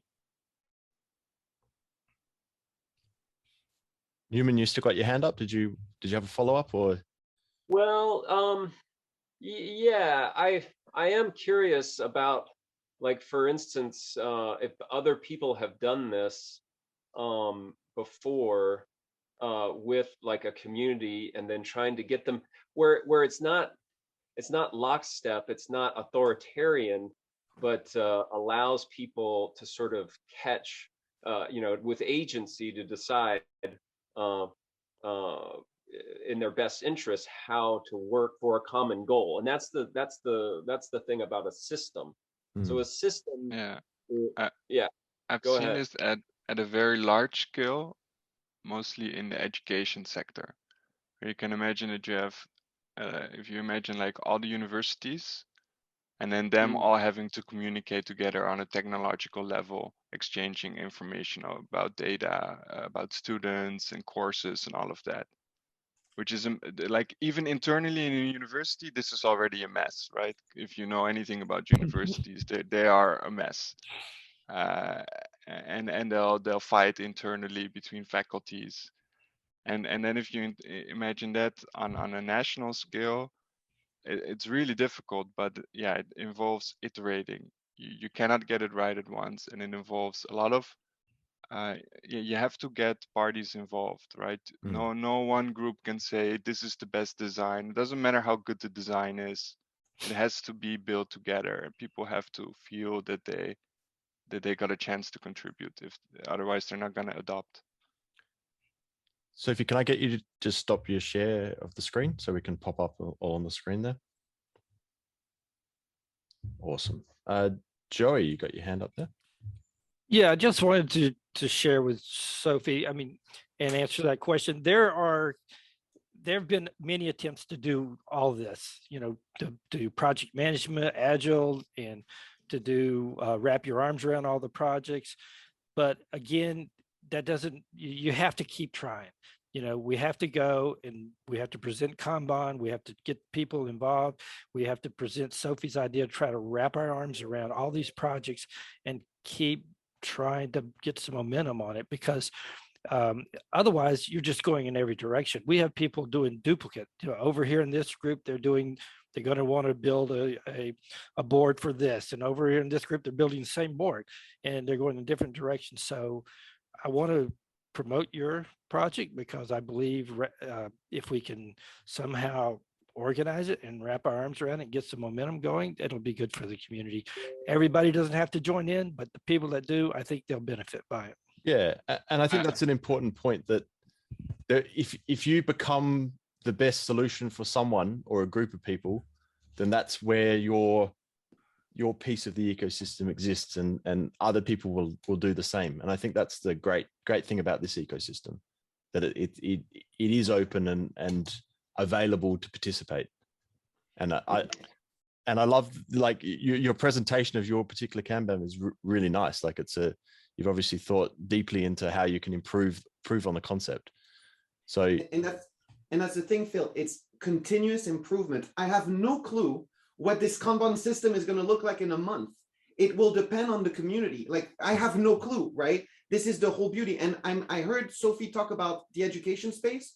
One of our biggest partner is in the education space. We actually help districts, schools, teachers implement Kanban in their classrooms so that each student can learn at their own pace. So the usage of a Kanban is infinite. It just depends if we resonate with it, but the Kanban system will be only as good as what the community puts in. And this is the key. I hear a lot of open source, and I know you guys were considering maybe even building this whole system. The collaboration platform is not interesting. It's the collaboration on the platform that's interesting. So I wonder if going forward, depending on how you go with funding and the direction of your project, as a funded proposer, it would be great to have the help to do that. But part of the problem of being a funded proposer, especially being a multiple funded proposal, is the time and energy it takes to do this management. So I wonder if there's actually a service involved with that actually helps the project take over some of that responsibility. So if that's an opportunity, that could be a service that some proposers would be very interested to participate in, the actual auditing part of the side. So using your system, but adding over a layer of some actual people that are hired out as Charles calls them, middlemen of value, right? Because you're adding value to a proposal and helping take away some of the stuff that's not some of the auditing is not that interesting to some of the proposals, right? But it's very interesting. Right. It's very, very interesting to certain people and very important to the overall system, but it does slow down the implementations of what people are up to. So that, right. So yeah, go ahead. To answer that, first of all, Dmitry has a whole organization behind him where he can provide resources if necessary. However, within the proposal itself, we put funds in there so I can go and reach out to other people in the community that have project management experience and fund them, give them a stipend to help us in the community. And that's part of it. I know you can't just throw it out there. You got to have people that can reach right down into the project, because most of these people never ran a project. They don't know how to break it down into bite-sized pieces that you can handle. So we have funds in there. I'm going to reach out to the community when Dmitry goes out and does his presentations on this proposal. Reach out to the community, get people who have backgrounds in Agile, have backgrounds in projects, have an interest. We're going to give them a stipend, go out there, work directly with the project, help them break it down, help them show them how to use it and how to move it. Mm. And important, we are not locking you down. You want to do Scrum, you can do Scrum. You want to do Kanban, you want to do Waterfall, it doesn't matter. It just doesn't matter as long as we connect. That's it. Because I'm interested, like, Tom, I'll just bring you into this conversation a little bit. You're a potentially funded proposal. I'm not sure you fully understand or appreciate what happens once you get funded, but there's a whole bunch of things that you have to do that are beyond your project. Reporting to community. At the moment, it's not that complicated, but it would be very nice to have information more available to us. So I guess, would something like this be interesting to you, and how would you see it as a proposal that's not technical, and you have your idea, and then you have the reporting of that idea?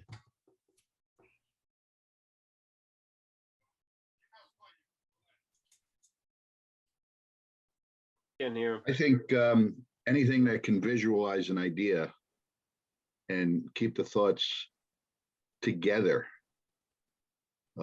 is a fantastic tool. I have because I'm a senior and I get senioritis every once in a while. I have a proposal in for Fund 9 challenge and also for Fund 8 for educating seniors.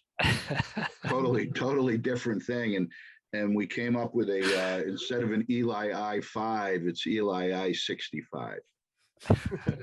and when you talk to old gray hairs like me, our brains, and research has shown this, we're kind of like a hard drive, an overbooted full hard drive. We have limited capacity to get new ideas and thoughts in.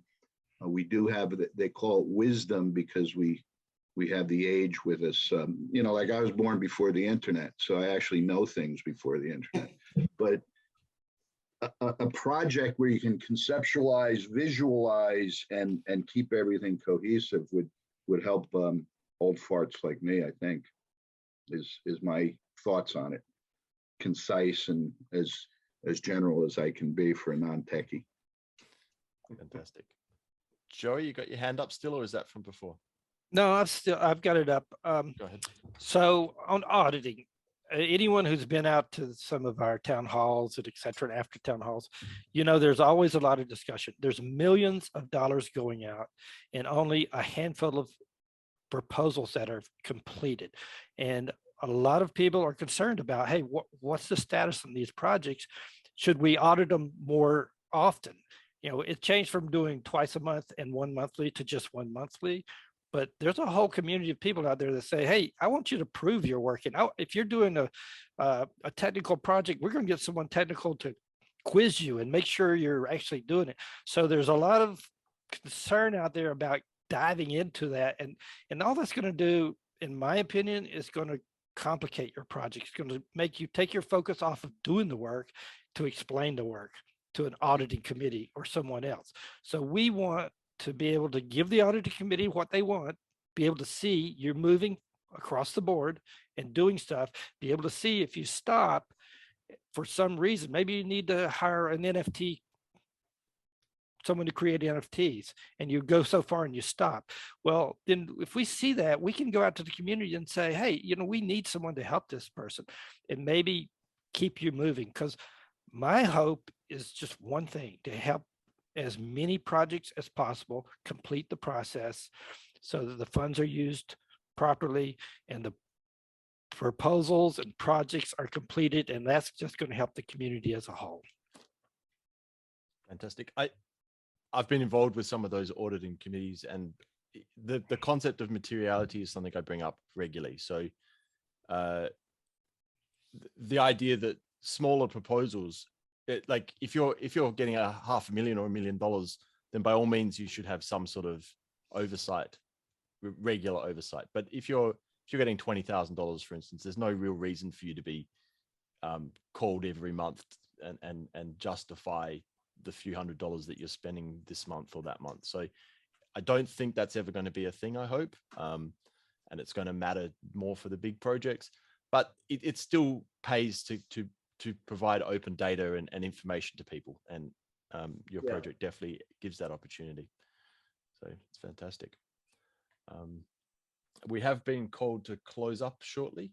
I'll just add that, Sophie, we talked before the fund, and I did actually end up putting into proposals specifically about authentication and the interoperability within Catalyst. So I look forward to, if we're both funded, I look forward to working with you on those things. So it'll be fantastic. It's definitely in the space, and having to challenge this fund specifically focused on interoperability and open standards is amazing, because I think it was coming to that point anyway within the community that was on the horizon, and now it's well and truly upon us. So with that, I do thank you all very much for your participation in this room 6.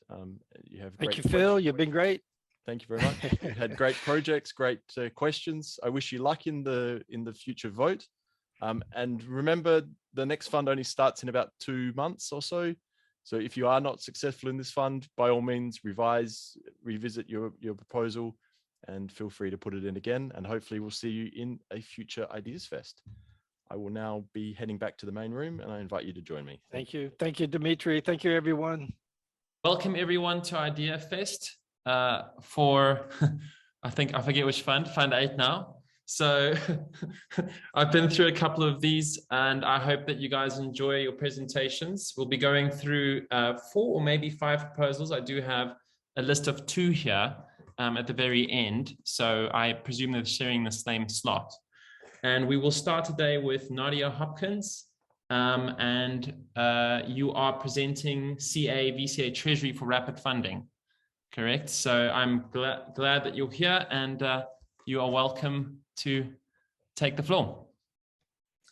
Great, thank you. I appreciate being here, and very excited both to share this proposal and to get feedback on it, because it's this is a proposal that I am the proposer for because of my role as the rep for the CAs and VCAs. And a lot of thought and contribution went into this proposal from different members of the community.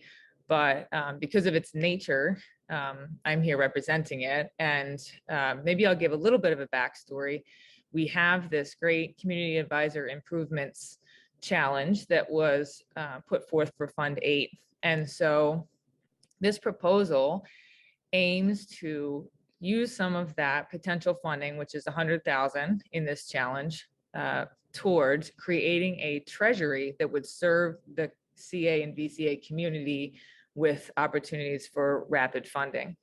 So this group right now, everyone sort of self-identifies and contributes because of their involvement in the community advisor and veteran community advisor roles. And the administration of that and the just growth and maintenance of the needs of that group are ever growing and changing, as everything in Catalyst. So the purpose of this treasury is to create funding that can be governed and distributed for ongoing needs of that growth process over the next 6 months. So what you'll see in this in this proposal is a suggestion for $30,000, and the group collectively looked at what other proposals were being made within this challenge and tried to choose a number that would allow our good work to happen, but also not take from the opportunities for other tools that were also being built. And I, as the proposer of this, we are putting it forth as a representation that we need both Treasury and some governance framework around that Treasury. And our hope is that as it is funded, we will then also create a admin team here that will be able to do the work of actually making decisions about this funding. So while I'm the sole representative of it, a Treasury admin group will be responsible for actually carrying out the Treasury governance framework over time here. So the different categories, we started sort of broadly with different categories that could be the funding sort of regions that someone could come and request from. One of those is community management and moderation. One of them is community events or events and offerings. This could be like workshops and trainings, these kind of things that will be needed to help improve the quality of the group over time. Treasury management, documentation and auditing, tools and services, and marketing and PR. So I thought that I would just give some suggestions maybe to help paint the picture of some of the needs for this group. And then maybe from there, I'll give like one or two more details, but I'd love to just open this up for questions, because I think because this is a Treasury specific proposal to serve this community, it will be helpful to get insights, and also maybe others who would want to be involved in thinking about how we will put together the process of choosing the admin team. So I've just jotted down some examples here that could be funding requests in the future. So one of them could be underneath the community events or events and offerings. One of the things that this group talks about a lot is the need to help develop the community advisors so that they're creating more and more quality proposals. So we might want to create, for example, additional materials, or we might want to create a series of videos that are educational in nature. We might, however we want to do that. Maybe we have webinars or workshops that are hosted to help people create more good and excellent assessments for the proposals. So that is one example. That's actually a live example that's happening through Fund 7. We're talking a lot about that creation of those opportunities.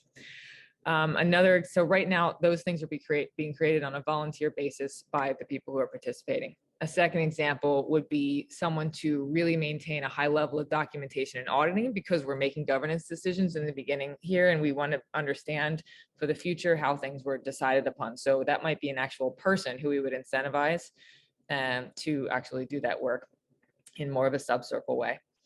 Another example is we're using tools right now that community members are simply funding the cost for out of need. We have things like GitHub and Gitbook and dwork and the Discord server and all kinds of related things that go together to help us be able to communicate and work together. Some of those things are free, but as you grow and you need more of the interoperability features, there become costs related to them that this community should not have to front. Another thought is like outreach incentives to onboard more quality CAs and to make the role more broadly available. So that was an idea too, that we might incentivize some of that outreach to do the marketing. So I put these things out just to give you a sense of scope. And the last thing I'll say, that there is a governance framework included in this proposal, which gives suggestions for how, for example, the Treasury team would be selected, how the wallets will be managed, how funding is dispersed, how we would vote on things if there's disagreements. Now, all of these things are included in a linked governance framework within this proposal. So rather than get deeply into it because of the time constraint, I will just say that that exists. And if you're interested in it, it really is spelled out there pretty well. But some of these things are for us to decide post funding. So I really appreciate the time to talk about this. It's an exciting thing to be thinking about at this stage of our growth, and maybe I'll stop there and open it for questions from the group. Great, awesome. So one question I've always had about the CAs is like, how do I know whether a CA is, for example, I manage a team of developers, and there's one person in particular who's very good at auditing. You know, you can give him a PR and he can say, you know what, look at this and this and this, you've missed this, and he can kind of pick up bugs very easily. And I kind of think that is an innate talent of his, as opposed to another developer who's very good at jumping at a new task and being able to execute it. So I've always wondered, you know, when it came to the CAs, how do you actually measure their capacity to audit, and how could the Treasury benefit that? Their capacity to audit a proposal, for example, is that what you're meaning? Yeah. So, because I mean, like, you know, there's obviously a review process afterwards, but you know, prior to that and the development of the role, whether someone's actually suited for it. Yeah, so that's really a balance. I'll answer it this way. There is a very clear set of guidelines for how assessments are assessed, and they're not particularly complex. It's something that someone could come in and understand the guidelines for assessing proposals, and it is the work of the CA to use those guidelines to interpret whether or not the proposal has been successful there. So that is broadly open to the community. And if someone comes in and, you know, we heavily encourage that someone would review that guide. We also have the Catalyst School workshops and webinars where there's additional training. So in a general way, everyone who comes in, regardless of their skill sets, should take those routes. My sense is that you're asking about whether or not a proposer is fit to propose, or an assessor, a CA is fit to assess a proposal that has a high degree of technical need, and there's a broadness to that right now. That's certainly something that we talk about within the group. There's not a specific requirement for that right now. There's nothing that will prevent anyone from assessing something that might have a tool that has a technology beyond their intimate understanding. But that's probably a thing for further conversation as well. But right now, I think generally we encourage people who have that specific skill set to migrate towards those areas where they can be particularly helpful there. But the feasibility, auditability, and impact criteria have specific questions that you want to look at and address. So beyond that, it is an exceptional benefit that you have someone who has really, you know, an accountant assessing accounting proposal or something like that. And I'll defer also. There's other great CAs and VCAs on this call. So if anyone wants to add to what I've just said, I welcome that. Did that answer your question? I have a question. Yes. So Nadia, you know, I've been a CA and a VCA twice and once. So I've always wanted to do the technical categories, but I didn't have the technical know-how to do those categories. And since they are a broader percentage, I lose out on a good number of opportunities to do. So my question would be, is there any basic training that the CAs, I mean, that I as a CA or VCA could get to be at least competent to do an assessment of some of those technical categories, particularly the big ones like some of the depths and integrations, or maybe the scaling solutions, or maybe open source developer ecosystem? So is that something that's on the cards with this particular proposal? This proposal does not address that directly or specifically, but I could see that that could fall under maybe the like workshops and trainings category, but it is not putting forth the call to action for that specifically.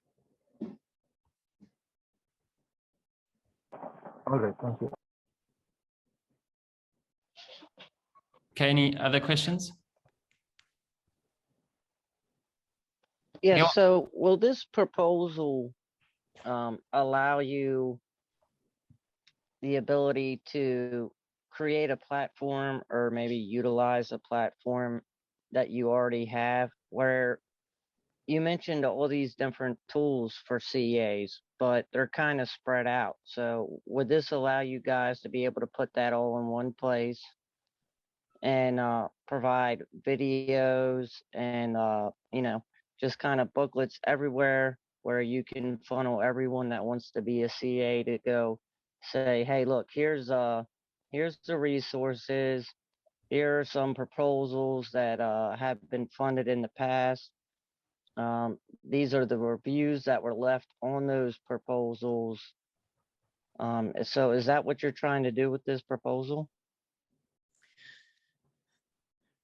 So let me answer it this way. The proposal is to create the treasury with a governance framework, and how that funding ends up being distributed is up to the community to come and request the funds and have them go through the process of having them approved by a treasury admin team, so that things can be done in between and in an ongoing way rather than needing to build a whole proposal for it. So specifically to your question about what I'm hearing you ask is, I think, is this going to give us the opportunity to centralize information and resources for CAs so there's somewhere they can come to find those? I would say that that is already a process that's in the works, and some of those things are being paid for by the community right now. So as those things grow and develop, yes, that is a potential of the funding for this, but that it is not the intention of this proposal to create that hub. That hub is already in creation, and so the treasury it's to create a treasury here, this proposal, and the treasury will be able to fund things like that, yes, but this is not specifically to create that funding, or not to create that project. Correct. So this will allow you to compensate people for their time so they can actually devote more time to building those resources. Yes, if they are specific to the CA VCA improvement process, and if they go through the process of requesting the funds, being evaluated, and then having those funds distributed in a transparent and agreeable way. Okay, all right, perfect. You answered all my questions. Thank you. Mm-hmm. Yeah, and it does definitely adds a lot of clarity to me. I mean, I see it as pretty much as you said it, is that the community is funding upfront things that they shouldn't be. And I see this as sort of a rapid mechanism to say, well, we need this now. And obviously it can be evaluated and audited as things go through, and then the fund can be topped up, the treasury can be topped up. So yeah, cool.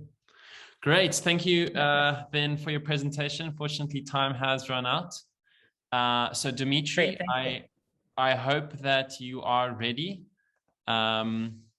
If you could start presenting, and you are going to be working on the Zibberbugs NFT Auto Battler game. Actually, no, that's Simon. Yeah, that's Simon's one. I'll be talking about various language-related projects that we are doing. Is what I'm going to be talking about. Simon will be presenting about bugs when he comes next week. Okay, sure, not a problem. I'm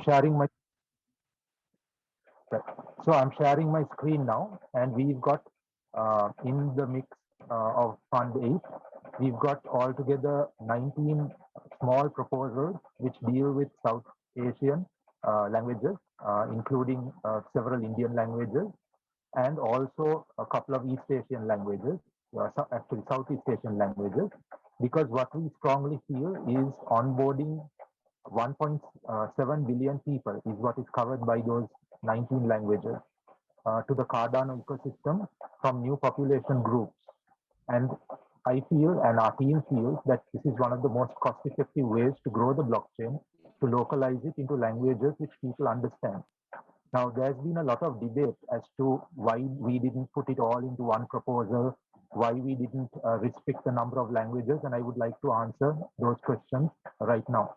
So one thing is why we didn't put everything into one proposal is a couple of reasons. Number one, we didn't want to have a massive proposal which was so high in cost that it wouldn't get funded.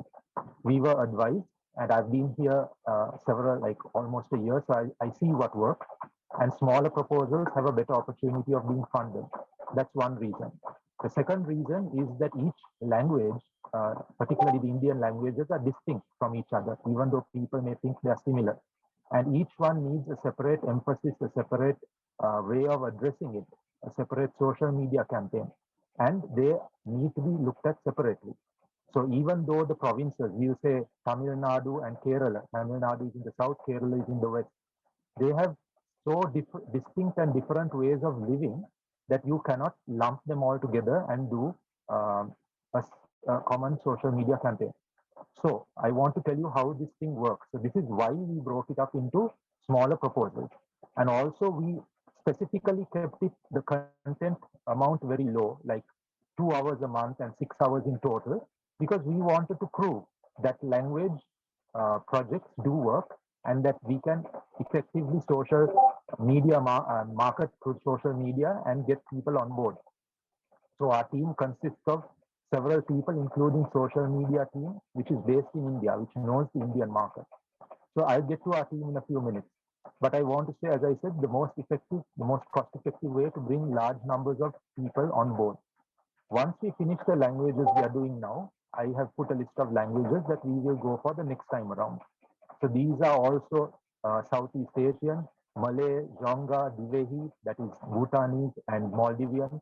Dari Pashto is Afghanistani languages and Pakistani languages. Tibetan, Tagalog is Filipino, Hebrew, Arabic, Omani, Qatari, Iraqi, and Middle Eastern, Azerbaijani, Armenian, Uzbek, Tajik, Russian are all Slavic languages, and Tongan is a Pacific island language. Tata, Chuvash, and Bashkir are Russian dialects.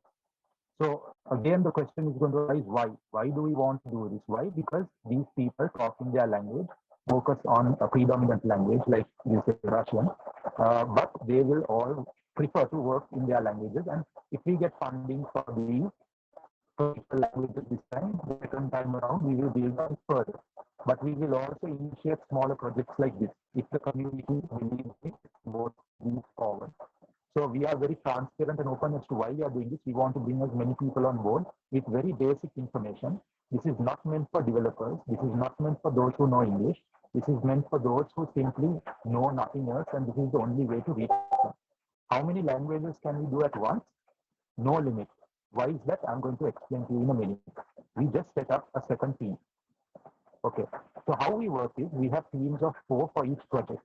We have 2 master translators who handle the translation, 2 master translators who handle the proofreading. None of them are ever in contact with each other. So the 2 master translators will translate their work and I will send it to the proofreaders. The proofreaders will verify it, and like that the process will go back and forth. This is, I call it a double-blind verification process, but that may not be the actual technical name, but that's what we work with. And we've been doing this for over 25 years. So the entire project would run on a timetable, and we would proceed through the timetable with coming with the output that is required.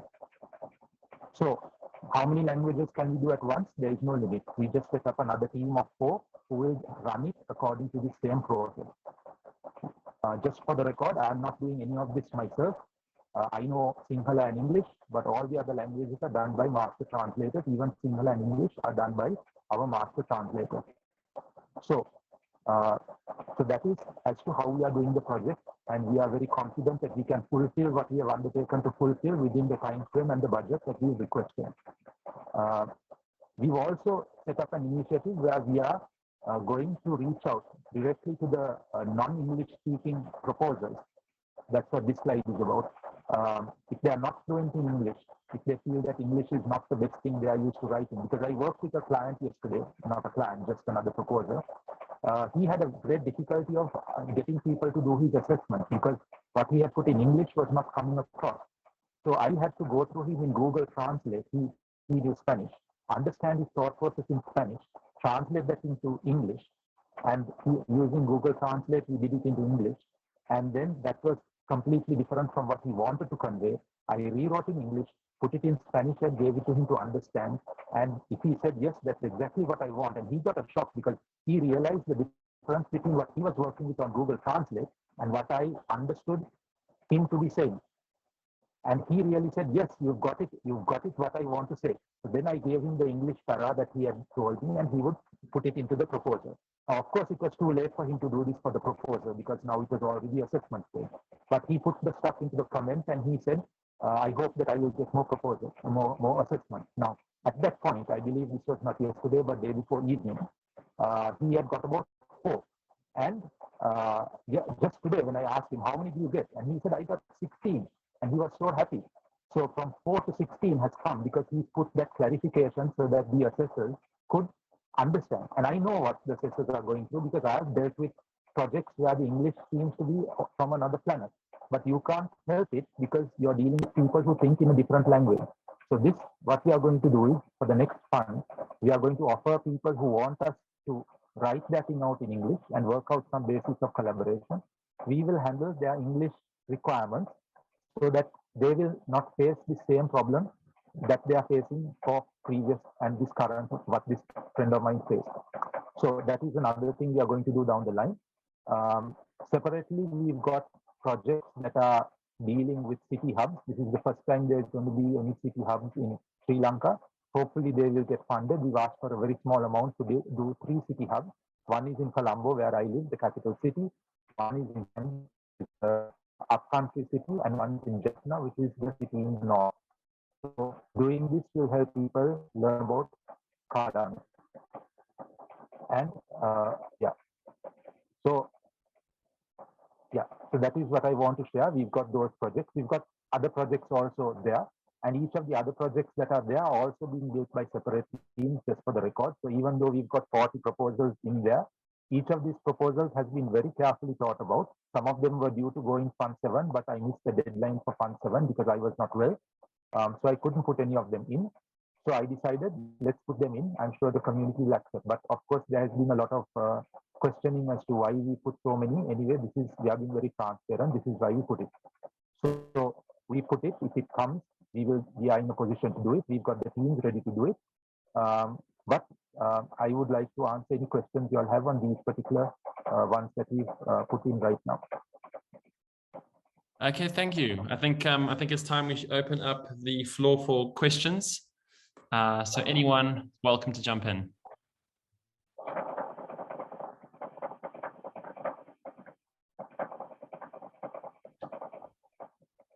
I'll ask a quick question then. Have you ever heard of the Lang Ambassadors initiative? Yes, I spoke to very similar. Yes. I spoke to Rick in the beginning of February. He and I were going to work on some of his work together because I was going to do his localization on several languages that they haven't done, but and also several other projects of Rick. But Rick, what happened was I sent him all the details. We were going to handle his entire social media marketing campaign as well.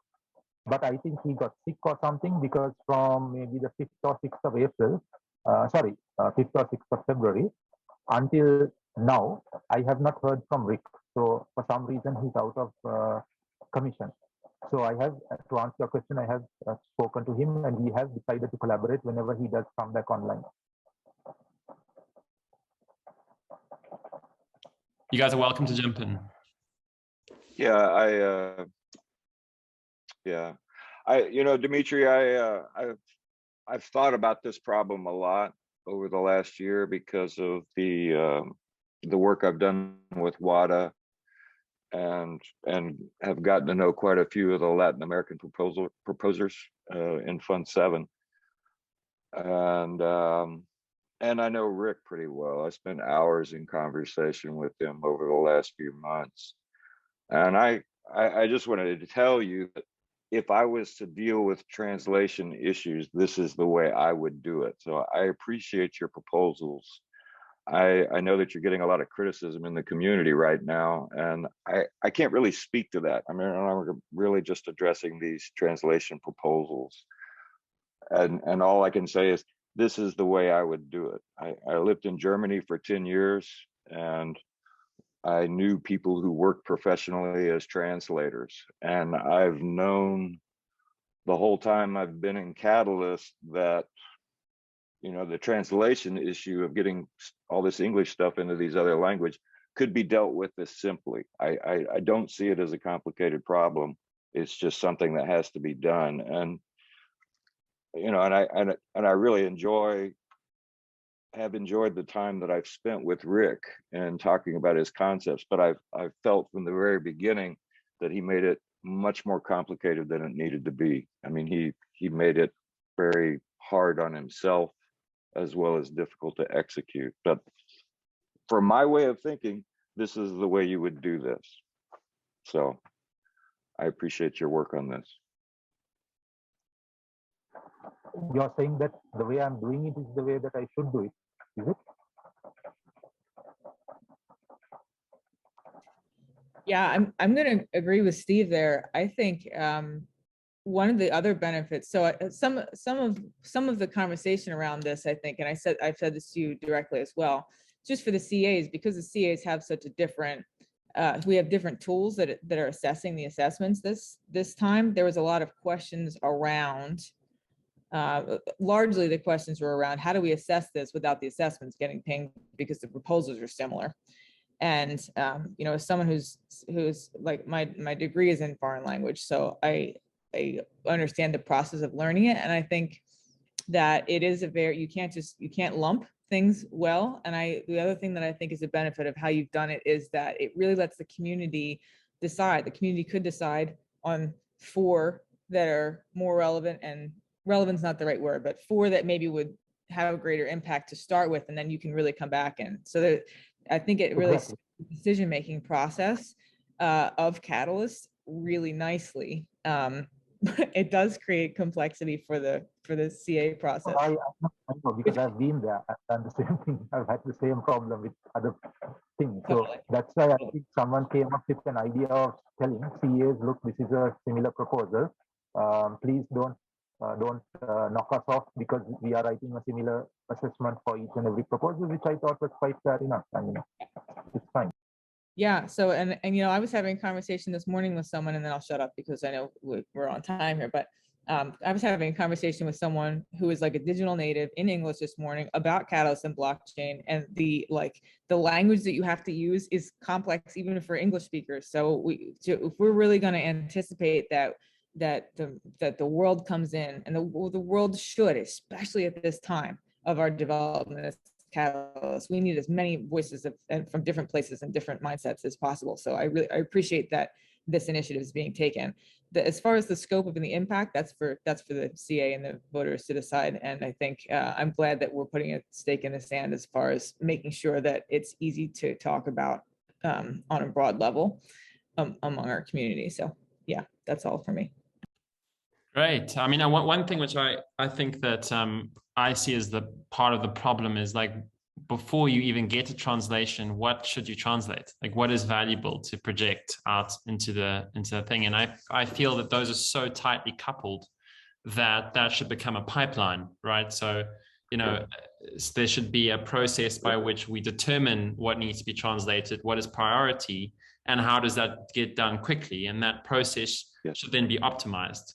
But obviously, that's just the way I think about, like, how things should happen. But certainly the translation of what value of Cardano is very valuable.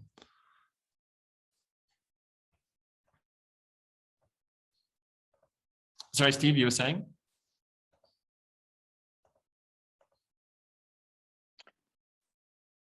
Yeah, I just wanted to add, you know, like, you know, because of all this contact I've had with people in Africa and everything, you know, like Tefera, I don't know how many people know him, but, you know, the context for how people think really is key to answering that question, what to translate first. You know, how do they think about value, and how do they exchange value in the first place, and what problems do they need solved? You know, like, it took me a long time to realize that the reason for Tefera to be interested in DAOs had nothing to do with economics. And I was like, you know, because I was like, what do you mean you don't want to do anything with crypto? You just want to use the DAO structure. I mean, it took me a while to wrap my head around that, you know, and that's, you know, it was unique to the culture he's coming from and trying to address with DAOs. And that's fascinating, you know, I mean, that's the beauty of it, you know, the different perspectives people take on this technology. So I'll be quiet. Great, awesome. I think that is the end of the Q&A. So we'll move very swiftly on to the next one, which is Cardano for education. and it will be presented by Jamie Martinez. I hope I said that right. So yeah, the floor is all yours. Perfect. Yeah, I made it just in time, guys. Thank you. Apologies, I was a little bit late. I was in the Amurgo class and took a little bit longer than I thought. But hello all. My name is Jamie. I'm originally from El Salvador. Seeing you. Hello, everyone else. I haven't met you before, but pleasure seeing you. Yeah, so I'm originally from a country called El Salvador, and I live in Canada now. And today I'm going to be presenting to you, I guess, without a PowerPoint presentation. I just want to kind of talk about about an initiative called Cardano for Education. And essentially, what we're trying to do is, how do we make the technology expand into other areas of the world that perhaps are not as developed as first world countries?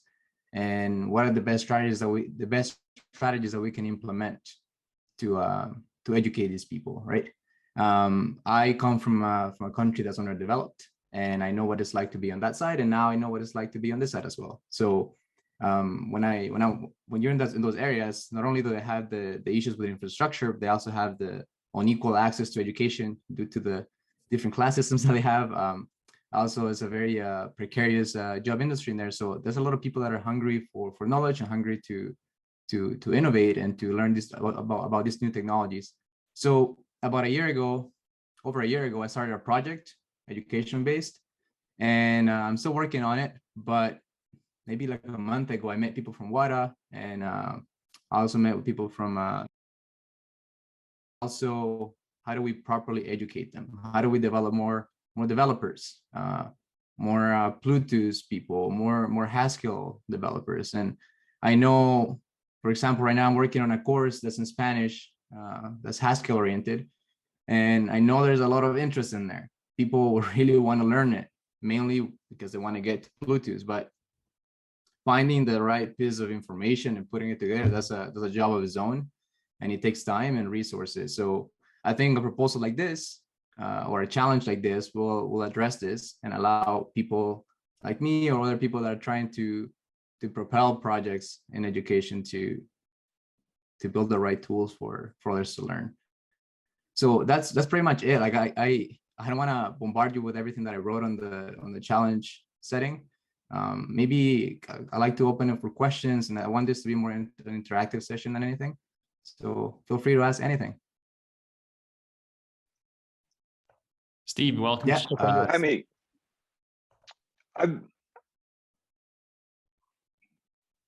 I mean, you know, like I've been spending a lot of time trying to hang out with and go to Twitter Spaces or live streams with some of the people that we know of who are critical of investing in places like Latin America or the Indian subcontinent, all of that stuff. I've been trying to listen to them and understand their perspective.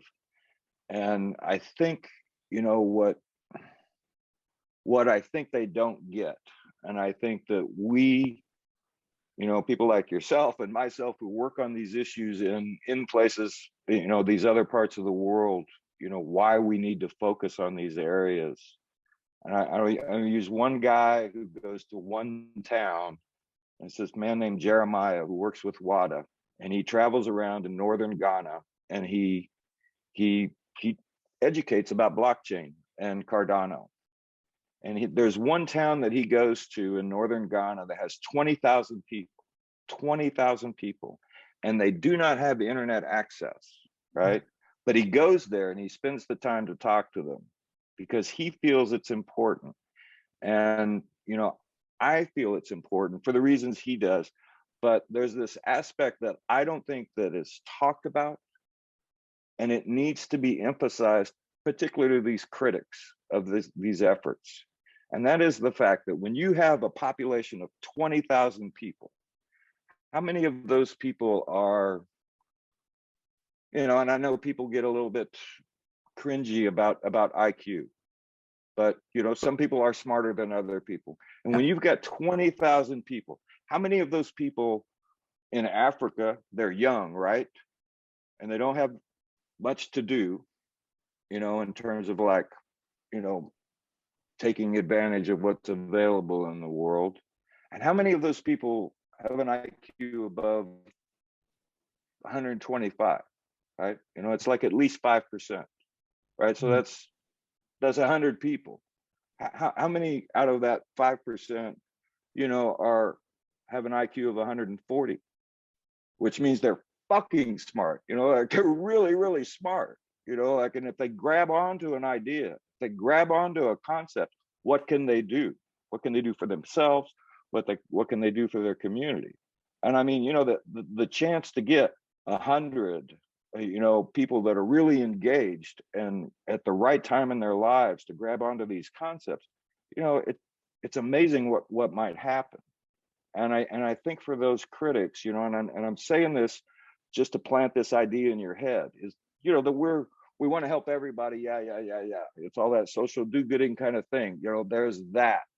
But in terms of like business and effectivity, we're trying to find in these parts of the world, like El Salvador and Ghana and all these places where you got this huge population of young people, we want to find those really smart people, right? And hand this to them and give them something to do. And that really will benefit everybody. And this is the unsaid thing to these critics. You know? I mean, and I really find it so obvious. It's amazing to me that it's not been said.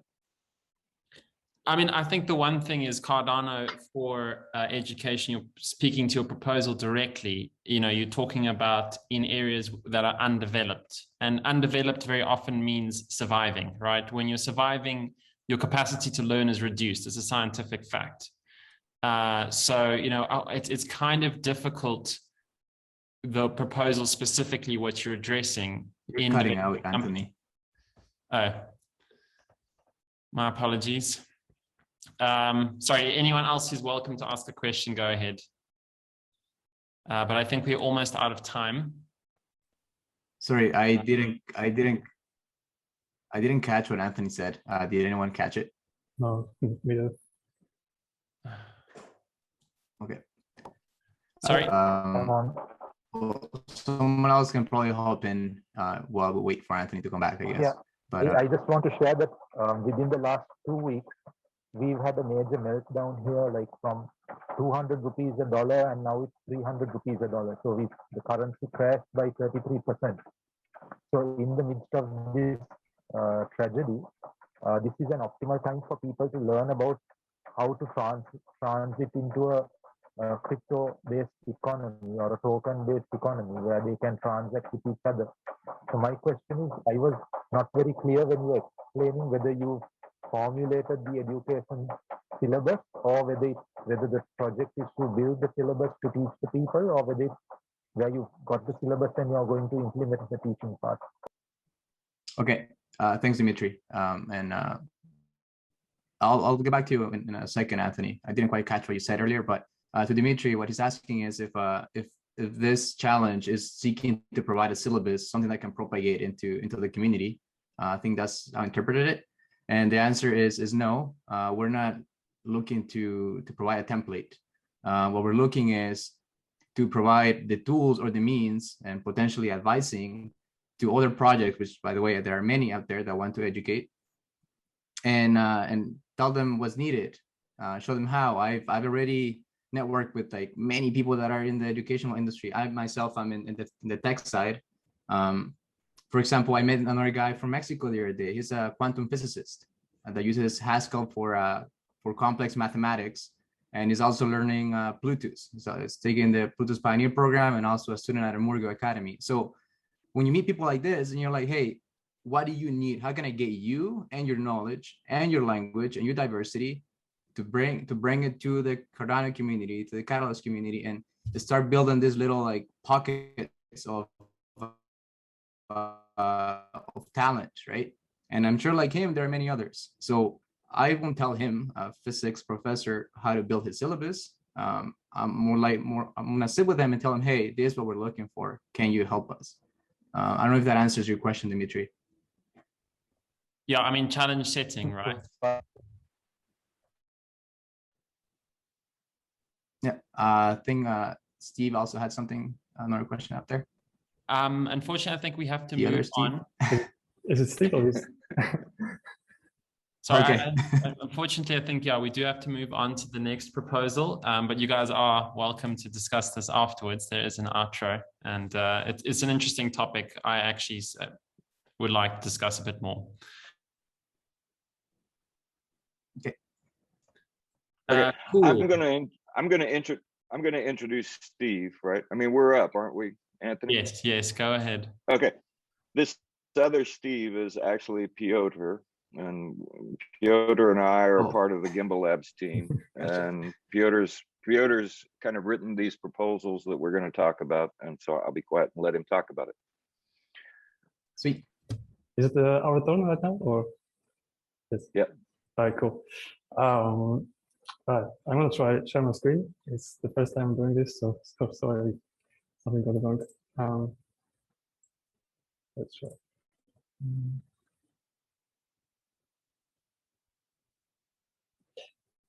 All right, let's try the screen.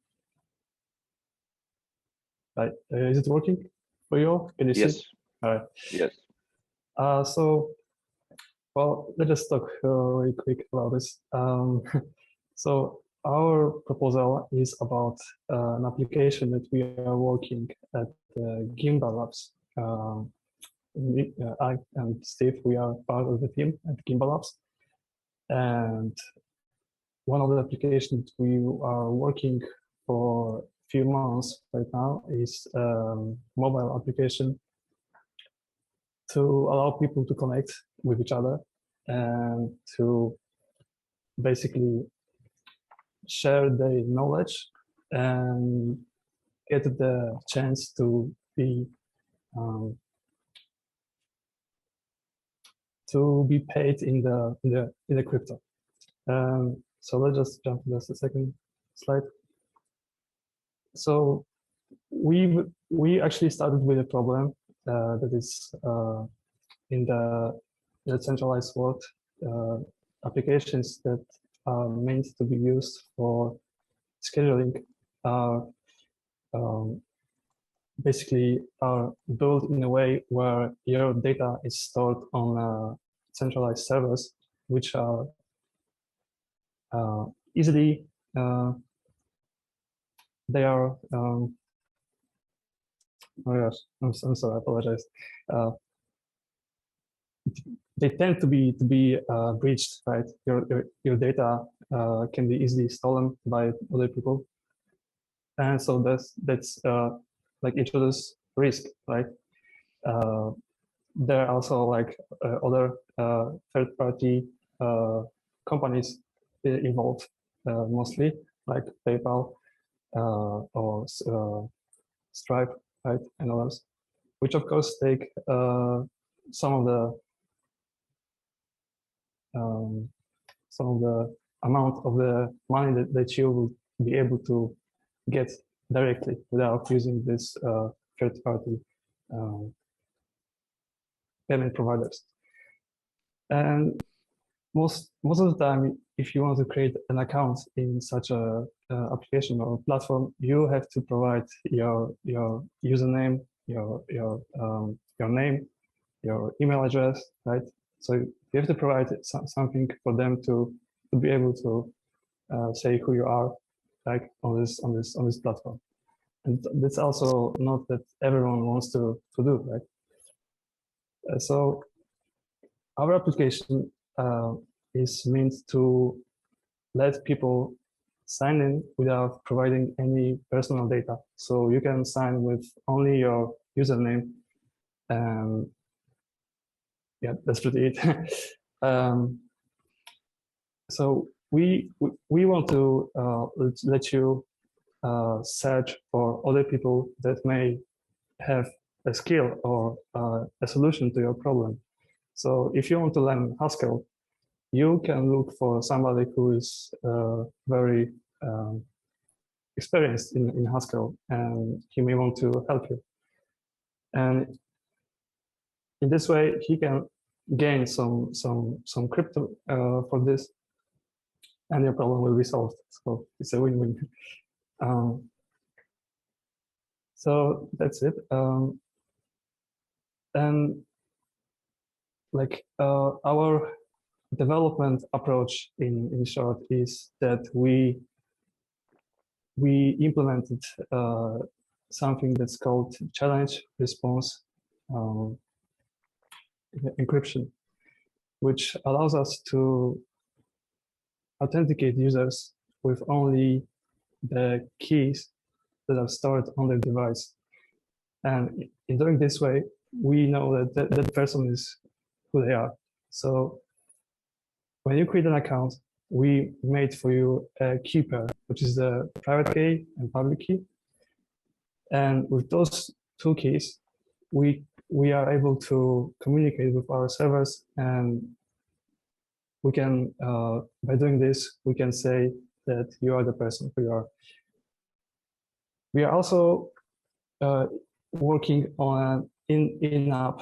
So we are working on a wallet which will be integrated with our application, so that people can create a wallet and have everything basically in one place. So you don't have to memorize your mnemonics. You don't have to memorize your keys.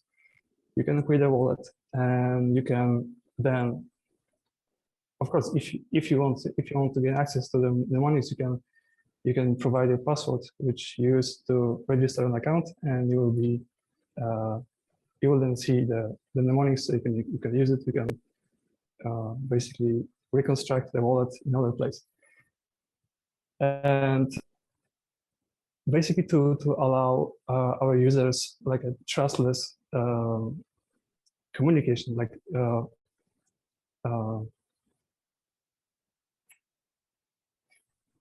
well, let's say this way. For the payments, we are working on an escrow smart contract, which will lock the funds by the person who wants to. Let's say I want to book 1 hour of Victor, so that he can help me with setting up my course, right? My Bluetooth course, and I send 100 ADA for 1 hour of Victor's time to the smart contract, and I say, all right, I know what are what should be the outcomes of this meeting. So I know that we should be meeting at this day, this time. I know the topic of the meeting, right?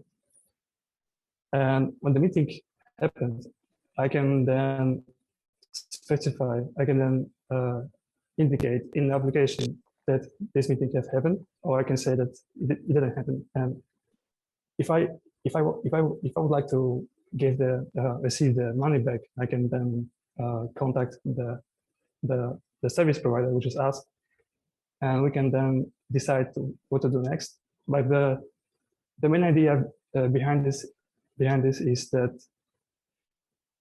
if you send ADA to the smart contract, you are sure that those funds wouldn't be lost without your acknowledge, without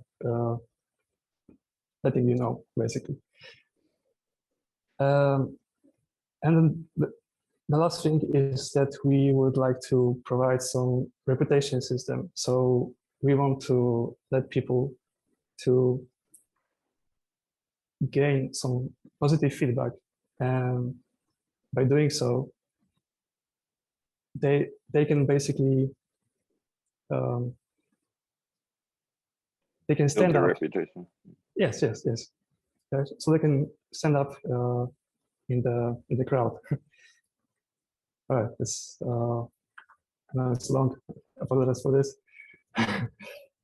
All right, our roadmap is in the Q2 of 2022. We would like to release the first version. We would like to have our wallet integration working, and also the smart contract. That's our plan for the Q2. And then the second phase will be to integrate multi-crypto payments. So like Ethereum, Bitcoin, right? So the people can receive multiple coins. And the last one will be to build some chat functionality, some video conversation. But that's for the few months ahead. As of now, our application is almost finished. It is, I can say 80% is already done. So we are almost at the point where we can release the first alpha version. All right, so I'll just really quick show you the UI. So this is how you create an account. You can specify which account you can use. Right now we choose to name the two different roles as an attendee and organizer, but this can be changed. This can be used for any use case that people may have. And then you can specify your username. You can also use the biometrics and so on. That's how the main menu look like. So you can see your events. You can search for organizers or events, and this is our wallet on the right side. Oh, this is on the right side.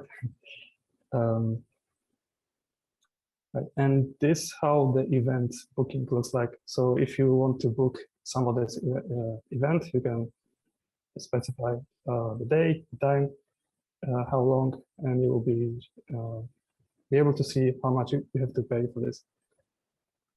Right. Our team, as I said, we are part of the Gimbal Labs team. Steve, Randall, James, and me, we are working on a few other applications. So I don't know if Steve, you have anything to add? Sure. Thanks, Peter. So the seeds of this application were born out of discussions that Gimbal Labs had as a group early last year, where we began to think about event ticketing, and we looked deeply, more deeply than I would have thought at what is an event. And so I've just increasingly become excited about this application partly because the growth of the Catalyst community has gotten so big, and this being compensated is a real issue because we're all putting in tons of time, lots and lots of time into various different projects. And if if you were actually lucky enough to be involved with somebody who had money to pay you, you kind of go through a process that's either based on trust or you wait on the community to do it. And this application is really going to make it easy for us to say, hey, can you come in here? We need to talk to you because we know about this, and here's this app, and boom, boom, and it's done, right? And it's ironic to me that we don't have anything like that. I don't know of an application that lets me do that real quick and easy. And so I'm very excited about this just for the Catalyst community.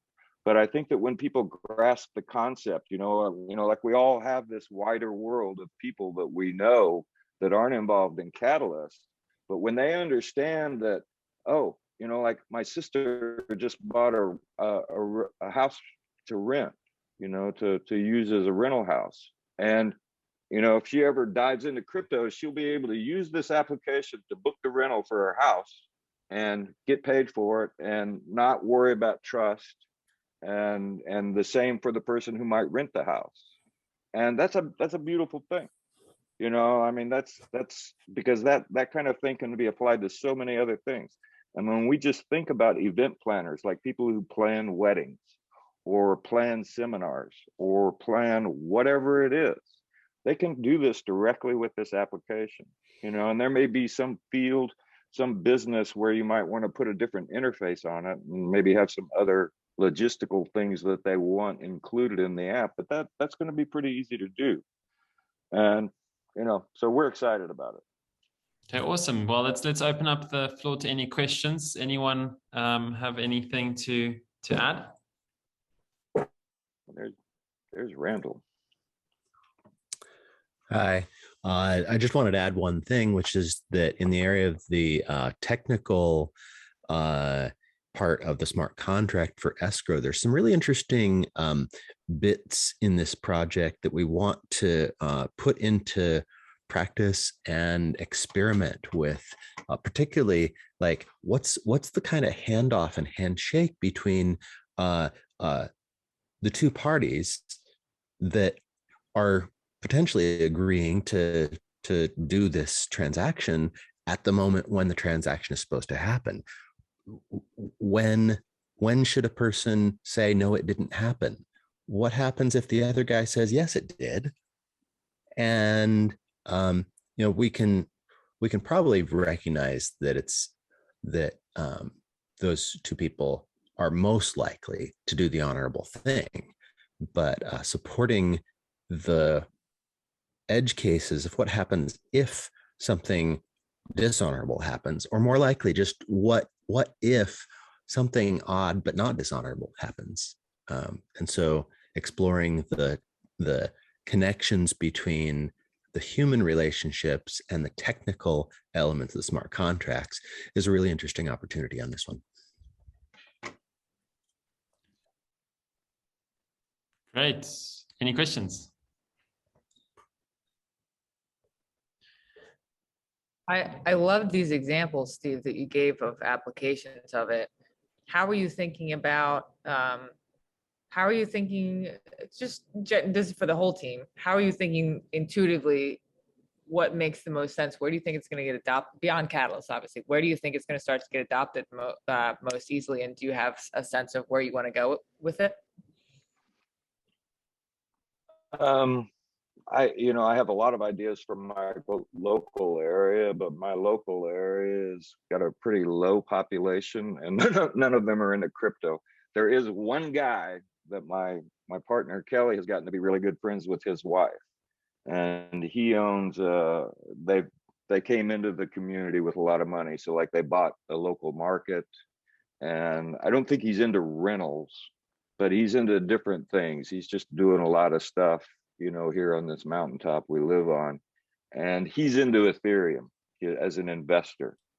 And so we're like slowly getting to know them, and I'm wanting to show him this once it's up to snuff on that, because of a lot of the projects that he does, he's doing with contractors, right? And so this, I'm sure he has the typical issues with contractors, actually not fulfilling. And so I think that he'll understand the concept of this very easily. But that's just me, it's one of those things that that we talk about with Gimbal apps, like once we've got some of these projects, I mean, do we want to be salesmen and go out into the world and go to car rentals and say, hey, here's a better way to do car rentals in this new crypto friendly economy that we have, maybe we could do that. I mean, like there is a local mom and pop shop here that rents cars for, the immediate area. And they're mostly renting cars to people who are having their car repaired, like they've been in an accident. And so these guys, they rent them something. And I feel like that's a really viable thing. There are where I live also, there are a lot of vacation rentals, and so some of those owners who have, a couple of properties that they rent out for weekends, I'm hoping to find out that some of them are getting into crypto and might be adopting it. But that's, I've thought of a lot of different use cases for the application, but it really depends on that broader adoption of crypto as a way to exchange value. But I'll be quiet now. For me, the obvious answer to the really good question there is that things that are more transactional are a better fit for this technology. We looked out in the future and said, well, you could sell tickets to a music event. And this version isn't intended for that, but that's a case of a very transactional kind of a situation. Consultations with people who have expert knowledge, and like it's pretty easy to substantiate reputation. That'd be a great use case. And some of these people, like some of the people, like Peyton, Big Pay, he's organized this NFT thing. I forget what I think he's calling it the Rare Bloom event. And I've wondered how that would have gone for him if he'd have had that, right? Because he had to do a lot of setup, and planning and organizing the event. And then there's the people coming to the event. And I'm wondering, it's one of those things. I want to show this to him once we've got it big enough to show, or running operational enough to show it to him, and see what he thinks of the possibilities now that he's getting into organizing these kinds of events, as well as some of the NFT people who are organizing shit all the time. And I'm curious what they're going to think about it. Okay, great. Yeah. Unfortunately, I think that is time. So that was a bit of a longer presentation. We're all going to be jumping off now to the outro session. So thank you all the presenters for sharing your ideas and everyone for participating and asking questions. So I hope to see you in the main room, and I hope to see you in the Catalyst community moving forward. Cheers. See you now. Thank you, Anthony. Bye. No worries. Cheers. Thanks, Anthony. Okay, so let me share. Is it visible for everyone? That looks great, yes. Yep. Perfect. Yeah, I always have hundreds of tabs open, so pardon me. Well, my proposal for this round is called the Centralized Cinema Festival, and that's a proposal from me and the team at the NFT DAO. And the idea is basically the medium is the message, right? So that's a popular phrase from media analysis by Marshall McLuhan. Basically means that any message is also influenced by the medium which is used to be propagated as much as the message itself. And the idea is to create a decentralized film festival that is powered through the blockchain. It is delivered via the Cardano blockchain using NFTs. And that way, that will reinforce the utility and the power of blockchain technology more than any individual piece of media is able to do on its own, right? So why do this, right? The first thing is that NFTs are facing a lot of backlash, a lot of repudiation now in 2022. 2021 was like a year of exuberance for the NFTs, and a lot of projects that perhaps failed or there were outright scams came from that. And now the NFTs are like suffering a bad reputation, much similar to what happens in ICOs after the ICO boom of 2017 and 2018, when basically that market collapsed and ICO became like a bad term, right? So initial coins offerings are not very popular now. So in order, so for this reason, NFTs are becoming less trustworthy in the industry. They are losing a lot of their shine, let's say. Many are outright scams, right?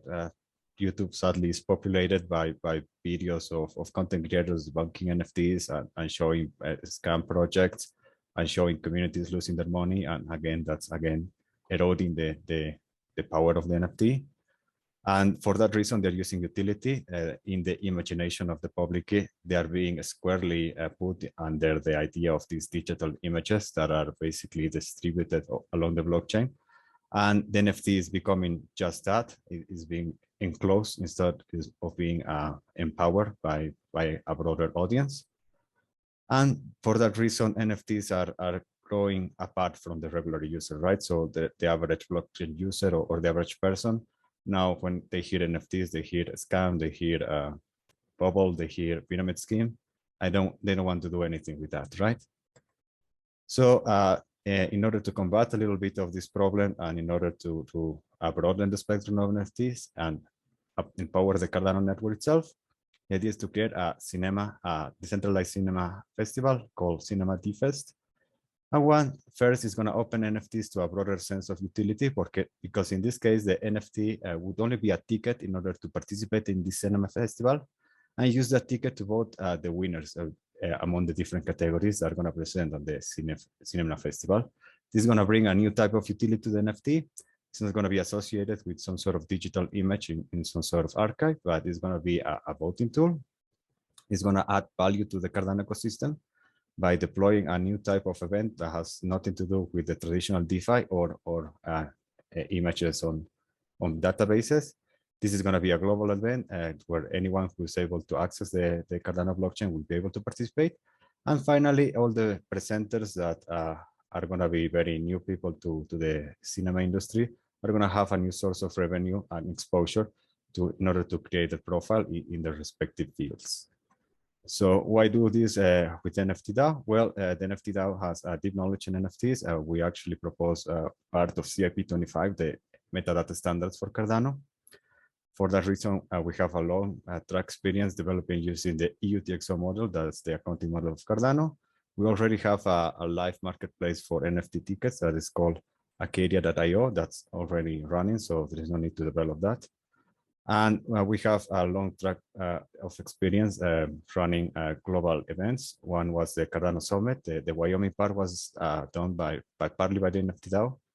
Also the Wyo Hackathon that happened sponsored by the NFT DAO. And finally, the Inevitable World Summit that just happened in February. That was also organized by the NFT DAO, and that was a global event casted simultaneously from the United States and Dubai, and had 14,000 participants during the 5 days it lasted. Plus, it had a hackathon attached to that. So there is a long track record of organizing and running these types of events within the organization. Thank you. Please consider the proposal. I'm open to any questions. Thank you, Sebastian. Nice presentation. So please raise your hand if you want to ask a question, and let's dive into it. So as I understand it, you're looking for ways to really get the first use case outside of our common understanding of NFTs, and this is just a way to bring an event about that would do that. So you can respond to that, or we can hear from Alison as well. Well, quickly to respond that, yeah, that's precisely. And in this case, the utility of the NFT wouldn't be the distribution of the content, because the content would be hosted on something like IPFS or Airwheel, one of these decentralized storage solutions. And the NFT would be a ticket to enter the event, a ticket to participate, and finally a voting right in order to choose the winners of the different categories. So this is a virtual event. So we're watching. Yeah, purely virtual. Okay, thank you. Alison? It sounds really cool and exciting, and your experience in running large events is certainly impressive. Question about the business model: who pays the minting and transaction fees for the NFTs that are created? And does the proposal fully cover the event, or is there a revenue model? People buy tickets and that revenue goes to support some of the event costs. Well, minting itself would be paid by the minter or the individual person that would buy the NFT. And in order to make sure that it is one person, one vote, we would lock the NFT minting to one NFT per wallet address, right? So that way we can increase the possibility it's going to be one person, one vote. I guess someone can create several wallet addresses and mint several NFTs. But since they don't have any resale value, I'm not sure why anyone would do that. And to answer the second question, the proposal price is to organize and promote the event, but the prices for the different categories would come from the sale of the NFTs, right? So depending on how many NFTs are sold during the window of organization, that money would be divided to award to the winners of the different categories that submit to the event. Very cool. Yeah, thanks. Anushka? Hi, that's an awesome idea. Well done. I must say, every day I'm introduced to really, really intelligent people. So thank you, guys. You guys are brilliant. So I was going to ask a similar question in terms of business model. So thanks for explaining that. If I were to purchase one of these tickets, what would the cost be? Have we thought about that yet? Yes, I mean, right now, if we were to award funding by Catalyst, I think the fair price for a ticket would be 50 ADA, right? If I don't get the funding required, I need to organize the event solely by the NFT DAO and myself. I think I will need to increase the price to 100 ADA in order to cover promotional costs and the cost of securing storage on Airwave, for example, or let's say IPFS. All that will have to come from the treasury of selling actually the NFTs. And that way I will need to increase the price of, or the minting price to cover that. Okay, thanks so much. 50 ADA sounds a bit steep for me, but I guess maybe that's the cost of going to a concert or going to a festival, right? I mean, it's more to make it attractive to the person submitting, because the prices would have to be monetary, one, and second, they would have to be delivered on ADA, because right now Cardano doesn't have anything like a stable coin. So there needs to be like this room to like accept certain appreciation or depreciation of the ADA coin, right? So we don't know what's going to happen in the future. And in order to entice people for submitting films to the festival, they will need to have some sort of range of what the price is going to be. And in order to have that like maneuver room, yeah, I think 58 is a good price to make sure I could tell a person, if you win first place, you're going to get between $10,000 to I don't know, $13,000, right? If I lower the price, that is going to come down significantly to 5,000 to 7,000. Let's say the price is 25 ADA per ticket, and in that case, people are not going to be as willing as to submit a video or a film, I think. Yeah, that makes sense. And these are like short films, so budding film cinematographers creating short pieces to display. Well, given the restrictions on something like IPFS or Airwave, I believe like having a image quality of 1080 resolution, that's more or less the standard. It would be between 30 minutes and 45 minutes of film media, nothing longer than that. Okay. Yeah, so your audience are film enthusiasts. They're in it to support the industry and hopefully see as many short films as possible. Yeah, a lot of like student film academies here in South America, in the United States, and mostly those, I would think it would be the people submitting. Okay, cool. Nice. And have you had cinemas, have you been in touch with existing cinematic events or anything like that? Have you got any interest from filmmakers? Like I said, mostly as students. For example, I studied in Argentina, so I made contact with the film school of the university I went to, and through them they contacted several film faculties, either in private or public universities, and they're very interested, especially because there's still a lot of COVID restrictions here in South America, so a lot of these events are not taking place, and a lot of the initial push or a lot of initial exposure students get is from film festivals, right? No one goes and makes a movie, $1 million movie after they left school, right? So they need a lot of these festivals to try to get exposure and try to get the experience, and at the moment they are not happening because COVID is still, happening.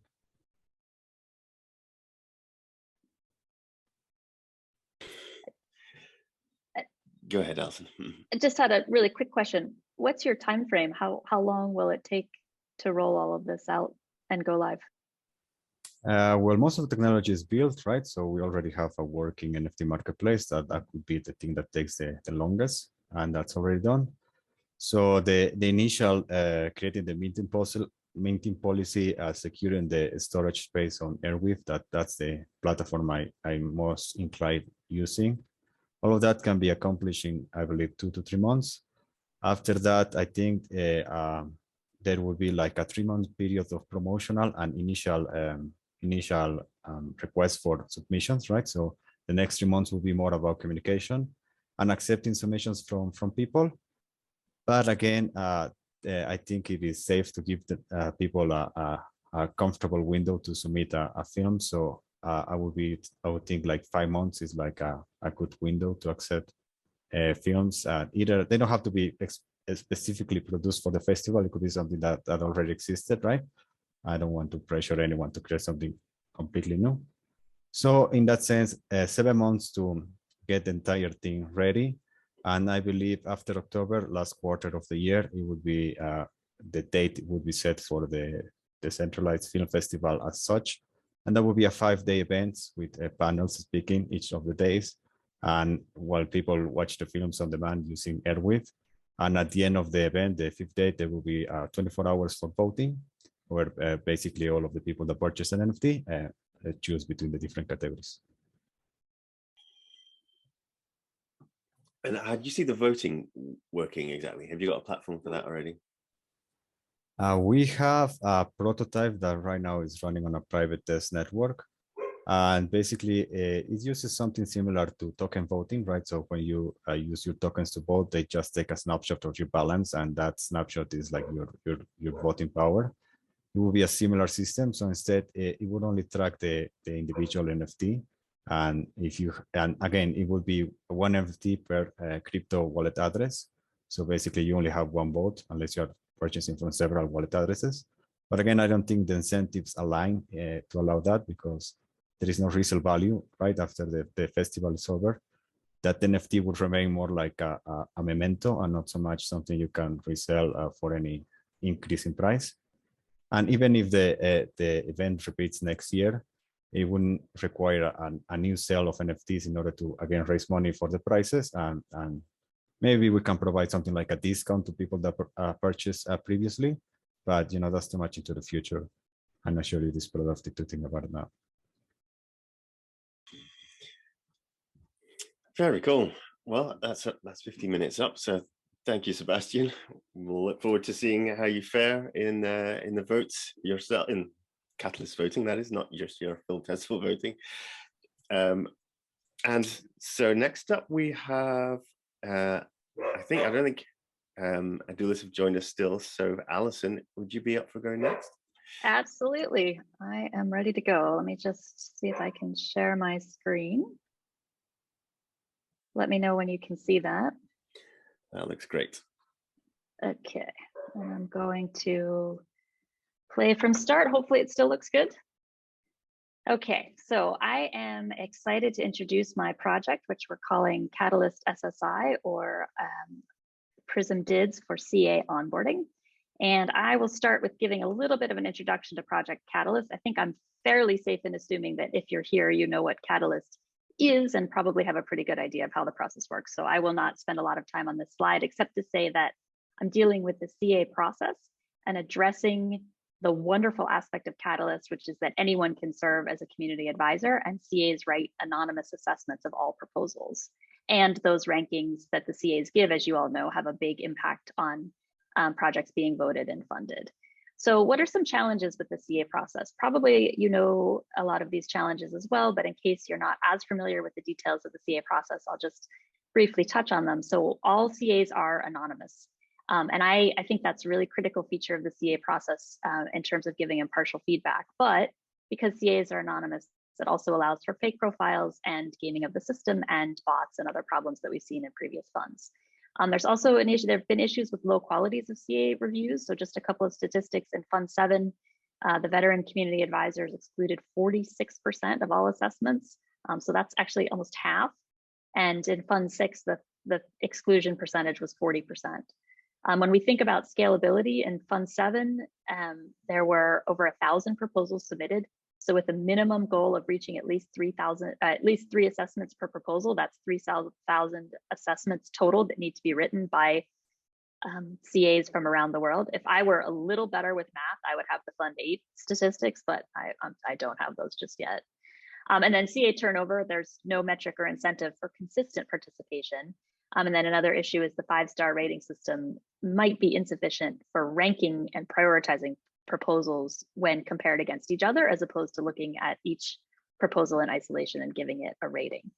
Okay, so what are we going to do about all of those issues? Well, I think there are a lot of ways to bring decentralized identity, which is really my focus, the Cardano Atala Prism technology, to improve Catalyst in general and the CA process in particular. But one simple and straightforward pilot project to start with is implementing a CA qualifying course credential. So how would that work? The idea would be that anybody wishing to serve as a CA would attend a virtual course, so all online, very low barrier to entry. Regarding the content of the course and who would offer that, I'm calling that group an educational institution for now. I'm intentionally vague on this point. I'm looking for community feedback and strong partnerships with the CA community around the course content. So my focus and the focus of the proposal is bringing the Atala Prism self-sovereign identity, decentralized identity technology to the process and looking to work with the CA experts around what needs to be in the course content itself. But in any event, there would be a simple virtual onboarding course for CAs. Once the CA completes the course, they take a test of some sort to demonstrate their comprehension. And if the CA passes the course, they would get a digital verified credential. The CA registration process right now occurs in IdeaScale. The CA gives their ADA address currently and answers a couple of questions, but in my pilot program, the CA would also include their verified credential when they register in IdeaScale to verify that they had in fact completed the course. And then the CA would sign each assessment they write with their verified credential. So for any of you who are probably most of you are not familiar with the trust framework and the governance framework that is the overview of how the process would work. You have an issuer, which is the entity that is creating the verifiable credential, and this happens on using Cardano's Atala Prism technology. So in this case, the issuer would be the educational institution. They would issue the verified credential. Again, this is using Cardano's Atala Prism credential to the CA, who would then hold that decentralized verifiable credential in their wallet. It's analogous to how today we hold ADA in a wallet, but in this case, you would be holding a credential in your wallet, not a cryptocurrency. And then the CA would present the verifiable credential to the verifier, who today is IOG, because IOG is still controlling the back end of the CA registration process. I mean, someday that will change, but for today, it's still IOG. And then a critical part of the decentralized identity process is having a governance framework that spells out all of the rules around how the parties interact with each other. What are the criteria for passing the course? How does the credential get presented? How do the different entities work together? So a big part of the proposal is alignment of the different stakeholders and ensuring that everybody is in agreement with what eventually goes into that governance framework that describes how the process works. So in conclusion, why do this? What's the point of this process? So there would be some benefits. Proof of humanity would be demonstrated, and that eliminates, or hopefully eliminates, the bot attacks that we had in the past. But a critical part of the decentralized identity process is that anonymity is maintained. So the CAs would still absolutely remain anonymous. But there would be a way to both preserve anonymity and ascertain that the CA has the minimum amount of knowledge that's required for that role. And also the CA has demonstrated some motivation to invest a minimal amount of time prior to earning incentives. And it's really important to me. I love the radical inclusivity of Catalyst.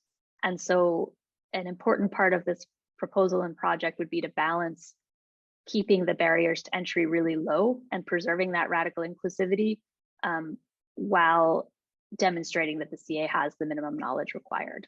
An additional benefit, the data that we're generating would be stored outside of IdeaScale. So this provides greater security. There's less chance of anonymity being compromised, as nearly happened in Fund 7, as some of you might remember. It gives us greater flexibility. If someday we move away from IdeaScale, we don't have to port all of the data out of IdeaScale. The CAs are already holding that data in their own decentralized wallet, but also gives the CAs opportunity to use that data perhaps on other platforms in other ways. So I wanted to take the last couple of minutes. That's my basic proposal about the beginnings of bringing SSI to the Catalyst process and to the CA process. But I was really excited. I've already been through all of the CA reviews that I got. So this is a very meta process. I'm participating in the process that I'm hoping to improve. But I was thrilled actually with the ratings. I found the assessments. I found them thoughtful and helpful and detailed, and it was clear there was a really high quality of work effort that went into what people wrote. So I'm thrilled to tell you 10 CAs wrote reviews. The average impact rating 4.7, average feasibility rating 4.6, overall rating or auditability rating 5.0. I guess we really know how to write our KPIs, and our overall rating was 4.7. So that was just really exciting. I wanted to address, there were only 2 places where we got a 3, and 3 was the lowest rating that we got across all 30 ratings. And I really appreciated the comments, and my only sadness was that I couldn't have a conversation with the CA who wrote them. So I am addressing their feedback here, and would be happy to continue the conversation. So one person wrote that the timetable looks too optimistic because of all the moving parts and dependencies for complete success within July. So perhaps we weren't clear enough in the proposal, but the intention is not to have complete success within July. The timeline actually envisions that the proposal will be implemented through Fund 9 and or maybe Fund 10. Of course, that could also be optimistic. Yes, there are a lot of moving pieces, as there always are with software implementations. I mean, I think you can only do the best you can to make a timeline and then adjust as things get delayed and there are externalities. The same person also wrote that ItaloPrism still runs on testnet and will require all CAs to create testnet wallets, which I think is a particularly insightful and appropriate critique, because it's something I was very aware of last fund when I was being a CA of ItaloPrism proposals, and it's something that we really need to address.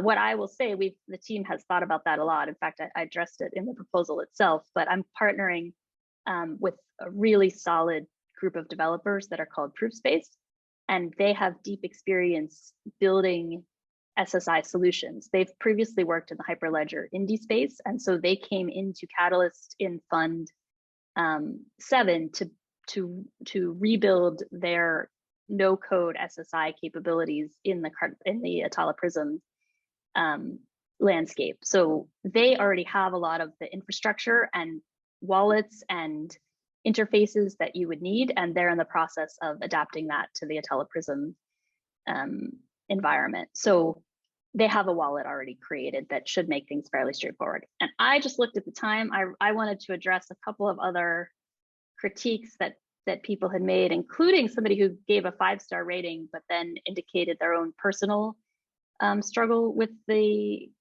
proposal, which I thought was really interesting and a very honorable way of addressing it. And so I wanted to thank that person. And then of course, I just had to say again, our overall rating is 4.7. I don't want to end on a negative note with the my addressing of the critiques. And then just, I'm out of time, but really briefly, the core team. I'm Allison Fromm, I'm behind Crypto Alley. I have deep experience in the financial industry. I was a banker. I did business development and sales. I'm now all in on Catalyst and doing this full time. Kenrick Nelson is an academic and a researcher. He's done a lot of research into voting. He's been a funded proposer in the past. He and I both were in the Catalyst Circle and have been CAs. And then I just talked about Proofspace. So I will stop there because I've used up a lot of time and say thank you and open it up for questions. Perfect. Thanks, Allison. Really great to see the Catalyst Circle provenance working its way through into actions in Catalyst proposals. I particularly like this as a first instance of ItaloPrism's self-sovereign identity being applied within Catalyst. I think that the CAs are a perfect place to put it. Yeah, all the points you raised and in the questions as well, I like those as well. So regarding the testnet state of ItaloPrism at the moment, that would just mean that CAs would create a testnet wallet, which can be done on several of the community wallets already, can't they? They just have to switch the network behind it. Or is this actually going to have to be a full-blown ItaloPrism wallet that they'll create? Yeah, it's an excellent question. And I want to be careful because the technological side of things is not my expertise. So my understanding is that the Proofspace wallet that already exists on their mobile app could be configured either for the testnet or for the mainnet with minimal work required to switch back and forth between the two. But again, I want to be careful because I'm not an expert on the technological side of things. The governance framework, the business development, the project management side of things is my expertise. Although I have to point out, I'm thrilled Anushka is here. For those of you who don't know Anushka, she is working for IOG on the ItaloPrism team. So please feel free to chime in if you have any insights as well, Anushka. Yeah. Sure. Well, thanks so much. I am amazed at the ratings you got. That's really good. Well done. So I know that we're on the testnet at the moment as a Tala Prism, and our pre-prod environment has been stood up. I'm not sure the exact date when we're planning to put our prod environment up, but maybe you can have a chat with Tony and the team, and we can see whether, you know, we could coincide with you going live with your solution as well, for your CA solutions. I don't know, Alison, whether you have a date for that already so that we can speak to the team and say, for this use case, this is important. Yeah, thank you, Anushka. And I'll just, without belaboring the details too much here for the broader team, say that I think the point is that we're working very closely with IOG and very much in alignment regarding their timeframes and release dates, and have contingency plans for addressing implementation in multiple ways, depending on what happens with the technological roadmap. Yeah, absolutely. Yeah, I hope I answered your question. Yes, thank you very much. Okay, done. Thanks, Anushka. So I was wondering, because once CAs have the ability to sign assessments in this case, is there any other use cases for that ability that we could start to pull out within Catalyst? Any thoughts on that? Yes, absolutely. I think that another idea that's been discussed a lot in the community is the need for a reputation model, and being able to start tracking, okay, how many assessments has a CA done across different funds, and how many of those were excellent or good or filtered out. All of that data could be then used to compile a reputation model. And what I really like about decentralized ID for that use case is that the data is held in the CA's wallet, and the CA can remain anonymous, but can start to develop a reputation that could be visible to voters, visible to proposers, and could influence their reward score. So that's not a focus of this particular proposal. We've got enough to start with this one very specific use case, but it's on my mind and on the team's mind, and I think on IOG's mind and the community's mind for future development. Fantastic. Well, we've got 3 hands raised and suddenly out of time, which is just typical. So maybe just so we keep the timeline, we'll carry on with the next presentation, and then we'll come back because we should have a whole 15 minutes at the end to just do a bit more chatting. So is that okay with everyone? Thank Great. you. Thank you, Alison. Super presentation. Let's go now to Mario, where we'd like to hear your presentation. Hi, Mario. I've already my time. Hi. Have you got the presentation slides? Yeah, it's kind of a presentation. It's just describing with an image. Let me share.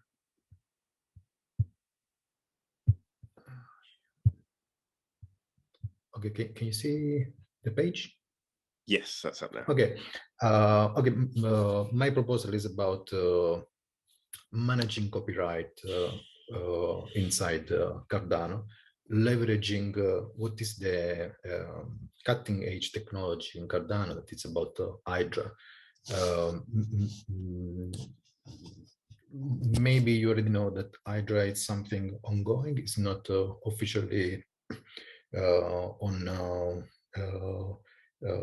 is in a beta, and is planned to be officially released in the next months. And it works using a layer 2 novel approach.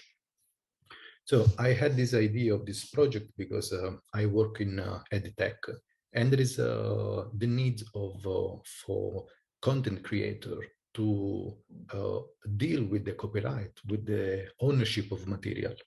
And then I thought that probably it goes, this idea, even outside the learning space, because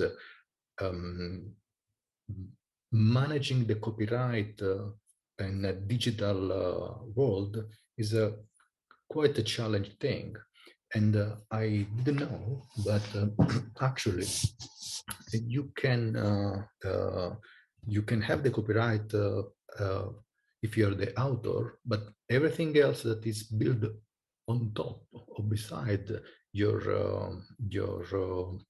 video or your music, it's illegal. So all of the, it's called mashuppers, the people, the mixer, people that use a video from a source, a music from another source, and collect and express artistic things. It's just tolerated from the original authors. So, but they will never can claim any revenue. So YouTubers, TikTokers, all of them that use already material with copyright cannot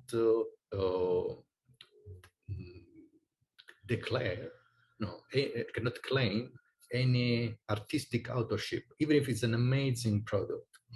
So it's quite a problem to solve. But how? There are solutions online that use blockchain for copyright. For example, Algorand use is in a partnership with the CI, that is the Italian let's say the government copyright authority in Italy. And what they do is just you artist that creates the lyrics, then your data is at this time inside the blockchain. Everything in the future that can be similar or inspired by are illegal because the data is stored at the time on the blockchain, but still it's just one author. So with Cardano we can do something else, we can do something better. We can create we can build a proof of co-creation. And here the schema of how the things work. So assuming there is a Alice that decided to create a video, and Alice has a wallet. In this wallet, it's a personal wallet, there is associated its her reputation. So Alice has 1 star, for example, in this case. So Alice creates this video and says, okay, I create the video in this particular part. This is from this time frame to another time frame, or all of the video, but not the music. This is my work. And I know that Bob is another co-author. So in this case, she knows Bob, but there are other cases that this person is not know it. So what she does is generate a QR code that will be stamped inside this video, and then the video is is published on Twitter, Facebook, YouTube, whatever, and also as a proof of the original activity. It's stored in IPFS, the planetary file system. At that point, something happened. Is it started a layer 2. So all of the creator and co-creators will be stored inside the layer 2, not in the first layer of Cardano, because Hydra has the layer 2 that is immutable temporary area where can happen a different many interaction. So at that time, Bob is alerted that his job was recognized, and he can approve or not this claim. In this case, he approved. But what happened that many people saw online this TikTok and say went to this QR code and saw the list of the authors and recognized that, oh, actually, it's not Bob, the real author. These people will know Charlie. Charlie is the real author. Charlie is outside Cardano. And he says, oh, someone is using my activity, my artistic idea. Let me go inside Cardano. So he will have his wallet and create not an anonymous wallet like Bob, but create a wallet that is identified by name and surname, email, and verify ID. So his wallet has a reputation already, has a person. And it says he can start a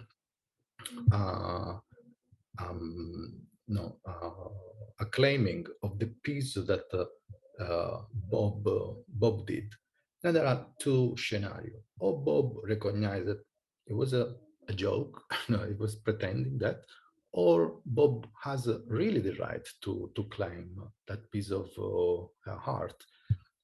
And here is the interesting things that can be a pacific reconciliation, and then the data is stored on the layer 2 with the name of Charlie instead of Bob, or we start a litigation process. In the litigation process, there are other people inside the network that became litigator randomly. So they will have a 5-star reputation. They are anonymous. And they will decide, based on the information that Charlie and Bob wrote, who really is the owner of this piece of material. And then after the decision, after receive the consensus, all of these transaction of the storing and the piece of people that claim it and release it will finally store it on the layer 1 of Cardano. That means that the people that can claim from a new video, new piece of art, some percentage of revenue, for example, and that's it. So this is my proposal. I received quite good feedback. Also, an attack from a bot. It took me 3 hours just to reply careful without losing my mind. It was hard to defend the position, but it was also interesting because in my description there is a reference to this image, and the bot was not able to get that data. So the question was kind of strange, silly, but still annoying, and I had to reply. So it was a losing of time. So that's my proposal. I really wanted to use Hydra and because the future of Cardano is in the layer 2. Actually, the future of the blockchain is in the layer 2, and Hydra is a pretty cool and a new way of deal with immutable but temporary data. So not all of the data has to be mutable unless it's necessary. So I really like this. Thank you. Thank you very much. So I'll jump in with a question straight away because I have problem. So the so you're using the layer 2 purely as like the litigation area where there's a dispute. You've got data that's necessary for conclusion for building a conclusion. Yeah. Once you have that conclusion, it's then written to layer 1. Yeah. Right. So that's an efficient use of if reducing the overhead that would be built on layer 1 currently. Once Hydra's around, we'll then be able to start really cleaning up some of the stuff that's being written unnecessarily to layer 1. Yeah, I'm in touch with the team of Hydra, and they say, oh, actually, it's a pretty interesting scenario. But as it is today, could not work because they still haven't released a new piece of Hydra. I went too far. That is starred head Hydra. Because Hydra at the moment works only when the user are physically online. So if they're online, you can have this transaction, the second layer. But at the time that the head is closed, everything disappears. But this solution cannot be in real time. I need to have a time window that could be even months to identify the video that's on YouTube, or someone that has to be part of the of the network, so has to open the wallet. So, and the new protocol will be an idea that you can keep a head on define the limit of time. So, but that means that has a cost. So who is interested of having the copyright preserved and say, oh, this material is mine, is there's a value there, I pay for that. And I will have the revenue for that.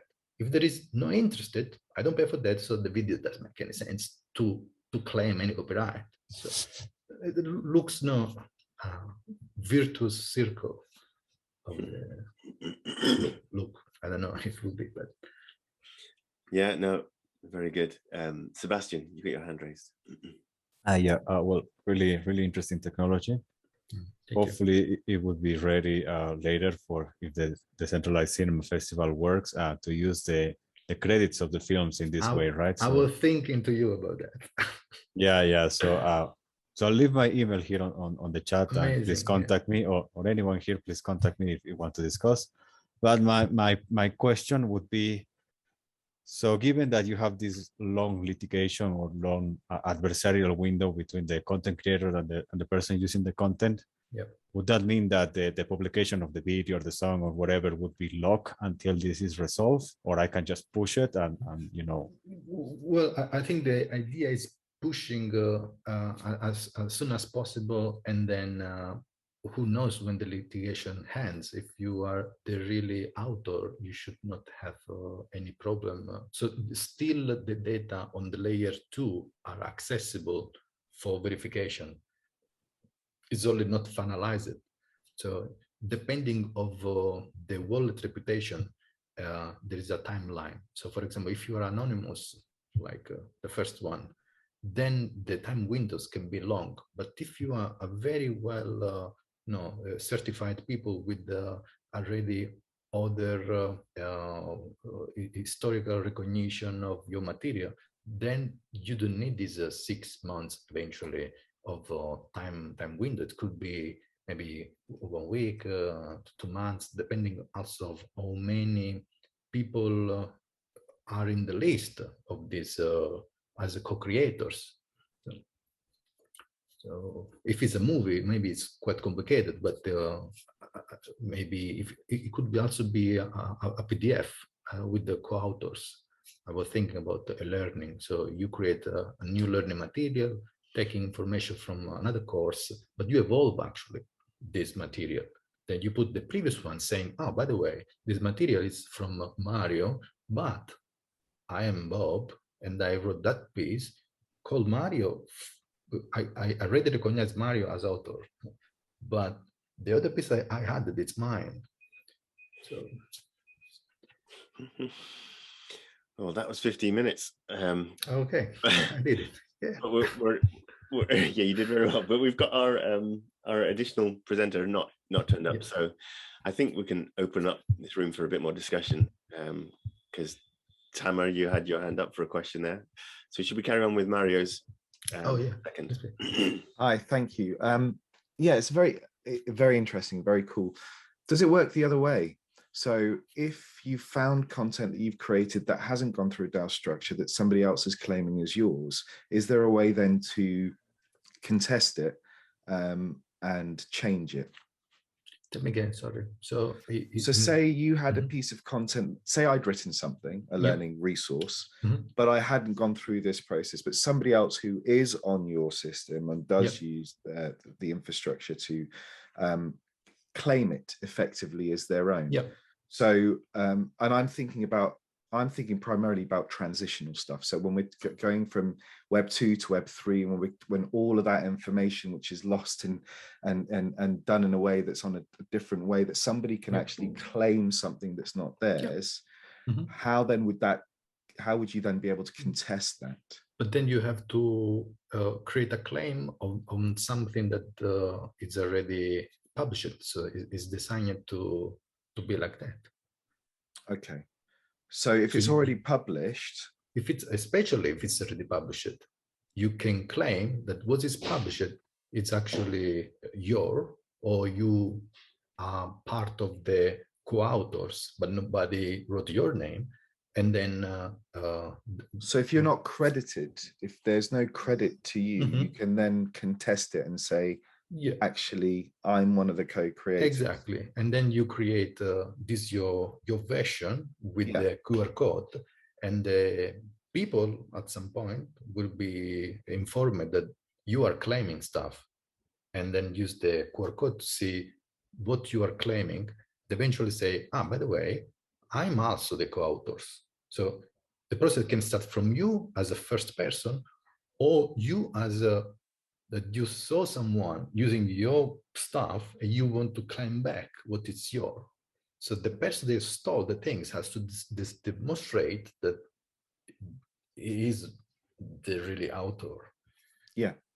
Okay. So this is actually, if it works, so technically it works, but if it's used, it will be a universal copyright for the world, no? Because the copyright works for every country. So every country has this. Yeah. But this is global, so it's a public chain. So thank you. Yeah.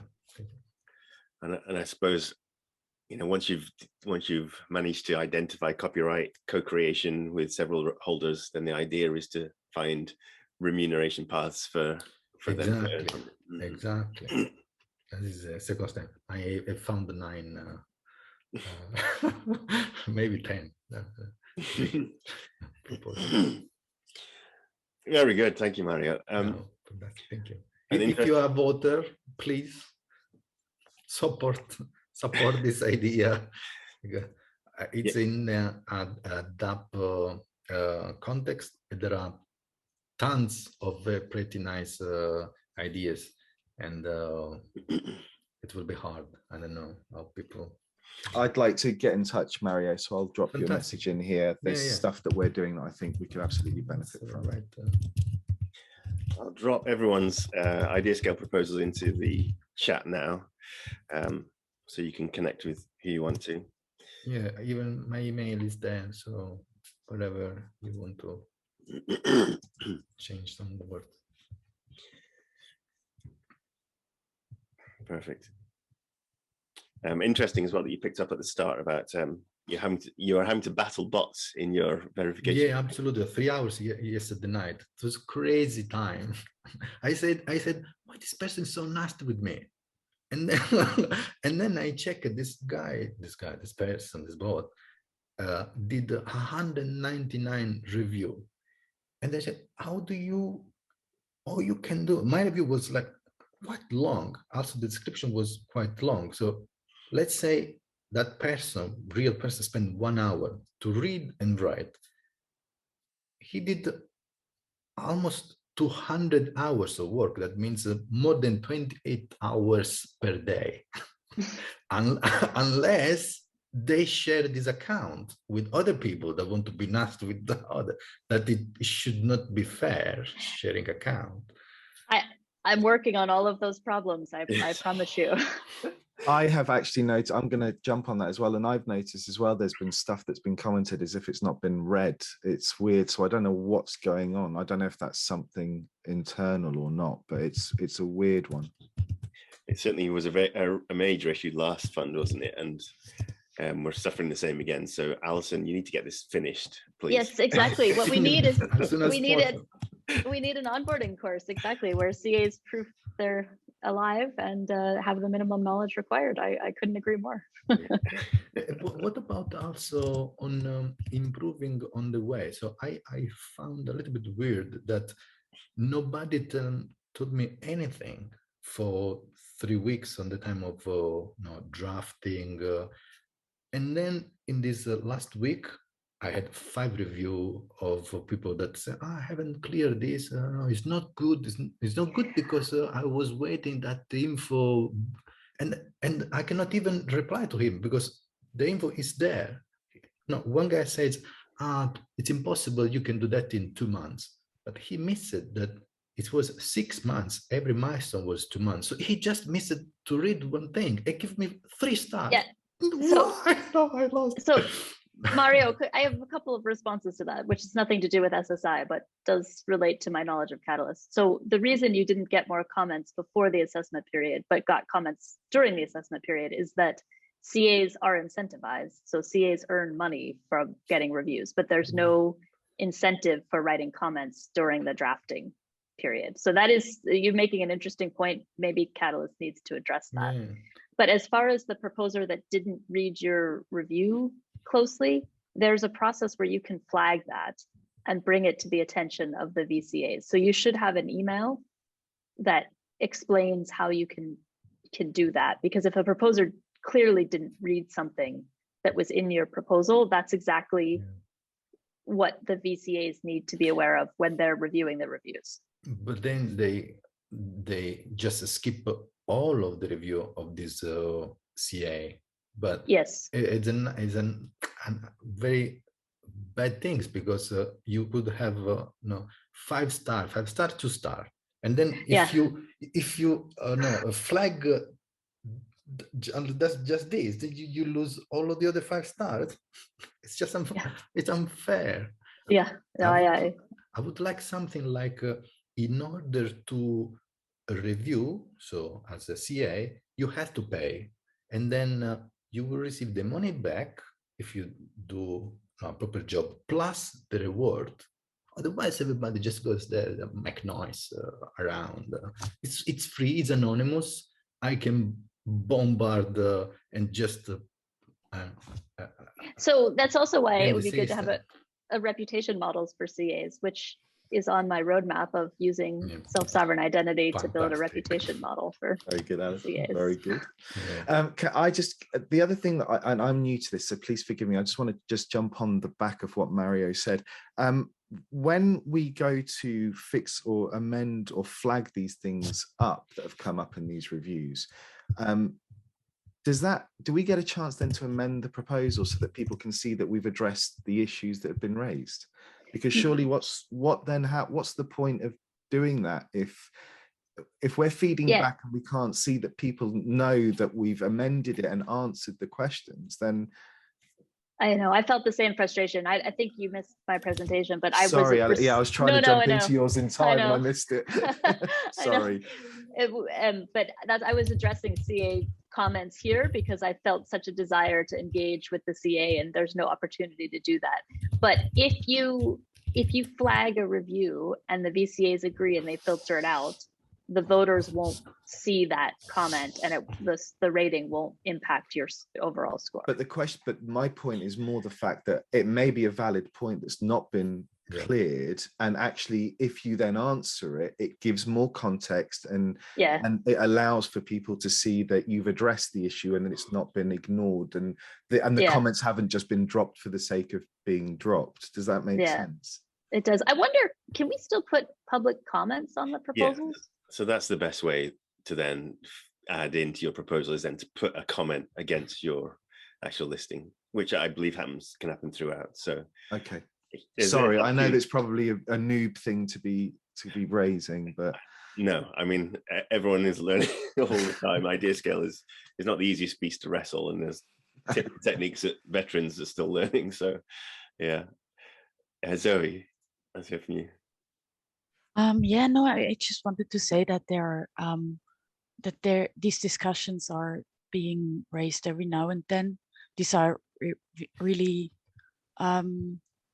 comments that I don't hear for the first time. And there's actually also the idea going around of a new CA process where this commenting can happen beforehand. Maybe we would need another role, but Tomi is actually Tomi Astikainen is actually really thinking through this and talking to people and collecting ideas how to solve that problem or those problems. I particularly as well like the idea that there are tools being built by Catalyst that will improve the Catalyst process. So it will become self-evolving. And, you know, once Alison's SSID is on board, then we can actually start to diminish some of the problems that we're seeing currently now. And that's the whole idea, is that collaboratively we can produce the best tool to figure out who's going to be best at producing what. Alison. Yeah, well, 2 points. First of all, thank you for that. I appreciate the vote of confidence. And again, one of my comments that I really wanted to respond to from a CA, somebody said that they didn't think the proposal fit the challenge brief because it wasn't bringing a Tala Prism to people outside of the Cardano ecosystem.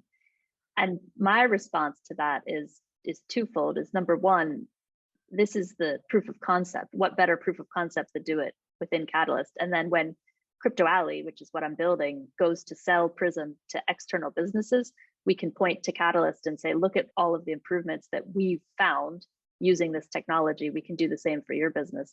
And conversely, how can we possibly sell the technology to other businesses if we're not using it ourselves?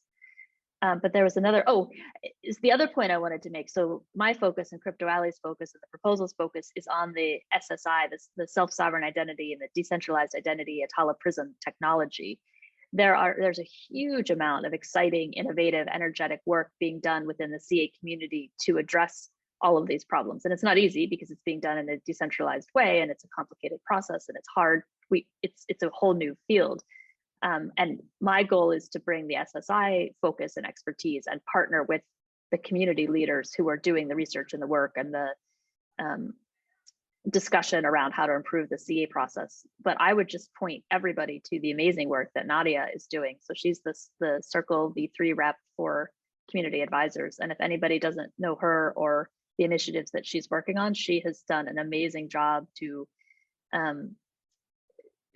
address these issues that we've all been talking about, but then actually build solutions to them. So from within the community. And she does after town halls for the CA process almost every week to address and work on these problems. Is that Nadia Hopkins, by the way? Yes, exactly. Okay, thank you. Yeah, she's a rock star. Really is, yeah. So there are a couple of rooms that have headed back to the main room. I'm not sure if there's anything massively scheduled there, so we can continue the discussion here if we want to, or we can just head back into there and rejoin the groups. What are your thoughts? I'm going to head out. Thank you very much, everybody. All right, nice to meet you, Tara. I can stick around if there were any other questions about my proposal. I'll talk about it all day, but I obviously won't hold you hostage.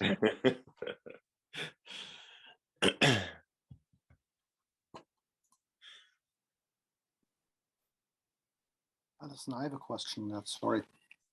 Hi, Thorsten. I pulled back out of mine because I wanted to see yours effectively kind of coming through first. But, what I would like to know is everyone is focusing at the moment on CAs and VCAs, which I understood because that's kind of like a huge problem.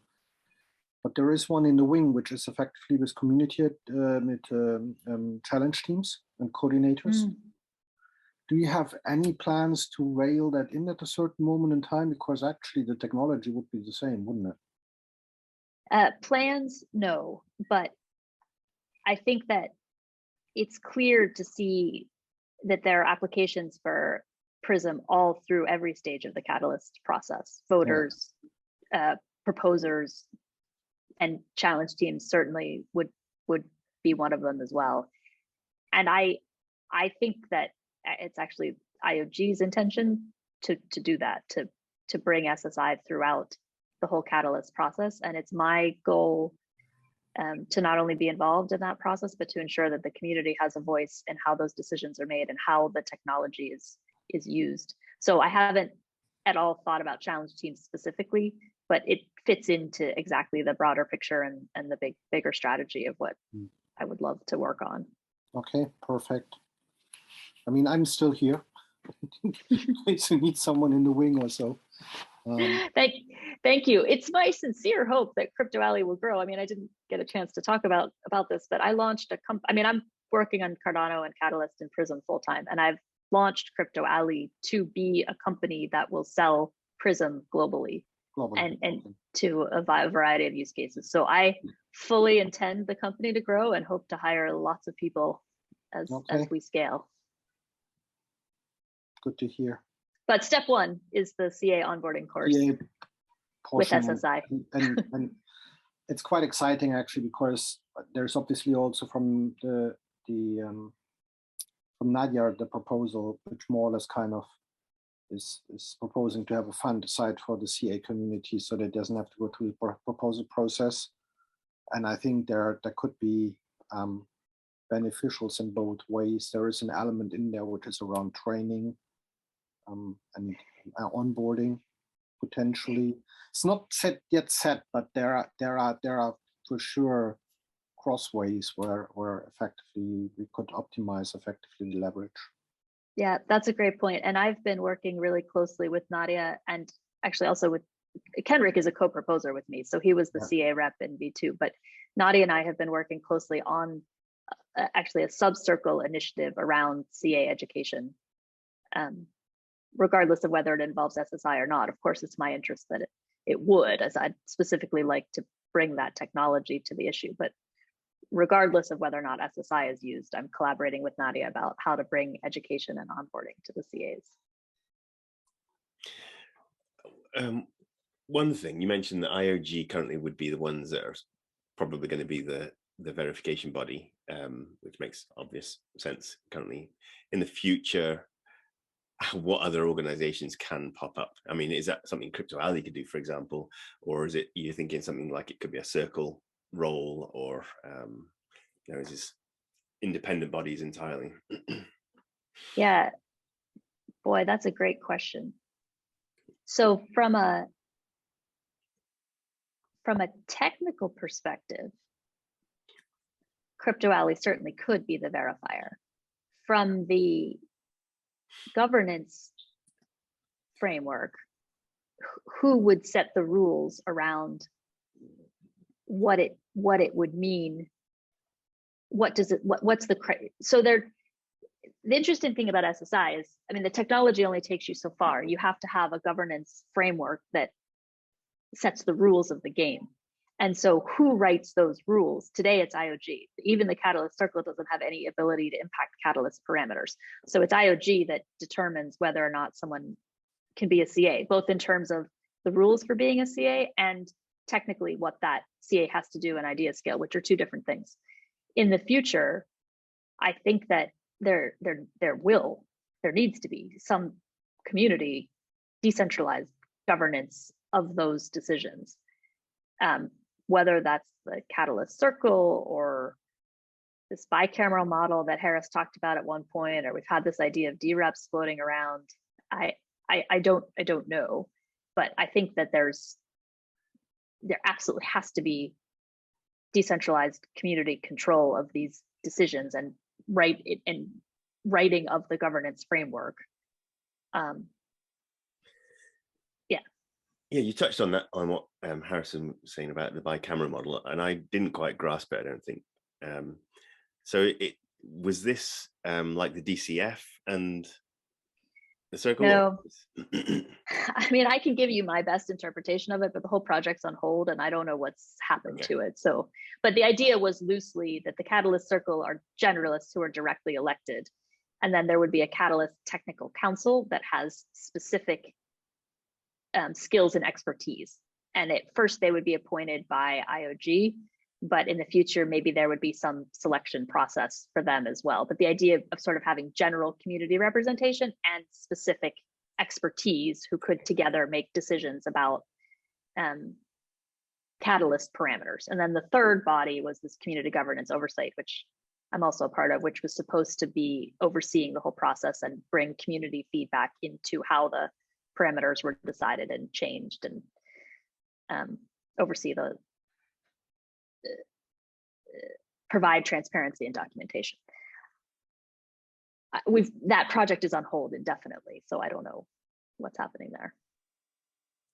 yeah, so the organization of it as a whole, but all the activity is still going on together. Like QA DAO are doing a lot of oversight, aren't they? And obviously we've got this governance council oversight. Yeah, exactly. So we're trying to figure out our scope in the absence of that pilot. But I think community governance oversight is necessary. What that looks like exactly, and I mean, I think it's so exciting because we have a whole field of governance, a completely blank slate of governance to build, and we can build it better than what we've had in the past. Yeah, the potential is huge, and I long for it. The older I get, the more disgruntled I am with every other system that I interact with for any kind of voting or having a say. So it'd be great to have something designed from the ground up by grassroots. I agree, and of course, all of the voting and democratic processes will require decentralized ID. So the two fields align really well with what I would like to focus on. Mm-hmm, mm-hmm. Great. Well, I think we could pop back into the main room, see what's going on. Yeah, I think we just got a message from Aiden that we should, in fact, do that. Yeah, great. We certainly had our hour up now. Thank you all for contributing this room. Look forward to seeing what you do with the videos when they come out. And yeah, keep an eye on Catalyst Swarm. I think that's where they'll be announced. Yeah. Right. Thank you for an amazing job hosting, Don. It's really, really well professionally facilitated and very nice moderation of the conversation. Thank you. Thank you. My pleasure, as ever. All right. See you all soon. Bye, everyone. Let's jump right into it. Sounds good. Okay. So the proposal for Fund 8 comes as a spiritual predecessor or spiritual continuation rather of Fund 6, Book for Blocks, where I had written a novel for Cardano. Can everyone hear me okay? Or is there any distortion? I just want to make sure. Okay, it's great. perfect. Thank you. Perfect. So this time around, I thought, okay, I want to get more community interactivity.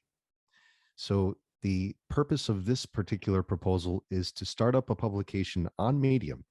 So perhaps if I do a screen share, it will be better. Would you prefer that? Okay, let's do a screen share. All right, can everyone see here?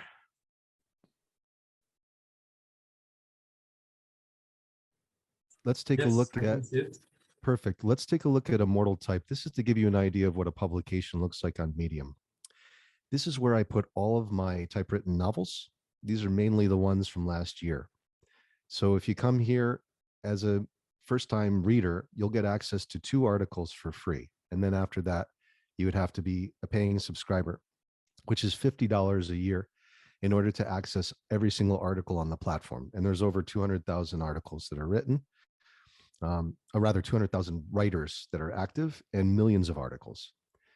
One of the biggest categories is cryptocurrency. So we have to get out of here. So we're going to jump back. If we go to the main page and you just type in cryptocurrency, it's going to show up here under the tags. And you'll see there are 466,000 stories written about crypto with 94,000 writers. And they're just constantly feeding this thread with different information.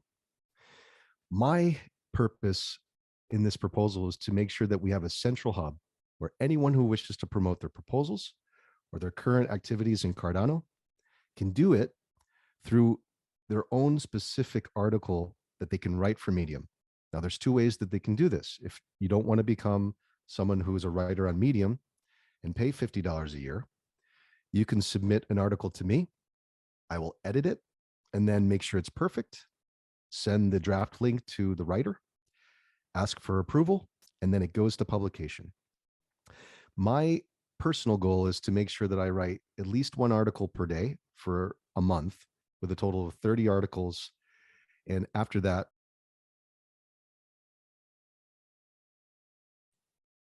everything okay? I just saw I was muted for a second. Is everything all right? Okay, great. So the idea would be if individuals wish to promote their projects on Cardano, They can do this with an article that will go into the tag of cryptocurrency under the auspices of Ada's Place, which is the title of this publication I wish to create. So if folks have code that they want to post, that's great. If they have a story about something that's a community impacting event, awesome. Whatever it may be, they're welcome to submit through this publication. And I'd like to see if we can get at least a 50% readership per article, which is a lofty goal. My current readership per article that I post is about 35%. The good news with Medium is that I can constantly check my stats. These are my publications that I manage, plus my individual. So you'll see I'm making a tarot deck right now. I also have a Kimochiro. This is like a comic / science fiction novel. I have an affinity with cats, so I like to post stuff on cats. And anyway, let's go to stats. You'll see here all of my articles that I've posted by day, going down with the total readership. This is the percentage of readership that you'll see per article. In the last 3 months, I've posted, I'll show you the total. Let's get to the end. I've posted, there's quite a few. I'm quite a prolific writer, so you're going to see a lot of work. 222 articles in the last 3 months for a total percentage of readership, which is people click on the article and get to the end by reading 35% of the time, which is a very high ratio. The normal ratio that you want to shoot for is about 20%. So I write things that are at times controversial, but that's for myself.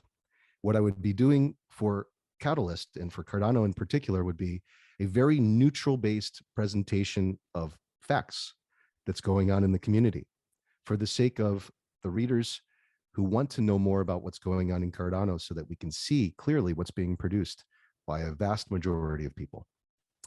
This is the total engagement I've had. So if we go back, you'll see here, these are the click-throughs. I've had 4,000 click-throughs in the last 90 days, 1,300 reads. And this is the percentage, and this is the engagement. So comments and claps. Total claps have been 25,000. Total comments have been 698. So a lot of engagement coming through and a lot of readership, which is why I believe this is the best platform. We can look at the statistics. If we go back up, I love the stats on this because you'll see how many views I had per day based on what I wrote. What were the articles I wrote? So I can kind of focus on what were the most impacting articles that are really reaching the audiences we wish to hit. Total amount of reads in comparison to the click-throughs. So how many people are clicking through versus how many people are returning and reading? How many fans are actually applauding? How many individual applauses come through? So it's a really, really powerful statistic machine. Now, if folks want to write for Medium and pay the $50, you can actually get these articles curated that you write. So if one of them gets curated and elevated, you can earn a decent amount of money just for writing one article, depending on how it's distributed. So in this case, let's jump to want to write a book. In this case, it was a article that I posted in Immortal Type, which is published in my publication. If I wish to share this via Twitter, it's right here, ready to go. I just published Want to Write a Book. It goes to Twitter, embedded. If I wish to go to Facebook, same thing. Click on the link. You know how shares work. It's the same thing. I can do this with LinkedIn, copy link, and so it can go pretty much anywhere. It can be embedded in different places. So as far as outreach goes, it's very easy to go, very easy to do. And so my purpose is, let's try a pilot for a month, 30 articles, see how the engagement goes.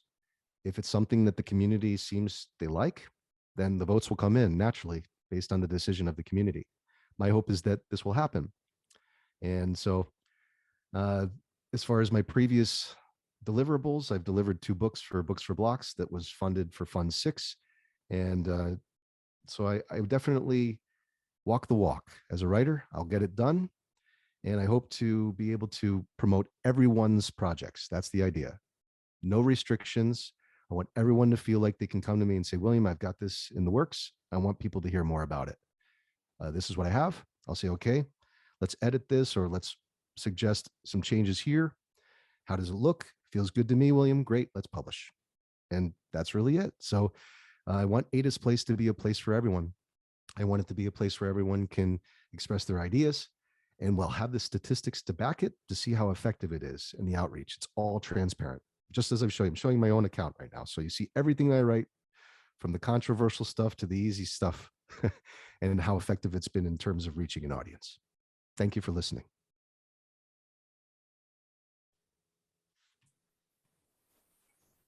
Thanks, William. You're welcome. Great presentation. Thank you. All right, and Patrick already has his hand up. Sure. Oh, sorry. It's a very interesting idea. The only thing I noted is under Cardano's scaling solution, but actually my question is different. What is the readership? Why you choose it as an important indicator? So the reason why I choose Medium over anything else is because it has an engaged community, especially in the crypto field. So just to jump back here, it's a great question. Let's just take a look here. So in both crypto and crypto itself actually has 176,000 stories written about the topic. But if we go back and we go to cryptocurrency, it was right there. But if we go to cryptocurrency or investment, you're going to see here 466,000 stories, and they get published very frequently. So you can see what's trending, what's the latest stories that have come in. People are posting every hour on the hour. You can see this was 5 hours ago, 4 hours ago. They just keep coming in, all in different publications. So as far as outreach goes, as long as we're providing quality copy editorial and we're giving good stories that are informative, it's going to bring in not only readership, but also investors. And it's going to bring in people who want to get involved in the Cardano community because they're going to see how much is in motion. So I think Medium is the best forum to approach right now because of the interactivity, the easiness, the ease in which we can share all of our articles. And for folks who want to get in and write something about their own proposals and share it with the world, I can easily make it happen with our own publication. Yeah, again, I think is a wonderful idea. I still don't understand the concept of 50% readership as a target. Sure. So, okay, I'll give you an example. That's a great question. Let's jump back to stats. So let's look at this 10 of cups, okay? Let's see. This 10 of cups has 4 click-throughs, 3 reads at a 75% readership. 2 people have engaged in comments and have given claps in terms of their support of this. So if we go to the article, we can see further, it hasn't earned much because there's only 4 views. However, I can see the earnings that come in, and you can see what I earn per article too. That's why I say to folks, if you can start your own account and submit your own articles, I publish them through my publication, Ada's Place. You get all of the money that's earned through click-through. But you have to pay $50 a year in order to be a writer. So you have to decide whether or not that's worth the investment for you. You get promotion and you get paid. It's pennies on the dollar to start, but when it ramps up, it definitely pays more over time. I can give you an example. So if I want to look at the most reads, let's just click on stats for reads. The best article I've had thus far is The Alchemy of Love Relationships. It's an indicator. People want to know about love. They want to know about relationships. There have been 362 clicks, 118 reads. Let's take a look at the earnings. $15.84. Not bad for an article to get thrown out there, you know? Put some information together. And this is the average reading time. So if this is something that you want to get involved in and do it specifically for crypto, you're looking at an audience that's very large. And if it's engaging, you'll make money. So it's your choice. I can edit it for you. I'll get paid for doing the editing for you. You'll get exposure of your project and likely get support from voters, or you could do both. I have no problem with it. I'll do both for you transparently, you know, whatever you want to do. So does that answer your question, Patrick? It does. Now I understand how this percentage is calculated. I'm going to vote for you, and I hope you'll get funded because I'm going to go through you definitely. Thanks a lot. You're welcome. Thank you. Well, I hope to get one of your articles elevated so that you can make some serious cash. If it goes viral, it's going to pay your rent. You know, that's what we want. Yeah, I'm not looking for money. I'm here for the travel together. Well, let's get you paid for the service you provide to Cardano. That's what it's about. Thank you, everyone. Any other questions? Yes, I have a couple of questions. Of course. So I like the idea. It's cool. Two things came up to me in my mind. One thing, who can see these articles? Can they only be seen by the pro medium subscription people that have? So if we send you an article, can only the pro people see these articles? Everyone can see them. So let's give an example here. I'm going to sign out. So I'm not signed in, right? We're going to go to the main page on Medium. And here's what's trending. So if it's trying to get me to sign in, I'm getting kind of, okay. I can't actually access this side right now because it's blocked by the, oh, there we go. So if we go to, let's see, our story, I should be able to search. I normally don't do this, but I should be able to search not signed in. You could actually, if you go to medium.com, try to see if you can search for crypto, and it should give you access to articles. And what I'll also do is try to give you access to one of my articles. So let's do the alchemy. Let's do the alchemy one. By the way, I don't get paid for external views, so you're not going to be paying me as clickbait right now. You have to actually be a Medium member in order for me to get paid for the reads. So currently I'm not signed in. You can see it's trying to get me to follow myself, right? But we can read the article to a certain extent. I've already read my 2 free articles for the month, so I now need to sign in. So you get 2 free articles that you can read as a non-member, and then you would need to sign up in order to read the articles. Okay, yeah, because you always get links from Medium for other projects, and then you can just read them. So I was just wondering about that. But if you go to the website, for sure, it only says you need to log in to read something. Okay. So if I distribute, I think through Twitter or through the other forums, you may be able to read it. I haven't experienced that yet on my own. You're asking good questions. Okay, I'm listening. Go ahead, Mike. Yeah, the second question is regarding your budget, because you say that it's for 30 days, you want to make 30 articles, so 1 article per day, and 1 per article with editing, you take $750. So that's a damn good pay for 1 month, I would say. Why is it so high? So for 2 reasons. One, I would be doing all the editing, all the formatting, all the marketing distribution, setting up my own publication with all of the artwork, all of the design. In addition to that, I'll also be receiving feedback from folks as to how many articles they want to publish. So it's not just 30 that I'm publishing per month. That's coming from me, that I promise, 1 a day for my own self. So if folks want to publish their own articles, they submit to me. That's also included in the price. So it's based on the folks who want to publish as much as they want. I may have a queue of 100 different articles in 1 month's time, and that's going to get factored in to the total price. And it's totally fair, you know, especially for the amount that I produce and deliver and for my experience. It's definitely adequate. To give you an example, for Fund 6, I asked for $600 and I produced 2 books. This was 240 pages of typewritten work. And so at this point in time, I know I can deliver, and I know what I'm asking for is more than fair. Okay, yeah, because that point does, so that you factor in the editing of the other proposal of the other texts does not really get clear for me. But I just skipped over it. Yeah, but, I just wanted to say, Mike, maybe George can really quickly, if you can ask a question really quickly, then William can answer it. Otherwise, we're actually over the time already. But really quick, go ahead, please. Sorry, guys, I just had a quick question from me. William, how do we contact you in person if we have any other requests? Sure. So if we're doing this through Medium and you want to reach me right away, let me get signed back in here. Just bear with me. I know time is of the essence. I'm going to try to be as quick as I can. Okay.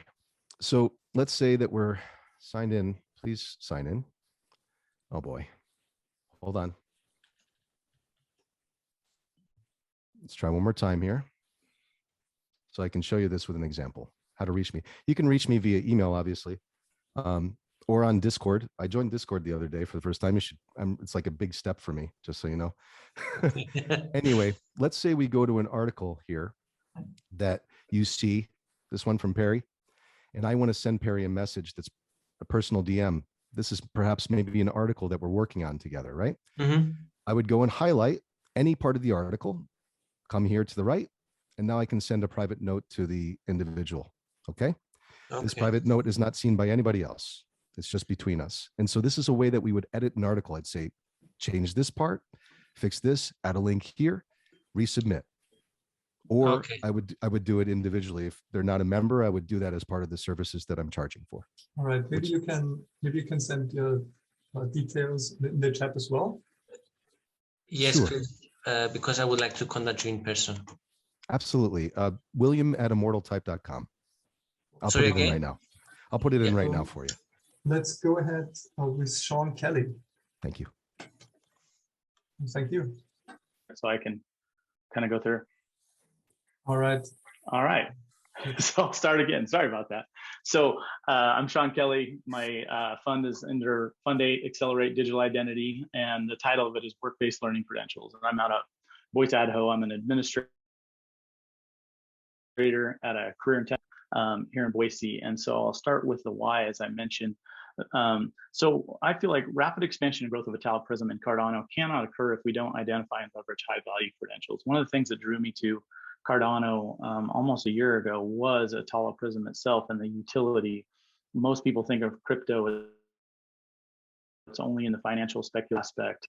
And so when you look at the functions and what ItaliPrism offers and the digital identity, self-sovereign identity, and the potential for all the use cases that are out there, it just resonated with me in terms of what I do in my current role, trying to get students, expand work-based learning and get students into internship, apprenticeships. And I see a really good fit with this and the potential for ItaliPrism and using that open source code to create a DApp. And so the solution then is our team will work towards developing a DApp that leverages these high value credentials and issued by work-based learning programs through internships,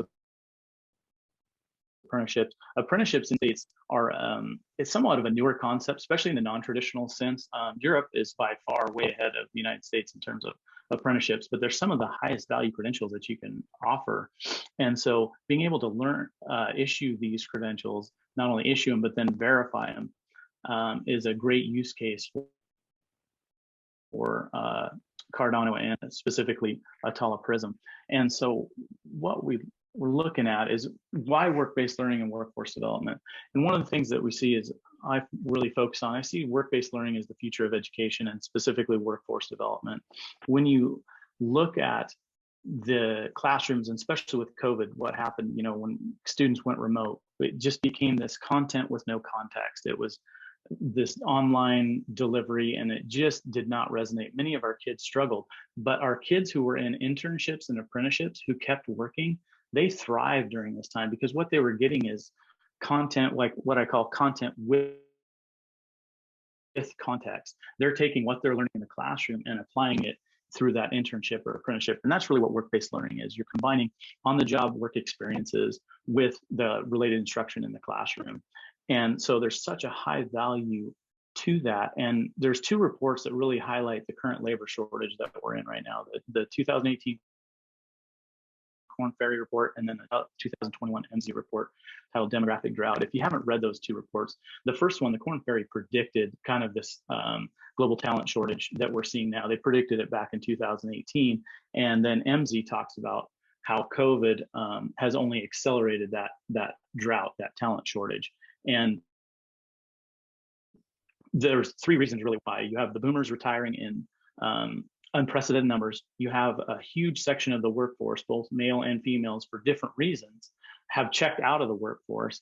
And then finally, the third reason is that we're not reproducing really. Fertility rates are at the lowest point since the Depression. And this is not something that's going to go away in our lifetime. We're not replenishing. So the United States is just below replenishment rate. Replenishment rate is 2.1. I think we're around 1.9.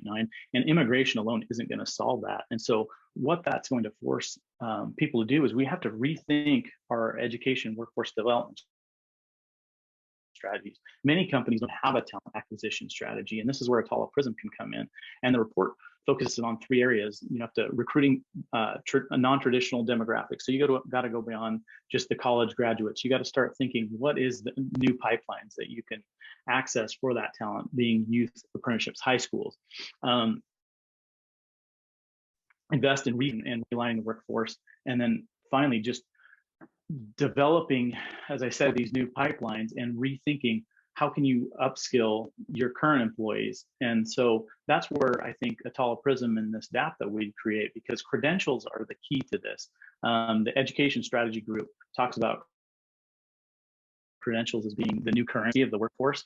And so how can you quickly, as a company or as a school, issue credentials? There's a big focus on mastery-based learning. And so schools can issue not only diplomas, that's the baseline, the low-hanging fruit that obviously we want to put on that using the digital identity. But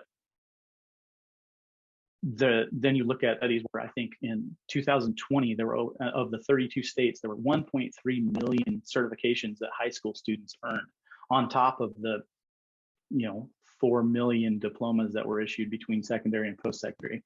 And so that the credentials, those certifications, those certificates of completion, those are kind of things that we would be targeting, because that's where the exponential growth is going to come, and the need, and where the use case for Atala and the DAP that we create, focusing specifically on this demographic, and then expanding. And one of the things we look at and where we're focusing on is probably high school,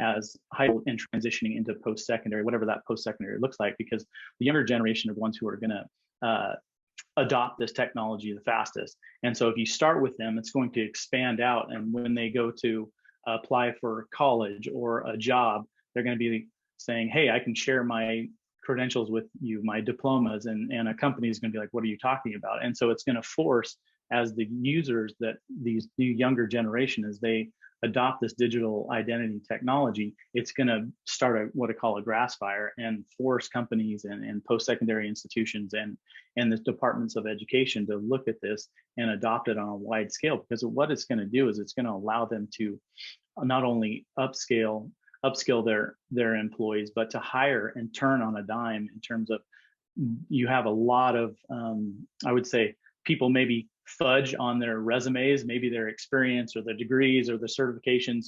For a lot of times, there's a lot of time spent by HR companies having to figure out, is this valid? Does this person really have this experience? Whereas if you have it on your digital identifier, it's been verified. And so when you share that with your company you're applying for, or the school, they look at that and they know right away. They don't have to do any more research. It can't be on your digital identity if it hasn't been verified by whoever issued those credentials. So that's a huge use case that we're going to target. And why Idaho? I think Idaho is uniquely situated in that that's where I'm from, and I'm on the Workforce Development Council. Our governor has adopted work-based learning, and there's a huge focus on youth apprenticeships and the work that, so 3 years ago, when I first started talking about youth apprenticeship, there was nobody really talking Idaho. And over those 3 years of talking to everybody I can, this has led to last year, Idaho receiving $6.5 million in federal grants to accelerate apprenticeship in Idaho. And then on top of that, you have what's called advanced opportunities funding. And so every high school student in Idaho has access to $4,125. And we'll use that for dual credits, overload classes. And the thing that we target is certification, industry certifications. So they don't have to pay for it. The state actually allocates funds so that it will pay for those certifications. And then what we would work to do is help school districts and maybe even the state issue these credentials and verify them. And so it's going to start at that high school level. And in Idaho can be kind of the epicenter of maybe digital identity. And my team, we have not only experience locally in a state level, but nationally with Taylor White, who's the executive director of PIA, which is the Partnership to Advance Youth apprenticeship based out of DC New America umbrella. And so we have lots of different connections and adding new people to our advisory board all the time. And so I'm super excited about the potential for this being the thing that kind of accelerates digital identity starting here in Idaho.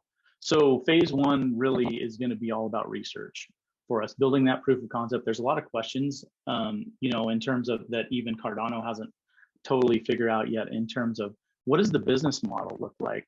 The pay structure for software as a service, what does that look like on Atala Prism? So there's still going to be a lot of work in the proof of concept, the research, marketing. The biggest hurdle for this is people's understanding, or I should say lack of understanding, of digital identity and what it can do and the potential for it. So there's going to be a huge piece of marketing and lobbying, which our team has a lot of access to legislators and people who can help shape those policies. So it would be developing that strategic plan, digital UI UX of not only the website but the initial app as well. And then phase two would be developing, finalizing that, getting it on the test net, and then phase three is just finalizing it, putting it out on the main net, and marketing it, working, pushing. And so this initial phase is really all about building the case and that proof of concept. And we've already, we were lucky enough, some people at IOHK or IO Global already got us access. So we're participants in the Atala Prism Pioneer Cohort 2 participants. So we're already in that cohort, learning more about the actual back end of it and how to build it and design it, for what we want to do. So we've already got a head start even before, if we're hopefully lucky enough to get funded. So that's really in a quick nutshell what we're looking at. So any questions, and I apologize for the technical difficulties there early on. So thank you for this time. I really appreciate it. This was on point. Exactly 10 minutes. Well, thank you. I appreciate that. All right. Appreciate it. So does anyone have any questions already? Mike? Yeah, just a short one. So super cool. I'm also into DITs and credentials. But so what is your work experience in you said you have been working in work-based learning and on the technological university. I did not really get that. So it was it's a career. I've been in the education workforce development space for the last 26 years. I'm an administrator at a career tech high school. And so, but as well as that, I'm a part of both local, state, and national committees in the workforce development space. And it's just become kind of a passion of mine. I really see work-based learning education. It's how we're going to connect students, reconnect them, and really how we're going to solve this labor shortage, because we're not producing more children. So we've got to take advantage of the people we have and get people who are checked out of the workspace back into the workforce, but then also get kids connected early to something to do and get them started when they're in high school. Because after they graduate, many times life happens, they check out and they're in a different path. And so that's a lost opportunity for maybe a machinist. We have everything from cybersecurity to precision machining, welding, and we have a number of students that are really interested in that. But if they're not connected early to industry, their life happens and they're out and some rank back. But man, imagine if you can get a 17. So we have apprentices right now that start as juniors in high school, and the prime workforce participation rate age range is, I think, 24 to 55. And so by the time they're 24 years old, they've been working for that company for 7 to 8 years. They're now students who are coming out of college that are their same age. That's gold for a company to have a 17-year-old and mold them in your company and grow them in the direction and build your company around them. And the other thing is, I think apprenticeship retention is around 92%. So 92% of the apprentices that started with the company stay with that company. Great retention. Not only is it a recruitment model, but it's a great retention as well. Thank you. Yeah, William. Sean, it's just a wonderful project. And the fact that you've worked in the educational sector for as long as you have and you're coming forth with these very new ideas is very different. I mean, you don't see this often. And so it's an indication that you're on board with the technology that's available. And I'm really proud that you're going to introduce this to Cardano, and I will hope it gets funded. Well, thank you. I really appreciate the support. We could use all the support we can get. Yeah, you're welcome. Good luck. Peter. It's a very nice project, Sean. Thank you for presenting. You mentioned Atala. Do you see Yes. any cooperation between you and them maybe in the future? Yeah, I've already been working with Peter with IO Global, and he's been helping me a lot. And he was the one that helped get us access to the Tala cohort already, even though we're not even funded yet. So they're also talking with me behind the scenes about there's a California blockchain initiative that they've talked about trying to hook us up with, and my connections in Idaho and how we can collaborate. So there's some things behind the scenes. It's still early. This is my first time in Catalyst, so it's been kind of this sprint and drinking from a fire hose, trying to figure out, how does this all work at proposal and where we can go. But I've been thinking about this idea for at least 6 months. Patrick? Yeah, Patrick.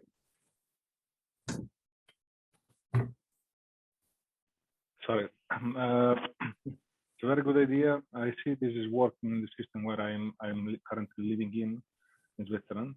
What happens here is that they don't have that much workforce. They can extract from outside, but they don't. They prefer to not take people from outside. So what they are doing is the people starting at 17, when they are still in high school, they start going work. And it's impressive because I working in some of the big banks there, and you see like very young people coming over, staying 3 months, and this is part of the credit they have to get for the school and getting back until at the end of the high school. They can, I don't know honestly how it works, but they can still work at the company and continue with their bachelor and masters. What happens is that they typically, instead of getting a master at 23, 24, or a bachelor at 21, 22, they tend to get all of this like 5 or 8 years delayed, but it really works well in practice, in real life. This is what I saw. So for instance, one of my best project manager ever, he was getting his master at 30 a couple of years ago. And honestly, his abilities are impressive. He was driving a whole sector. Now, this is a good system. Yeah, I know we are running short on time. This is a good system. The challenge will be doing it like learning by doing online. Yeah. Thank you. One more thing, maybe you want to contact Ninh Tran. I'll send you an email because he's also about working something LinkedIn-like on, I don't know if you know him already, but I'll send you a message or a link. That would be great. Thank you so much. And thank you all for your feedback. I really appreciate it. Yes, thank you. Thank you, Sean. Yeah, thank you. All right, Peter, it's your turn now. Okay, let me check if I can share my screen.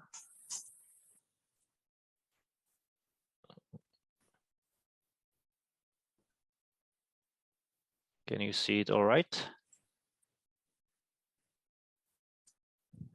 Yeah, okay. So hello, my name is Petr. I'm from Prague, Czech Republic, and I'm here to present a project called VADA Documentary. I believe the awareness of VADA projects is low despite all the work VADA is doing in Africa. And that's why we decided to create a documentary about VADA's journey to describe their projects and their achievements. It will be all in one single program, a documentary up to 30 minutes.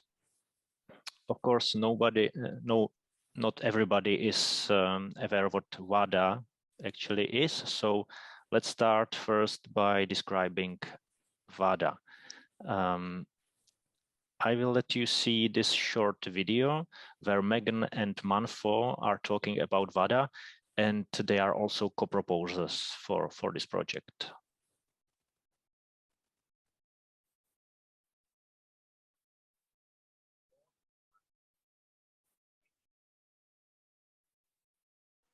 We can't hear the sound.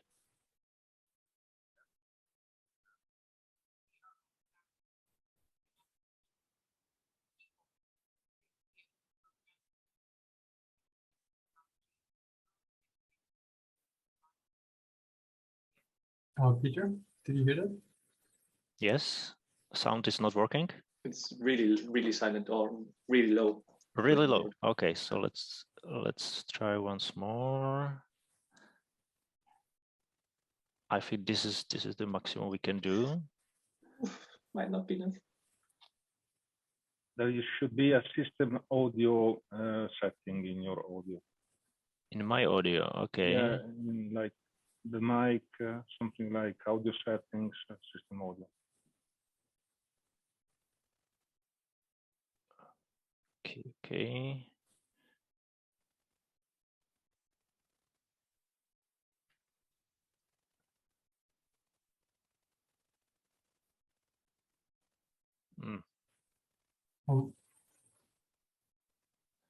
Maybe you can help, Simon. Yeah, I don't want to try and show the slides again, but maybe Patrick can, or someone else can do that.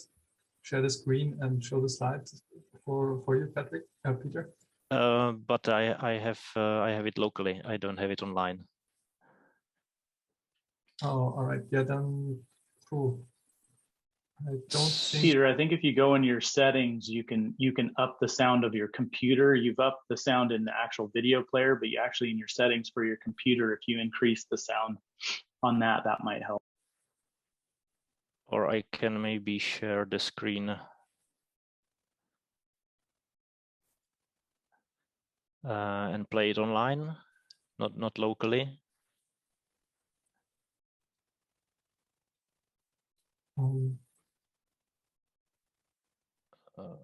You can.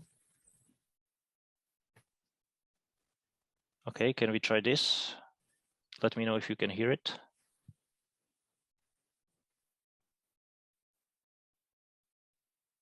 I don't hear anything.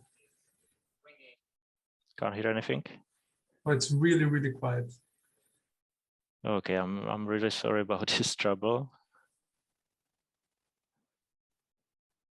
Patrick, you mentioned the setting in the audio.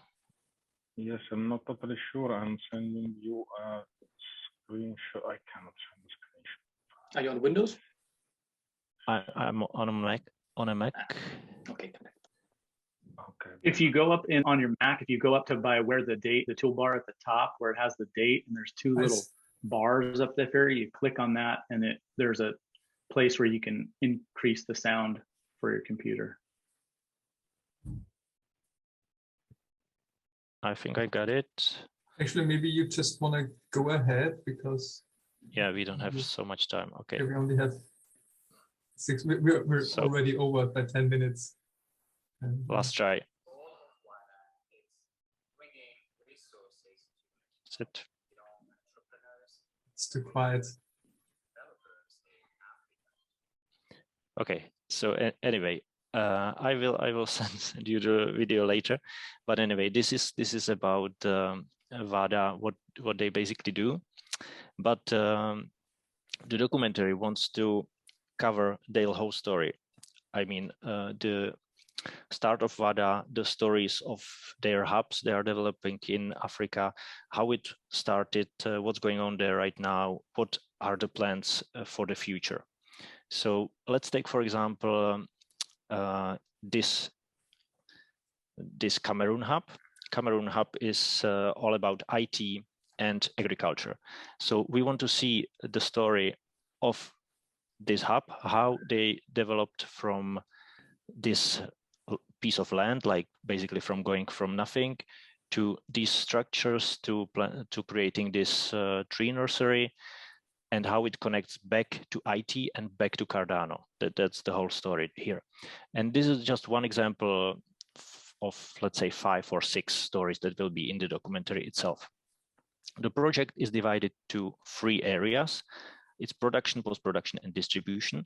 So for the production itself, we will have teams in Ghana, in Cameroon. We will have production coordinators there who will conduct interviews, who will do photos and shots on the ground. And then all this footage will be then sent to Prague, to Czech Republic, to my location, where it will be all edited. We have a small post-production studio here. We will edit it here. We will do voiceovers and sound post-production, and we will prepare the project for broadcasting later. So it will be in the professional broadcasting quality. You can see the timeline below. And lastly, you can see the crew here. As I mentioned, we have production coordinators already on the ground. So it's Megan, Afia, Manfo, Laurentine. These people are from VADA and from these hubs I mentioned.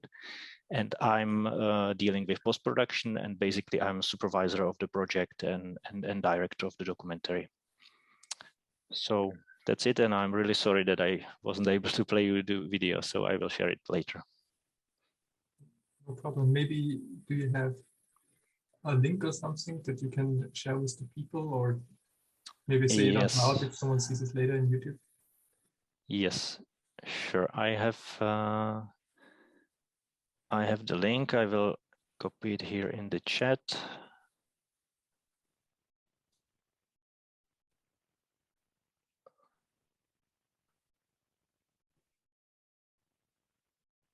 Okay, so here's the link for the video if you want to watch it later. And yeah.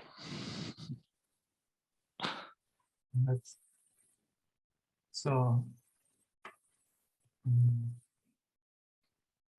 any questions, you guys? Yeah, I have one. Peter, is this connected in any way to, and I can't remember the exact Cardano tree. I can't remember earlier that they announced at the Cardano Summit. Is that where they're building trees, you donate, and they're planting trees? Is this in any way related to that project, and you're documenting that project? I know what you mean, but actually, no, it's not. Okay. This one is solely about the VADA and their journey in the system. So it's about them. I think the project you mentioned is something else. Okay, very cool.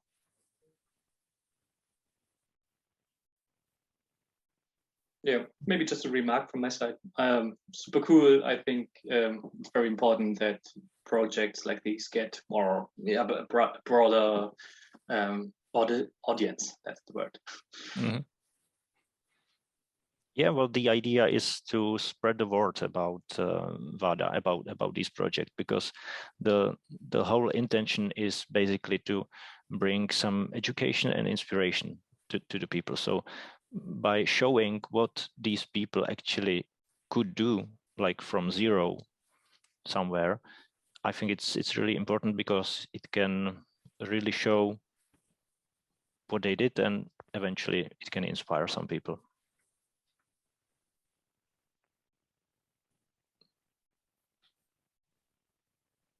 I imagine, have you not already worked with VADA on a video project before? Well, actually, the one I tried to show you, it's a video about 1 year old, where we did this introduction, and that's what I wanted to play, like an introduction to VADA, and that's where we initially met. And now we were thinking about like putting our cooperation forward, and that's how we developed this idea for a documentary. Oh, William. Yes, Peter, I just want to say I did see the video on the Catalyst proposal. I thought it was impressive, great editing, and it's a wonderful project. And I hope you get the funding so you can do this. I think it's great. So good luck. Thank you very much, William. Thank you. You're welcome. Yes, I can just agree with that. I've seen some of Peter's videos. They're all excellent. Thank you all for your support.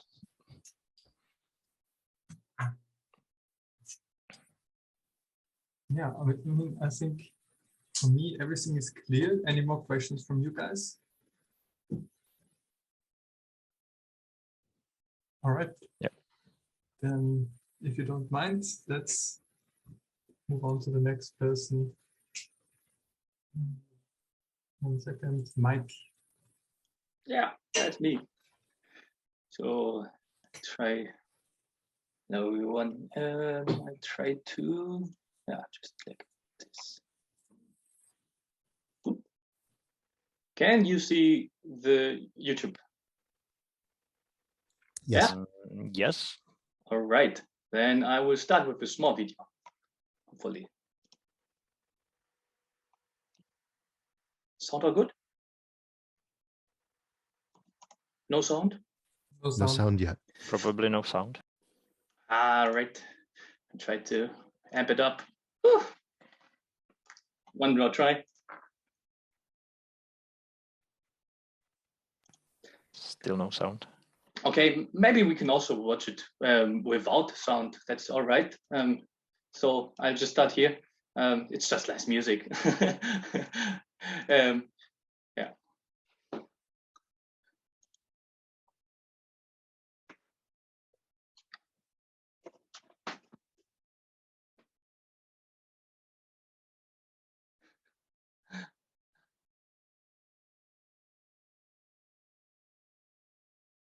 I just said wow, just so you know.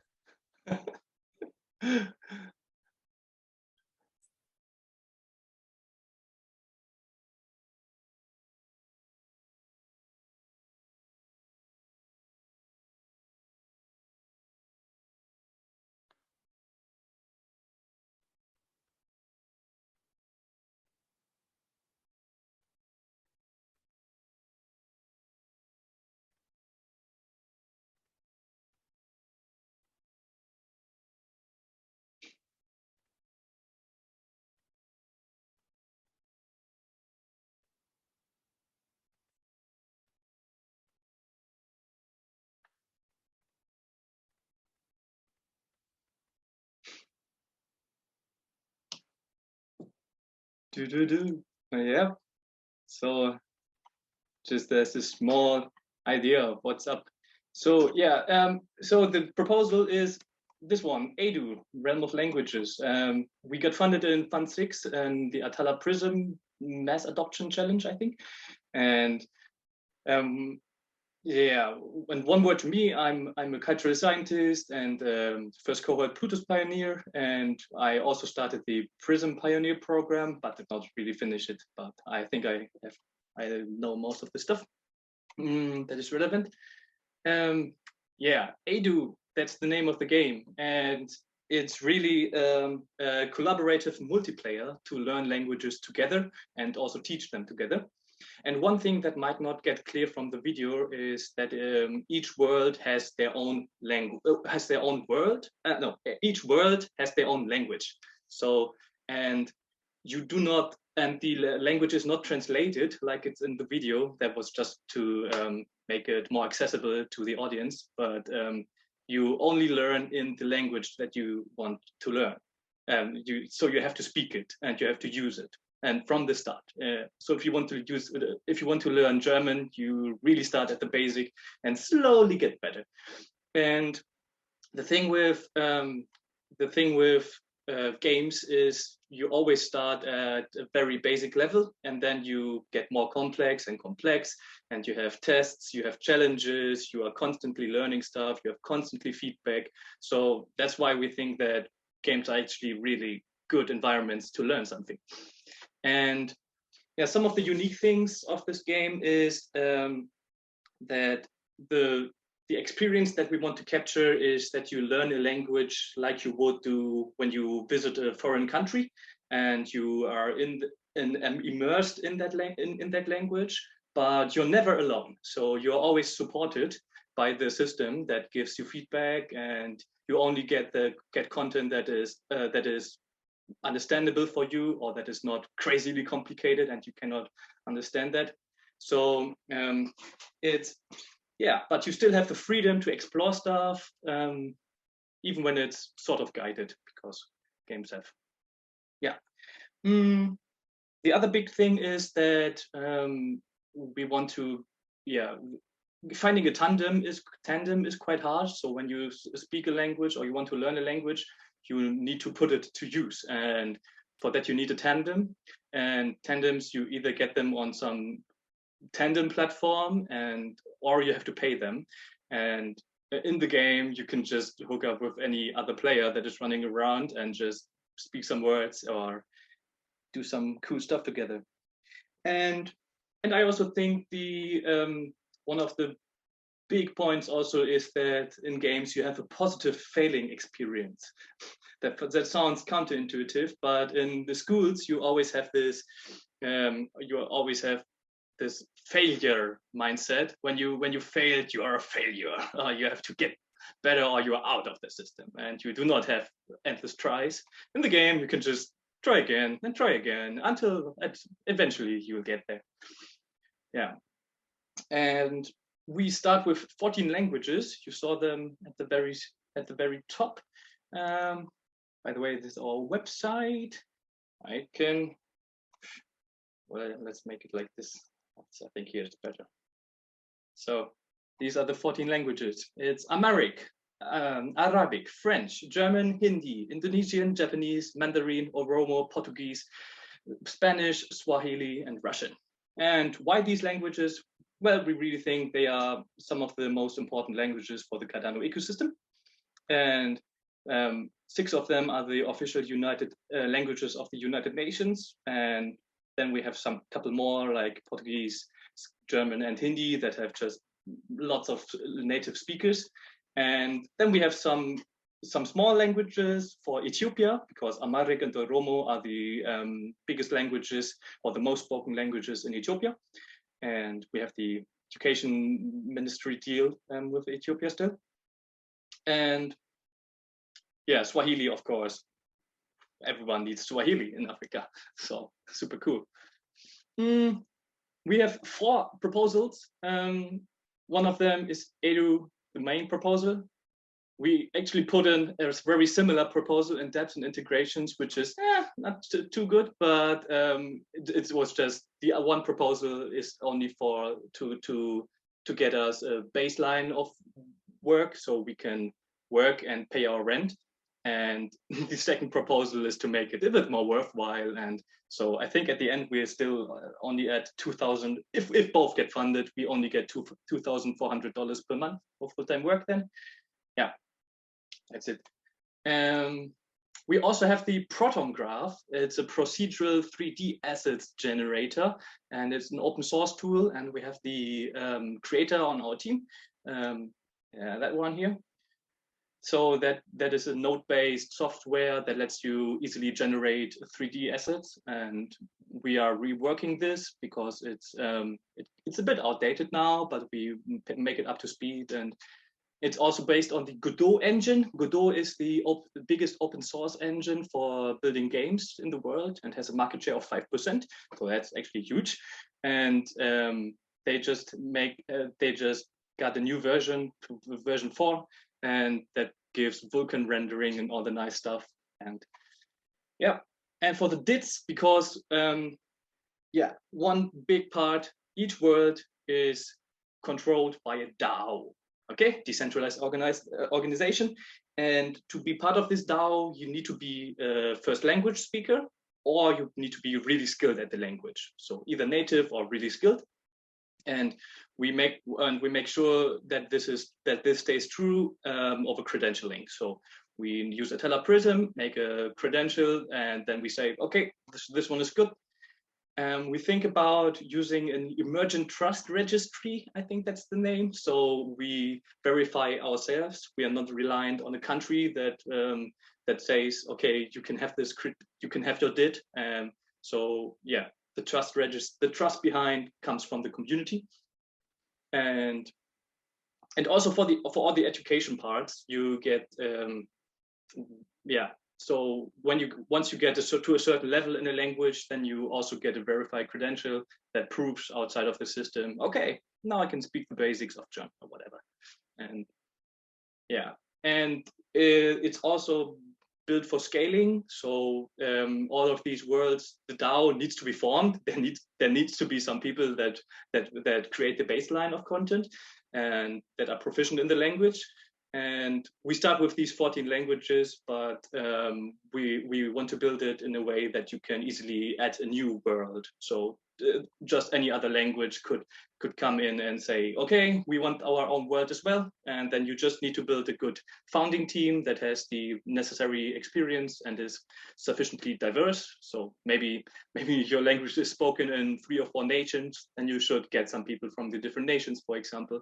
And then you create the content and up you go. And then you have the word. And there's lots of stuff, but I'm thinking the time is already a bit, do I still have time? Yeah, 40 seconds. 40 seconds. Otherwise, yeah, it's game-based learning, not work-based learning, but yeah, I just think it's a huge potential of games, because at this point, most of the games are just have this print of being a waste of time, and you're not doing valuable stuff, but it might actually be that you are learning a lot of stuff. And I want to create this game so that you can yeah, after days and weeks of constantly playing this game, you're not sitting there and asking yourself, what have I done in all this time? But you're sitting there, now I can speak Indonesian or whatever. That's cool. Perfect. Cool. Questions? Yes, questions. William, please. Oh, Mike, it's just such a beautiful project. When I first saw the initial screen coming through, this was without sound too. It was so impressive. You're channeling Miyamoto from Nintendo. This is like Breath of the Wild for education, and it's going to totally blow Duolingo out of the water, because the instrument's placed in the people's hands. The instrument is the game. And so everyone can feel like they belong the moment they step in, regardless of what they say. I think that this is one of the greatest projects I've seen for education, and it's going to be a success. I know it. And I hope you're not just, asking for enough to pay rent, because really you should be thriving as a result of your efforts with this. It's beautiful. And I just congratulate you. I'm almost brought to tears by how amazing this is. Yeah, thank you. I'm serious. It's incredible.